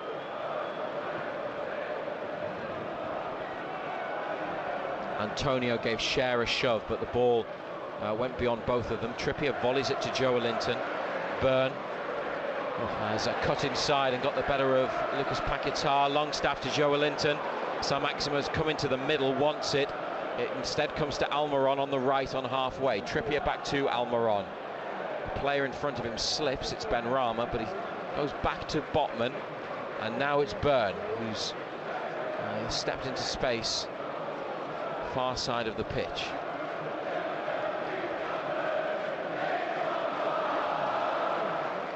Cher to Longstaff, lets it run. Antonio behind him. Given to Trippier, down the line to Willock. Wanted to get Wilson in, he pulled into a wide position. Emerson makes the block and it goes out for throw. BBC Radio Newcastle. Remember, Total Sport back Monday at 6. Have your say on Newcastle and Sunderland and reaction from both of the weekend's games. Total Sport every weeknight on BBC Radio Newcastle, 6 till 8. And North East's only football phone-in. Burns being forced back by West Ham pressure, but he's played a forward ball to Joelinton, who's been dispossessed by Soufal, and now Rice, edge of the area. Benrahma dangerously cuts inside and lifts it over the top with his right foot when he probably would have expected to do better. They should have done better. I mean, yet again, it's our own mistake. Dan Burn trying to play in bad areas, gives it away. Joelinton then has his pocket pinched. They just move it first time. He's slow in doing what he does, Benrahma, but then there's no conviction in the shot whatsoever. He was another West Ham player that scored here last season. He's got a couple of goals recently at Arsenal and at his old club Brentford in the FA Cup. Saeed Benrahma, but well off target there. 1-0 Newcastle lead. Emerson keeping the ball in, hooking it into midfield. Joelinton and Longstaff compete for the ball in the air. It's on the floor now, and it's Lucas Paquetá with a pass back to Thilo Kehrer. Paquetá on it again to Soufal. The Czech fullback finds Antonio, who gets fouled by Sven Botman next to the centre circle. West Ham will probably be happy with the way they responded to the Wilson goal, even though Cher had that really good chance after being blown away in the opening 3 or 4 minutes. Yeah, well, they had long enough, didn't they, to recover from it? You know, it's really early on.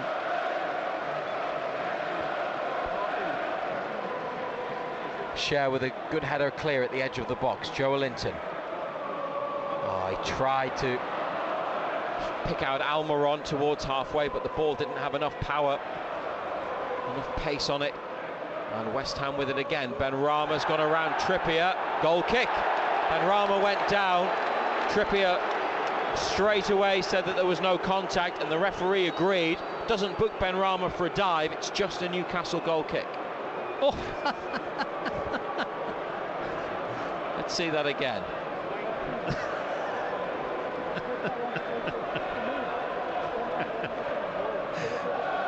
They got away with one there. Got away with one, dear oh dear. The thing is, if he thinks it's a dive, he's got to book him. It's not a dive, he's taken him out. But if he thinks it's a dive, surely he's got to book him.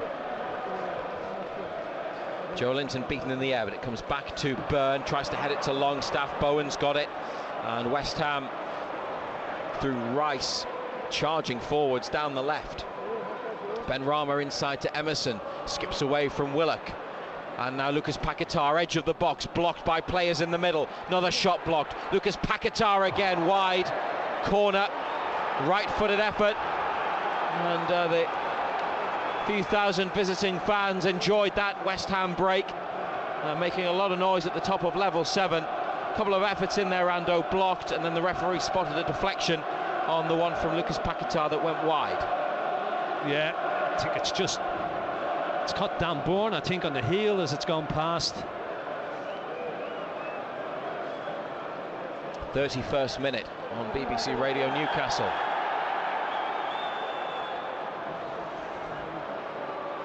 Just making sure that the ball is on the line, or part of it is touching the line. Declan Rice on this near left side for West Ham. Takes the corner, right-footed towards the near post. It's beaten everybody, and then it's turned in by Lucas Paquetá at the back stick. No one got a touch at the front post or in the middle, and West Ham's Brazilian midfielder Lucas Paquetá has slid the ball into the net from close range to make it Newcastle United 1, West Ham United 1 in the 32nd minute. Well, it's just a flat corner that we don't deal with. Not too sure whether it gets a nick at the near post or not, but it finds its way all the way through the Paquetá at the back post. Stood all alone, has a touch, gets it out of his feet, puts it in the back of the net.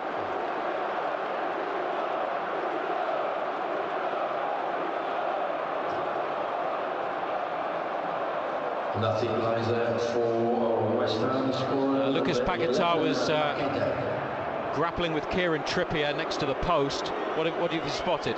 Is he not offside? I was wondering that. He was off the pitch.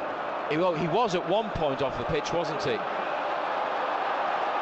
Match is going to restart, resume, so the goal stands, it's 1-1. Newcastle conceded the other night against Southampton. They're level here with West Ham. They've given the ball away through Cher at the back and they get it clear. West Ham will feel they deserve that. And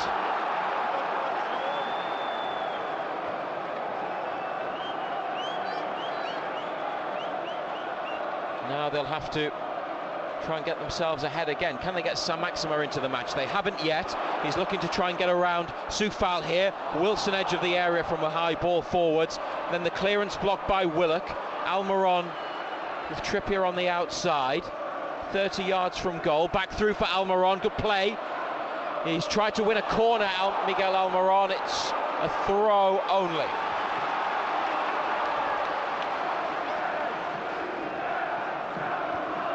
It's the first goal they've conceded at home in the Premier League, Newcastle, since they played Brentford in October, and Ivan Toney scored a penalty.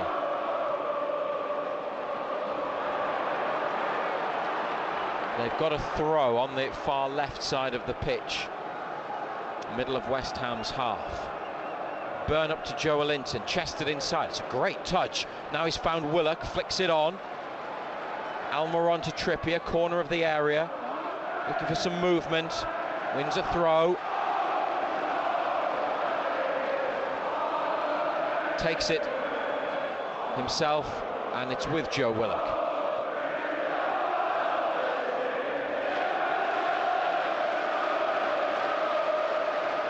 Back in their own half, Newcastle, 1-1 on BBC Radio Newcastle. Longstaff to Pope.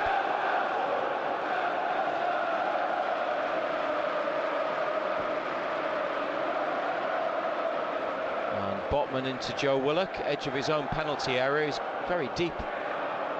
Willock here in possession.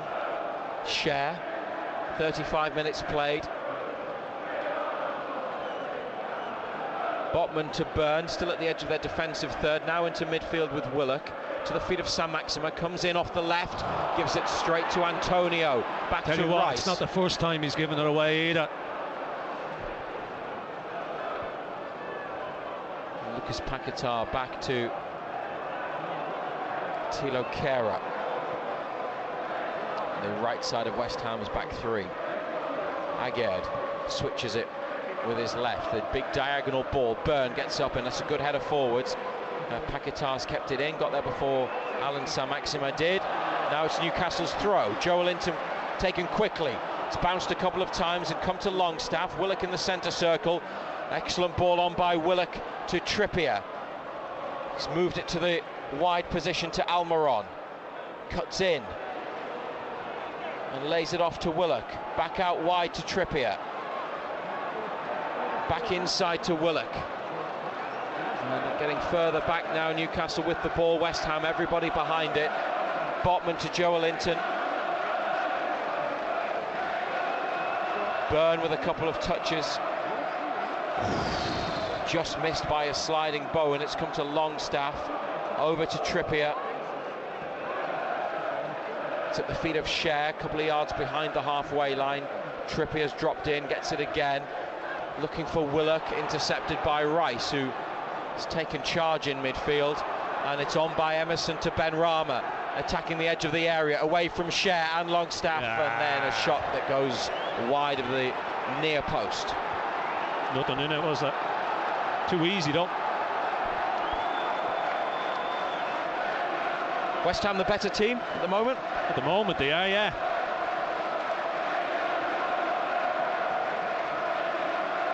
BBC Radio Newcastle at half-time. Reaction to Sunderland's draw with Millwall and all the day's non-league football action too. Pope with the goal kick. West Ham header.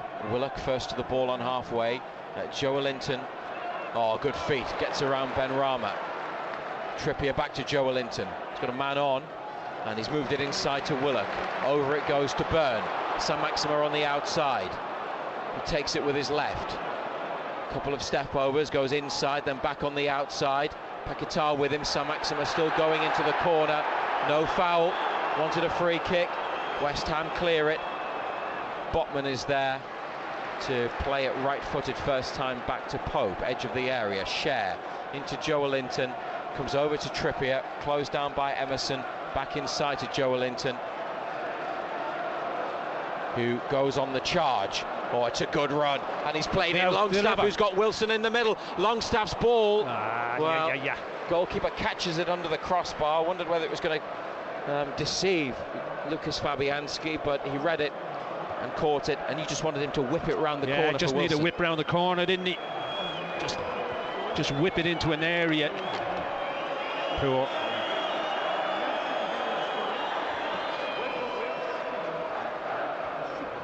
Share with a header forwards. Because Paquetá, lovely first touch. You can see he's a good footballer. Yeah, I don't think he doesn't like doing the dirty stuff, though, does he? Doesn't like the tracking and. Scorer of West Ham's equaliser. Now they're looking to go in front. Soufal. Header away by Share from the cross that came in from the right side.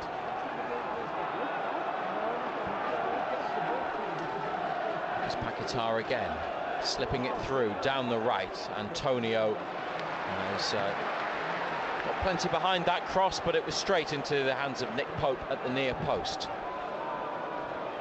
Almost on 39 minutes, 1-1.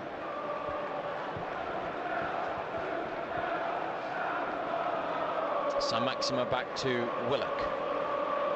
Graham Jones, the Newcastle coach, has come down from the media seats just in front of us to talk to Eddie Howe and Jason Tyndall in the technical area as Wilson lays it off to Longstaff just behind the halfway line. Back to Callum Wilson, who's been forced into a bit of a corner here.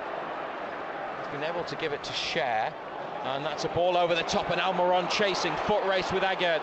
The defender has just about done enough as Almiron got his boot to the ball, but he had his body in the way, and it's back with Fabianski, who now picks it up. Yeah, it's all he could do. Defender did well, actually, because he got himself between Almiron and the ball.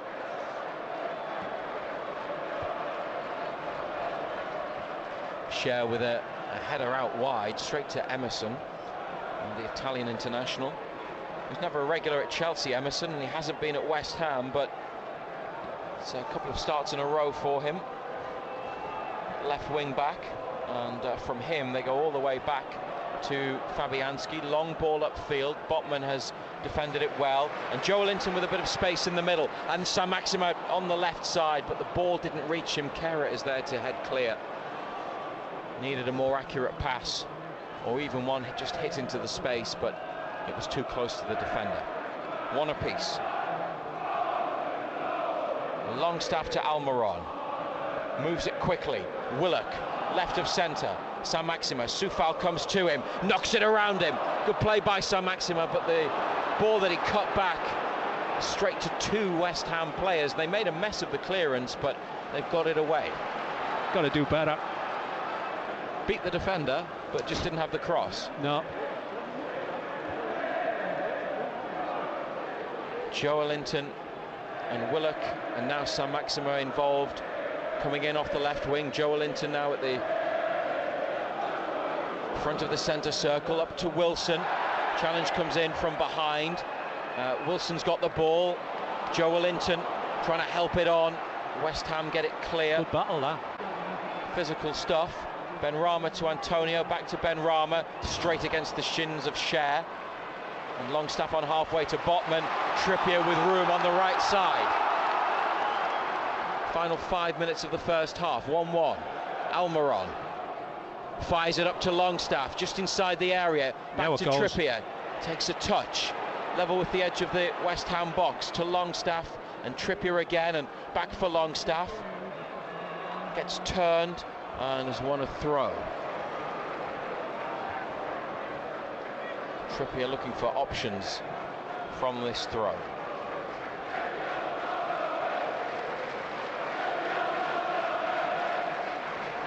It's into the path of Almiron, who's heading away from goal, but he comes into a central position and rolls it around Bowen to Dan Burn. Out wide to Saint-Maximin, 2 on him. It's forced him back towards halfway. He's chopped and got away from Lucas Paquetá and then played it down the line to Burn. Really good play. Burn's cross too high and too close to the keeper, with Wilson well positioned in the middle. Keeper's ball all night. Just hung it up in the middle of the goal, straight into the arms of the keeper. Well, Joe Willock scored after about 35 seconds, but the ball was out when it was played back to him, and VAR disallowed it. But pretty much from the restart, Newcastle attacked and Callum Wilson scored, but Lucas Paquetá has levelled it up at 1-1, and West Ham have been the better team, although Fabian Schär's had a good chance. Made it into a good chance from a header on from a free kick that he lifted wide of the post. Aguerd to Rice, who slipped. Oh, did well. Picked himself up. It's incredible. Oh, brilliant. From Declan Rice, who's had a great first half. And now Jared Bowen on the outside, Vladimir Soufal, but Dan Burn is there. Saint-Maximin beaten to the ball by Kehrer. He's recovered with a challenge to concede a throw. He's got to be alive to it, though. Got to be alive to it. He's waiting for it. Defender nips in. His first start in a long time. He did start a cup tie in November, but played mainly as a sub. Now Alan Saint-Maximin there, he's trying to win the ball back, just beaten to it by Kehrer again. Perhaps a bit rusty as Bowen goes on the outside, and a dangerous ball in that Schär heads onto the chest of Willock at the edge of the box. And he looks for Saint-Maximin, who's beaten to the ball by Kehrer once more. Willock slides and takes down a West Ham player, and will get a booking for this, for the challenge on Lucas Paquetá. Yeah, it's all been a little bit too quick for Saint-Maximin, hasn't it? It's happening around him. He's not alive to it, not aware of it.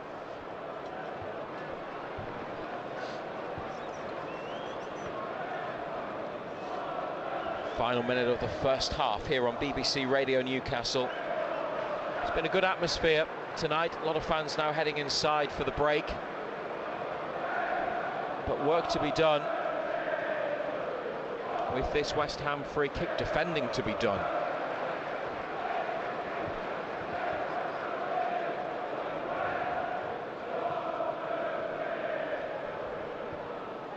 And it's to the right of centre, but Lucas Paquetá with his left foot fancies this. I mean, we're getting on for 30 yards, aren't we? Might be a bit more. Vladimir Soufal's there as well. They've got Ben Rama nearby, but Lucas Paquetá leaves it. Soufal lifts it in. Oh, what a chance! Nayaf Aguerd. What a chance! Free header over the top. 2 minutes stoppage time to be added. It's got to be hitting the target. It's a great little ball. He's just peeled away from Botman. He's got to hit the target from there, hasn't he? Completely underneath it, and looped the header over the top from 7 or 8 yards. Minimum of 2 additional minutes at the end of the first half, by the way. And we're into that period of time now. 1-1 the score.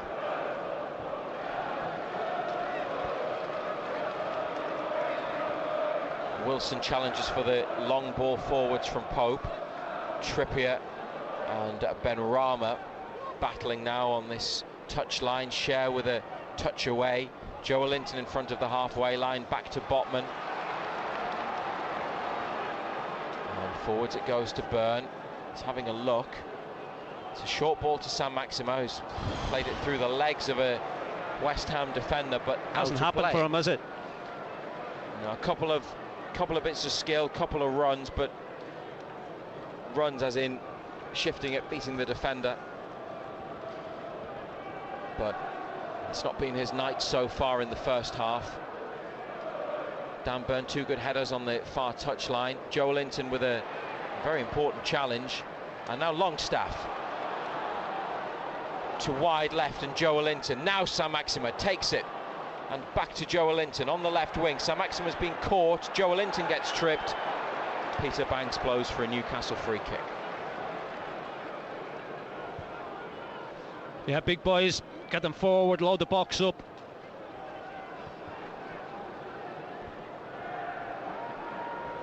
Trippier picks the ball up and then puts it back down. So looking at 30 to 35 yards from the West Ham goal.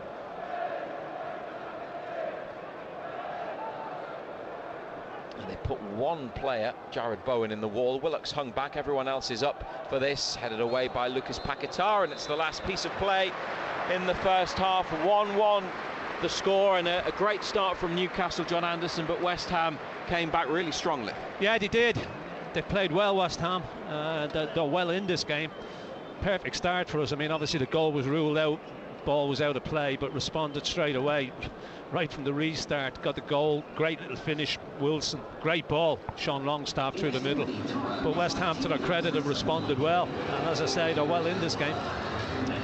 The disappointment of the first minute goal that was disallowed, it didn't last very long because they got that one from Callum Wilson. No complaints over the decision from VAR and the referee. Well, it was VAR, the referee didn't look at it to disallow the first one, but I mean, that was a really positive and strong start. West Ham barely had time to reset when Wilson was played through. Well, they didn't get out of the blocks at all, West Ham. Really slow start, and they didn't learn from the first goal. They didn't switch on again, and it's a straight ball through the middle of the two centre-backs. To be fair, it's a good little ball, good run, good finish. But since that, they responded really well. You know, they passed the ball well. Rice in the middle of the park's been a handful. He's been strong. Passed the ball well. Work to be done in the second half. Yeah, and you'd like to see more and better from Saint-Maximin finally, wouldn't you? Yeah, a lot better. He's passed them by. He hasn't been able to get to the pace of the game at all. He's been waiting for stuff that's getting nicked off him. He's giving it away sloppily as well. You know, it's a big night for him, a big opportunity for him. And up to now, it's passed him by a little bit. We'll have the second half from St James's Park on BBC Radio Newcastle in just over 10 minutes' time. At the break, it's 1-1 between United and West Ham. I was diagnosed with terminal cancer back in September 21. I've accepted what's going to happen, make the most of the time that I've got. Matt Bailey at breakfast. So Graham was told to go out there and make memories. I would like to record a song, and I would like that song to be played at my funeral. Morning, Matt. How you doing? Hi, Graham. Hello there. I'm a music producer, a recording engineer, and we would love for you to come and spend some time with us and record a song. Wow, thank you.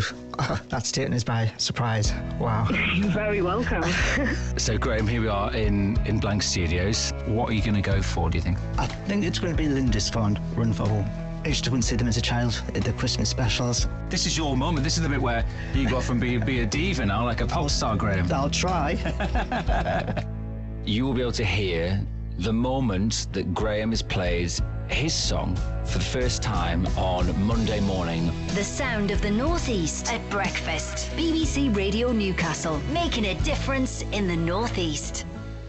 Worth listening out for. Matt Bailey back from 6 o'clock on Monday morning down the road at St James's Park. At half-time, it is Newcastle United 1, West Ham 1. We'll be back with Matthew Raisbeck and John Anderson very shortly for full commentary of the second half. Elsewhere in the Premier League today, the leaders Arsenal beaten 1-0 at Everton, who couldn't buy a win for love nor money before today. But Sean Dyche has come in and they've taken 3 points on his first game in charge. James Tarkowski scoring the only goal of that one.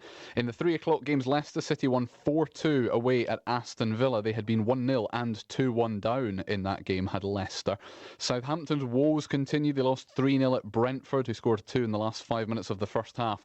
And then Matthias Jensen made absolutely sure just towards the end. Brighton scored late on to beat Bournemouth. Kaoru Mitoma 3 minutes from the end of that game. Manchester United beat Crystal Palace 2-1 despite Casemiro being sent off for trying to strangle Will Hughes with 20 minutes to go. He did. He put 2 hands around his neck and everything. He was sent off. Manchester United do still have 3 league games between now and the League Cup final. So Casemiro will be available again for the League Cup final against Newcastle United. At Manchester United holding on to beat Crystal Palace 2-1 today. Liverpool, though, losing 3-0 at Wolves. They were 2-0 down in the first 12 minutes as well. Not going well for Jurgen Klopp and Liverpool. Earlier on today in the Championship, Sunderland played out a hard-fought 1-1 draw away at Millwall. Jake Cooper had given the home side the lead before a Dennis Sirkin header that also saw him get clattered in the process. He had to be taken off injured straight away, but that header secured a 9th consecutive away match unbeaten in all competitions for Sunderland. Here is their head coach Tony Mowbray talking to our Sunderland commentator Nick Barnes. Tony, I mean, what a game. I mean, you did warn the players, as you said beforehand, what they were coming into here, and they've obviously acquitted themselves really well. Yeah. I think I don't think there was any surprises for me, having been here, last 4 years. It's really intimidating, that environment, to come and play football. I think we left a little bit frustrated, not with the result, because we didn't lose, but that we couldn't get our passing game going more often. It seemed to be stop-start. There's so many fouls, first half particularly. It was like every 3 seconds there seemed to be a foul. And listen, I'm trying to make sure that I'm not criticising the opposition, because they play with huge intensity and directness, and there's no way that you have to play football. They play like that they do, and they're above us in the league, and so they're doing something right. And yet I thought we stood up to it today. A really young side, as I keep saying it, and yet it is. It's not me making things up. I think, without Corey and without Ross, 2 more young players are playing, and it's and I thought they stood up to the intimidation of the day, of the stadium, of the noise, of how the game unfolded. Stood up to it pretty well. That is Tony Mowbray there. You can hear that full interview on BBC Sounds and via the BBC Radio Newcastle Twitter feed, but we're going to talk non-league football next. Total Sport. Local football in the North East. BBC Radio Newcastle. You are listening to the local football roundup on BBC Radio Newcastle, the only place to get all the reaction to your side's non-league games around the region. Get in touch with us, let us know which game you were at today. 08000 321 333 on WhatsApp, 81333 with the text messages. Start them all with the letters BBC. Remember not to message us if you're listening on demand. We'll hear from some of those involved in today's games in just a moment, but first of all, here with all the results from today is Dom James. Thank you very much, Colin. We'll begin in Vanarama National League. Solihull Moors 0, Gateshead 2. The Vanarama National League North. Leamington 0, Blythe Spartans 1. The pitching in Northern Premier League Premier Division. Ashton United 1, Morpeth Town 0. South Shields 2, Lancaster City 0. The pitching in Northern Premier League East Division. Brickhouse Town 2, North Shields 2. Dunstan 0, Long Eaton United 2. Grantham Town 0, Hebburn Town 1. Stocksbridge Park Steels 0, Concert 1. The Scottish Lowland League. Berwick Rangers 1, Cumbernauld Colts 0. To the EBAC Northern League Division 1 now. Northallerton Town 0, West Auckland Town 3. That game was played last night. Heaton Stannington 1, Towlaw Town 2, Newcastle Benfield 1, Thornaby 1, Newton Aycliffe 2, Wickham 0, Pickering Town 2, Ashington 1, Redcar Athletic 1, Carlisle City 1, Seaham Red Star 0, Penrith 0, West Allotment Celtic 0, Gisborough Town 5, Whitley Bay 3, Cook Town 1. Moving to the EBAC Northern League Division 2. Sunderland West End 3, Bolden CA 1, that game was played last night. Petland Terriers 0, Bertie Town 6, Billingham Synthonia 0, Brighton Croker Albion 1, Billingham Town 4, Wellington 1, Blythe Town 2, Newcastle University 0, Browning United 0, Jarrow 3, Chesley Street Town 0, Horden 2, Prudhoe 2, Borough Rangers 1, Redcar 0, Eschwinning 0, and Washington 2, Chesley Street United 1, Colin. Dom, thank you. We'll come back to the Northern League in just a moment. Some terrific away wins this afternoon for Gateshead, for Blythe, for Hebburn, for Concert, and a couple of good home wins as well, in fairness, for South Shields and Berwick. Not a bad afternoon all round, which makes it even more of a shame, Paul, that we sent you to Dunstan, because it wasn't a great game that you witnessed. Well, it wasn't. It was disappointing because, we had Malcolm James on before the game, and after 3 terrific wins, they're 5th in the table, which puts them in the playoff, and they beat Long Eaton down there 3-2.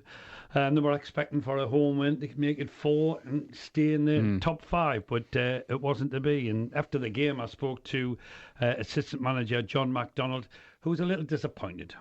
John, a disappointing day this afternoon after 3 consecutive wins. Disappointing for you? Yeah, very disappointing. As you say, we'd won 3 games on the spin. Today, we didn't really get going on a heavy pitch. Long Eaton scored from a set play after about 30 minutes, and we never really recovered. We had a right go in the second half, but never really tested the goalkeeper. So it's been a frustrating day, but you know, we can't let that knock our momentum. We've got a big game on Tuesday, and we've got to look forward to that. I mean, you did have chances in the second half, which was, you know, really if you had took them, it might have been a different story. But you've got to take your chances, haven't you? Yeah, I mean, it is a cliche, but every game in this league's tough, especially when the pitches are heavy. We did have 2 or 3 opportunities and we just didn't take them. I don't think it was our day today. You're still in the top 5 with the way the results have gone today, and you're off to Pontefract on Tuesday, so you've got to get something down there, haven't you? Yeah, it's another tough one. It'll be another physical battle down there. There's no question about that. But when you lose on a Saturday, you're quite pleased that you've got a game on a Tuesday. So we'll be ready for Tuesday, and we'll be going there to get the 3 points. And finally, John, you do take the team up the league, yes? Absolutely. I think we've got enough in that dressing room to get up. It looks like it's going to be via the playoffs if we do it, because Worksop are running away with it really. But I'm confident that we've got enough in that dressing room to at least make the playoffs and give it a right go if we make it there. Yeah, Worksop are on a ridiculous run of wins in a row at the top of the table. It's astonishing. It's sort of 21 wins, I think, in a row. It's ridiculous at the top of that league. Shame for Dunstan today. Brilliant result, though, for Gateshead, Paul. They've got 5 away matches in a row. This was the second one of them. They've won the first 2. And next week's in the trophy, and that's a bit more exciting, isn't it? Well, it is, but I mean, they've got that squad back together. Yeah. You know how good they were last year, and they're on that theme now. Of that winning games, and you're right. They've got the FA Trophy. It's the last 16. Can Gateshead get to Wembley? They certainly can. Yes, there's an opportunity there. We tempted fate in the office. We looked to where we're checking the dates for the semi-final and the final, just in case Gateshead to get that far. We absolutely could be, and they've signed Marcus Dinanga in the last couple of days with the intention of him replacing Danny Elliott as their goal scorer. Just time, Dom, for results of the day from Divisions 1 and 2 in the Northern League. Division 1, does Towlaw count? Towlaw in our region? They are so good. Yes, go on then. Towlaw's away win at Heaton Stanington, good result for them. And in Division 2, it has to go to Prudhoe for a good win over Borough Rangers 2-1 there. Poor Berkeley, scores 6 away from home and they still don't get it. Thank you very much indeed to both of you, to Paul Dixon and to Dom James. We will be back with our non-league roundup, which will be pretty much the same time next Saturday as well, and the Saturday after. Newcastle United have got a couple more 5:30 kickoffs over the next couple of Saturdays too. Just time to tell you before we head back to St James's Park for half-time that Scotland have retained the Calcutta Cup. They've won 29-23 at Twickenham. An absolute cracker of a rugby match at Twickenham to start the Six Nations.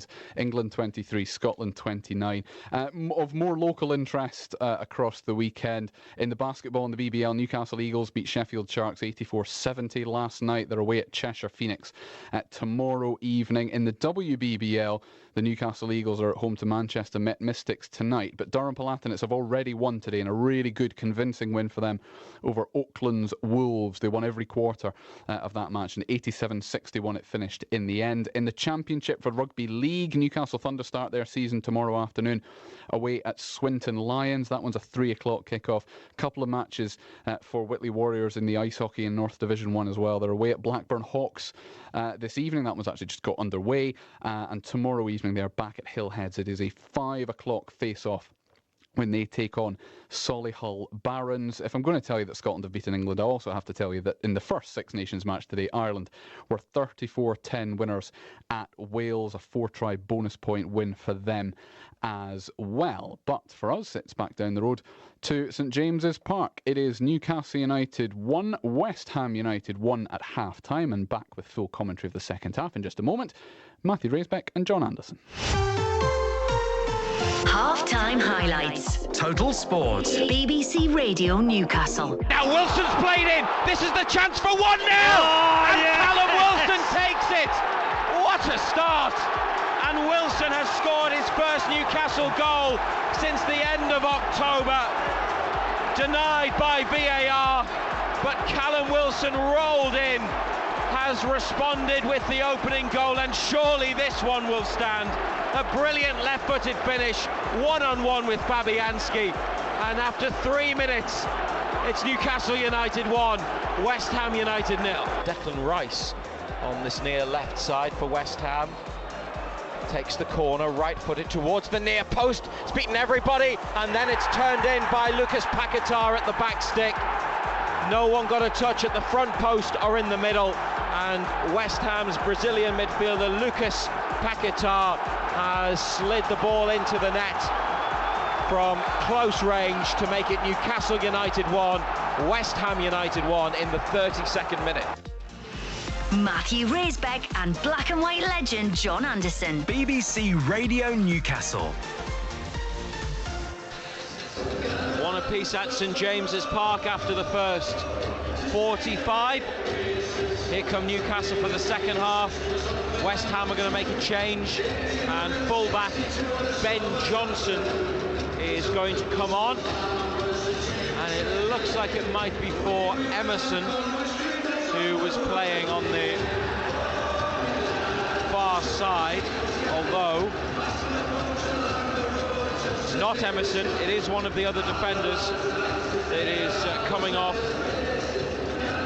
and it's Thilo Kehrer who is replaced by Ben Johnson. So that is the West Ham change. None for Newcastle, who are Pope, Trippier, Schär, Botman, Byrne, Longstaff, Willock, Joelinton, Almiron, Sam Maxima and Wilson. And West Ham, Fabianski, Johnson, Ogbonna, Aguerd, with Soufal and Emerson as the wing-backs, Rice, Lucas Paquetá in the middle, Bowen, Benrahma, Antonio. BBC Radio Newcastle and NUFC TV. And the second half is underway, and Newcastle have possession of the ball after it was played forwards.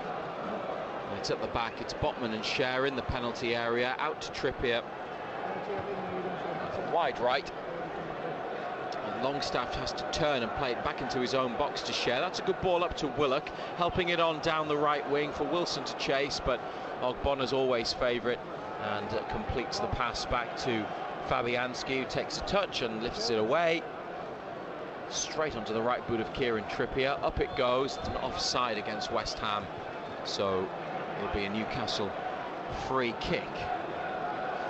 The United bench: Dubravka, Dummett, Lascelles, Gordon, Ritchie, Lewis, Fraser, Murphy, Anderson. And we may see Anthony Gordon if it stays like this. And West Ham now defending a Newcastle free kick from the offside. Trippier's played it short to Pope, got it back again, up to the edge of the area, headed away. Longstaff back in, they've got space. Wilson on his chest. It's too close to a defender, and it's out for a Newcastle throw. Sam Maxima picks the ball up and gives it to Dan Byrne to take the throw.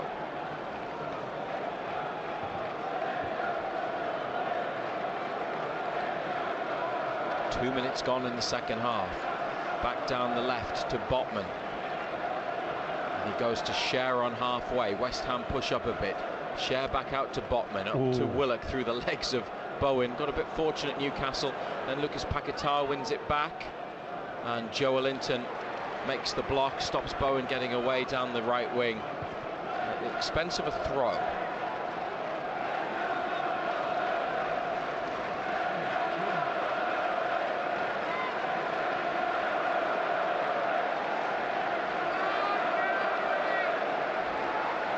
Still haven't taken the throw, West Ham. Soufal's come a long way forwards with the ball, and he's played it into the feet of Benrahma. Joelinton puts it out again, another West Ham throw. 25 yards from the goal. 1-1, BBC Radio Newcastle. Benrahma to Soufal. Willock makes the stop. Joelinton can't get away down the left wing, and then he's caught Lucas Paquetá, who's gone flying and is rolling around. Now picks himself up. Great bit of skill, wasn't it?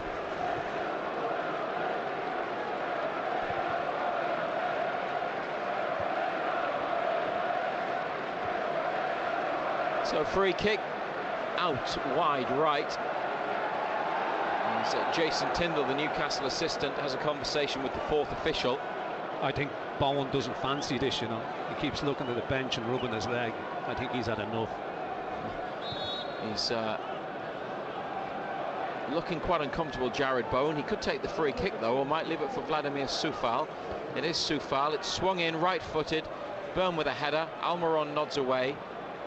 And now it's come to Bowen on the right.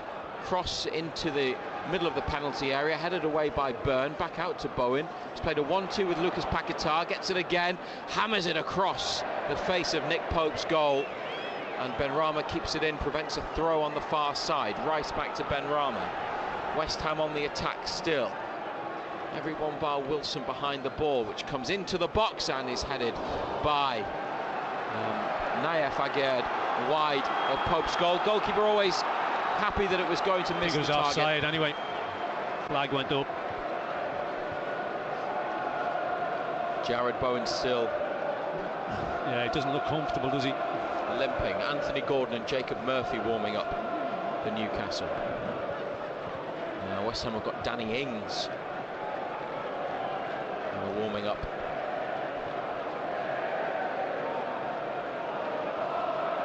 Pope drives it over halfway. Almiron goes beyond. Wilson couldn't win the flick on. It's West Ham's ball. Joelinton plays it against Antonio. It's there to be won now, and it's Botman scooping it forwards. Johnson, the half-time substitute, with a touch and then a clearance. Byrne couldn't connect with it. Botman heads it out.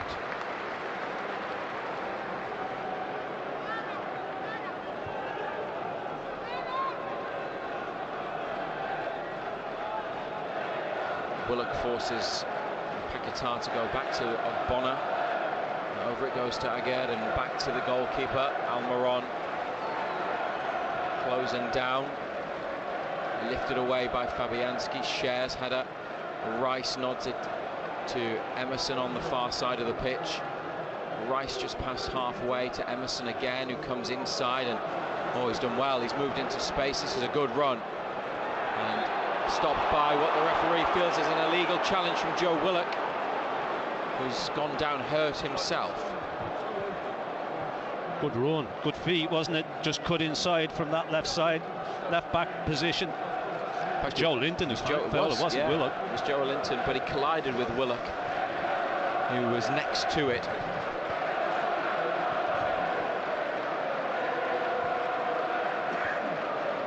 Joelinton unhappy with something else, telling the referee. And more defending for Newcastle to do here. Back underway, 6th minute of the second half, 1-1. Emerson and Lucas Paquetá next to the ball. It's left of centre. Emerson chips it into the middle. Botman, good header away, but important header, uncontested. Byrne with another clearance, then Cher gets rid. Johnson volleys it forwards. Backpedaling Botman is watching it. Heads it to Joelinton, back towards Byrne, who beat Bowen to the ball, and then gets it forwards, and Wilson competing for it with Johnson, and West Ham get it back to the goalkeeper. And Fabianski, not the best first touch, but he's cleared it. It's bounced onto the chest of Lucas Paquetá, who has it on the right, rolled inside to Soufal. Joelinton slides, but they can't win the ball. Bowen in away from Willock, then Saint-Maximin has gone down, caught by Bowen, and the referee gives Newcastle a free kick. You are joking.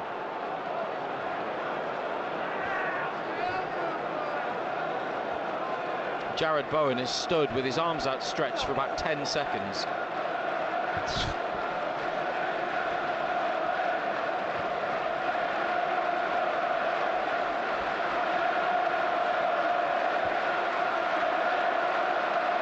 Back it goes to Botman. Better atmosphere now, more noise. Newcastle will need the crowd. 1-1. Joelinton to Longstaff's, moved it well. Almiron's free on the right. Longstaff's looking to the left. Then it goes to Almiron. So blasted out to him. Gets it back, and then it's Cher and another ball over the top for Almiron. That's good play. And then he plays it to Trippier, who's crosses towards Wilson, but just too high. Saint-Maximin blocked at the near post. Good chance that for Newcastle. Byrne blocks Bowen's clearance. Good move. Yeah, great ball played in. Trippier just dug it out, didn't he? Hung it up back post. Didn't really deal with it. Got it on target. Saint-Maximin just blocked. Foul by Byrne on Antonio. Byrne can't believe it. Every little bit of contact is a free kick.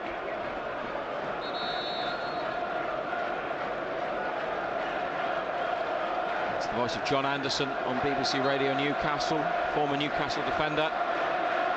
David Moyes has a word with Jared Bowen. As Anthony Gordon and Jacob Murphy continue the warm-ups. Gordon sprinting up and down the touchline. 1-1 the score. Byrne with a good header, and Joelinton away from one West Ham midfielder manages to get Newcastle a throw. He takes it himself back to Botman.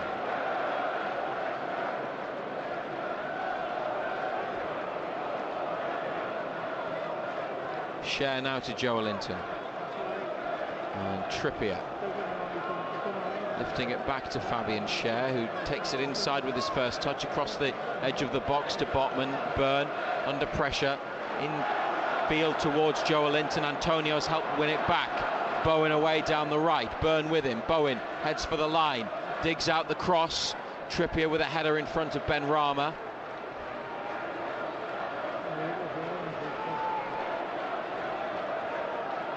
And Emerson to Johnson.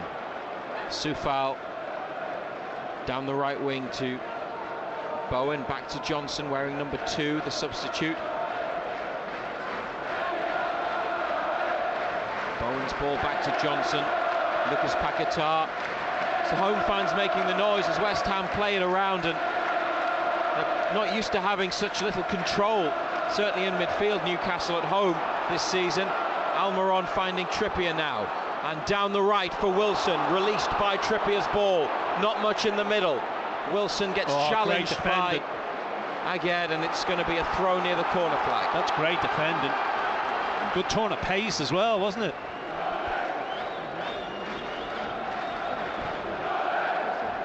Joelinton for Trippier. Almiron knocks it away from his man.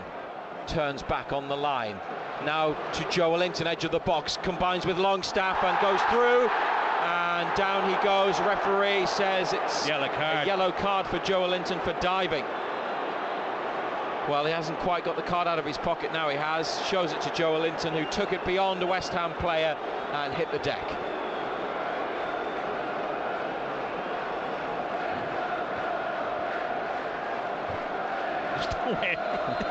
And he was down before the contact even came towards him. That's... But you see, the one in the first half here. Yeah. If he books him for that, surely if he... Ben Rama, on Trippier, yeah. I mean, it wasn't a dive, the Ben Rama one, but if he thinks...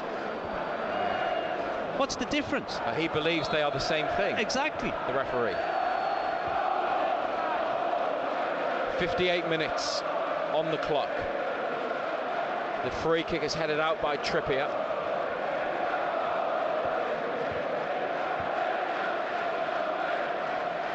And the throw in Newcastle's half, back into their own half of the field from West Ham.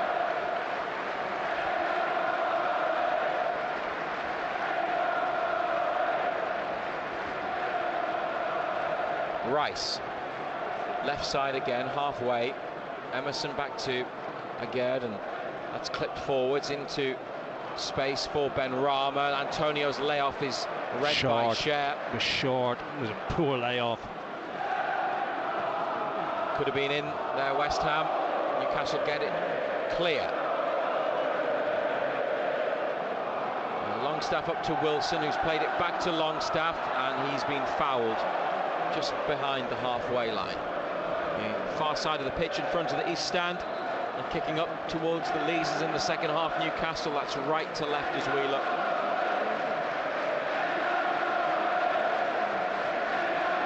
Botman and Cher go up for this free kick. And West Ham drop a few players back as well.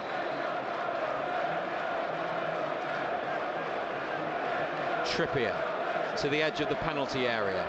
Cher beaten in the air by Johnson. Antonio on his chest and then hooks it over his shoulder. Trippier gets to the ball before Benrahma and tried to play it back to Pope. Had to take another touch, and now it's Saint-Maximin on this near side. Guides it over to the far side to Fabian Cher. 1-1 on BBC Radio Newcastle.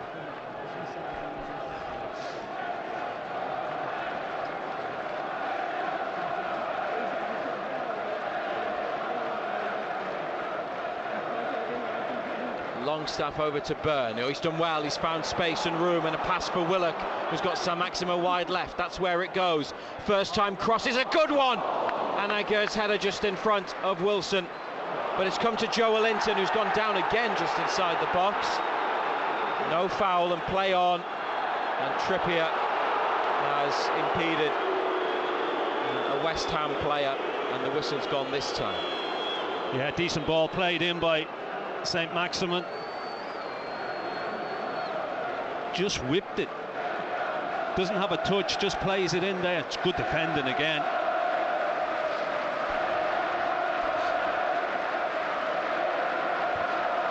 Just falls over Joelinton. There's a boot-to-boot contact, but it's not a foul. And free kick will be taken.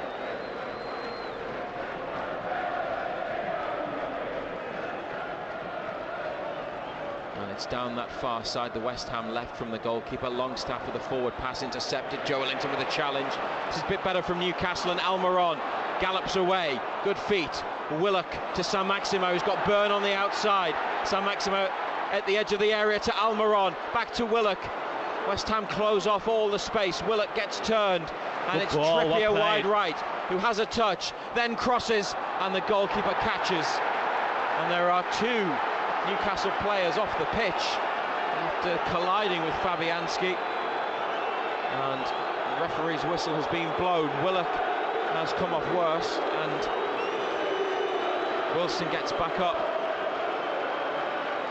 Oh, it's Willock, isn't it? Yeah, Wilson back up, Willock's off the pitch.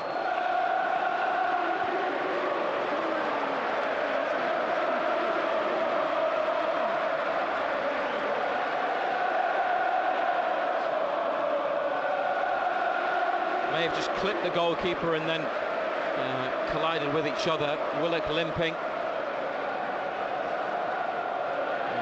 Eddie Howe, Jason Tindall and Graham Jones involved in a conversation pitch side. Fabianski kicks from his hands. Cher with a header that comes to Almiron, right wing. He's got three around him. He's found Joelinton. Longstaff moving the ball forwards into the middle of West Ham's half. Always beaten his man. It's a good run by Longstaff. Willock edge of the area tackled. Lovely feet by Sean Longstaff. Footwork excellent. And then Cher trying to keep the ball in on the far side, couldn't do so. Don't know what the boos are for.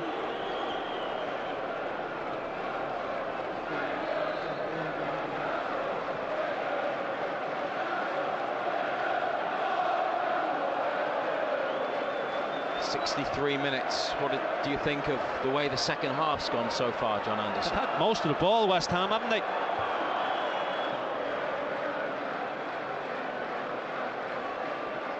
And for Newcastle? Yeah, we look a little bit leggy, look a little bit... You just wondered whether the exertions of the other night, not just physically but mentally, would get to us, and we look a little bit fatigued.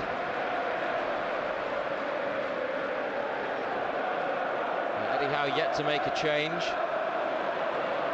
West Ham with the ball. It's Lucas Paquetá just outside the area, but Joe Linton bigger and stronger. And there's a bit more life about Newcastle's play at this stage of the second half. Willock, he's been held up by Rice. He couldn't go either way. He's kept possession, given it to Saint-Maximin, whose ball across the pitch is headed out of play by Benrahma. And Byrne with a throw to the feet of Longstaff, over to Cher, right of the centre circle, 1-1. Trippier doesn't put the cross in, forced back. Every West Ham player behind the ball. It's with Botman, 5 yards in front of the centre circle. Oh, he's gone to, well, play one. Not too sure what he was trying to do, I think, but it's gone behind anyway. Botman not too sure who he was trying to pick out. Looks like Gordon's going to come on. And they've sent him for another jog, Anthony Gordon, but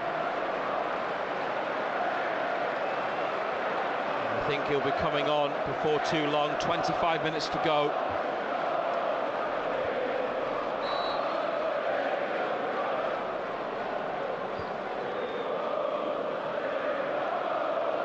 Fabianski with a big goal kick. Cher hooking it away. Joe Linton with a header on. Wilson knocking it down to Longstaff, who's lifted it over the top. Almiron chasing, and he gets there before the defender again. He's got another player with him, Emerson. It's gone out for a West Ham throw near the corner.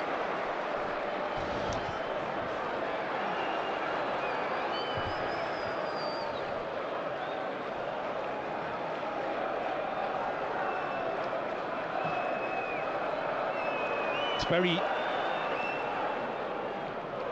Trippier, as Newcastle get a boot to the ball from the throw, but cleared. And Antonio over halfway, powerful run from Antonio, and a ball to the left, no offside flag. Newcastle with bodies back. Here's the cross, it's behind Soufal. Saint-Maximin will chase after it, but West Ham get there through Lucas Paquetá. Saint-Maximin with him, and manages to wrestle the ball back eventually for Longstaff, up to Almiron, and now on to Willock into West Ham's half. Only Wilson ahead of Willock, who's held it up and cut inside. It's Almiron now, 30 yards out, left of centre, trying to dink it through for Wilson. It's headed away. Almiron back to Cher. It's a bit end-to-end, this. Fabian Cher short, inside to Longstaff, to Joe Linton. Back from Almiron to Joe Linton, and on to Trippier on the right wing. 1-1. Slowed down, and West Ham, everybody defending again behind the ball. Byrne to the left wing to Saint-Maximin, intercepted by Soufal. Anthony Gordon is ready. And he's being prepared for entry into the match by Jason Tindall. Some final words from Newcastle's assistant boss. The fourth official has the numbers board, but it's back in play, and it's Cher to Joe Linton, closed down by Antonio, back to Cher, right on halfway, left-footed pass to Trippier, back inside to Cher, moving the ball Newcastle. And the diagonal ball, Willock, edge of the area, down on his chest, laid off to Longstaff. Couldn't get away from his man and then gets tackled. Willock just couldn't take it into space, and neither could Longstaff, and West Ham have brought it clear. And Antonio with Bowen through the centre, Emerson to the left, and Benrahma there as well. It goes to Emerson, who's gone on a run and dropped it off to Benrahma. Back to Declan Rice, the England midfielder, into the box with Byrne getting there with a header. Soufal with him, Byrne with another. Willock holds off Lucas Paquetá. Longstaff looking for Saint-Maximin, who's been able to find Willock, and they bring it up to halfway. Newcastle, it's good football to get out of a dodgy position defensively, and this is Almiron in from the right wing. Back to him from Joe Linton. Almiron could hit it, still going. Still laid off to Byrne. He doesn't have room for a shot, but he's found Saint-Maximin into the area. Jinking run. Now going for the goal line. Tackle comes in and it's a clean one that won the ball. And the West Ham clearance is stopped by Botman, and that's a throw. It's got to do better. It's now time for Anthony Gordon, who will replace Alan Saint-Maximin. Newcastle coming off, number 10, Alan Saint-Maximin. His first start in the league since the end of August when he got injured. Brought in for the suspended Bruno. And Saint-Maximin is replaced with just over 20 minutes to go.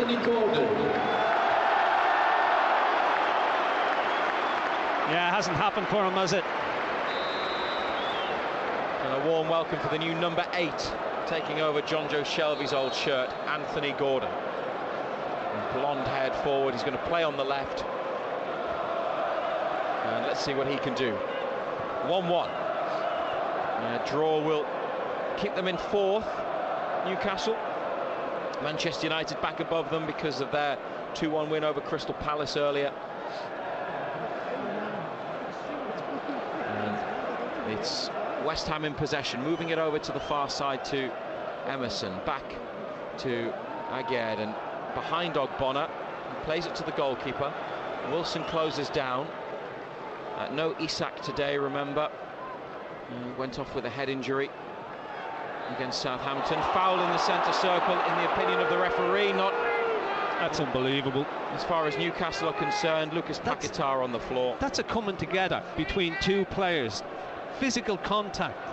But how can you say it's a foul either way? It looks like there could be a couple of West Ham changes soon. Ogbonna with the free kick left-footed, headed on and inside above Trippier by Emerson, and then Mikel Antonio is offside. Flag goes up.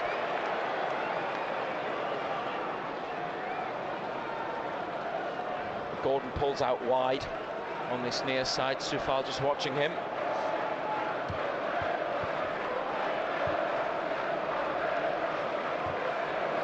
Share across to Botman, still in the penalty box.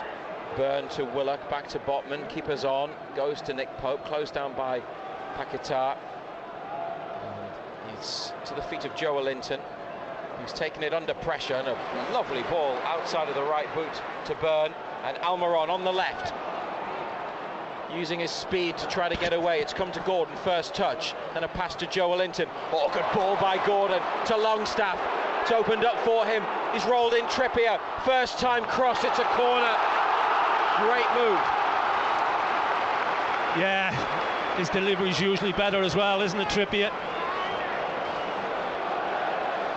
Gordon involved in that build-up play, winning this corner.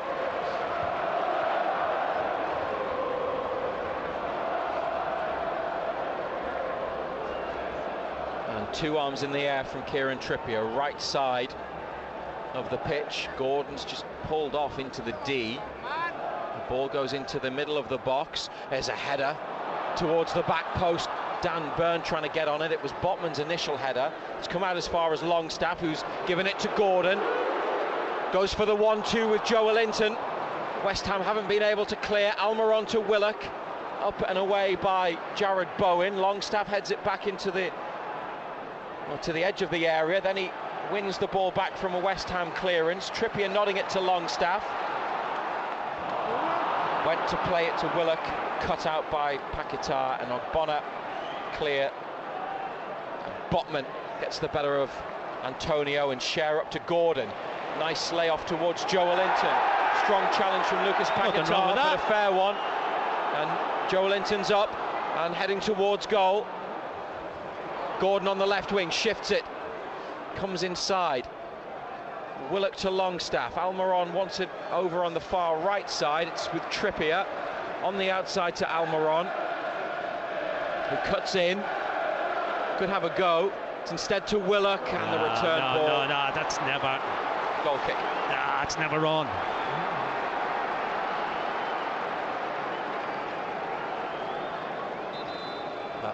Pablo Fornals and Thomas Souček are going to come on for West Ham. 2 midfielders, and Lucas Paquetà's going off. I'm not too disappointed by that, because he scored the goal and he's had some good moments. And the other player that West Ham are going to replace is Saïd Benrahma, the Algerian forward. So double change.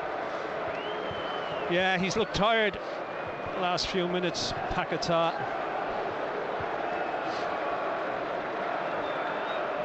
As I said, decent on the ball, doesn't like to do the dirty stuff, doesn't like chasing and running back.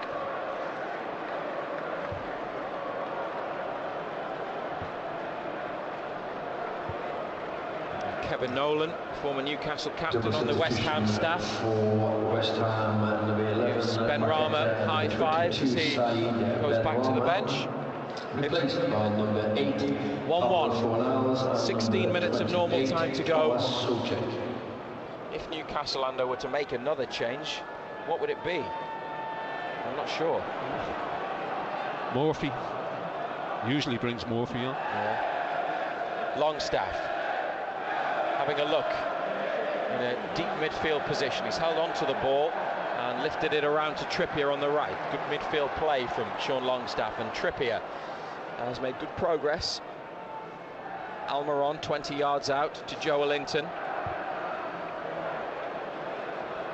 Good ball. It's chipped across to this near side. Willett keeps it in with his head. Botman and Cher. Back to halfway, and in fact in their own half now, Newcastle. Botman's forward pass cut out by Rice, and back it goes to Emerson. The momentum lost from that move, but West Ham still have possession. And Rice down the line as Emerson gets away, comes inside, and then gets it back. Only Antonio in the middle. Cher with a big clearance, kept in by Almiron, and coming into central midfield now, looking for Gordon, who takes it and then slips it through. What a ball by Gordon! Callum Wilson's away, one-on-one with the goalkeeper, and a defender Great gets tackle. back. What a tackle that is! Puts it behind for a corner kick. What a tackle that is! That's an unbelievable tackle. Nayef again, who made the challenge, the goal-saving challenge. Great ball, Gordon. Brilliant. Great first-time ball, but what a tackle.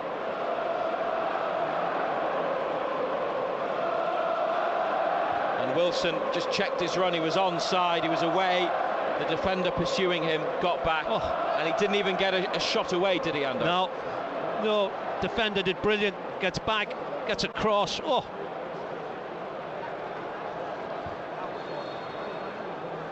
Great ball, Gordon, though. Brilliant.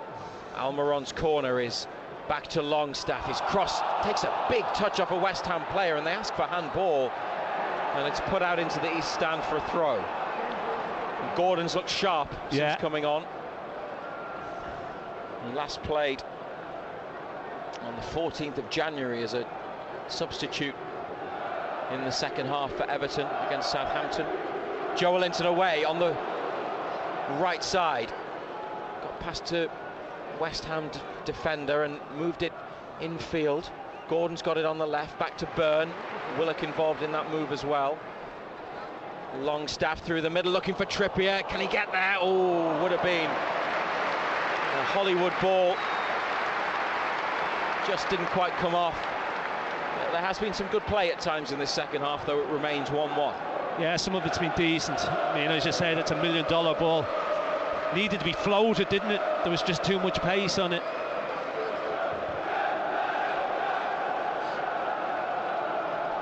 Danny Ings is going to come on for the away side.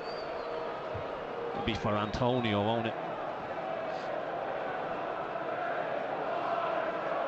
Finished 7th last season. West Ham, semi-finalists in the Europa League. They're into the last 16 of the Conference League in Europe this season, with knockout football to come.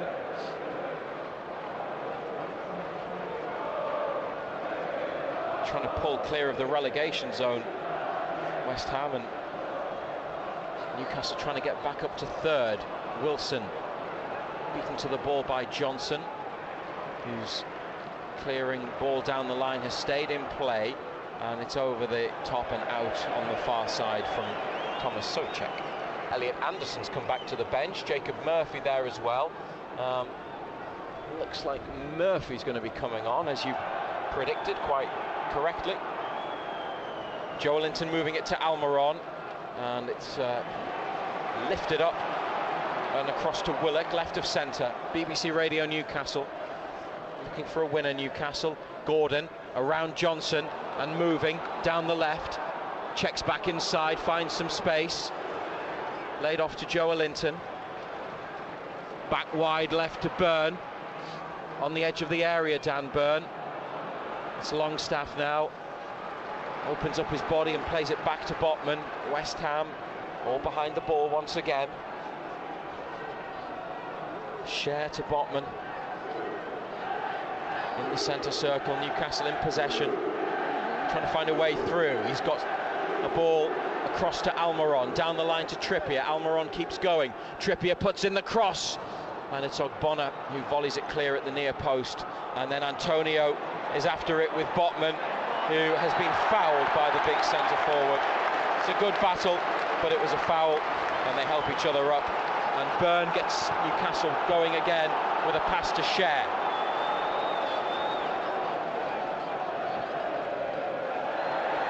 That's a foul in the back of Trippier. And West Ham are going to make their change. Danny Ings coming on for Mikel Antonio. Yeah, no surprise. For West Ham, number 9. It'll be a double Newcastle change. Elliot Anderson is going to come on. Danny Ings. We saw Willock and Almiron. We saw Anderson in the 97th minute the other night, coming on for Murphy. Now the substitute was subbed. Almiron replaced by Murphy. That's the first Newcastle change. Substitution for Newcastle coming off, number 24, Miguel Almiron. And Joe Willock is the other. And replacing him, number 23, Jacob Murphy. Eddie Howe was talking up Elliot Anderson before the game about his potential involvement over the next few weeks with Bruno suspended. Didn't get the call to start, but he'll get 10 minutes plus added on time. Yeah.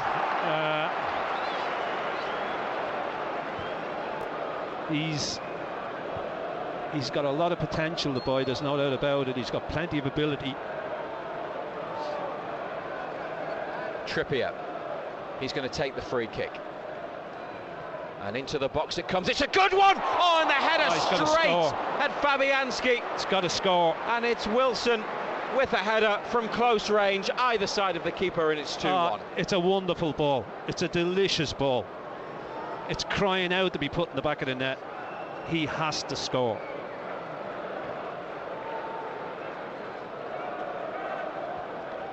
Byrne header. Murphy with a layoff. Anderson, good feet. And Wilson holding it up. Back to Elliot Anderson ahead of the halfway line. 1-1. But Newcastle looking the more likely at the moment. And Joelinton after a ball down the right. It's going to beat him though. And it's a goal kick. Oh, corner. Oh, it's a corner off again. Well, looked like a goal kick. But it's it looked like a push in the back. I'm not going to disagree with this referee or his assistant. They're obviously spot on with that decision. 82 minutes. They've got another corner, Newcastle. Can they make this one count? It's Trippier, another set-piece delivery. Out swinger. Another good ball in. Anthony Gordon blocked. Another corner. It's gone behind off a West Ham defender. It just sat up so lovely nicely for him, for Gordon. It sat up, just came out to him. He's just side-footed it. Trippier with another out swinger towards the penalty spot, headed over the top. Fabian Schär. Weak header.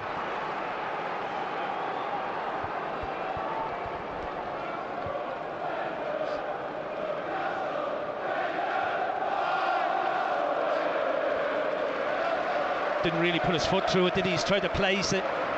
Too many bodies in the way to try and do that. Just get your foot through it.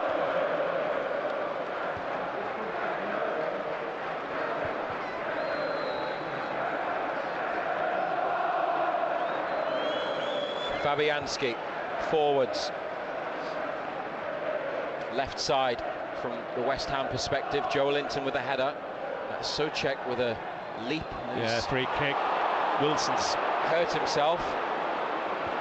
Free kick goes the way of West Ham. Wilson with the challenge. 1-1. Should have scored, shouldn't he? Had a fabulous ball, delicious ball.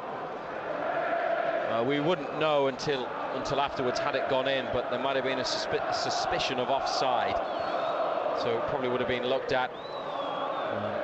They had one after 35 seconds disallowed Newcastle because of the ball being out of play when it was cut back for Willock to turn in. Then Wilson scored from the restart.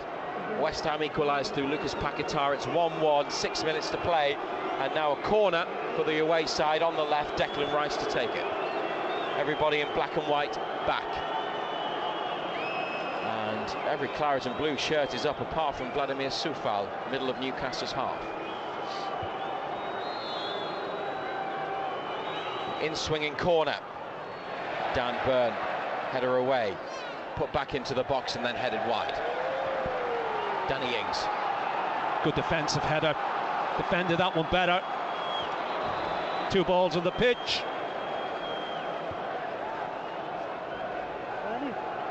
Pope to Botman. Driven out to Trippier. He's kept it in just. Share to Longstaff and Trippier. And Longstaff again down the line. They've worked it nicely to find some space. This is Murphy. He's been impeded. And foul by Souček.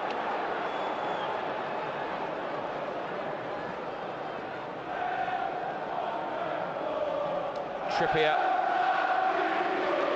again taking the free kick and sending Share and Botman and Burn forwards. Edge of the area, Dan Burn rises, heads on. Joe Linton can't get there, away by West Ham. Murphy to Burn on the right. Anderson back through for Burn. And West Ham don't get it clear again. Longstaff to Burn. This is Anderson into the area. Burn out wide. Murphy puts the cross in. Fabianski catches. Poor.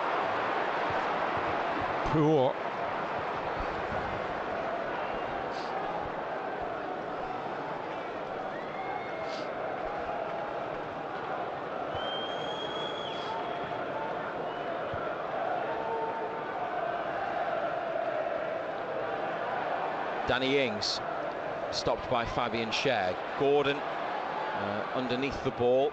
Rice for West Ham on the near side. Burn is cross, gets his body in the way, lets the ball run, and then back to Botman. Elliot Anderson takes it on into Wilson, defender behind him, so back to Longstaff. We've got 3.5 minutes of normal time to play, and for Newcastle to try to find a winning goal. 1-1 on BBC Radio Newcastle. Burn to Anderson, in off the left, back to Longstaff.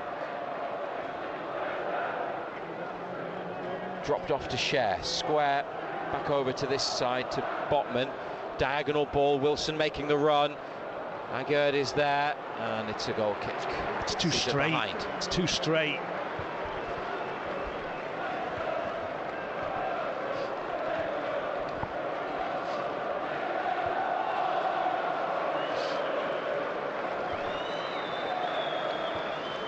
Eddie Howe, hands in pockets. And now he's scratching his chin. Players a couple of yards either side of the halfway line. On the far side of the pitch. Shares header forwards, no one there in black and white. Again with a half volley clear. Trippier was fouled. Aerial challenge. And Share puts the ball on the floor. Can't take the free kick because there's a West Ham player, Danny Ings, in the way. So yeah, but Share knew he was there, so he's just lashed it against him.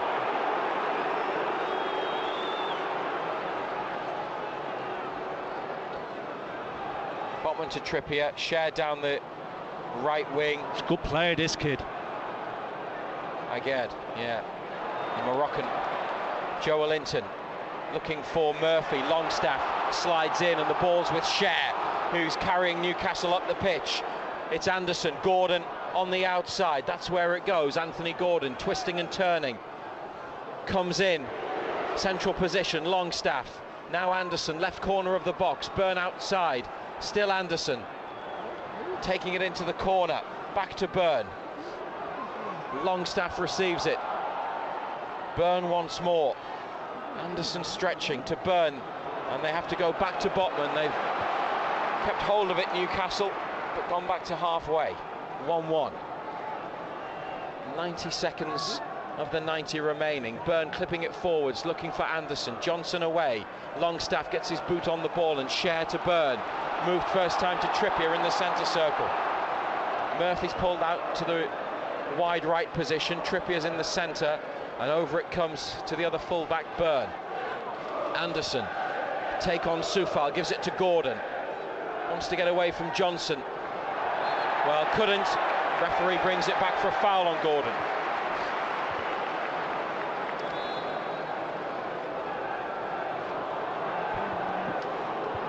And now Trippier with yet another set piece.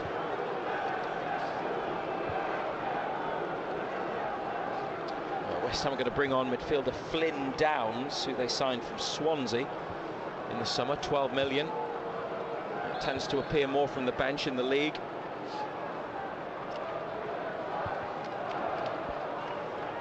Trippier's free kick. Be a great time to win it. Last minute of the 90, like they did against Fulham.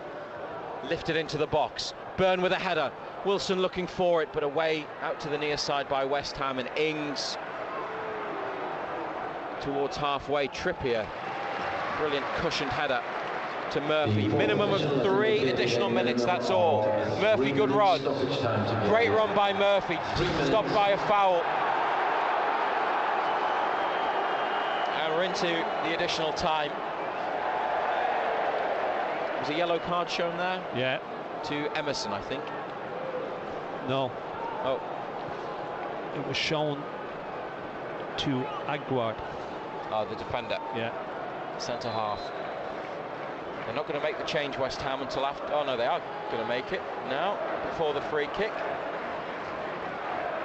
And Flynn Downs comes on for Vladimir Soufal. Played well today, him, Soufal.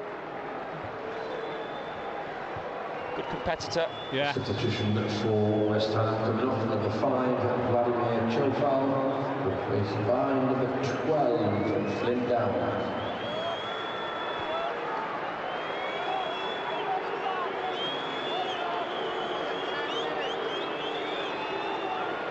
Walks over to the side of the pitch. I think he's done his hamstring, but if it looks like he keeps feeling that left hamstring. He was having it stretched out a few moments ago. Could be cramp. Off he comes. Downs is on, and Newcastle played a minute of the additional period. And will want to make this free kick count as they look for a winning goal.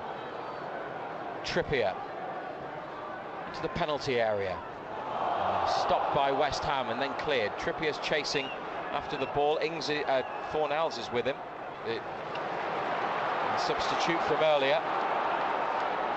Anderson to Longstaff, right wing. They're going back up towards the Leazes end, towards the goal. They're attacking Newcastle. Botman to Byrne. Ball went backwards and Byrne's pass is intercepted by Jared Bowen. Byrne wins it back and then finds Gordon, who's pushed it on to Joelinton. Gordon's carried on down the left wing. Joelinton to Gordon. He can't take it. Unlucky. Behind. Unlucky.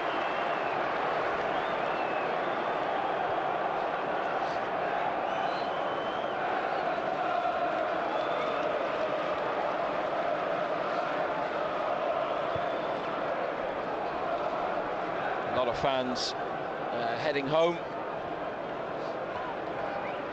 We've got 30 seconds of the minimum 3, but he might play on a bit. Yeah, he put a little bit more time on. Signalled that he'd stopped his watch. So they could still have time, Newcastle, but the clock certainly is ticking. They're in this slot again next Saturday at Bournemouth, 5:30. As a possible It is a free kick. It's Longstaff, aerial challenge with Souček, and Kieran Trippier behind another free kick next to the centre circle.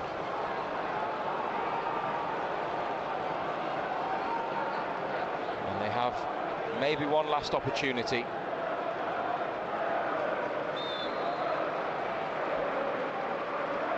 They've committed defenders forwards for this. It's into the area. Byrne nods it down. It's come to Murphy. Gordon tried to let it run. Rice is intercepted. And West Ham on the counter-attack. Pablo Fornals, right midfield, into the middle. Rice has lifted it away towards Bowen. And there is the full-time whistle. It's a draw at St James's Park. It's one apiece between Newcastle and West Ham. Both goals in the first half. Newcastle conceding in the first half in the Premier League for the first time in 17 games. Last time that happened was at Wolves in August, and they couldn't get themselves back in front despite a few opportunities in the second half. Wilson with a header. Wilson played through on goal. Gordon with a shot in a lively appearance off the bench. Is a draw fair enough, do you think? Look, I thought West Ham came. First half was pretty even. Probably 1-1 at half time was a fair reflection of the game. I thought West Ham started the second half well. The longer it went on, I thought we grew into it and started to dominate it. Wilson really should have scored with the header. He's played through, and to be fair, the defender's made a great tackle. It's a fabulous tackle. You know, he's got himself back in there. Got a great block on it. We huffed and puffed, I thought. You know, at the end of the day, Fabianski hasn't had too many saves to make. He's had the one from the Wilson header when, as I say, he really should have scored. It's a wonderful ball in, delicious ball. It's a ball every centre forward's crying out for, either side of him, and it's in the back of the net, and he's headed it straight at him. But look, on reflection, you would probably say that draws a fair result. Times in the first half, Ando, West Ham were clearly on top. Declan Rice was running the show in midfield. Newcastle didn't have Bruno. They brought Sam Maxima in to change things around. It meant Joe Linton back into midfield. But all in all, they haven't been able to do enough to win again. And there have been a lot of draws recently, which is better than losing, but it has sort of slowed down their progress. Yeah, slowed down the momentum a little bit. I thought the introduction of Gordon gave us a bit more momentum. He was direct. He plays one-touch football as well, which St Maximin doesn't do. He sees things earlier. Some of the one-touch balls that he played were lovely, good to see. You know, he'll only get better. You know, he'll only get better as his time here progresses. His movement was good. Look, it was always going to be difficult tonight after Tuesday, you know, after the emotions and everything else of Tuesday. So a point's better than getting beat. You know, great start. We had a wonderful start to the game, fabulous start. You know, you have a goal disallowed, ruled out, then you go straight away. You go and you score again. But full credit to West Ham. You know, they played their way into it, and they were good value to be on level terms at half time. I thought they played well for first half, but second half, as I say, the longer it went on, we started to dominate the ball more, but yet again we didn't create too many clear-cut chances. It's 16 Premier League matches unbeaten for Newcastle, but another match that has finished level. They are down a place to 4th in the table after Manchester United's win earlier. Final score at St James's Park: Newcastle United 1, West Ham United 1. The teams are in the tunnel at the Vitality Stadium. And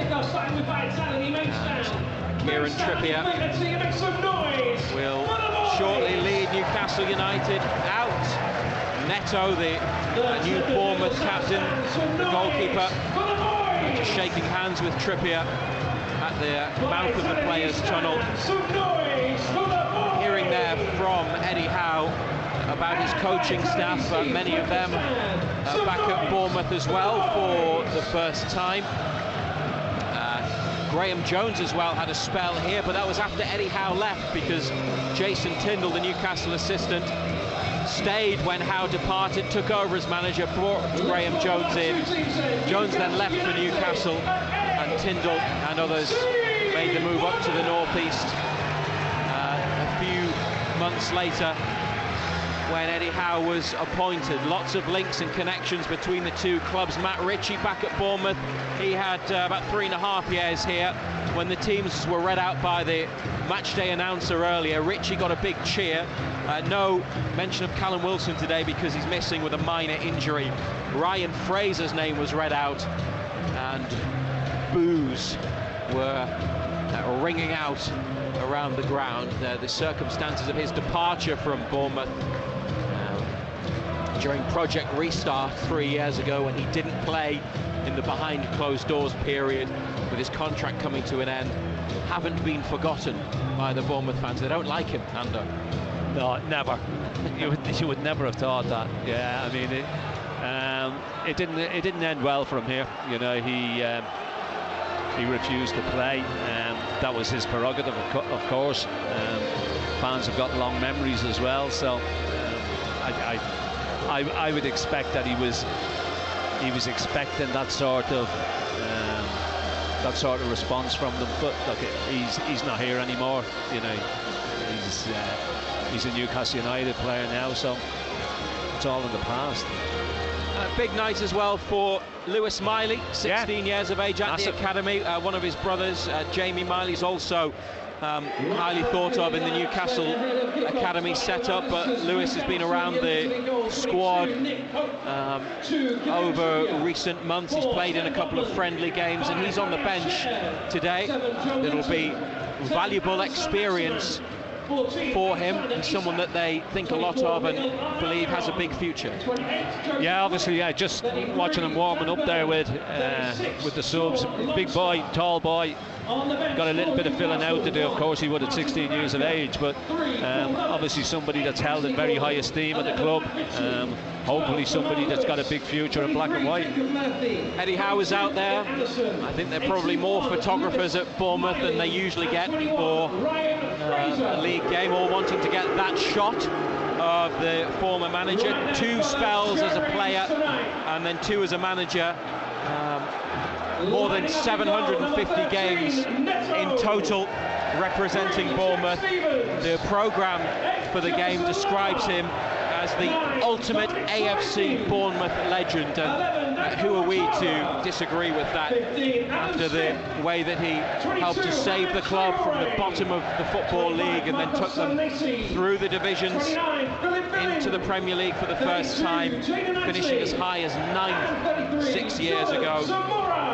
Eddie Howe's face is still shown all around the stadium on posters that display celebrations from their achievements, winning promotions. They're on the interior walls of the stands on the corners, and Howe and his staff and the likes of Ritchie, Wilson and Fraser, they're all on there as well. They don't forget Bournemouth and they want to celebrate all of those achievements, and he was afforded a warm reception, Eddie Howe, by the fans in this main stand where we are sitting. We're just to the right of the 2 benches, and he'll be taking his place in the technical area with Jason Tindall once the game gets underway.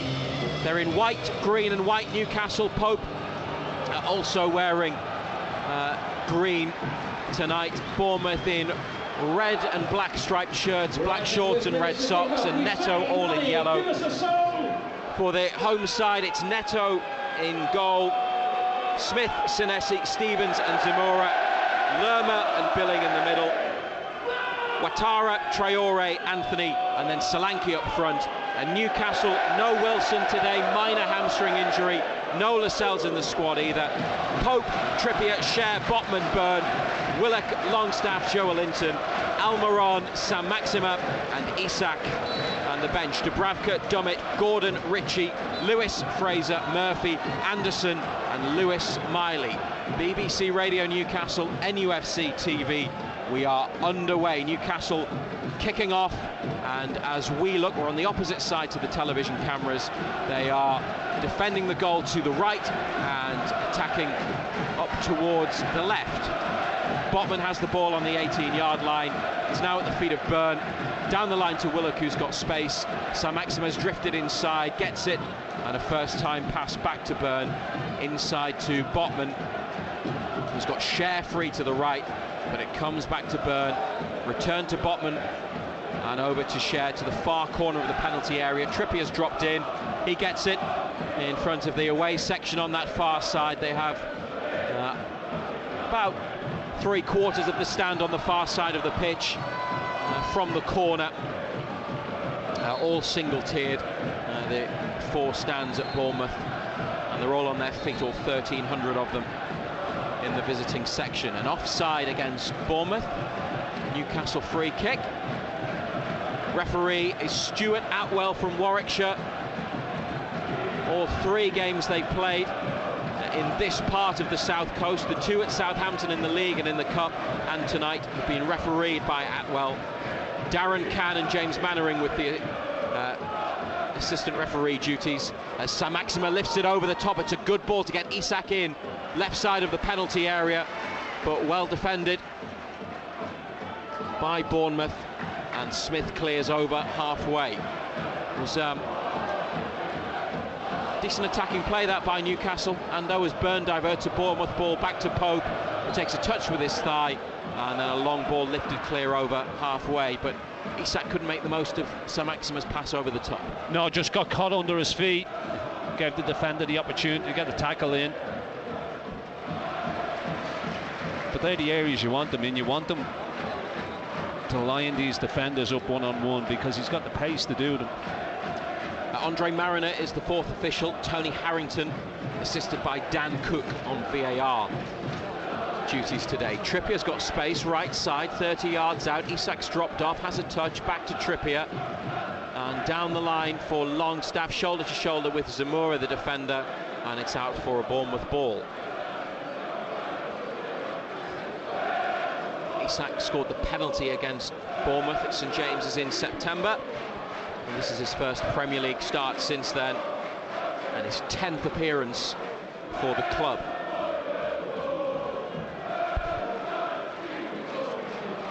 From the Bournemouth throw, it's into midfield. Over it comes to this near side. Saint-Maximin closing down. Stevens back to goalkeeper Neto, who has a touch, not the best one. He's played a teammate into trouble, and it's out off Almiron and behind for a goal. Kicks Senesi there defending. Probably didn't appreciate that pass from Neto. No, he dropped the minute, that's for sure. He did well in the end to play it off Almiron and get the goal kick. But if you're going to do that all night, you're inviting trouble because of the squeeze that we put on. BBC Radio Newcastle, no goals after 3.5 minutes. Sound disappointed. We had 2 by this point last week, didn't we? Well, 1 was disallowed. Billing with a header on in midfield, the 6'5" Danish international. And the ball is dropping from the sky again. Joelinton tries to win it. Byrne plays it. I thought he played it off Willock, but it's gone out for Newcastle's throw. Near side. Back to Botman. Still looking for a first goal for the club. Is Cher. Right of centre, where you'd expect him to be. Square to Botman.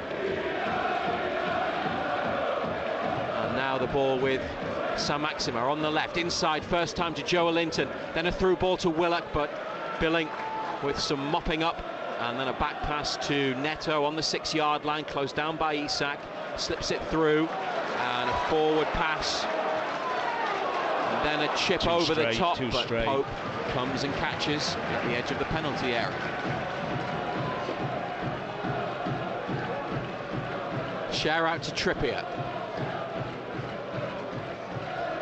Joelinton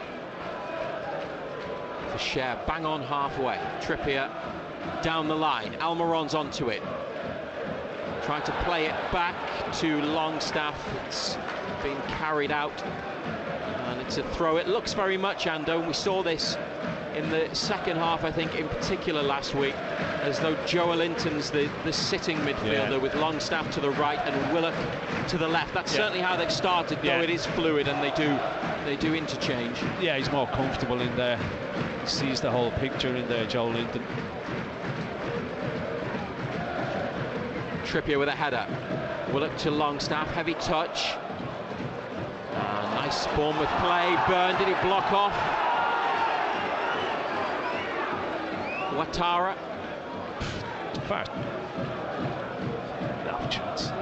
Looked like the arm came across. It was a nice Bournemouth move, but Newcastle have the ball back, and this is Willock trying to get away from Lerma. Challenge from the midfielder. Willock's gone down off the pitch. Referee stopped the throw-in for Bournemouth being taken.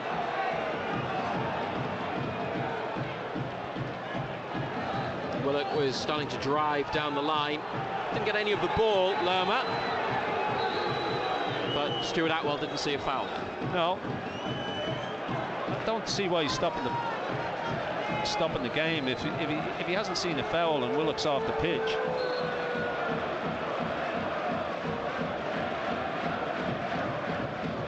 Botman wins it on halfway. Joelinton to Saint-Maximin. That's a good ball. Almiron in a pocket of space in the number 10 role. Just playing it back to Longstaff, and they've got it wide right. Trippier to Almiron. Good pace about this Newcastle move. Still 0-0 in the 7th minute. And then it's put out of play touch by Jayden Anthony. Now the left winger getting back to defend. BBC Radio Newcastle.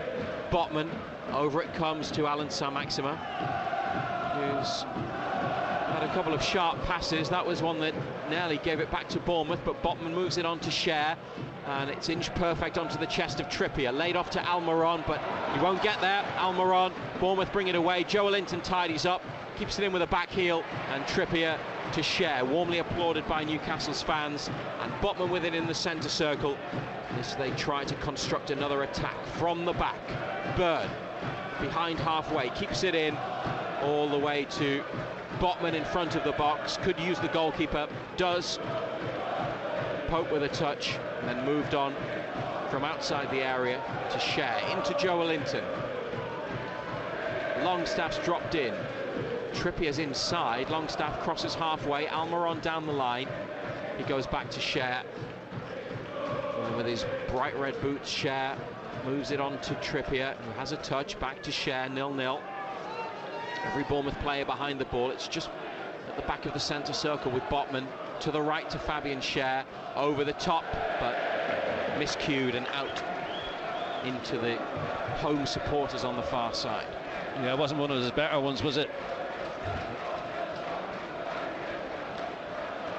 Now Solanke for Bournemouth, bringing it into the centre, and then a through ball which is intercepted. It was towards Hamid Traore. Almiron's gone down and is rolling around. The whistle's gone for a Newcastle free kick. Jordan Zamora of Bournemouth shaking his head as he runs back into position. It's never a free kick. That is never a free kick. Work out how many rolls Almiron did. 1, 2, 3, 4, 5. I don't care how many times he rolled, it's not a free kick. It's on 2 feet and okay. Almiron, Newcastle get the decision, and Longstaff comes back to play the free kick back to Cher, and across it comes to Botman. Now we're in the 10th minute.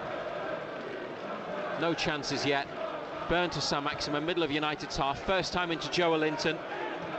And he's found Longstaff, takes it away from Billing. Joelinton gets it back, and then they move it on to Almiron, leaves it for Trippier, and then goes on the outside, looking for Isak in the middle. Trippier. What a touch that was. And it's diverted behind for a corner. Yeah, that was an important touch. Big centre back got across. Great play, moved it nice and quick, got out wide to Trippier is just trying to play it in. Needed to be defended. Marcos Senesi with the defending, and a corner away to the left, right hand side. Trippier, another outswinger. They've got 5 players at the back of the box. They all move as it comes in. Cher with a header. He's guided it wide of Neto's right hand post, never really threatening the target, but got it well. And they all made a move and a break from the back of the box there, Ando. Yeah, I mean, another one. Another set piece that they work on. They're all in a line. Got up well, Cher. Probably feels he should have done better with it. Back to the goalkeeper from Bournemouth from the right side of defence, and away it goes. And Botman with the header to Longstaff. Lifts it first time right-footed out to Trippier on halfway. Down the line, but off a Bournemouth player. And Zamora, the fullback, to Solanke, who's dropped off and collects and then tries the through ball, but Botman, standing big and firm, makes the block. And it's back with Senesi, who's playing as the left-sided centre-half, and Stevens, the right-sided centre-half, forwards to Traore.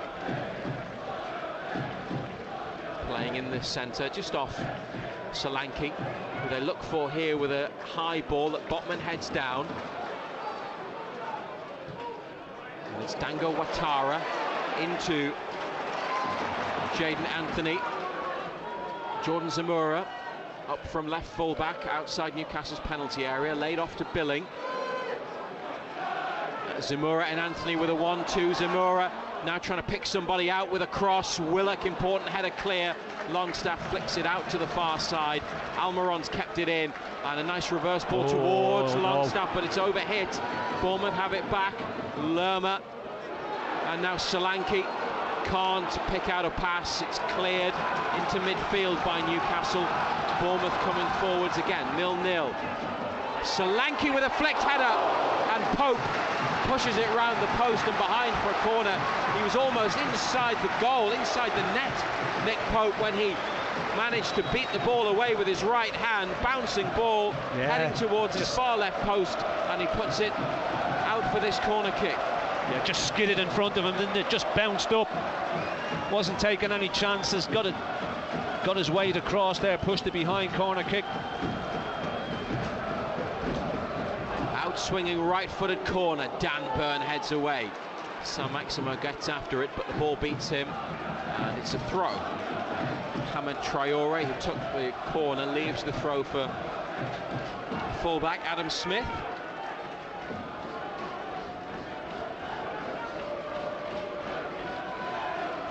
"30 yards out, back to Stevens on halfway. Controls over to Senesi.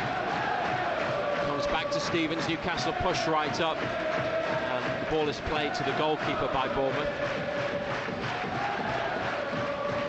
Looking for Zamora. Trippier rises, heads on, away by the home side. Joelinton in midfield on it. That's a nice ball round the corner for Willock. Saint-Maximin free, left corner of the area, takes it inside. Looks for another white and green shirt, but it's deflected by a Bournemouth foot. Oh, great little turn. That is a good turn by Ouattara. Over halfway, back through. Solanke can't get there. It's taken a touch off Botman and ended up in the hands of Pope. They're trying to play them killer balls. The simple ball was to go left, and he's trying to tread the eye of a needle. Bournemouth's new signings looking dangerous. Dango Ouattara and Hamed Traore. 0-0 after almost quarter of an hour.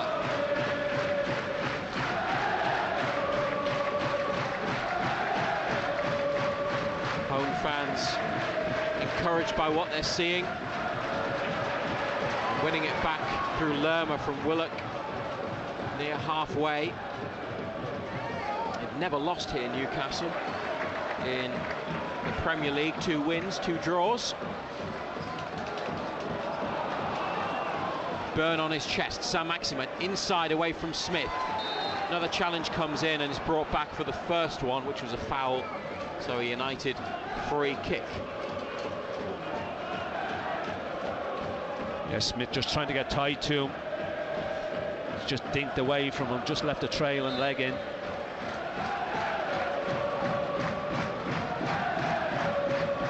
Trippier with the ball, and other defenders have gone forwards. Pope rolls it to Trippier, who sends it up to the edge of the area. Byrne tries to head it on. Schär with a touch and then a miss kick at the edge of the Bournemouth box. Couldn't get the shot away. And then they try to pass their way out of trouble, but Schär with a sliding challenge recovers it for Newcastle. Joelinton to Saint-Maximin outside the box, tackled, and then Willock has been competing for the ball with Ouattara, comes away with it. Home fans think that should have been their free kick. Saint-Maximin now on the right, back to Almiron. Tries to break into the box. He's kept it in near the corner. Trippier to Saint-Maximin. Now Longstaff digs out the cross looking for Isak, and away straight to Longstaff on the edge of the area. It's back with the Bournemouth goalkeeper, and the referee is saying play on after they appealed Bournemouth for handball, though Longstaff's not happy about something. Both sides. Yeah, both sides were having to go to the referee. Yeah, appealing to Stuart Atwell, but we play on 0-0. And Schär with a header down behind halfway, through by Bournemouth, and Pope leaves his area. He's kept as many clean sheets, Pope, in the Premier League as he has conceded goals before tonight in 21 games. That magic number is 12.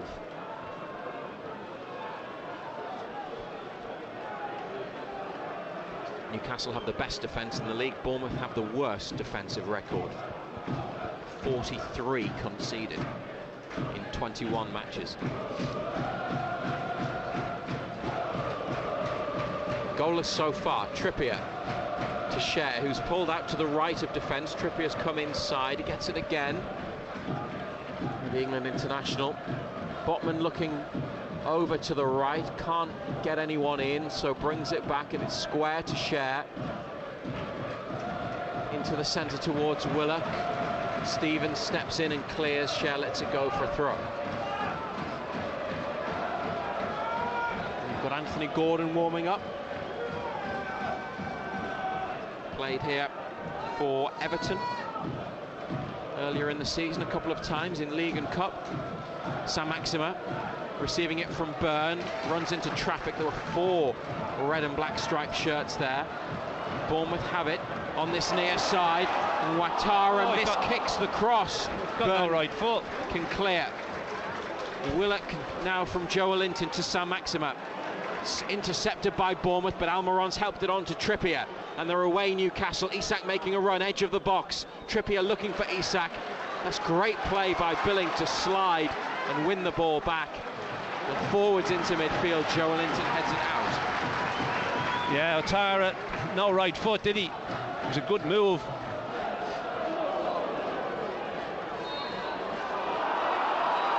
Whistle's gone after Pope came to clear, and there seemed to be a collision involving Botman. Zamura's ball forwards. It was Solanke who just eased Botman to the floor before Pope booted the ball away. 0-0.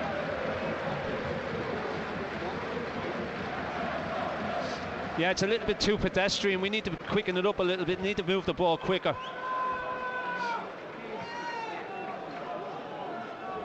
Schär to Botman again. He's probably had the most touches of any Newcastle player, Sven Botman. That one gives it away to Bournemouth, but they're able to intercept because the pass forwards from Ouattara couldn't... Yeah, hasn't had the best couple of minutes, has he? He couldn't be held by Traore. Looks lively, though. Here's Isak. Flag stays down into the area. Alexander Isak. Defender holds him up. And has he won a corner? Yes. Looked like he got away. Isak made the run down the right. Oh, he's offside, isn't he? No. Defenders on the far side. 1, maybe 2 playing him on. And then it was Zamura who got back and just slid in and helped ease Isak towards the goal line, got the last touch, corner kick. Yeah, it would have been interesting. VAR definitely would have had a look at that. 20 minutes played. Trippier's corner towards the near post, over the head of Byrne and away by Bournemouth. Almiron back to Trippier, takes the touch, lifts it in again. Good ball, really good ball to the back post. Another corner. Yeah, good defending. Stevens back post, wasn't taking any chances, puts it out.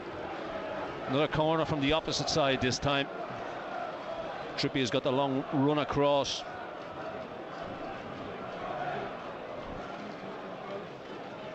Saint-Maximin goes over there with him.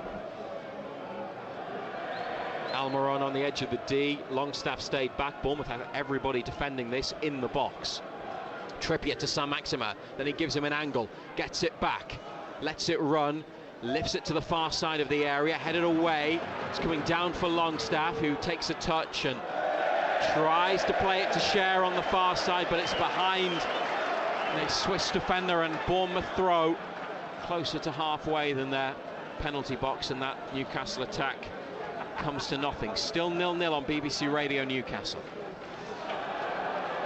Bournemouth, from the throw, contrive to put the ball back out of play, and it's going to be Newcastle's ball. Yeah, from their own throw-in. We are underway again. Newcastle with it on the floor in their half, middle of their half. Botman to Byrne. Looking wide left for Saint-Maximin. He's got his back to goal, cuts inside, moves away from a couple, and that's a good switch. Really good play. And Cher on to Almiron now. Zamora and Anthony out there with him on that far side. The winger getting back, keeping an eye on Almiron. Trippier with a forward ball, cut out by Bournemouth. And they have it on the far left side. Zamora to Anthony. Signed a new contract yesterday, Jayden Anthony, the young forward. The ball from left to right from Gary O'Neill's team goes out after a touch off a Newcastle player, and Smith in the right full-back position has a throw to take. Billing comes across, controls, gets pushed by Almiron.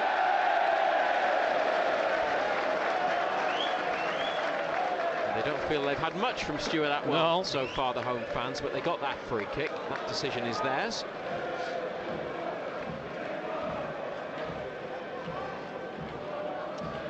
Past the midway point in the first half. What do you think, John Anderson? I think we need to be quicker in what we're doing. I think we're letting Bournemouth get set. Need to move it quicker. Need to pass it quicker. It's too slow, too pedestrian. Giving them time to get set, get people behind the ball. Just need to be sharper in what we're doing. Eddie Howe takes a swig from a water bottle that he then drops on the floor. Hands in pockets now. Jason Tyndall, arms folded next to him, both all in black. As Pope has a goal kick to take, and it's long upfield. Isak helps it on to Almiron. Got up well. Trippier back down the line to Almiron, and now forwards for Isak. Longstaff in the middle. Isak turns back onto his left, far side. Now Trippier flashes in the cross, and it's diverted behind. Kick. It's better. Got it forward quicker, did it sharper. There's holes in behind these fullbacks. Isak's got the pace to play in those channels if you get the ball in there. Trippier delivers the corner, headed back out towards him, and he picks it up after it goes out. Well, hang on, what's the decision here? Offside? No, it can't be offside. When it came back to him? Was it? Or was it handball? Bournemouth fans appealed for handball because he caught it. But why didn't... Seemingly after it went out, he's standing next to the assistant offside, referee. You could be right, because if it had been handball, he'd have put his flag up straight away. let a couple of phases go, then put his flag up, didn't he? So that suggests that it's what they do with offside decisions, isn't it? That is what they do for offside decisions. The ball was out when he caught it. Ball was out, yeah. So he must, but why let him take the throw? Strange. Bournemouth free kick. Joe Linton header in midfield. Isak nods it out to Almiron. A high ball for the run of Longstaff from midfield, away by Stevens. It's there to be won in a midfield area on the left, and Bournemouth come away with it and try to move it on up front to Solanke, who manages to get it back to Ouattara. Away by Newcastle. Solanke now on the right, approaching the edge of the area, goes for goal, and the shot is blocked. Saint-Maximin gets to the ball, but can only divert it to Hamed Traore. Willock gets in between man and ball, shows good strength, back to Byrne, has a touch, he's still in the Newcastle area, and smacks it off Solanke's back, and that'll be a goal kick, 0-0. Good defending, just weighed it, didn't he? Pope with a quick one.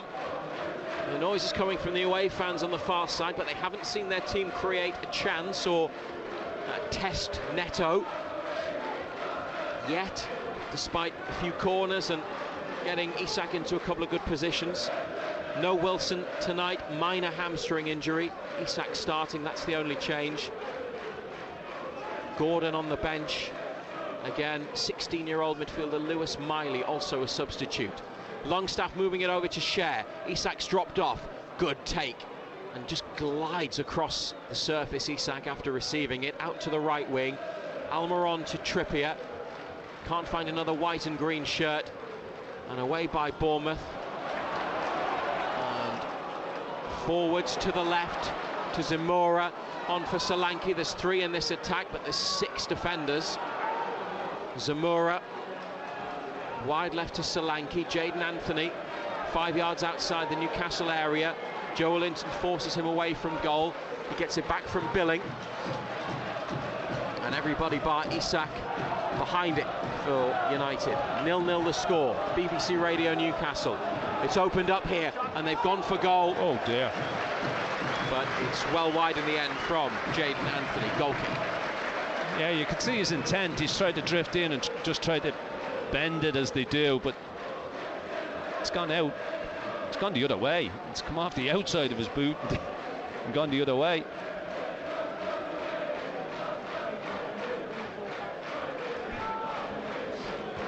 Botman and Cher are in the penalty area next to Pope. 2 Bournemouth players on the edge of it. Everyone moves up, moves away. Pope drives it up to Longstaff on the halfway line. Isak. Longstaff with another challenge. Trippier to Joe Linton. Oh, gets around Traore. Well, finds Longstaff. The pass, though, is to a Bournemouth player, and Billing. This is a good run. It's blocked by Botman. Again, Anthony on the left. Rolling it through for Billing, near to the corner, plays it off Trippier, and it is a corner kick for the home side, who are sending forwards Stevens and Senesi from the back.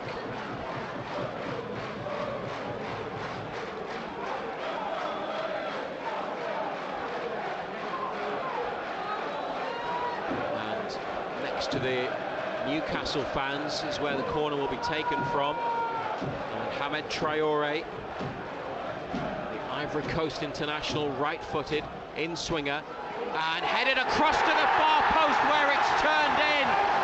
Bournemouth have taken the lead.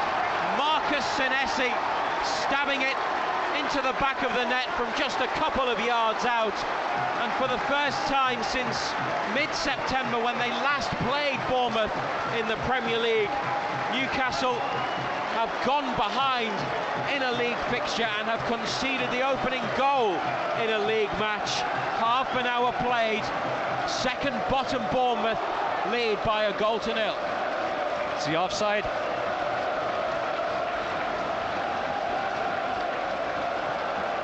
No, it's not. Yeah, it was just a flat ball played in, wasn't it? Near post gets flicked on, just gambles. Is that the first shot on target by either side? Second for Bournemouth. Conceded a goal after a corner, and it was scored at the back post last weekend. Same again tonight. This time a bit different, the way that it was scored, but I'm not sure who was marking Senesi, who made a run from a deeper position and was all alone when he was able, it was a simple task, just needed to connect with the ball, and he did. And 1-0 Bournemouth, Newcastle behind. It was good delivery. We got to defend it better. I said that about the goal last week.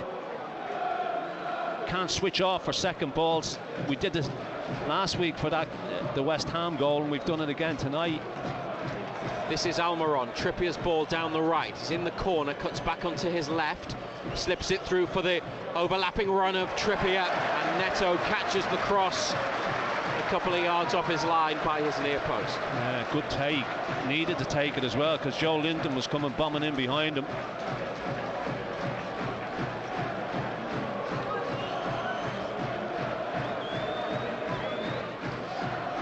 What's that, their second goal? It's only their second goal in 9 games or something, is it? It's their second Premier League goal in 7 matches, I think, since the World Cup. Head injury, match has stopped. Newcastle player down. It's Sven Botman. The doctor and the physio come running on. Bournemouth not happy. It was Botman with Solanke, whose left arm seemed to catch him round the face. Eddie Howe now with Alan Saint-Maximin has got his arm around him, and he's talking to him one-on-one, then gives him a pat on the back. Just seeing the goal again then, the in-swinging corner. Dan Bourne, he got away from, didn't he? Put a flick on.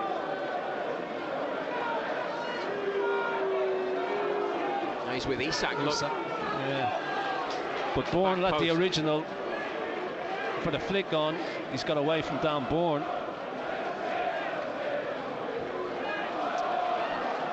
Joe Willock just being checked out now by the medical team. It's a great way to stop a game, this now, though. If somebody's through, just go down holding your head. Willock's off the pitch, so is Botman, so they've got 9 men, Newcastle, at the moment. And Willock's having his upper left leg strapped. hamstring, and he's having it. That's his thigh. Yeah, on that. Stuart Atwell's got the ball under his left arm and drops it at the feet of Bournemouth's Jefferson Lerma. Newcastle are 1-0 down, and it's played through, and Cher stops it, but it comes here to Traore, edge of the box.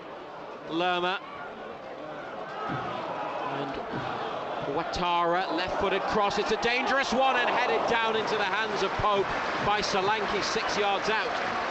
Should have done better, shouldn't he? Bit like Callum Wilson last week. He's got up and he's just headed it straight down into the ground, into the arms of Pope.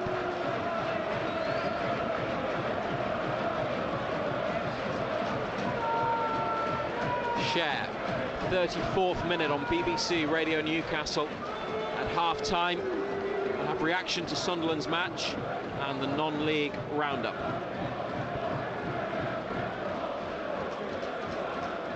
Cher over halfway to Trippier, inside to Longstaff, his 100th Premier League appearance today. Isak plays a 1-2 with Almiron, but the return ball is too powerful, and Stevens gets across and gets it away towards Solanke. Cher pushes it forwards, but Solanke's recovered. Back from injury today, the former Liverpool striker, who has 4 goals this season. Smith on the near right-hand side. Goes back inside from the full-back, then a long ball upfield. Byrne with a header to Joe Linton. Does well to control it and then hook it back to Botman. Willock's gone down again. Anthony Gordon's coming on. They're going to make a change. Gordon is ready. and Joe Willock's going to have to go off. I mean, if that's a hamstring, I don't know how they think strapping it up's going to do it any good.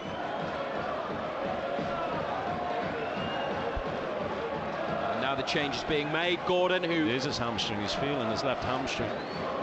Played twice here in the space of 4 days in November for Everton. Bournemouth won 4-1 in the Cup and then 3-0 in the league. His appearance in that Cup tie is the reason that he can't play for Newcastle in the League Cup, in that competition. But he is on, and it looks like they've gone to a 4-2-3-1 system, Ando, with Gordon just playing off Isak. St. Maximin left, Almiron right. He's just playing in the hole. Longstaff and Joe Linton's just come slightly left now as well. Longstaff to the right, but both a bit deeper. So they've lost Bruno to suspension. Shelvey has been sold, and now Willock is off injured.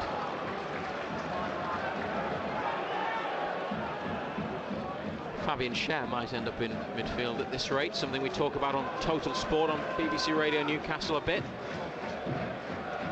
Something you're not too keen on. This is Gordon on the right, first few touches, down the wing and then inside. It's back with Botman, and Schär to the right of the centre circle, back to Botman on halfway. 1-0 down Newcastle. Longstaff's got space, he was tripped as he got away from Hamid Traore.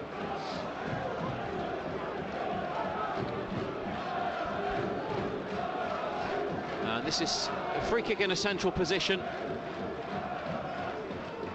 Good 35 yards, maybe 40 from the Bournemouth goal to the left. And Trippier chips it into the penalty area, looking for Byrne. It's off a Bournemouth defender. Burns kept it in near the line. Back to St. Maximin. He crosses towards the far post and it's headed away. And then Trippier makes a block. St. Maximin has it on the left. Goes around a couple of players, gets it back from Isak, now into the box, half cleared, comes out to Gordon, who takes a touch. Longstaff controls, and it's pushed away from him. He got closed down really quickly, didn't he? Billing was on top of him. He didn't give him a second. No. Newcastle still in possession, looking for an equaliser.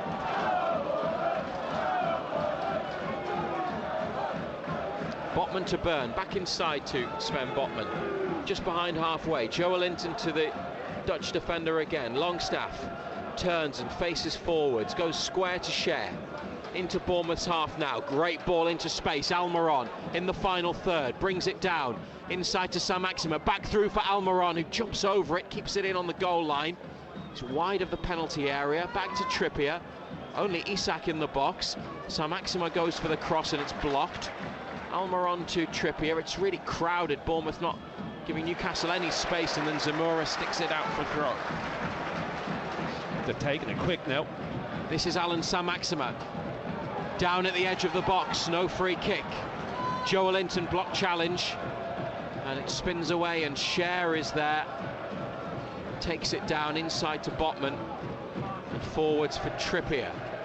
Roll down the right wing to Almiron. Gordon goes on ahead, gets it. Anthony Gordon on the outside of his man, has gone down, stayed down. It's a Bournemouth throw only. It's in the left back position. Gordon picks himself up. He's taking on the goal scorer Senesi. Any contact? I would hope so if it's a tackle. But no, worthy of a foul? No. Free kick? No. He's really close to the assistant referee. Schär's got it back. BBC Radio Newcastle losing 1-0 United. Another goal conceded from a corner. 40th minute. Botman getting booed. Burn out to St. Maximin, hasn't really had the chance to run forwards from the left. Digs out a ball towards Isak, edge of the area. Bournemouth header, Lerma towards Solanke. Takes it down, helps it on for Traore. Trippier gets over. Joe Linton there.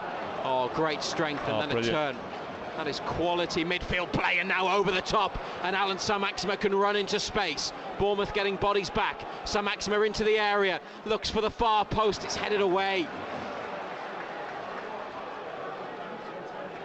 Joelinton putting pressure on Traore, who plays it back to Smith, and it's up to Ouattara.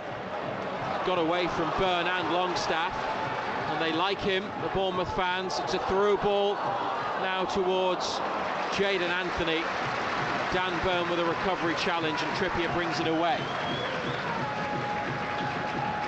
Almiron 10 yards behind the halfway line, into Gordon, back to Almiron first time. Joelinton was brilliant in the middle of the park, great tone, great strength. Ball over the top was terrific as well.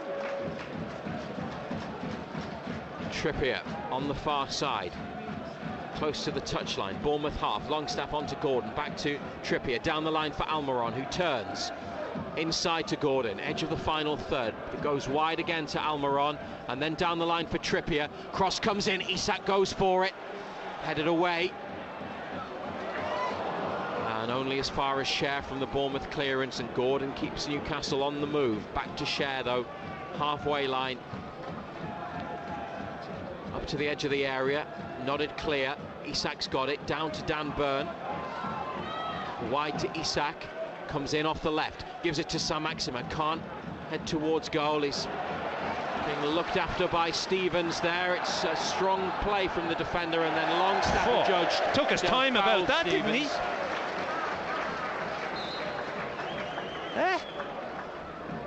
Wasn't too sure about that. It was just a coming together, and then he decides it's a free kick.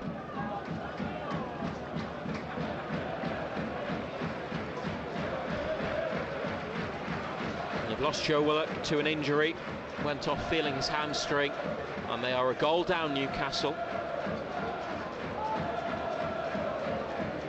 which is not something they're used to. And we played 42 minutes. Bournemouth can move out of the bottom three if they win. Joelinton header, Longstaff on, Isak chasing, Stevens is there, and Isak putting pressure on the defender, who comes away with it. Did well. And then his ball down the line has turned into a decent pass for Solanke, back towards Ouattara.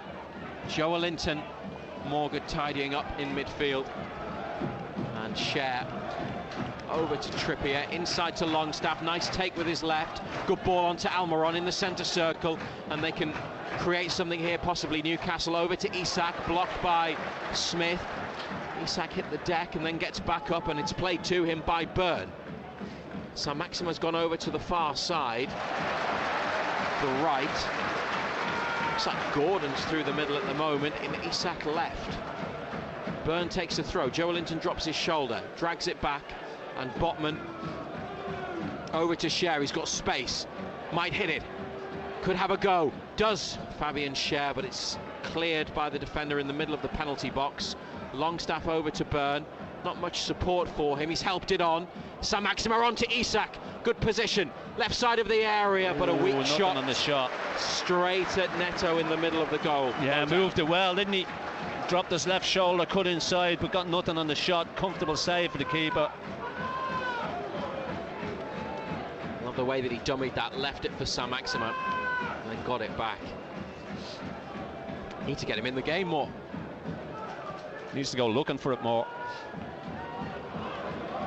Byrne with a header forward. Stevens volley's clear. Dan Byrne plants another big header on the ball. Gordon chasing and gets almost gets onto it. Stevens recovered well. Botman competing for it with Solanke. Longstaff taking a touch and sliding it forwards, but only as far as the left back Zamora, one of several players in this team and squad signed by Eddie Howe for Bournemouth. Senesi, the goal scorer, high ball into Newcastle's box. Pope picks it up. 45 seconds of the opening 45 minutes remaining, plus whatever's added by fourth official Andre Mariner. Joelinton to Byrne, he's in the Bournemouth half. It's behind Joelinton, and Botman is there and can't get it back to Joelinton, and now Dango Ouattara's away, right side. The cutback is stopped by Longstaff, and Joelinton blocked challenge, won the 50-50. Played it to Byrne, who's given it away to Billing in midfield. Home side in the lead and on the attack. Newcastle defending. The cutback comes here to Traore, laid off to Billing. Zamora could hit it, doesn't hit it, goes on the outside, runs into Trippier, who can't get it clear comfortably. Zamora still has it. Minimum of 2 additional minutes at the end of the first half, and then it's behind for Newcastle free kick off Senesi. Nobody wanted to pull the trigger, did they? Thankfully.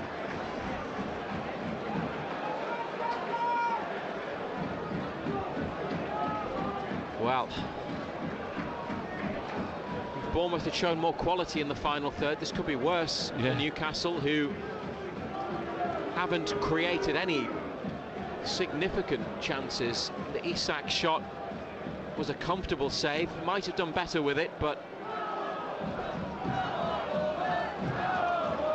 not really showing enough in the attacking third. Newcastle. Saint-Maximin keeping it in for Byrne. Gordon, it's come back to Alan Saint-Maximin. He could change that here, right at the end of the half. Longstaff breaking into the area, what a save! Almiron following up, fires it into the bottom corner. Their top scorer goes to double figures for the season, and Almiron ends a run of 9 games without a goal with an equaliser in first half, added on time. It's AFC Bournemouth 1, Newcastle United 1. They needed that. Oh, did they not? What a time to get it as well. Right on the stroke of half time.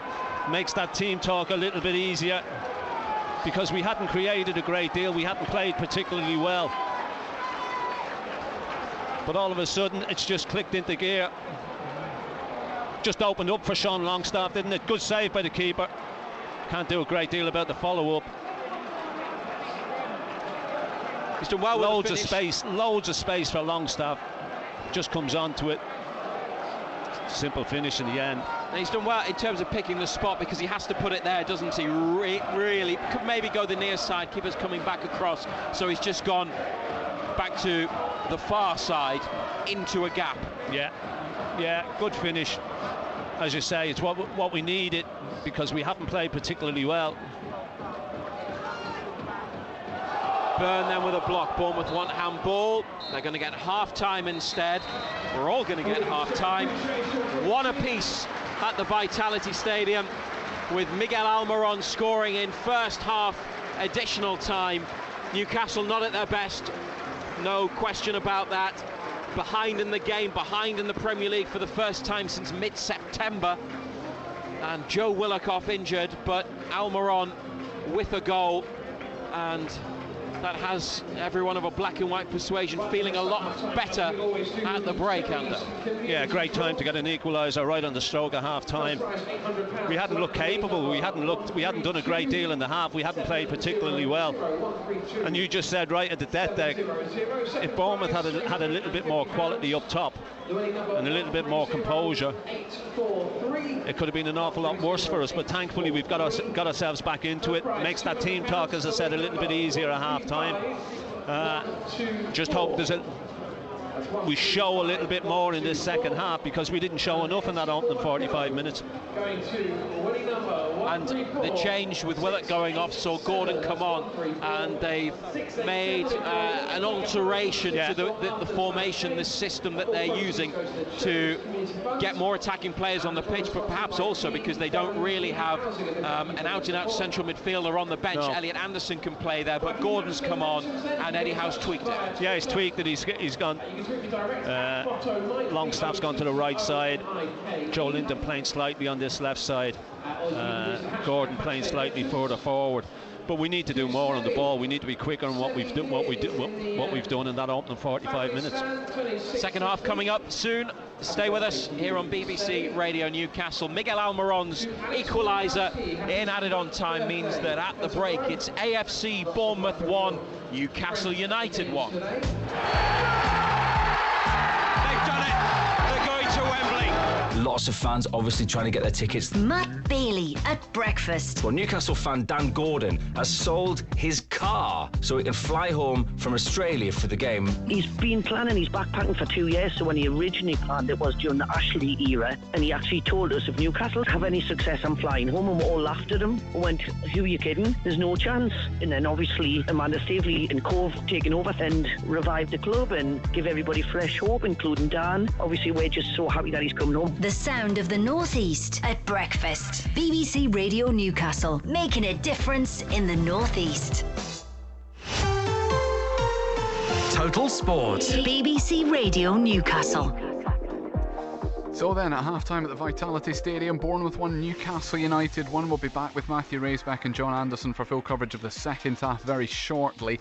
Elsewhere in the Premier League today, the early kick-off saw West Ham and Chelsea draw 1-1.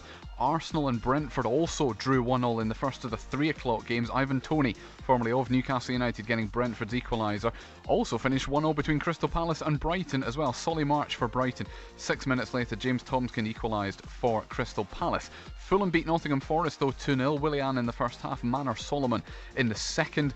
Leicester City a thumping 4-1 victory over Spurs in the end. Spurs led 1-0 after 15 minutes, but it was 3-1 at half-time. And then Harvey Barnes towards the end of the game, making it 4-1 to Leicester City.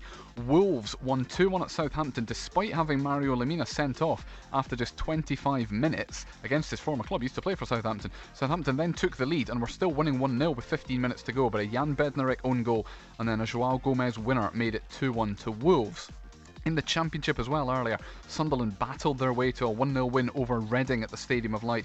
Patrick Roberts scoring the goal 7 minutes from the end. It moved the Black Cats up to 7th in the Championship table. Here is their head coach, Tony Mowbray. I'll have to say, I was wary of thinking, no, don't come in here and say it felt like a tired performance, but I don't. If I'm honest, I felt the brains were a bit dull today. We talked about how we needed to play against a team like Reading. I'd seen Paul's how he was going to set up differently. He knew of our threats, and we knew it was going to be tough to get through him, and yet I felt we were just a bit dull. I think the team felt dull. There's a few of them moaning about the surface there as well, and yet it's we found a way. Sunderland are at Queen's Park Rangers on Tuesday night, but we shall talk non-league football next.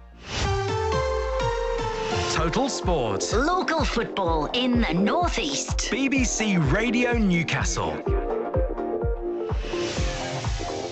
You are listening to the local football roundup here on BBC Radio Newcastle, the only place to get all the reaction to your side's non-league games around the region. Get in touch with us. Let us know which game you were at today. 08000 321 333 on WhatsApp. 81333 with a text message. Starts all your messages, please, with the letters BBC. Remember not to get in touch with us if you're listening to this on demand. We'll hear from some of those at today's games in just a moment. But first of all, here with all of today's results is Dom James. Thank you very much, Colin. We'll begin in the Isuzu FA Trophy 5th round. Banbury United 0, Gateshead 1. The Vanarama National League North. Blyth Spartans 1, Peterborough Sport 1. The pitching in Northern Premier League Premier Division. Morpeth Town 3, Atherton Collieries 0.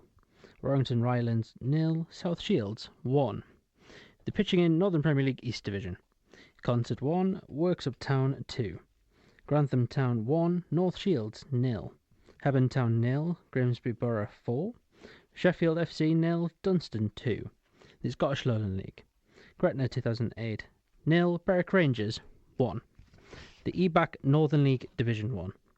Seaham Red Star 4, Sunderland RCA 0. Carlisle City 2, Crooktown 1. Gisborough Town 0, Ashington 1. Newcastle Benfield 0, Northallerton Town 0. Pickering Town 0, Whitley Bay 3. Towler Town 0, Thornaby 1. West Auckland Town 0, West Allotment Celtic 1. Wickham 0, Bishop Auckland 3. The EBAC Northern League Division 2 now. Bedlington Terriers 2, Sunderland West End 0. Berkeley Town 4, Billingham Synthonia 3.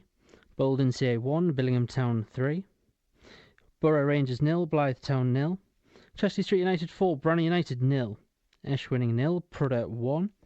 Jarrow 0, Easington Colliery 3. Wrighton Croker Albion 1. Redcar Town 2. Washington 1, Horden 3. And Wellington 1, Chesley Street Town 2, Colin. Thank you very much indeed. Dom, there was one game in Division 1 last night as well. 8 goals. Newton Aycliffe beating Heaton Stannington by 5-3 in a Friday night thriller. We'll come back to the Northern League in just a second. But our non-league reporter Paul Dixon has joined us back in the studio again. And last week, Paul, we sent you to Dunstan off the back of a very good run of form for them. And it came to a shuddering halt. I'm a Jonah. Lo and behold, Hebburn had won 8 in a row before you went and saw them this afternoon. They weren't very good, were they? Well, there was an 8-minute spell where Grimsby were very good. 3 terrific finishes. And it ended up 4-0 to Grimsby. And, the good finishing, worthy winners. And after the game, I caught up with Vin Pearson, the chairman of Hebburn. Vin, disappointing result today after going 8 games undefeated. Very disappointed. But great credit to Grimsby. They deserved the win. 3 quick goals against Wayne, 10 minutes, dead. But we've got to start and just pick ourselves up. We're still third top. I think the results went for us, but one of them things. Bad day at office, full stop. So really you can learn from that. I mean, like you say, you've had a real good run. You can only learn from that. But no disrespect. I mean, injury-wise, we had a few players out there yesterday, today, and but we're saying a couple of players. But yeah, right. But you're still in third position, Vin. I mean, we spoke before the game, and you're very much looking forward to try and get the team to the next league, aren't you? Without a doubt, the owners, the management, Dan and them, they're looking forward to, they want to go up, and hopefully we can still go up. I mean, we're at home on Saturday, then on the Tuesday we've got same Red Star in the semi-finals of the Durham Challenge Cup. So hopefully we can get a result of Saturday and a final beating same Red Star on the Tuesday night.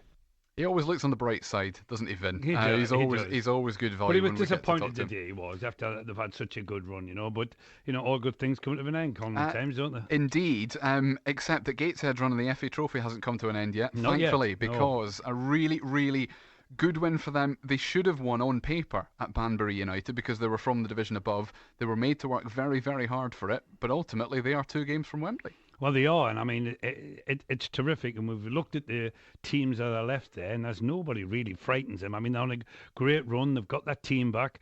We've already got 1 team at Wembley in the North East this year. Can we get 2? Yes, because some of the bigger sides and some of the teams that are so far away from us geographically knocked out in the last couple of rounds. So Aldershot, Altrincham, Maidstone, Farsley Celtic, Halifax Town, York City and Barnet are the other 7 sides in the quarter-final draw for the FA Trophy that will take place on Monday. Just a quick word on Morpeth as well, because a really good win for them. 3-0 at home to Atherton. First time they've won consecutive games in the league since October.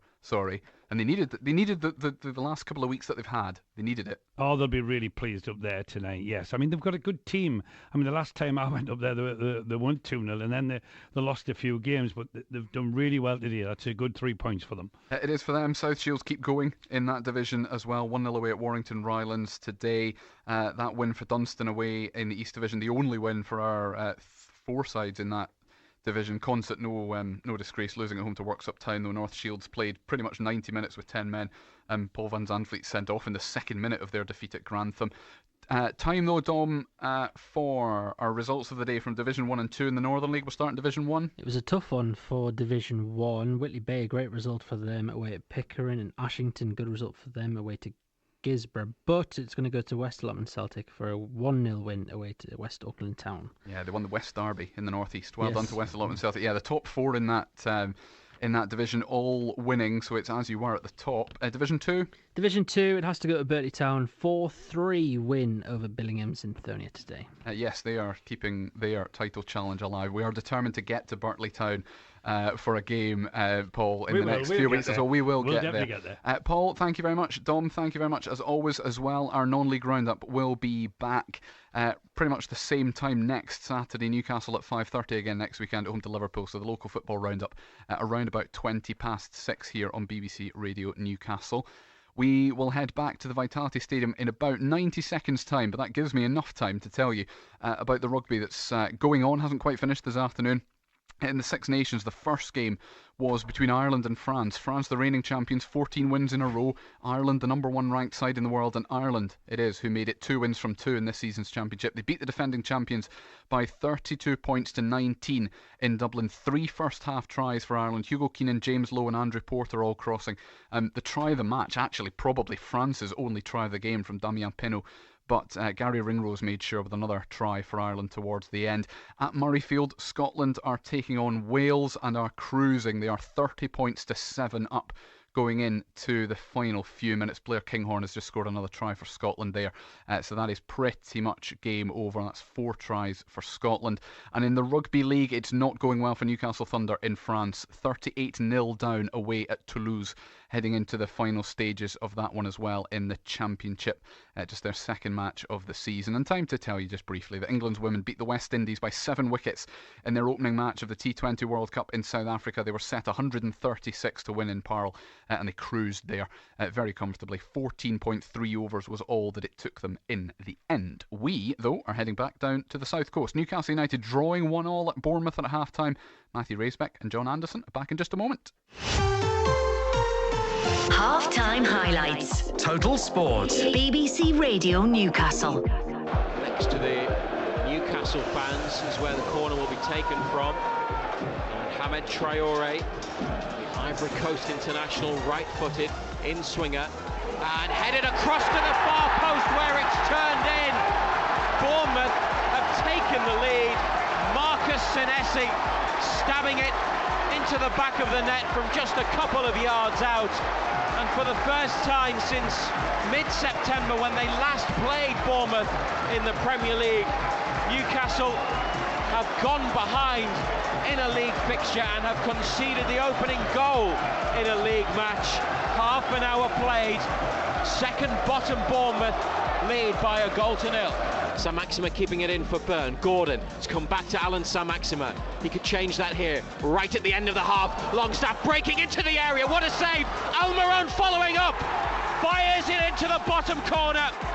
Their top scorer goes to double figures for the season. And Almiron ends a run of 9 games without a goal with an equaliser in first half added on time. It's AFC Bournemouth 1, Newcastle United 1. They needed that. Oh, did they not? Matthew Raisbeck and black and white legend John Anderson. BBC Radio Newcastle. A very well-timed equalising goal from Miguel Almiron to make it 1-1.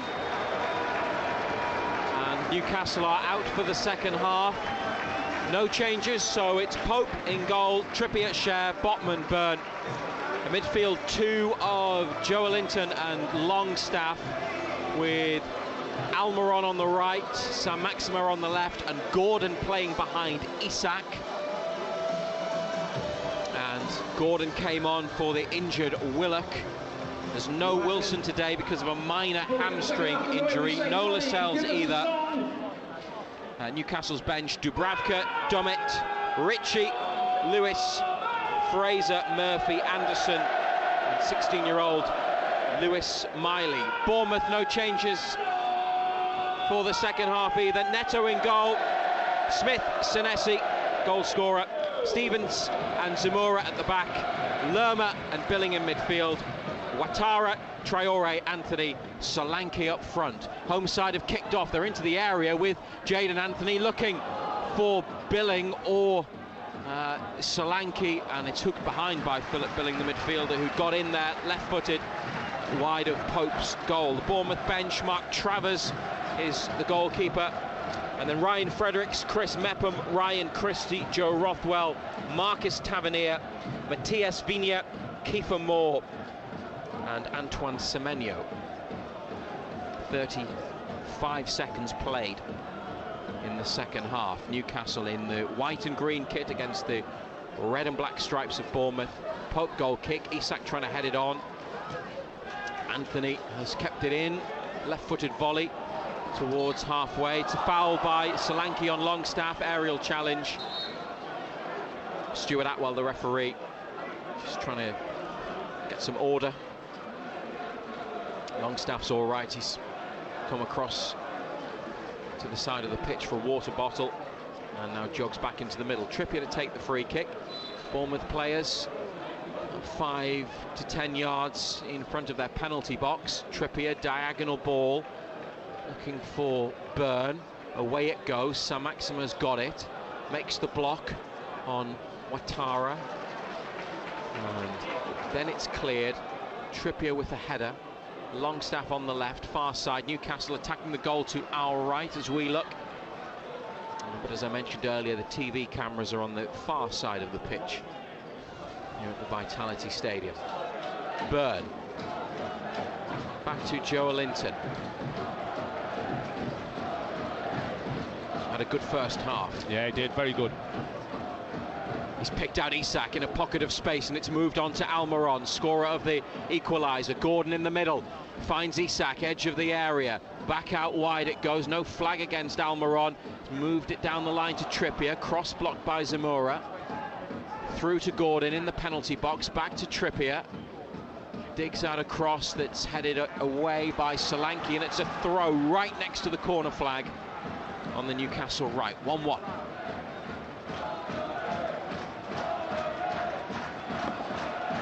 Yeah, you just wonder what was said in that dressing room at half-time. Yes, we got the equaliser right at the death, but I don't think Eddie Howe would have been pleased with the performance in that 45 minutes. Botman to Joelinton, who had 3 players around him. It goes back to Botman. Now Byrne to Saint-Maximin. In front of the away fans, links up nicely with Isak, but the flick from Isak through his legs back to Saint-Maximin was a bit of an awkward one for the Frenchman. There were Bournemouth players fighting to win it back, and they get it clear with a through ball that was intended to cause problems, and Pope has left his area to stick it out into the stand on the far side. BBC Radio Newcastle. Follow us on Twitter at BBC Newcastle later for some reaction from Eddie Howe and hopefully a player or two. Back to Neto by Bournemouth, and then risky passes at the back. Gordon closing down. Slid in for the challenge. Stevens has done well to get away from him. And Botman across to try to intercept, but Dango Ouattara gets away. Newcastle win it back though. Joelinton to Isak, laid off to Saint-Maximin. And Saint-Maximin with a ball into the area. Almiron making a run through the middle. Goalkeeper comes, grabs it and throws it out overarm to Anthony. Zamora back towards Anthony. Trippier's got it. Longstaff looking for space. It's back to Cher. Not taking any risks. Botman to Byrne. And a long ball forwards. Isak trying to get around the defender and has. 5 yards outside the area. Isak stopped by Senesi, the other centre-half, who did very well. Couldn't quite run through onto goal as Pope picks up a ball at the edge of the box at the other end. What, there's been 3 or 4 balls in this couple of minutes of this half.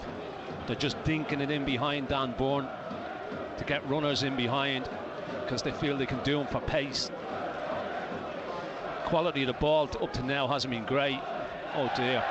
Byrne has miscontrolled and then booted the ball away. He's not going to be given any punishment by the referee as far as a yellow card is concerned.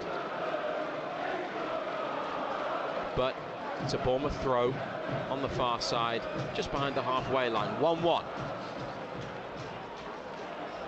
Byrne with a header forwards. Smith onto the thigh of Joelinton. Back to Saint-Maximin now with a bit of pace. Over halfway, and a good ball to move it out to Trippier.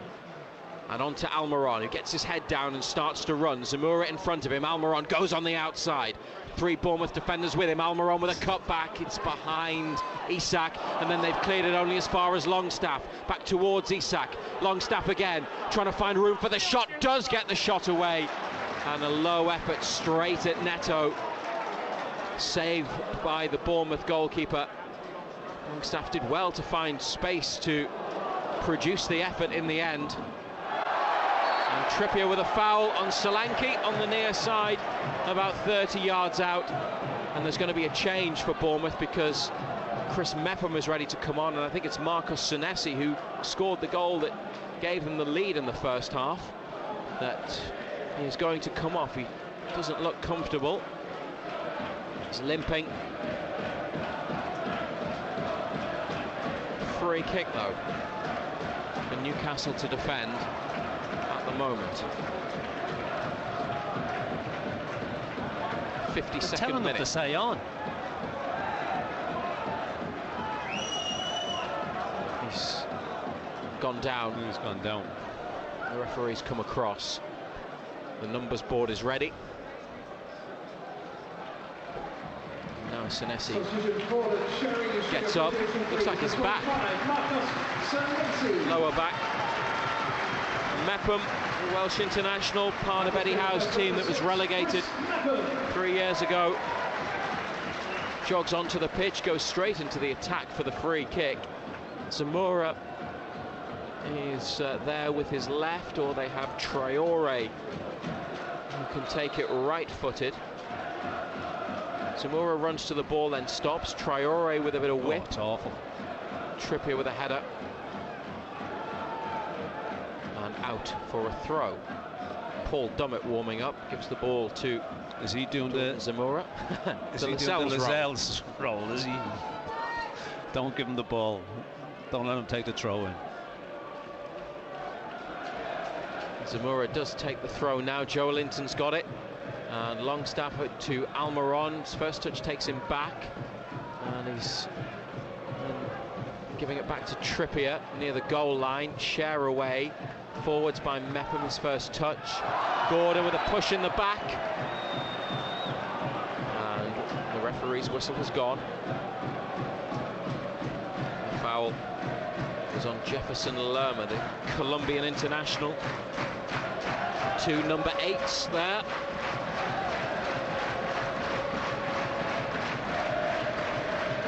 BBC Radio Newcastle level at 1-1 in the second half. And the same two players for the home side, Zamora and Traore, could take the free kick. Zamora runs towards it, flicks it back to Traore, who then dinks it out to him in the corner on the left. He gets away from Gordon, and Almiron can't get around Trippier, who just shields the ball and sees it behind. Should have just whipped it. Just complicate. Everybody wants to complicate it.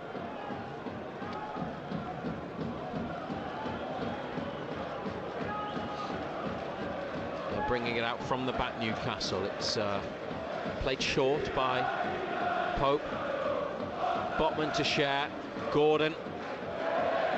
His first touch has taken the ball out of play. Longstaff's had an effort saved at the start of the second half, but Bournemouth have been in control of the ball since, really. We're in the 55th minute. Goalkeeper Neto onto the head of Anthony, flicked away. Trippier's got it, takes charge of the situation, has time to retrieve the ball and passes it to Cher, who's inside Newcastle's box, along the 18-yard line to the other corner of the area. Botman. Angled ball into midfield to Joe Linton, who receives it, moves it forwards. Isak collects and turns, gets away from Mepham. Did well. Saint-Maximin now down the line for Isak, but the ball's bent out of play. Nice idea. Just didn't quite have the right kind of pass to release Isak down the wing. Anthony to Billing. Chipped into the path of Zamora. Oh, brilliant. Down the left. Brilliant. And it's Almiron with great defending, and something could be on here. He's got two to the left, Isak and Saint-Maximin. Isak chasing the ball from Almiron. Gordon made a run to the right. Isak flicks it back to Saint-Maximin, who gets away from his man and might take it on himself. Does go for goal, and it's too high. It's gone wide from 20 yards, and Trippier wanted it rolled through to him on the right side. That was the ball. Area. That was the ball. Trippier's made a great run. Just got to roll it square.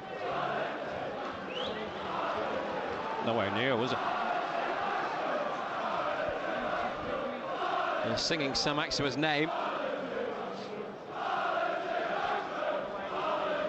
set it up really well with a sharp turn to wriggle free and get himself into a shooting position.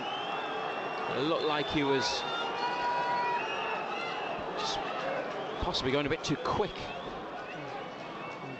for his own good there, and a fairly wild effort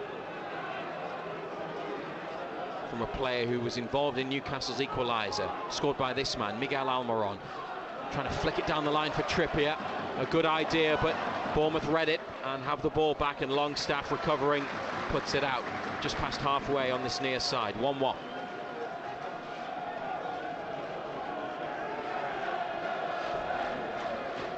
They are unbeaten in 7 away Premier League games, Newcastle, since Liverpool, which is a club record, or equals the record in the Premier League. Longstaff fouled in the Newcastle defensive third. Free kick given by Stuart Atwell. In 2003-2004 they went 7 away games in the league without defeat, and they were all draws that season. Level at the moment, but looking forwards with Joelinton. Share up to Gordon, good first touch. Fouled. Right of centre, Bournemouth half, but 10 yards in front of the halfway line. Trippier short to Joelinton and back again. Now up to Gordon, first time on to Almiron. Gordon makes a run, gets a return ball, and the substitute defender Mepham slides in and puts it out. Trippier to Joelinton, back again from the throw. Cher's got it, close to the edge of the box, back to Botman, on to Byrne. Saint-Maximin is wide, and Byrne has turned and found Alan Saint-Maximin, who gets tackled. And down the line for Bournemouth to try and run, but Nick Pope is quick and clears. And that goes out for a throw on the far side. Yeah, poor ball, wasn't it? Just too much weight on it.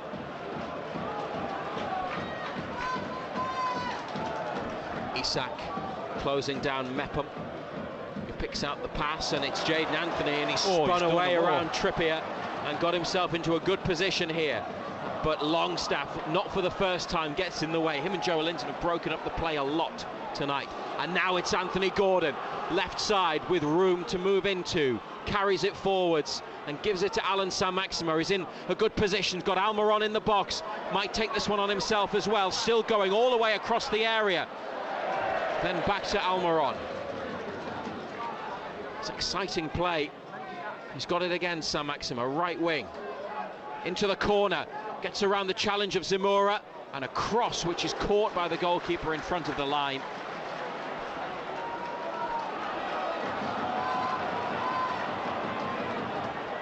Now Gordon with a trip. That'll be yellow. And here comes the booking from Stuart Atwell for Anthony Gordon. It was on Adam Smith. Just past halfway. Stopped his progress. And Smith, the player who scored the own goal in the League Cup in December when the teams met on Tyneside, has got a free kick for his side tonight. Bournemouth change is coming. It's going to be Marcus Tavernier.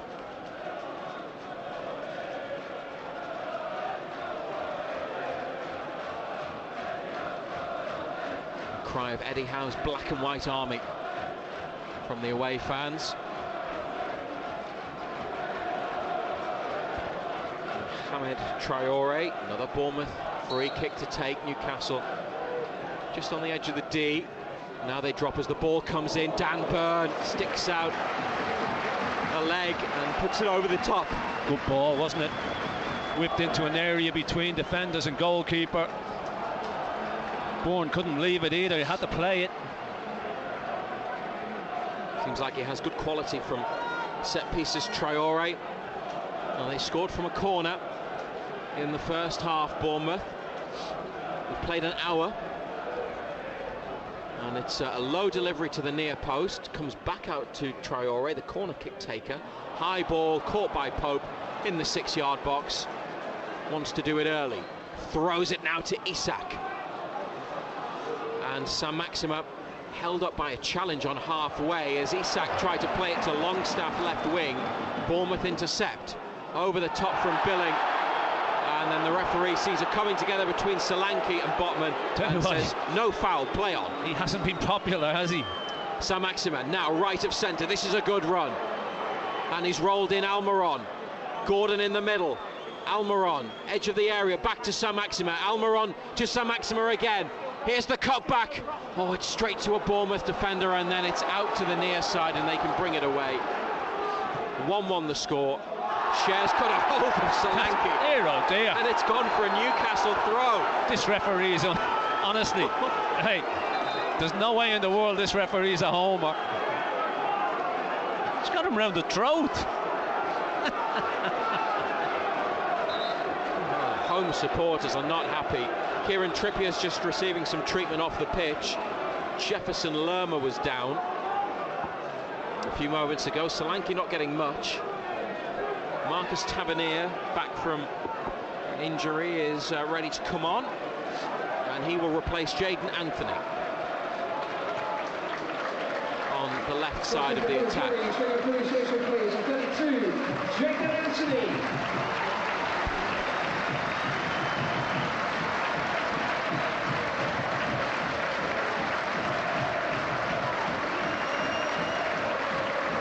Jaden being replaced by number 16, Marcus Tavernier.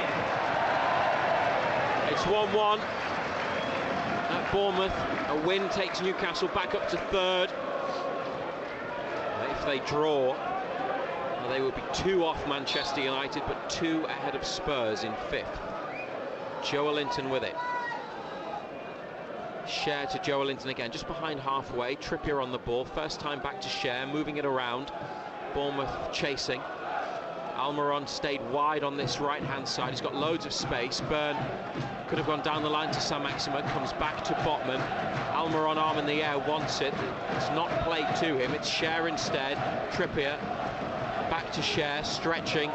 Now needs to get it away and does, but that's Bournemouth's ball, and Mepham sliding in, puts it out. Didn't have to play that. I was just thinking that. Almiron with a quick throw to Isak. Back to Paraguayan. Joelinton here. Switches it. Byrne backpedaling, down on his chest. Saint-Maximin on the outside, but it's given to Botman. And this is Longstaff to Saint-Maximin, like Longstaff, a 100th Premier League appearance tonight. Oh, it's a ball in. It's gone behind for a goal kick. It's a good ball. Almiron applauds, but he started to make the run and then stopped. He's always gone away from him. He's never getting there. It's bounced in the 6-yard box, though. It's inviting, but maybe a difficult one to get on the end of, you think? It was always gone away from him. It was a difficult one. The idea was right.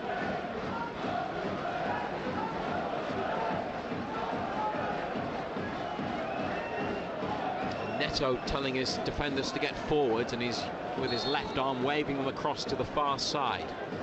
Players about 10 yards either side of halfway. Oh. The kick straight onto the head of Sean Longstaff. Anthony Gordon nods it on. Longstaff trying to play it back. There's a Bournemouth player down. Gordon. Oh, hey, I tell you what, this referee is unbelievable. He's waited an eternity, and then he gives a free kick. Gordon was on the run and frustrated that his progress was ended by the whistle. And Longstaff stood on, is it Hamed Traore? Yeah. Oh no, it was Dango Ouattara. Stood on the top of his boot as he stretched for a loose ball. It's a painful one. Ouattara plays international football for Burkina Faso. It's going to be okay. But it's Bournemouth free kick, 25 minutes to play, 1-1. Referee's been awful. Mepham forwards. Collision between Byrne and Ouattara. He's down again. And he's lying flat on his front. Now rolls onto his back. Newcastle play on. Bournemouth want the game stopped. Honestly, this referee is shocking.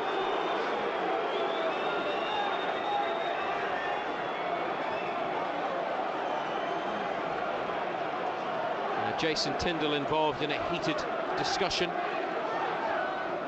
pitch side. He's been awful, hasn't he?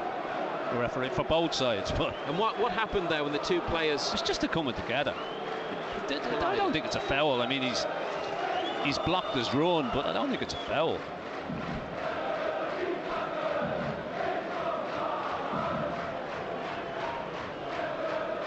The Dan Byrne chant is being sung in the away end.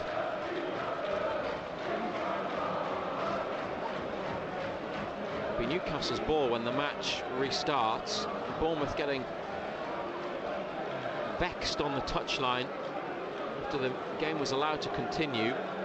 Ouattara checking him for concussion. He doesn't look too happy.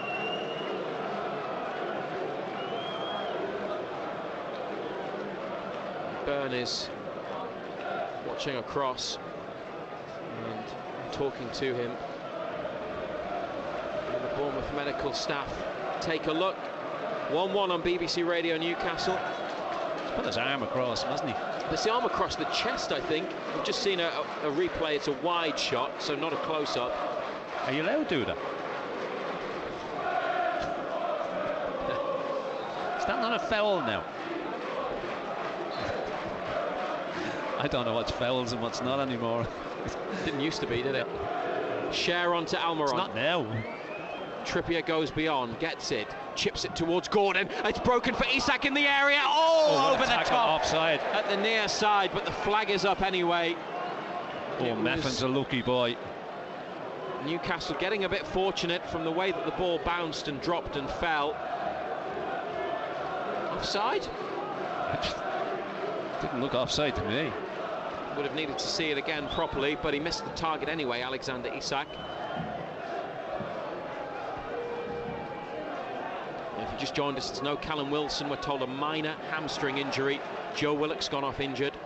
Jamal Lascelles is absent from the squad today as well, the captain. Zamora down the left, good skill. Oh, and they might have a chance here with Tavernier straight at Pope. It's a weak effort. Weak. Left side of the box, right-footed, straight at the keeper, low down. Got nothing on it at all. Bobbles into his hands. Big chance.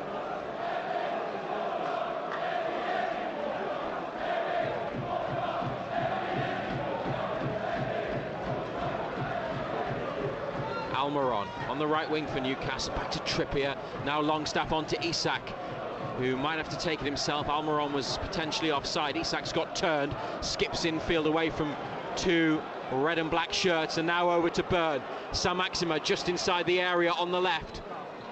Goes for the near side, it's saved, and then it's put wide. It's put wide. It's Anthony Gordon following up. They appeal for a corner, but it's a goal kick. Oh, how lucky is the keeper? He's gone down hurt, Neto. Yeah. Of course he is.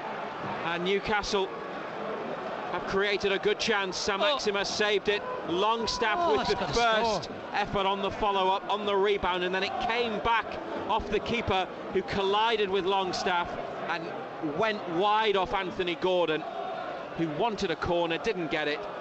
Big chance for 2-1. And Gordon probably should score when you see it again, Ando. Yeah, should do.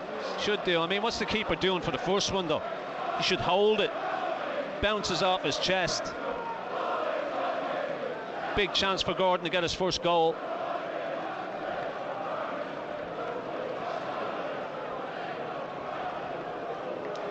And Neto being examined, and they're just taking time and care over this. We've got 20 minutes to go. It's gone fast tonight. 1-1, BBC Radio Newcastle. We have every match live, and Total Sport will be back on Monday at 6 with reaction to the weekend's games and the opportunity to have your say as well. And Total Sport on every weekday evening between 6 and 8 on BBC Radio Newcastle.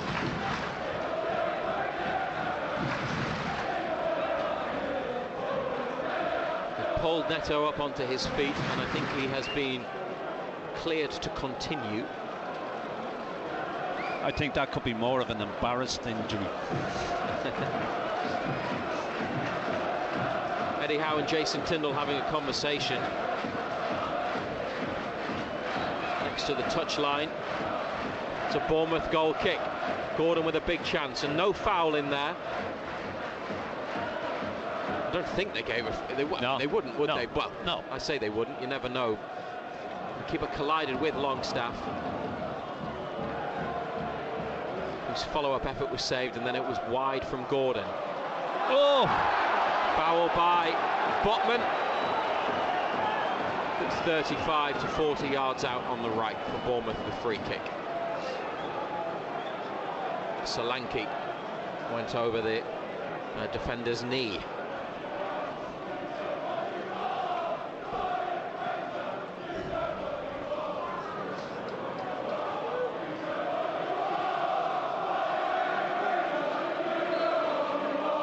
Ahmed Traore with another set piece for the home side. It's into the area. Byrne with an important header clear. Zamora with a header, and now Tavernier back to Traore. It's sent out to the near side to Zamora. Comes down to Traore just outside the box. Now Gordon makes a challenge but can't keep it in, with a pass down the line for Alan Saint-Maximin, and it's a throw. And 4 of the last 5 finished level. They've had 10 draws in 21 before tonight this season. It's the most in the Premier League, more than they had in last season in total. Bournemouth have passed the ball out of play. Newcastle throw, left full-back position. They could really do with all 3 points tonight. Byrne with a throw to Botman. It goes up and only a few yards infield, and now it's bouncing dangerously outside their penalty area. Cher with a big clearance. Isak rises, Mepham heads it forwards. It's come back to Cher, who's given it straight to a Bournemouth player. Now Longstaff to the left wing to Gordon. Leaves it for Saint-Maximin. Gordon gets it back and is stopped by Smith. An illegal challenge. Good skill by Anthony Gordon. Yellow card for Bournemouth's Adam Smith. Honestly, this referee's been atrocious. Absolutely abysmal.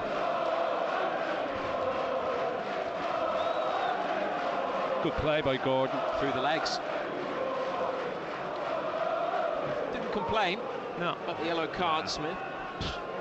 Well, what's the point?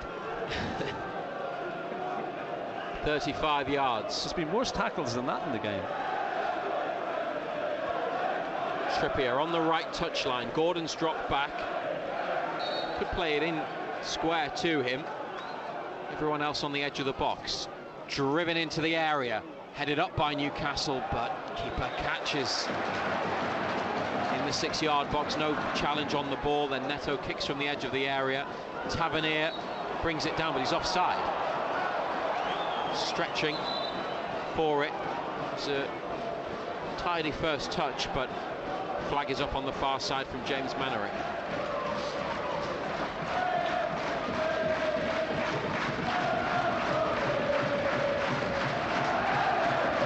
Sven Botman square to Fabian Cher. 15 minutes exactly remaining. 1-1. Do you see them going on to win it? Don't see why not. Haven't been great tonight, though. We've got to be perfectly honest. Trippier, good header on. Isak nods it forwards and then tries to go around Mepham, who plays it back to the goalkeeper. Neto takes a touch in the 6-yard box. Did well. And then clears. Byrne header forwards. It's onto the right boot of Saint-Maximin, who gets turned and runs towards goal. Holds off one challenge. Isak back out wide to Byrne. Leaves it for Gordon. Anthony Gordon cuts inside, went for the shot. It's blocked and it's come out to Byrne, who lets it run for the corner kick.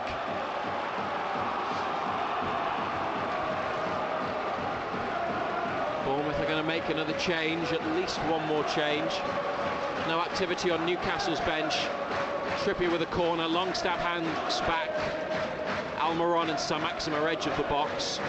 Isak, Cher, Botman are by the penalty spot. Byrne is front post. In comes the ball, headed away by Lerma. Powerfully as well. It's a good header. Retrieved by Saint-Maximin, who himself puts it into the area. Botman's offside. And that's frustrating.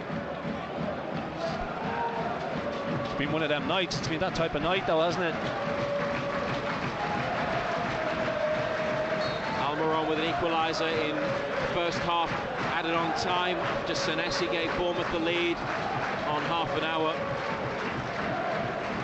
Their best chance was the follow-up effort from Anthony Gordon after a Saint-Maximin shot was saved, and then Longstaff on the rebound was blocked by the keeper, and then Gordon came at him quickly, put it wide. Here he is again, Gordon. Challenged by Lerma. Strong money.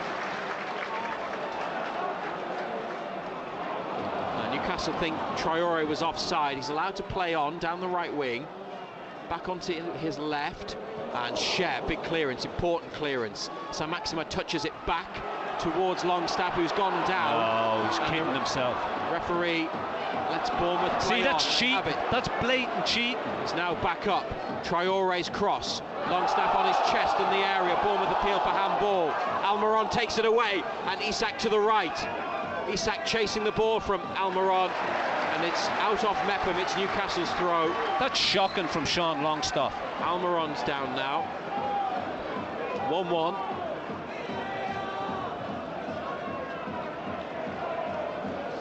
Bournemouth fans think that he could have a penalty shout there. Almiron, just as he played it on, was caught late by Zamora.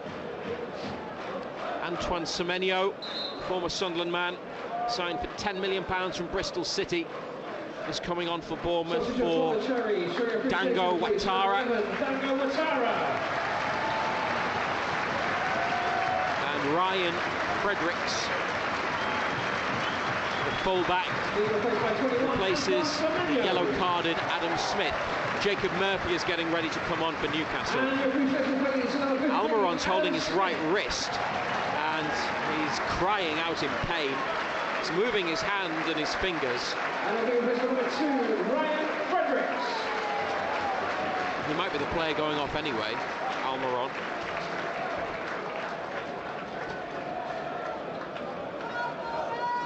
Eddie Howe's involved in the conversation now with Almiron and the doctor. They're playing again. Trippier throws it back in to Cher. Botman behind the centre circle. 11 minutes of normal time on BBC Radio Newcastle. That's a high ball down the left from Byrne. Gordon's not giving it up, but it's beaten him eventually. And goal kick.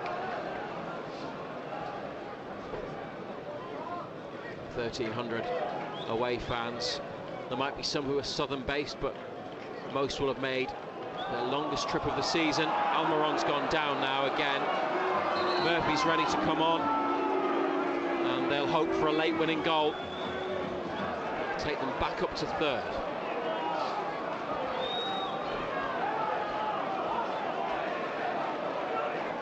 They've won 4 away games in the Premier League already this season.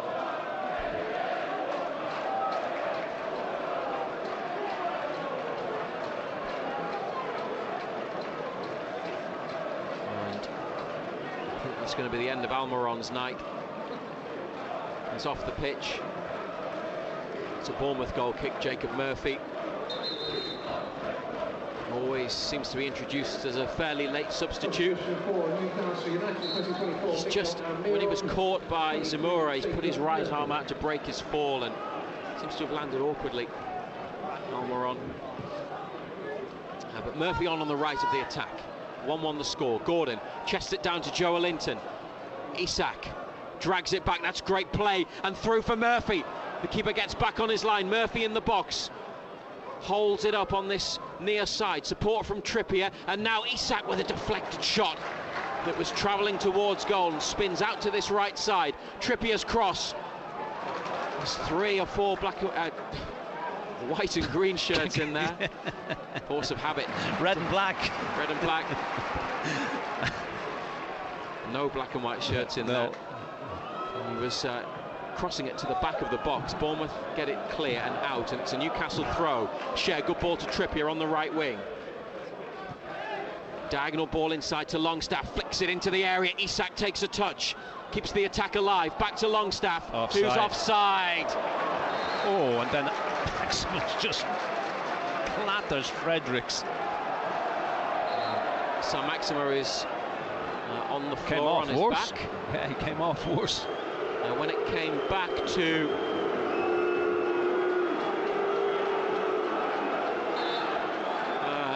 Sean Longstaff, he was adjudged to be in an offside position. And then the cross came in.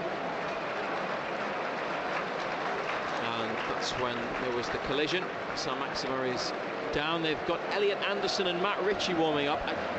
They started to boo the Bournemouth fans. I don't know if they were confusing Anderson for Ryan Fraser, who is definitely sitting on the bench, Fraser. I don't think Eddie Howe would put him on somehow or another. Hasn't played for Newcastle since the 19th of October against Everton as a substitute. And he last started, Fraser, against Bournemouth in mid-September.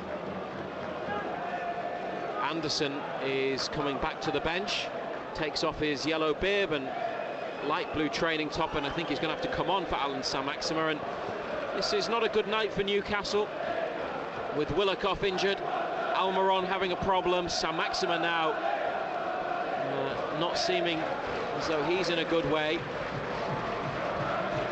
and Callum Wilson missing. They'll have Bruno back for Wembley, but they're losing players tonight. Wait, things are going. We could go on straight to Wembley. It seems like his left knee collided with Fredericks' hip, maybe. Haven't had the best view on a replay. And the match has been paused. Elliot Anderson's got to come on. It's 1-1, BBC Radio Newcastle. And going to be quite a bit of added on time here, you would imagine. There is. Alan Saint-Maximin, that looks bad. It is his left knee, or left leg certainly, and he is helped off the pitch by physio and doctor.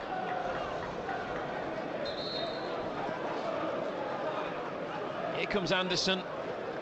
Substitution for Newcastle, United official number 10. Was brought on last week against West Ham.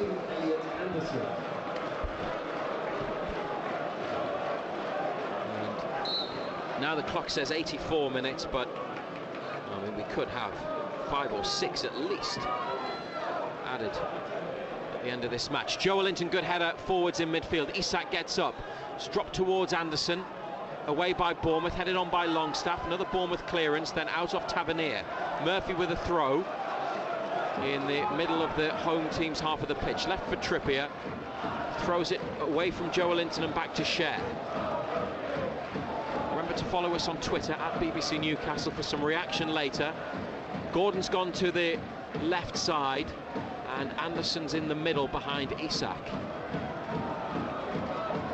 And with Murphy on the right, it's not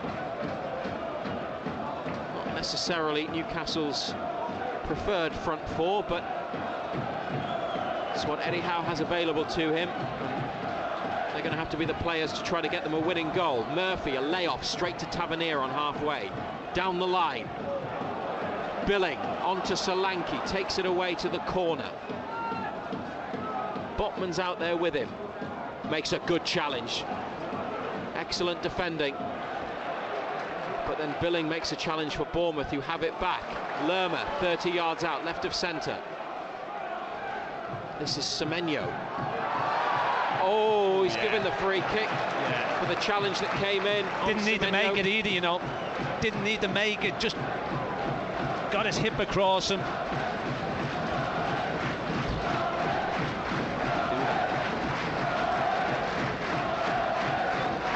I didn't need to make that. Joelinton on Semenyo. Played well tonight, him as well. He's been the pick. He's been our best player by a long way. So late in the game, 1-1 on BBC Radio Newcastle. He's not going to shoot from here, is he? I think Traore might shoot.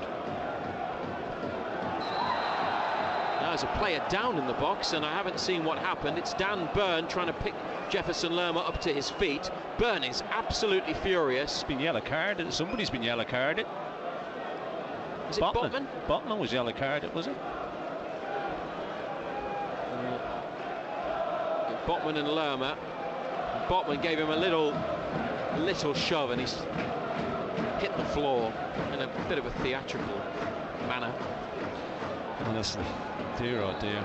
Traore could shoot. Pope is close to his left-hand post, and he's gone for it, and it's well over the top. He's kidding himself from that distance.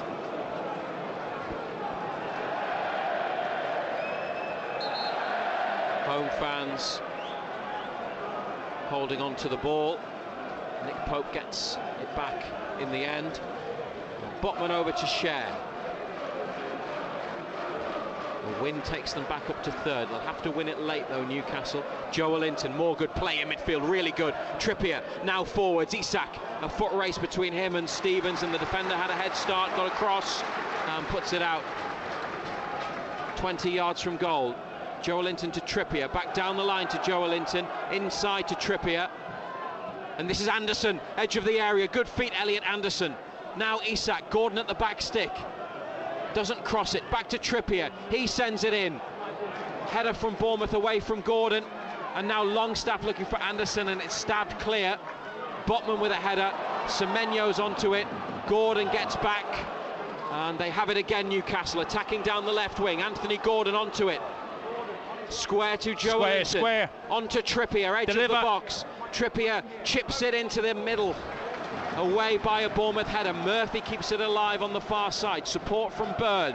Murphy to Anderson. Back through to Murphy. In the area, Jacob Murphy. Good challenge by Bournemouth. And then Jack Stevens, the defender, with a clearance. It's got the away fans excited. We're in the 89th minute. And they are pushing for a winner, Newcastle. But there's a second ball on the pitch. Now the throw is taken onto Anderson. Good first touch to bring it down. Leaves it to Gordon. Back to Anderson, far left side. Burn now, down the line to Gordon. Only two in the middle. Anderson's got it, gets away from his man. Will it come for Isak? It won't. Some appeals from fans for a penalty. Then Bournemouth play it against Botman, who has collided with Lerma, and the referee, fortunately for Newcastle, doesn't go back to his pocket. Isak now getting involved with opposing players. It's a Bournemouth free kick on the edge of their box, and I think that's it. And there were some appeals for a penalty. Now for a challenge on Anderson, leaning in. Was it Fredericks? But then he got the ball.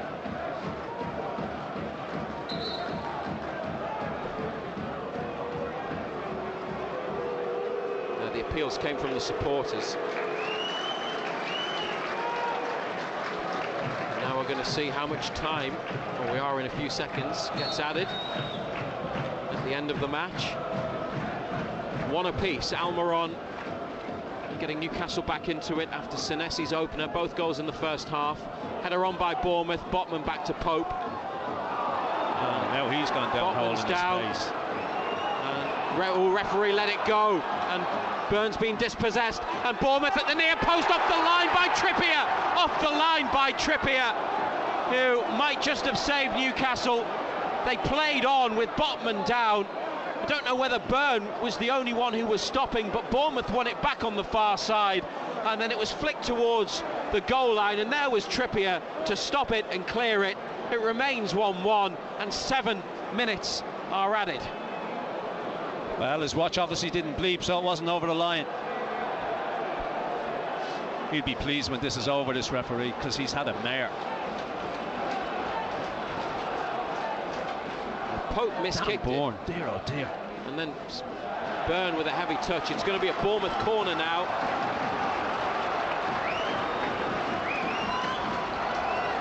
And it was the flick from Solanke. It's on the line. It's not all over the line. 7 minutes, and it's your time. 7 minutes. Listen to BBC Radio Newcastle. Pope punches the corner away. Then it comes back in. Joelinton clears and then on by Gordon. Newcastle push up. Back by Fredericks to Neto. And a short ball to Tavernier. Gordon closing down Fredericks, gets his boot to the ball and diverts the clearance out for throw in for the home team. They did score a late equaliser here through Matt Ritchie, Newcastle, in 2019 in a match that finished level. Elliot Anderson on to Jacob Murphy, that's nice. Murphy under pressure, gets it back to Trippier, and forwards again looking for Murphy, headed inside and Anderson's got it. Now Joelinton up to Isak, controls, back to Joelinton, Burn in this attack, leaves it for Gordon in the area. Gordon back to Joelinton, plenty of Bournemouth bodies in there. Joelinton's cross is too high. Unlucky. You can see what he's trying to do. He's just shifted it onto his left and tried to whip one.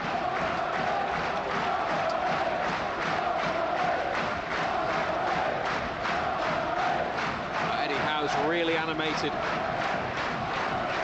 by the side of the pitch. Players shuffle across to this near side for the Bournemouth goal kick. 1-1 in added on time. Neto. Joelinton heads forwards. Stevens stretching with a header onto the right boot of Anthony Gordon, who's now motoring away down the left wing, just outside the area. Couple of step overs. Gordon might find room for the shot. Anderson with a turn. He can't hit it. Lays it off to Trippier. Oh, once handball, it'll be a corner. It's gone behind off a Bournemouth player. And corner on the right. Trippier appealed immediately. Anderson's been good since coming on. Involved again there. Gordon too, looking lively. Trippier. You really could do with a winner, Newcastle. In the quest for a Champions League place. And Trippier with an out-swinging corner kick. They're all in there. It's cleared by Bournemouth, straight back to Trippier, who takes a touch. And then the ball in, flicks off a Bournemouth defender. It's headed away by Tavernier. Joelinton back to Murphy.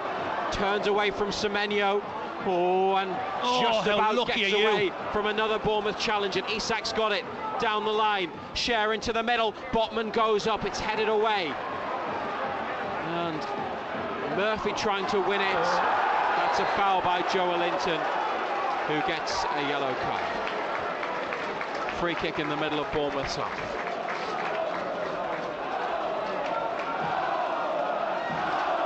Tavernier brought down. Stuart Atwell blew the whistle. And it's still 1-1. Into added on time. We've had about 4 minutes of it. And from the free kick, couple of headers. Anderson back to Murphy. That's gone up and into the Bournemouth half. Isak trying to compete for it. Down for Joelinton. But straight to Lerma. And Longstaff with an attempted challenge on Traore, who skipped away and found a bit of room. Far side. Gordon getting back. Can't make the challenge. Fredericks has it into the area. And Byrne with a sliding challenge to prevent Fredericks getting in. Has conceded a throw.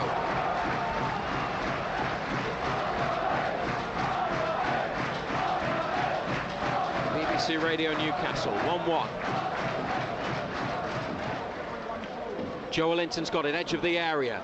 Looking for Anderson, away by Bournemouth. Solanke trying to find room for the shot. Wide from 20 yards. And that's okay. But they need to get it up the pitch quickly, Newcastle.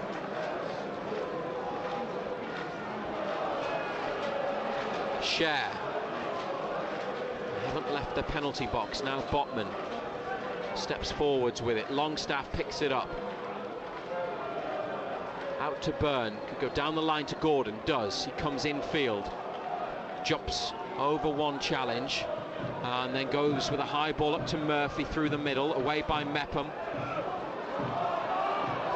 Bournemouth in midfield, and it's Solanke who's done well initially, but then Cher with a big clearance. Isak backing in, spins the defender. Still Alexander Isak on the left side, loses his balance, and then Stevens with a challenge, but he's run it out, and it's a Newcastle throw near the corner flag. Rapidly running out of time. This might be their last opportunity. One apiece. There's another ball on the pitch, and there's a yellow card, I think, for Jack Stevens. Dan Burn with the ball in his hands.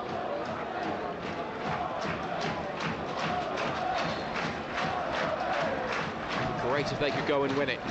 Burn to Anderson, and then back again, offside.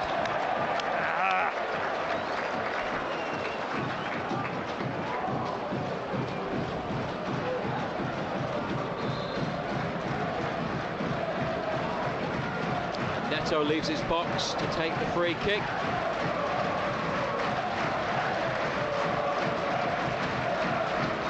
Might be it. Be a good point for Bournemouth. That's it. There's the final whistle from Stuart Atwell. 1-1 between AFC Bournemouth and Newcastle United. Both goals in the first half. Senesi first, then Almiron with the equaliser. It's another point on the road, their 6th draw away from home this season, and it means they stay in 4th. Now they're 2 points behind Manchester United, who are 3rd, and 2 ahead of Spurs in 5th, who lost earlier, and they have a game in hand as well on Spurs in the race for the Champions League places. But it probably feels, John Anderson, even though the performance wasn't one of their best, that it's an opportunity wasted to get a valuable 3 points. Yeah, you would have really expected to come here and get the 3 points, but in all honesty, we didn't do enough to do that, and we didn't do enough to warrant it either. Performance wasn't good enough. It was a little bit lax, a little bit sloppy at times. Got away with it at the end as well. You know, that could have easily lost it right at the death. But we didn't do enough over the 97 minutes or whatever it was. We didn't do enough to win the game. It was hard fought, wasn't it? Bournemouth competed, and like I say, they'll see it as a good point, and maybe a bit disappointed they didn't get more, and maybe just some credit have to go to them as well. But you know what they're going to be like because they're at home. They're battling for the Premiership survival. You know they're going to make life difficult for you. So you've got to expect that, and you've got to up it, and you've got to go about it, and we didn't. You know, I thought the first, well, all through the 90 minutes, I thought we were slow in everything that we did. There was no pace, there was no intensity about it. And yet again, we never really worked the goalkeeper, you know. So, look, it's a point away from home, and any point away from home is a good point, but you would say with the way that results have gone today that it's a big opportunity lost. And we saw a bit more of Anthony Gordon today. He had one good chance. All right. Yeah, he wasn't bad. Probably should have scored. I thought Joe Linton was the pick of us, but there you go. Thanks very much, Ando. John Anderson back on Total Sport on Monday at 6 on BBC Radio Newcastle, where we'll have reaction to all the weekend's games and the chance to have your say. Newcastle stay 4th in the Premier League. They are 17 league matches unbeaten, a club record, 1-1 with Bournemouth. Next to the Newcastle fans is where the corner will be taken from. Hamed Traore, the Ivory Coast international, right-footed in-swinger, and headed across to the far post where it's turned in. Bournemouth have taken the lead. Marcus Senesi stabbing it into the back of the net from just a couple of yards out. And for the first time since mid-September, when they last played Bournemouth in the Premier League, Newcastle have gone behind in a league fixture and have conceded the opening goal in a league match. Half an hour played, second bottom Bournemouth lead by a goal to nil. Saint-Maximin keeping it in for Burn. Gordon, it's come back to Alan Saint-Maximin. He could change that here, right at the end of the half. Longstaff breaking into the area, what a save! Almiron following up, fires it into the bottom corner.